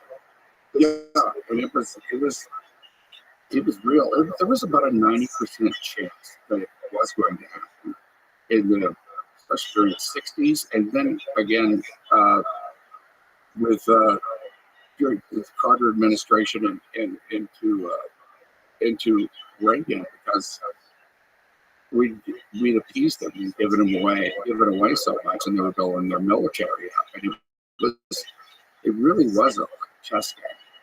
But there was a hot, the pro-war, survivability after a nuclear attack was a big topic. Sure, that's just changed that. Yeah, Curtis LeMay, one of the Joint Chiefs. Yeah, it was a big battle during World War II, and ran the Pacific campaign basically. But he was saying, well, we can survive this. 50 million people, yes, we get killed, but we will survive. Survive from what? That was the big problem. Isn't that crazy? That's how much they wanted to defeat communism. Right. And it's literally a comedy in Doctor Strangelove, him explaining that. Yes. It's literally a comedy because people are like, what? Yeah. Yeah. Yeah. I encourage anybody to watch that. Great. Yeah. It's crazy. They're like, well, we might lose 50 million people. We'll be okay. We'll still have 100. Yeah. We might lose a third of the country. Because back then, that was part of the population, right? Probably 100. It was about 150 million back then. Yeah. Now a third. There we go. That's it's strange. So it's such a great still watch. Yeah. They have the tunnels they built ahead of time. Yeah. And I think there's like 8 females to every to one male. So we can continue to make babies.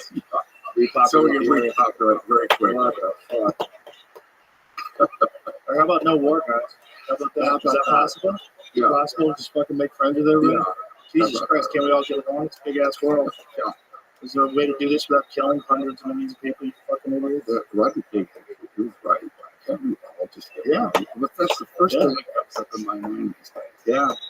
Can't we all just get along? Yeah. Isn't that nuts? Rodney King, voice of reason.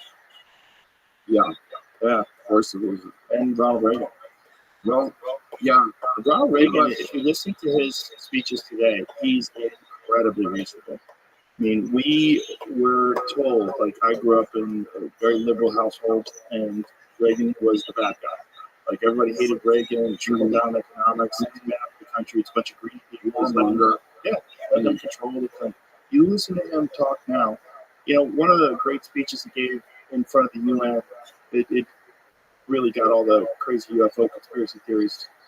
Those guys went nuts because he said how quickly we would put aside our differences. We were faced with an alien threat from outside this world.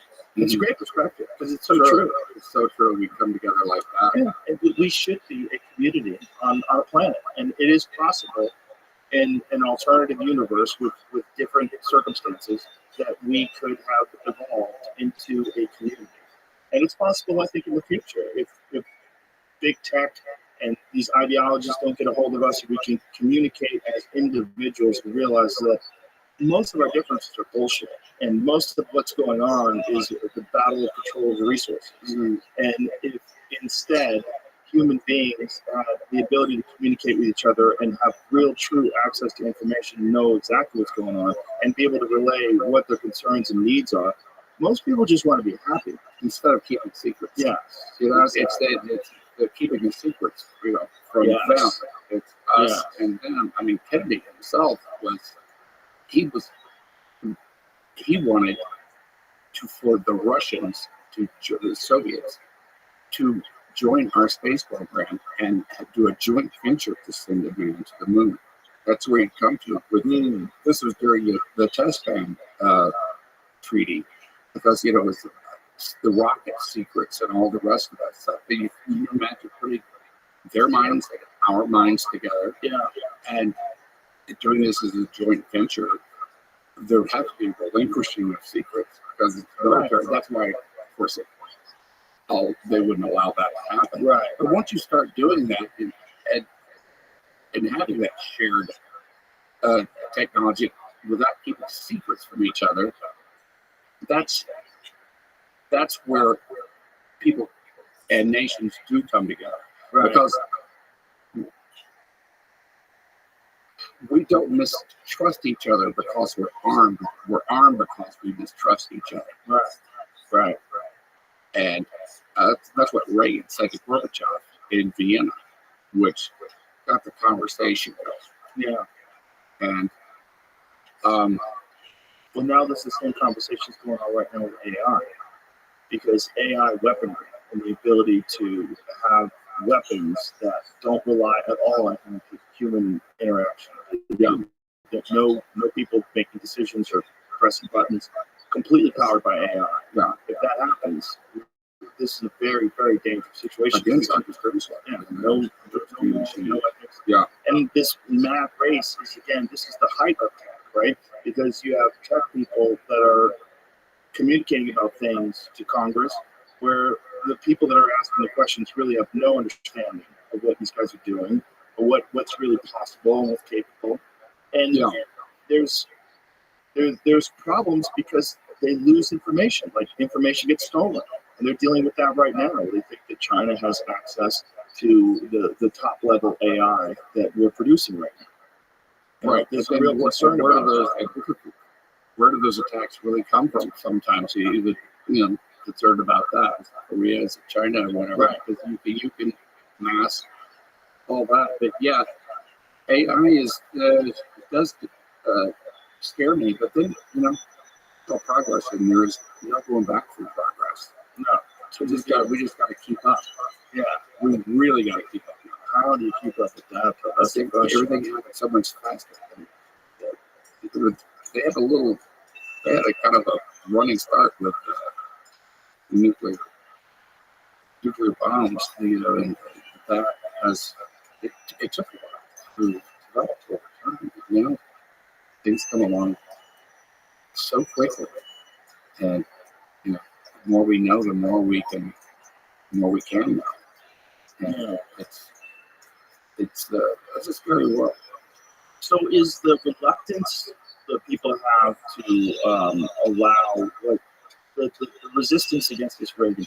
Do you think it's just a resistance about conservatism in general, or is it the idea that you're going to change people's perceptions about history? Because there's a lot of people, again, that have this very peripheral, low information view of who Reagan was. And so they want to have this negative spin on Reagan in history because he's a conservative. I think Reagan was a great president, and I think it gets perceived and compared to Trump, because the archetypes and the things that you get down to policy. There's a really good comparison to Trump, and maybe they see this as influencing an election by that comparison or whatever. But free society, it's about ideas. We're able to express, and we're able to make up your own mind about it rather than deciding for people what it was. And the Reagan movie it's not about ideology at all.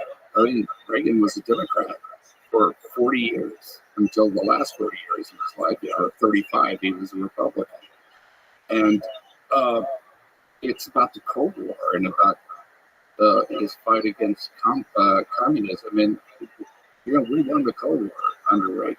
And it was, before that, appeasement had been practiced in this country. Jimmy Carter, God bless him, did really well with the Egyptians and Israel in making peace in the Middle East. He was great about that. He wasn't so great with the Iran hostage thing. You remember the oil disastrous rescue attempt, back then. It seemed like everything failed.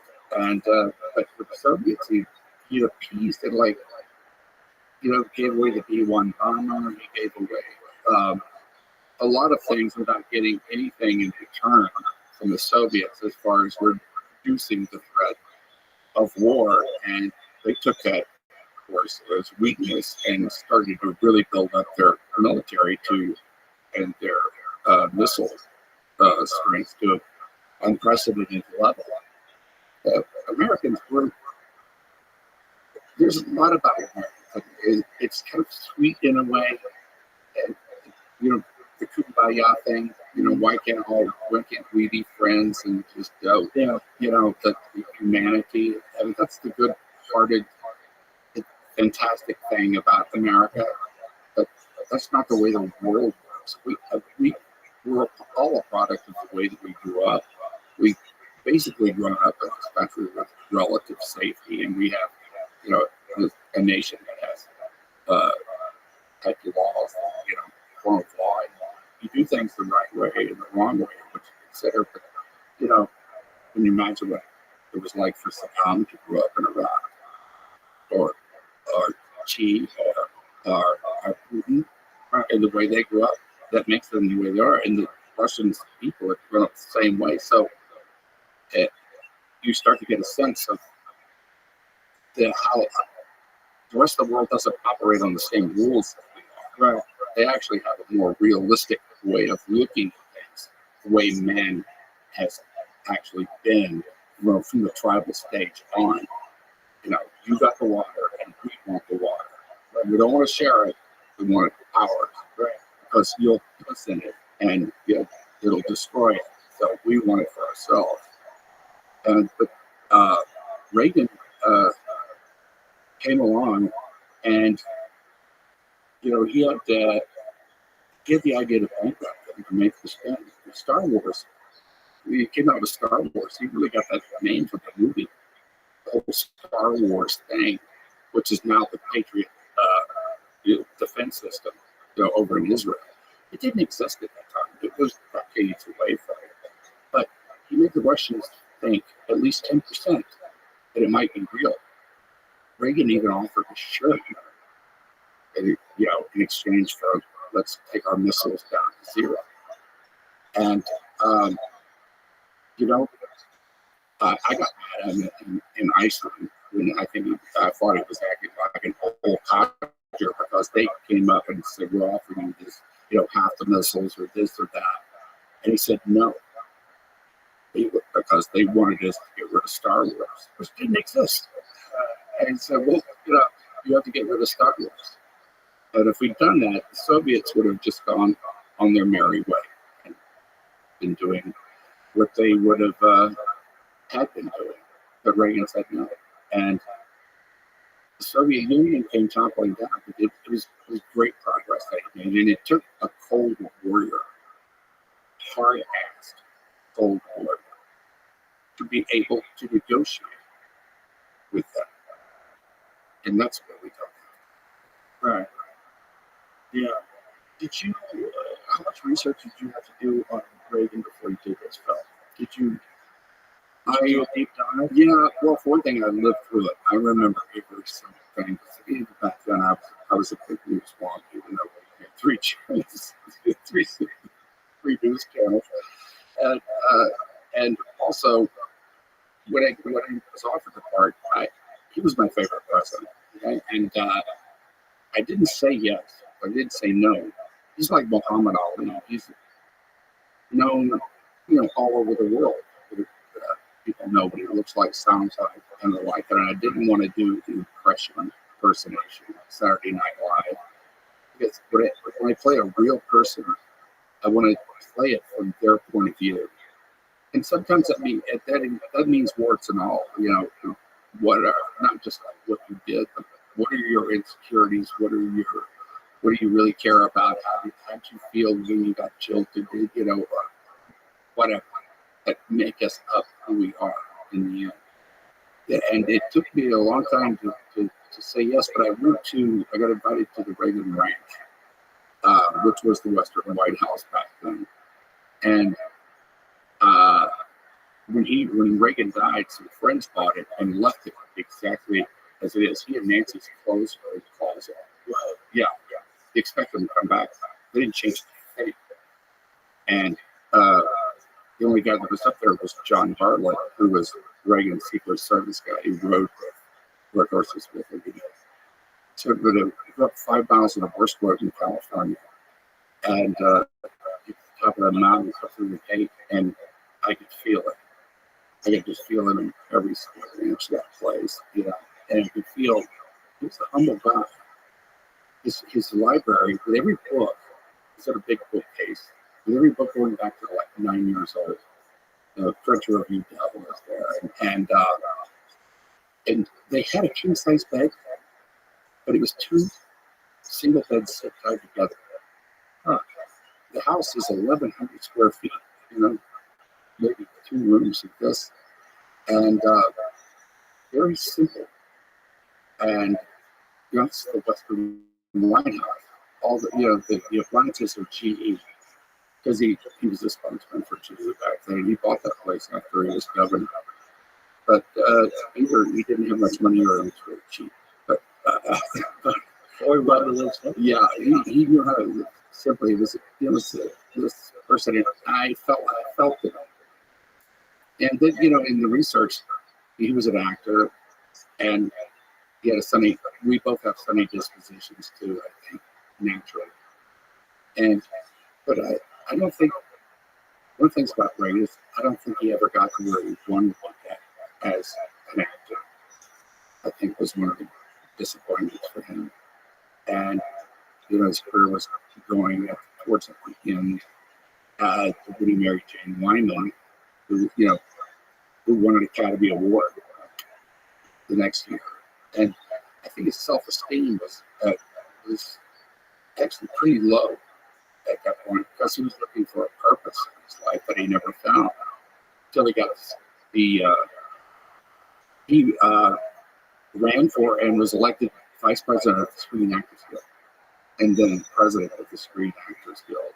And that's not a job that anybody who's an actor who aspires to be, right? But it's like when God shuts a door, he opens a window somewhere. And this was his entry into politics. And that's where that road started. And at the time that he was president, the Soviet Union, they found the files after they fell, by the way, in the Soviet Union. They were trying to infiltrate the media, of course, into movies and through the unions for control of that. And that was his, in earnest, there were fistfights in union halls that he was involved in. And he did a lot of great. The reason we actors have great health insurance is because Ronald Reagan. Really? Yeah. Okay. It was in fact that happened in I think 60 or 61, and he wasn't even president of the Screen Actors Guild then. He had been, I think, like 6 years later. His term had run out, but he came back and got that ran through because that was the right thing to do. That was when he was a Democrat. Wow. Yeah. He got us. I mean, we have the best health insurance of any union I can think of, and that was because of Ronald Reagan. That's wild. Yeah. The whole film industry is in deep trouble with AI. That's going to be a real problem. Mm-hmm. It's going to jobs. Or it could be a future source of revenue for my kids and grandkids. And after that, well, they want them to do a movie. Oh, that's true. That is true. Didn't Bruce Willis sign off on something like that? I think he signed off on allowing them to use it because Bruce obviously has the horrible condition, aphasia. Yeah. And I think he signed off on digital rights or something, some limited aspect of that. Mm-hmm. I was, what is the name of that? The boy band thing. That's a dirty. It's a documentary about the guy that started the boy bands. The Insane, and they had a documentary on No, Bruce Willis didn't sell his likeness to a deep fake company. That's a deep fake. Despite initial reports. So what did he do? They did something like that, but like the company didn't own those likeness. If you did a commercial or something. Oh, so he only signed off on this one thing. Oh, so they're saying he signed off. Well, anyway, this documentary, they take this guy and they take old footage of him and they put other words in his mouth, talking with him. That, you know, and you believe it. I mean, it's seamless. Right. You can't. Yeah, it is scary. And it's also could be used for great things, you know, as well. Because, we can, for computing ability, you have to take years and years, and you have to take a couple of minutes. Or if you're making a movie and you want to go out in an empty stadium and just create a crowd that doesn't look like cutout pictures. Yeah. Which is, you know, I think, of course, it takes away extras, you know, ability to earn a living, but it also means that you can make a $4 billion movie instead of a $40 billion movie, Right. You know, and get smaller movies and more people have access to making movies. That's true. You know, That's one way of looking at it. so it's Also, it might eliminate actors. That's possible. well, that would be such a bad idea. Fully As long as established. I can play golf and somebody else comes to the set digitally, Do you think that?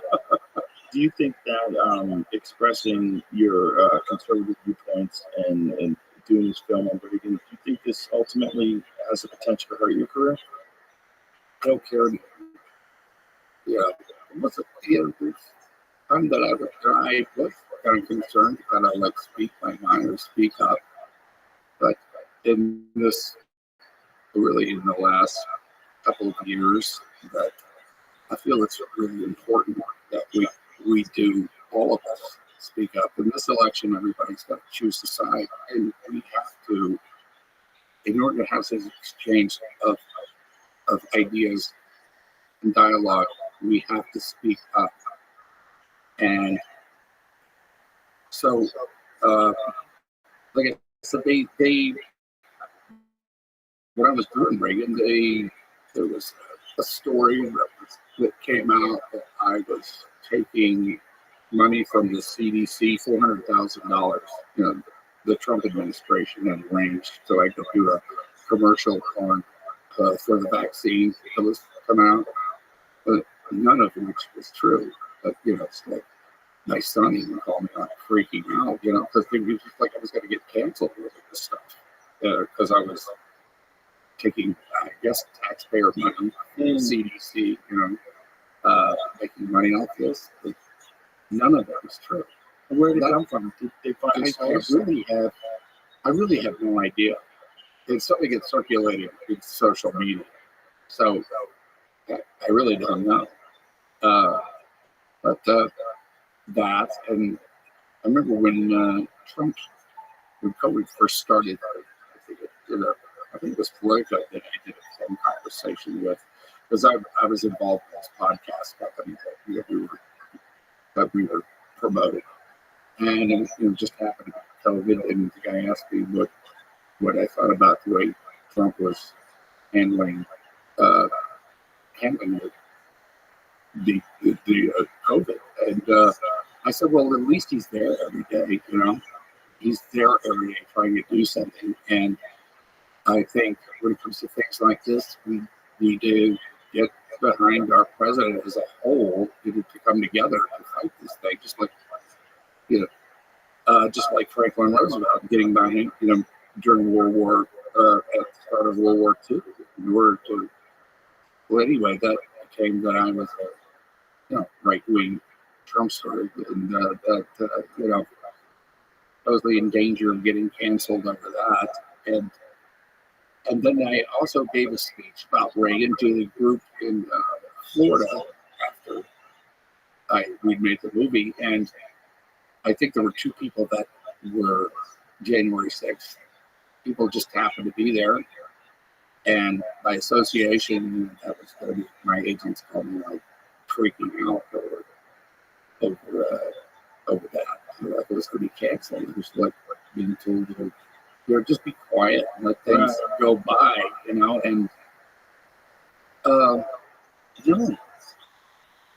I just can't. I'm not a very good rule follower to begin with, just the faults I've had, but Good for you. Yeah.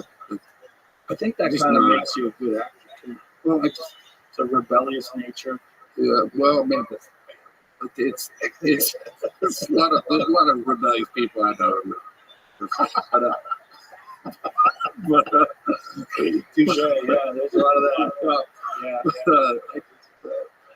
I don't know. I think we all have got an obligation, you want to call it, or a duty, or whatever. We're American. We're citizens of America. We're citizens of the United States. The country is ours.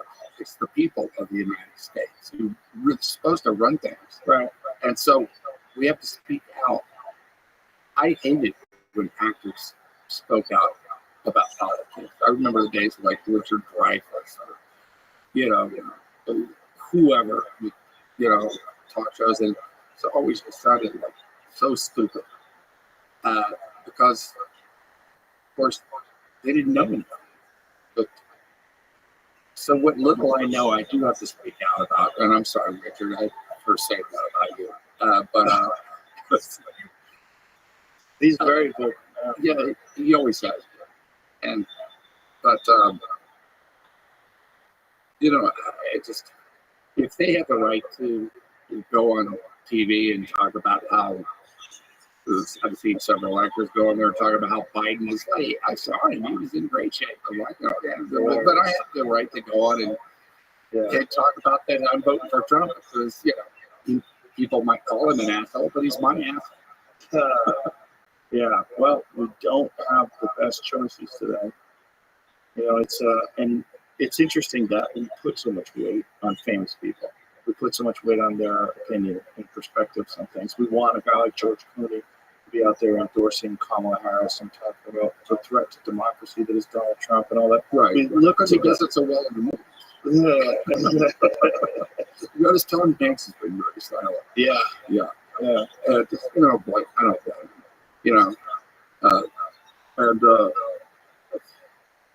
It's I also think that presidents are a reflection of who we are as a people and what our culture has become. It's you go back to like Reagan reflected his times, and he probably couldn't get elected today. Come off like him, they're just kind of solid. Along comes Trump. Trump swears. It's okay. Over time to say shit, fuck this, whatever you want on TV. Before that with cable news, and so now you can say it. But it took somebody like Trump to actually say it. Yeah, he was really the first one that opened up that door. Yeah, Remember that speech that he gave about how you deal with China? You don't say we're going to tax you 20%. Yeah. Say this to motherfuckers. Yeah. And everybody's like, whoa. Yeah, I loved it. Me too. It's like you kind of plain speaking, just like you said it before. Like an actual human being. Yeah. And that's how actual human beings talk about something. Right. Yeah, that's what the emotions it brings up. Yeah. That's what you feel. I mean, I guess Obama was the first one to really truly use social media. Yeah, in a way, because he understood it. It's like Trump, he was tweeting.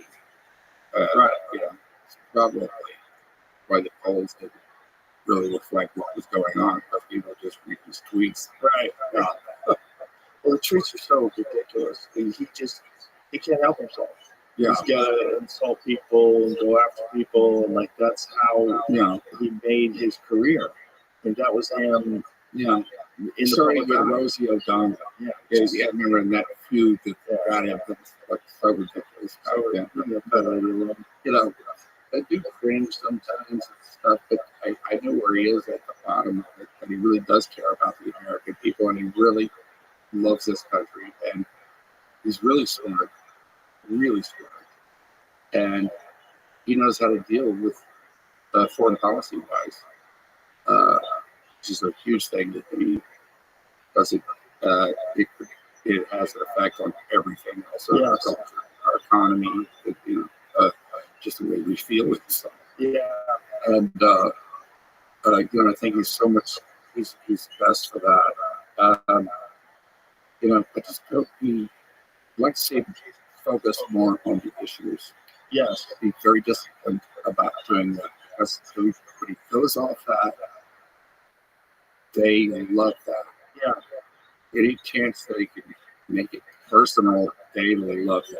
I also think that he gets sucked into some things that I think are traps. I think one of the traps that's been set, at least recently, is the use of computer-generated imagery with Kamala Harris's campaign. I think he got sucked into a trap because he made a post about how the crowds that were at the airport to meet her were fake, right? That it was CGI, right? And a lot of people thought they were CGI, and there was a lot of people tweeting about it that it was CGI.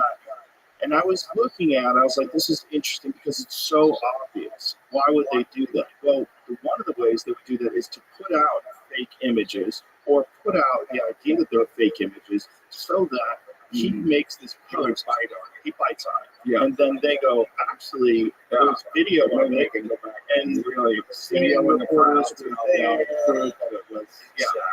It's been so used to like Biden doing a rally, and you never see the side of the crowd, and you can feel that there's nobody there, and there's applause. You hear, also, you can hire people to go to those things. Yeah. It's not difficult to hire a crowd. You can get a crowd to go to a comedy show if you wanted to. Yeah. You can get a crowd to do almost anything. I mean, also, they did this very wise thing that the Harris campaign would do. They'd have famous singers.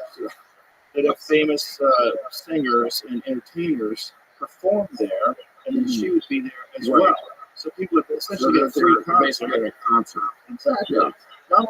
Yeah. Not hard to do. Especially if a big urban environment, you want to get 10,000 people to go to a place. Okay, and granted, you know what? It did energize the Democrats when Joe stepped out. Oh, yeah. Because there was... They knew they were fucked. Yeah, they knew it. And every time we talked, it was a ray of hope. Somebody done, and so all the people that think they want to get volunteers, they have to go on all in. Mm-hmm. Yeah, supposedly, unless they really abscond the Republican agenda, which seems like she's trying to do. That's Clinton did that actually in '94. He was going to be a lame duck president. He was going down, and his response was in the State of the Union's address. He said the age of welfare is over. They basically took over the Republican agenda, and we had like 6 years of just incredible. The economy was amazing.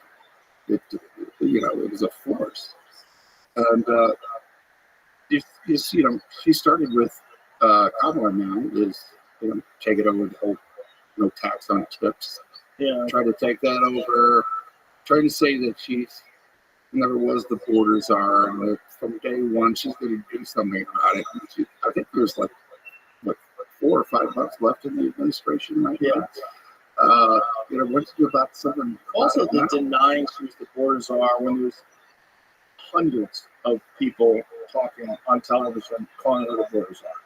Oh yeah, it's nuts. Yeah, that's including Joe Biden himself. Yeah, said border czar. Yeah, they said it on CNN, and then CNN later said she was going to be a czar. Yeah. Oh, she wasn't. Yeah. Well, why'd you say it back then? You guys are misinformation. Yeah. So, she didn't go to the border. She went to the border of Nicaragua and then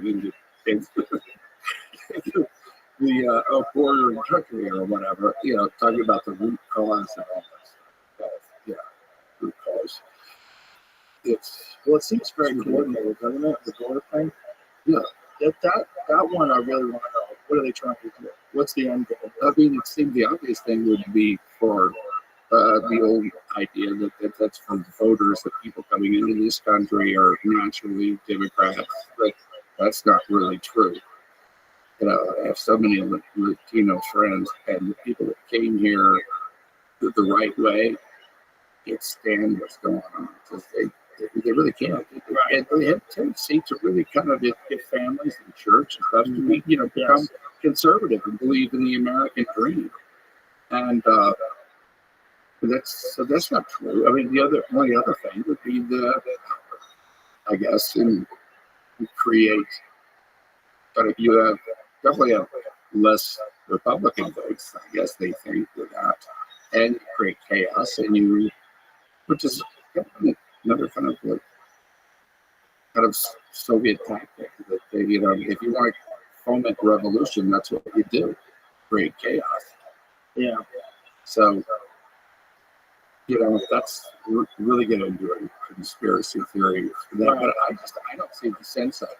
And then I have people like my housekeeper, Josie, who was over here illegally for so long in her life. And like I said, when Trump was going to get elected in 2016, she was like really, really afraid. And I said, you know what? We have to do this the right way. I'm going to apply for citizenship, and I'm going to sponsor you. And so we started the process and got her green card and everything. And she went through her citizenship test with me, which she was doing. She's failed twice, but I went through the citizenship test with her. She got everything perfect. But she goes over there and she gets treated like dirt, really. Which is crazy that people try to do it the right way. And she gets treated like she's doing something wrong or whatever. And I know she can pass it because I went through the whole thing with it randomly. And yet, if you come into this country illegally, they're going to give you a hotel. They're going to give you $1,000 to spend. They're going to flee. What state do you want to go to? And we don't get those rights. Well, it's just insane when we have so many poor people in this country. There's U.S. citizens that aren't being taken care of, and you're just letting people come here. Letting people come here illegally and giving them all this money. Like, what's the end game? Yeah. What is the end game? And also, even the mayor of New York is complaining about it. Yeah, but he fucked up. Yeah, he's called it a sanctuary city. We were welcome anybody. Like, great. Yeah, come on down. Yeah. Well, also, Kamala Harris said that terrorists are coming in from the border. That's not true. They've arrested terrorists. Of course, that's been going on for a very long time. I mean, even back to the Bush administration, where they would send floods of kids. The cartel would come down to, people way down in Mexico. So we're taking your kids, and that's it. And I couldn't say a single thing about it. Cartel runs Mexico, I believe. That's a fact.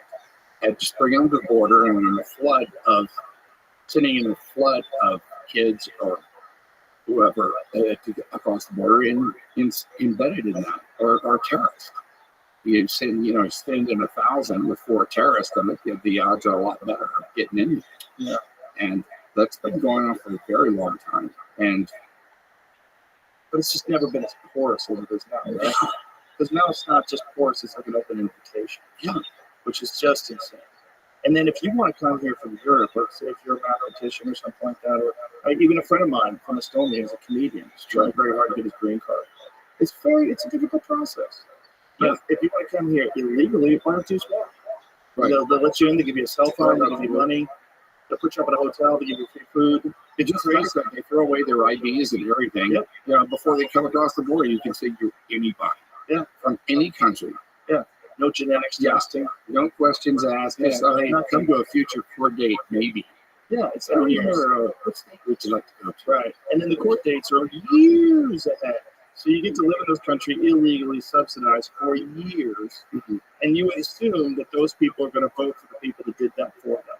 And I think that's part of the issue. And, a lot of there's deals made with the cartel. The cartel is like, the cartel is charging $5,000 a head. $5,000 a head times 15 million. What does that come to? That's a lot of money. But Jesus Christ. I think basically our government has been paying for it a lot. subsidizing them over there and dealing with the cartel. And the world is turned upside down. It really is, from at least for the world. I would but I'm old, so maybe not so relevant. But Not sure. I don't think that common sense. I think it's always relevant, if you ask me. It's relevant. Yeah. It's very relevant. Everything's relevant. It's also everybody recognizes that this is not the best course for everybody, for the whole country. Regardless of if you're a left-wing person, you do not want terrorists sneaking into this country. No, you don't. You don't. Of course you don't. So if there's an option where they can get here easily and quickly, you would want to seal that up for everybody. Even if you're a kind person that thinks we should make some sort of a path to citizenship, which I agree. Like your housekeeper, I agree. Yeah, absolutely. There should be some sort of a path for people over here. Look, I'm the grandchild of immigrants. People came across because they wanted a better life, but it was easy to do back then in the 20s. Yeah. Not hard. Get over That's here. true. Once you're here, you can settle down. Yeah. I mean, there should be a path. And that's one of the things that made America so interesting, because it's a melting pot of all these ambitious people that came here from a place that sucked, and they carved out a life. Yeah. Yeah. There should be a path. But I'm all for immigrants. It should be Everywhere. everywhere. Everywhere. Just do it the right way. Right. It's better for everybody. Yes. Better for everybody. That's just the way it is. I mean, as it is now, it's just a Venezuelan gangs. Yep. We're all moving into the same neighborhood. Very much. What do you see the thing in Aurora, Colorado? Back in New York days, right? The Aurora, Colorado apartment building? You know that issue? Yeah. Okay. There's an apartment building in Aurora, Colorado that has been taken over by Venezuelan gangs. Yeah. And so they essentially, no one can collect rent anymore. The gangs collecting rent.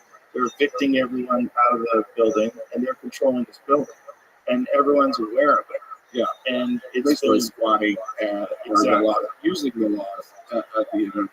Exactly. Yeah. Because Colorado is incredibly liberal, right? And that area is incredibly liberal. And so see if you can find that story on the Venezuelan gangs taking over the apartment building in Colorado. I was watching a news piece on it today, where they were, expressing this real confusion and frustration that there was nothing they could be doing about this. And then they have different doors have X's on them. The red X's are when people have been evacuated from it. They shut down slumlord apartments. Wait a minute. Slumlord. Are they saying anything about the gangs? Are they calling them slumlords then? Aurora evictions draw attention to owners' neglect at other apartments. Yeah, maybe that's true. But what about the gangs? Yeah, so that's the problem with Google. There's some stories. Okay, Special Task Force, check that out. Okay, here we go. Yeah. Special Task Force investigating Venezuelan gangs' alleged ties to Aurora. Aurora City Council officials say that apartment complex on Nome Street is closing due to code violations, but some council members allege there's more to the story. So this is what I've been reading.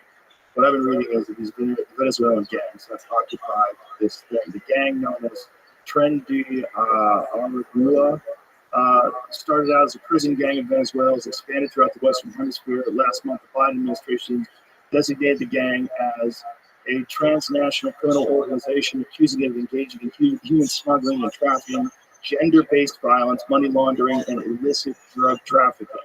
Aurora Police Department, in partnership with the Raven Task Force, has assigned 4 detectives to a special task force that includes additional local, state, and federal partners to investigate the violent crime impacting our migrant community, said Aurora PD spokesperson late Thursday. Yeah. They've taken over their apartment complex. Yeah. The city is closing their cold facts in Florida. Interesting. So they just basically take over their apartment complex, and there ain't nothing you can do about it. Yeah. Type of situation. Yeah. You go through the courts all you want. Well, especially if our laws are so lax. Yeah. That's not good. And if they're all flooding in through the border, and these are the type of people that are flooding, those guys aren't coming over legally. The Venezuelan gangs. So that is an effect of what this Basically, especially Venezuela. That's been going on for a while. people trying to leave the country, and then they empty the jails. Yeah. Like Castro into the jails and let them come out. The gangs are their political force. At some point they become a political force. Yeah. Because how many it takes, but that's what they're doing. Especially when you have things like defunding the police, and this lack of appreciation for law enforcement. Yeah, no cash bail, just to slap them. All of it is crazy. You can beat up cops and you beat up cops as an illegal immigrant on film, and you just get let out of jail, and the kids give them the Tupac double fingers. Crazy. This is what is the end game of this type of behavior, and how is there no course correction? That's what's scary to people, and what should be scary to people.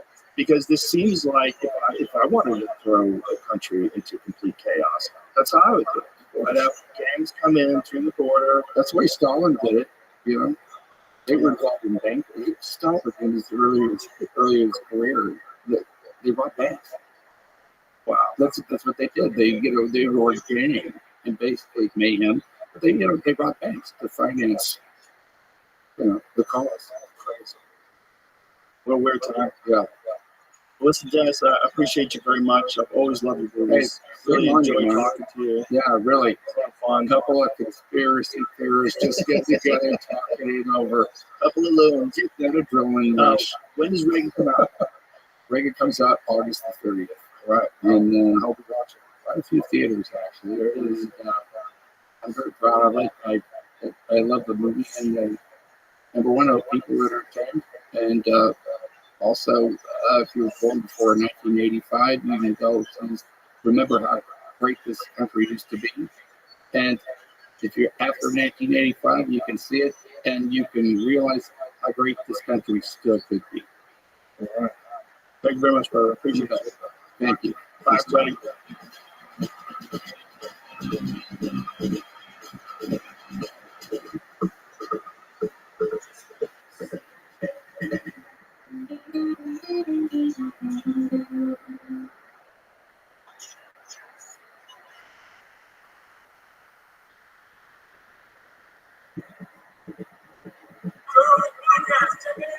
The Joe Rogan Experience. Join my name, Joe Rogan Podcast by night. All day.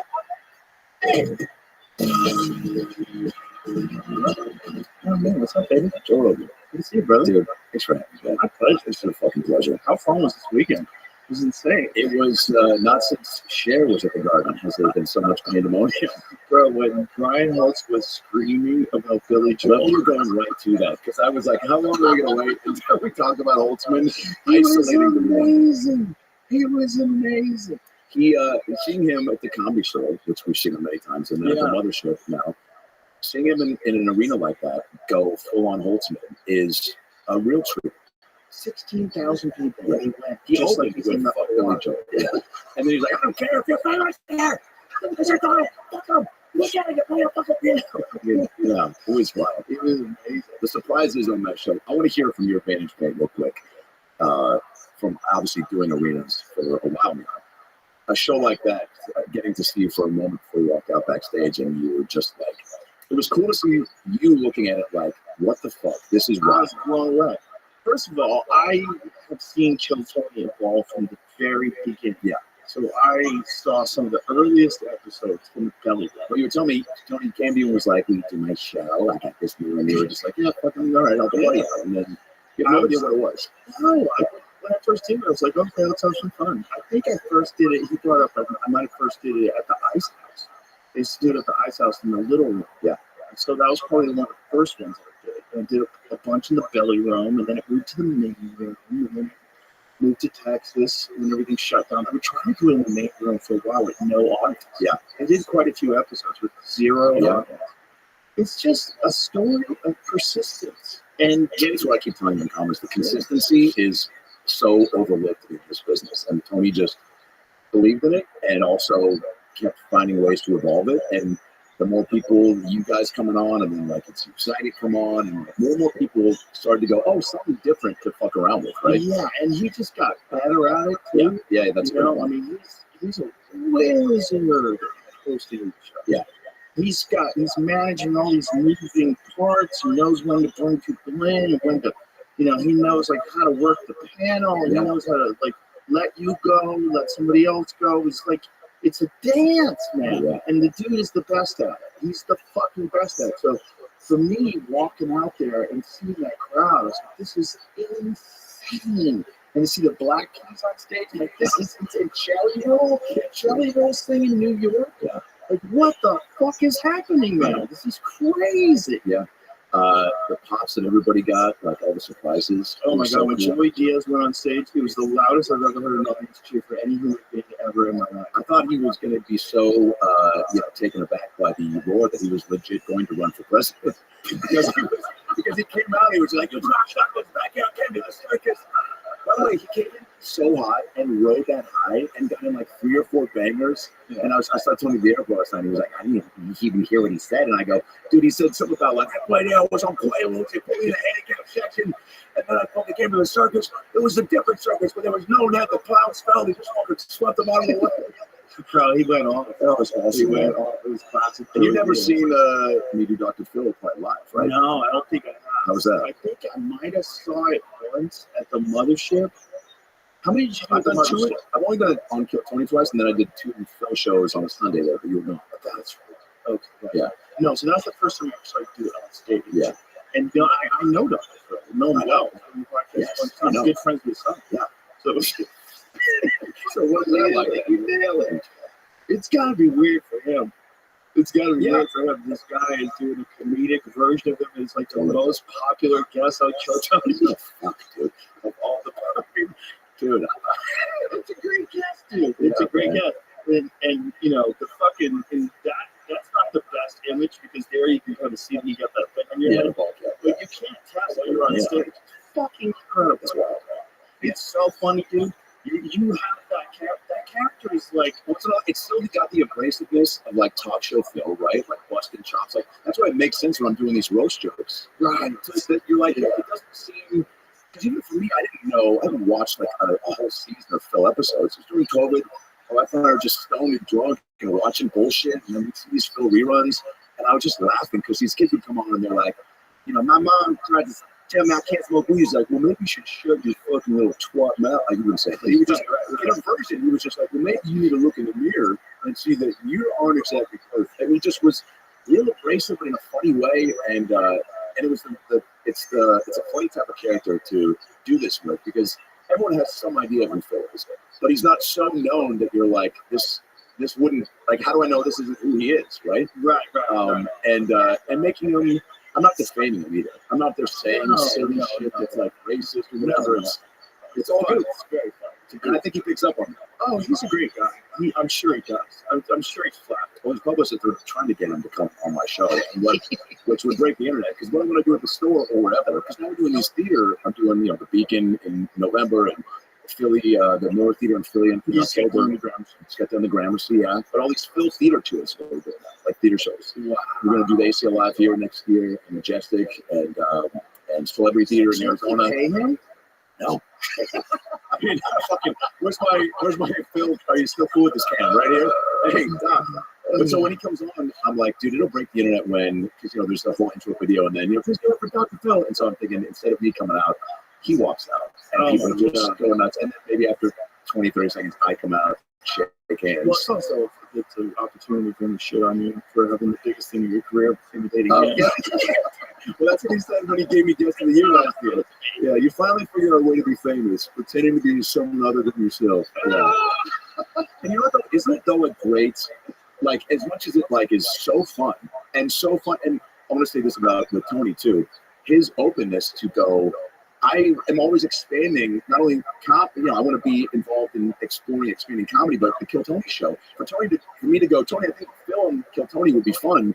He's an advice guy. You're giving advice to comics, but for Tony to be like, "Fuck yeah, let's add more characters," is really awesome.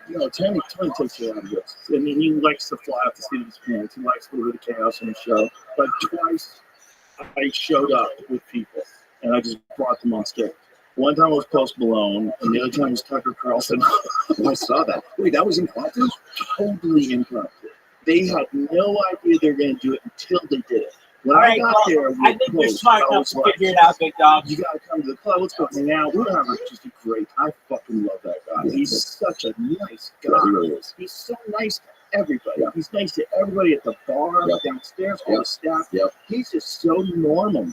He just hangs with you. He can just hang with you. And so anyway, we were just hanging out. So we're like, let's go to the club. And so we get to the club, and Tony was there. I think we went to dinner. Did we go there? Yeah, we went to dinner. And then after dinner, go to Eddie's. Yes. Eddie's and shit. So we leave there, and I go, let's go check out the club. And it was Kill Tony. I go, you gotta see the show that they're doing. It's called Kill Tony. It's crazy. Oh wow, so you're introing to He has no idea. He has no idea what's going on. He has no idea I'm roping him into this. So I don't even have an idea. But Tony sends me this text, can I stay? I was like, all right, dude. Okay. I go, come on, man, we're going to go on stage. He's like, fuck yeah, really? I go, yeah, come on, let's go on stage. And he just went with it. 100% went with it. Sat down, had a great fucking time, had some funny lines. David Lucas had an unemployed crocodile hunter. Oh, my God. Oh, my God. Dude, some of David's lines are so spot on. The joke is just as good as like the like what did Jeff Ross called David Tell when he came out on night 2 at the Garden? He goes, "You look like you run a you manage a circus in Bosnia or something." Yeah. Lucas said that I looked like once I was wearing that crazy fur coat and the glasses. He goes, "You look like my 11th grade teacher that you catch outside of school." Dude, I called Dave once. I go, all right, Hootie and the Bloated Fish.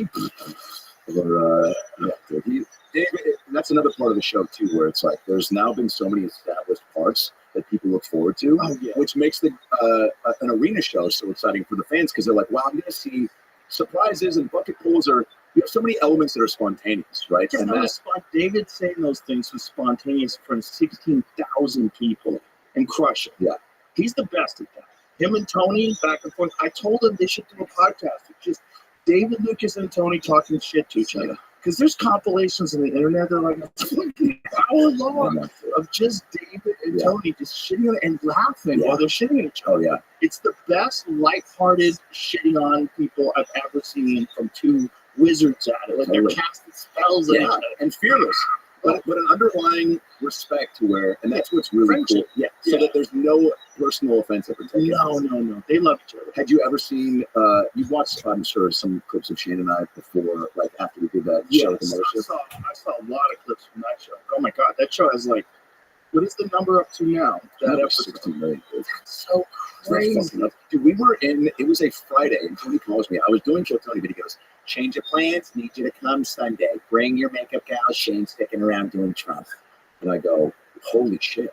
So in my head, I'm like, this will be fun. You never still know how anything's going to be received, right? But I'm just like, I don't know, man. Shane's as popular and fucking likable and funny as it gets. And he has only been Trump on his sketch show and on SNL. And I feel like I'll be able to figure out a Biden to whatever. But I know that Shane's down to play. So I knew that it was going to be like, we're in the back, we're in the makeup chairs, and I'm shuffling around. And Shane's like, what are you doing for the face? And I'm like, I kind of got to get the, the half smile going and like that. And then I was shuffling around and I did the face a few times. And he started laughing. And at one point I just looked in the mirror and he's just going, doing his face. And we locked eyes and we started laughing. I go, what the fuck are we doing, dude? And he's the best Trump of all. Yeah. His Trump is impossible. Bro, he was so in the pocket, and which is why we made each other break a few times when we did the Mothership, because it was like, I can't believe we're doing this for 2 hours. Yeah, but to run it back at the Garden was like, I think the move too. Oh yeah. It was awesome. Yeah. It was amazing. The whole thing was amazing. Yeah, it was incredible. Do you love? It just to me, it seems surreal. Like just standing there, taking it all in. It's like, what is going on? And how many people want to come in for Joey to come in, for Holland to come in? Like Schultz flew in, I think, from vacay just to like be there for that. No, he was supposed to be. Yeah, he definitely flew in, but he was supposed to be the beginning. But there was a bunch of flights he got delayed. He still made it. But still, what a cool pop! Him coming out mid-show, incredible. It was just so fun, man. Just so ultimately fun. Just really, just a great celebration. A celebration of the success of the show and of comedy. Just fun, raw comedy. Really good. Do you, after all the years of doing this, do things like that? I don't know, like mean a little more to like be able to to see that, like something like that live, or is it like, does it give you, I don't know, a little more juice for just comedy in general to know that like we're in a cool time where shit like that is possible and happening? I guess. Dude, we're in an amazing time. It's an amazing time for stand-up. If you're funny and you're trying to have fun and just go out there and be silly, people are looking for that right now, man. And they're looking for something that rebels against this mind virus. It's telling you how to think and behave. We don't like it. Shut the fuck up. You're not compassionate and also controlling. That's not possible. Yeah. This fucking scolding, shrill fucking stupidity that you hear from people telling you how you have to think and behave. These things are not up for debate. These are like existential threats to humanity and civilization. They aren't up for debate. So shut the fuck up. Shut the fuck up. I'm getting more and more just cognitive of like just jokes. Like I get more and more bummed that people get really offended by certain things. You just like, gotta stop paying attention. The key is like it's just jokes. It's just jokes. Like no one's really, especially at our level, like people making those jokes. It's like because it sounded funny and it like was I don't know. To each his own, and everything's subjective. But, yeah, but this is what's going on, dude. There's always going to be people that wouldn't enjoy it, but they get to see it now. Yeah. Whereas before, people just found out what you did. You went to a club. If you liked the guy, you saw the guy on TV, you went to go see him live, and that was it. Now you're getting exposed to people that would never go see you live. Oh, Brian, and they just want to talk so much shit. Yeah. But that is just because you're getting exposed to more people. So there's pros and cons. The pros is this show gets 16 million views. That's insane. Like, what does an average Jimmy Fallon show get? Let's find out what that is. Like, what's the amount? Maybe in the mills, probably. Let's find out. Yeah. I don't even know. Yeah. I don't even know. But he's probably the most popular of the late night guys, right? Yeah. So what does he get? I think Jimmy Kimmel quit, right? Did he quit?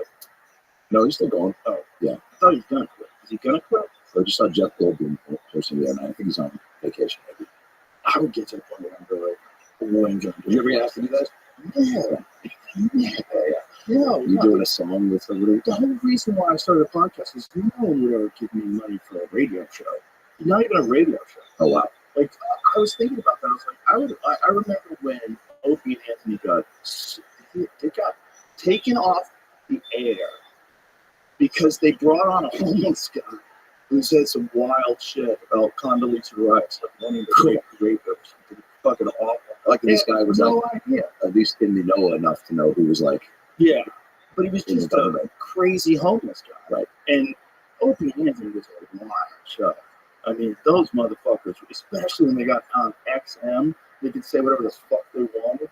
Oh my! But they definitely at the kind of the precipice of things kind of getting a little edgier. Yeah, radio-wise.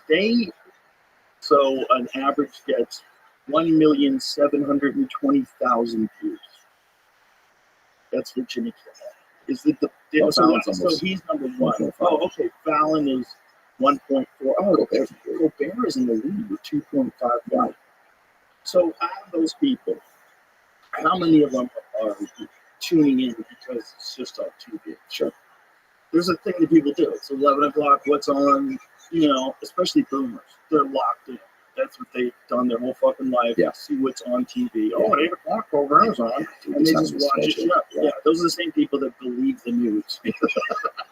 Which is ironic. Did you see what happened with Colbert's audience? No. So Caitlin Collins from CNN is on. And it's going to be fun. I retweeted it. It's fucking hilarious. Constantine from Trigonometry tweeted it. And I retweeted it. I was like, this is crazy. I just want you to see it before I describe it. But it's the audience laughing at CNN being honest. Watch this. This is crazy. What's that, bro? Oh, this is the government. They're attacking Twitter because of the Elon Musk thing. Guaranteed. Let's just call it that. Starts inside of the beginning and go big screen.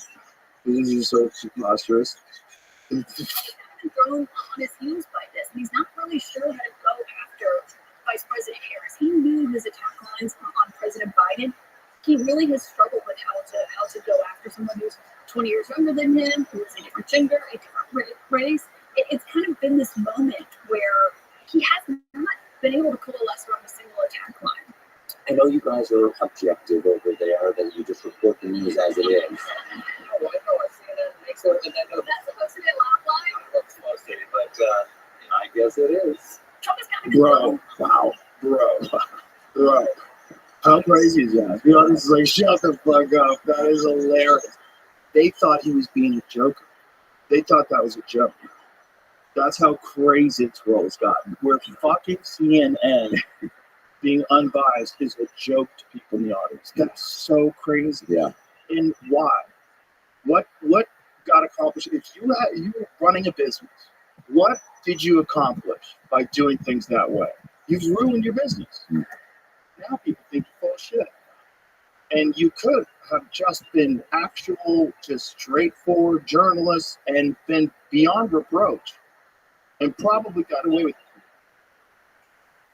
They probably didn't get as much money. Get those ads in. Do you think that's what they teach you in journalism? I mean, I don't know. At some point, like, when do you figure out when you're in journalism school or whatever that, like, there's probably obviously a handful of people, more than that, that want to stay, like, authentic and true and But really. there's a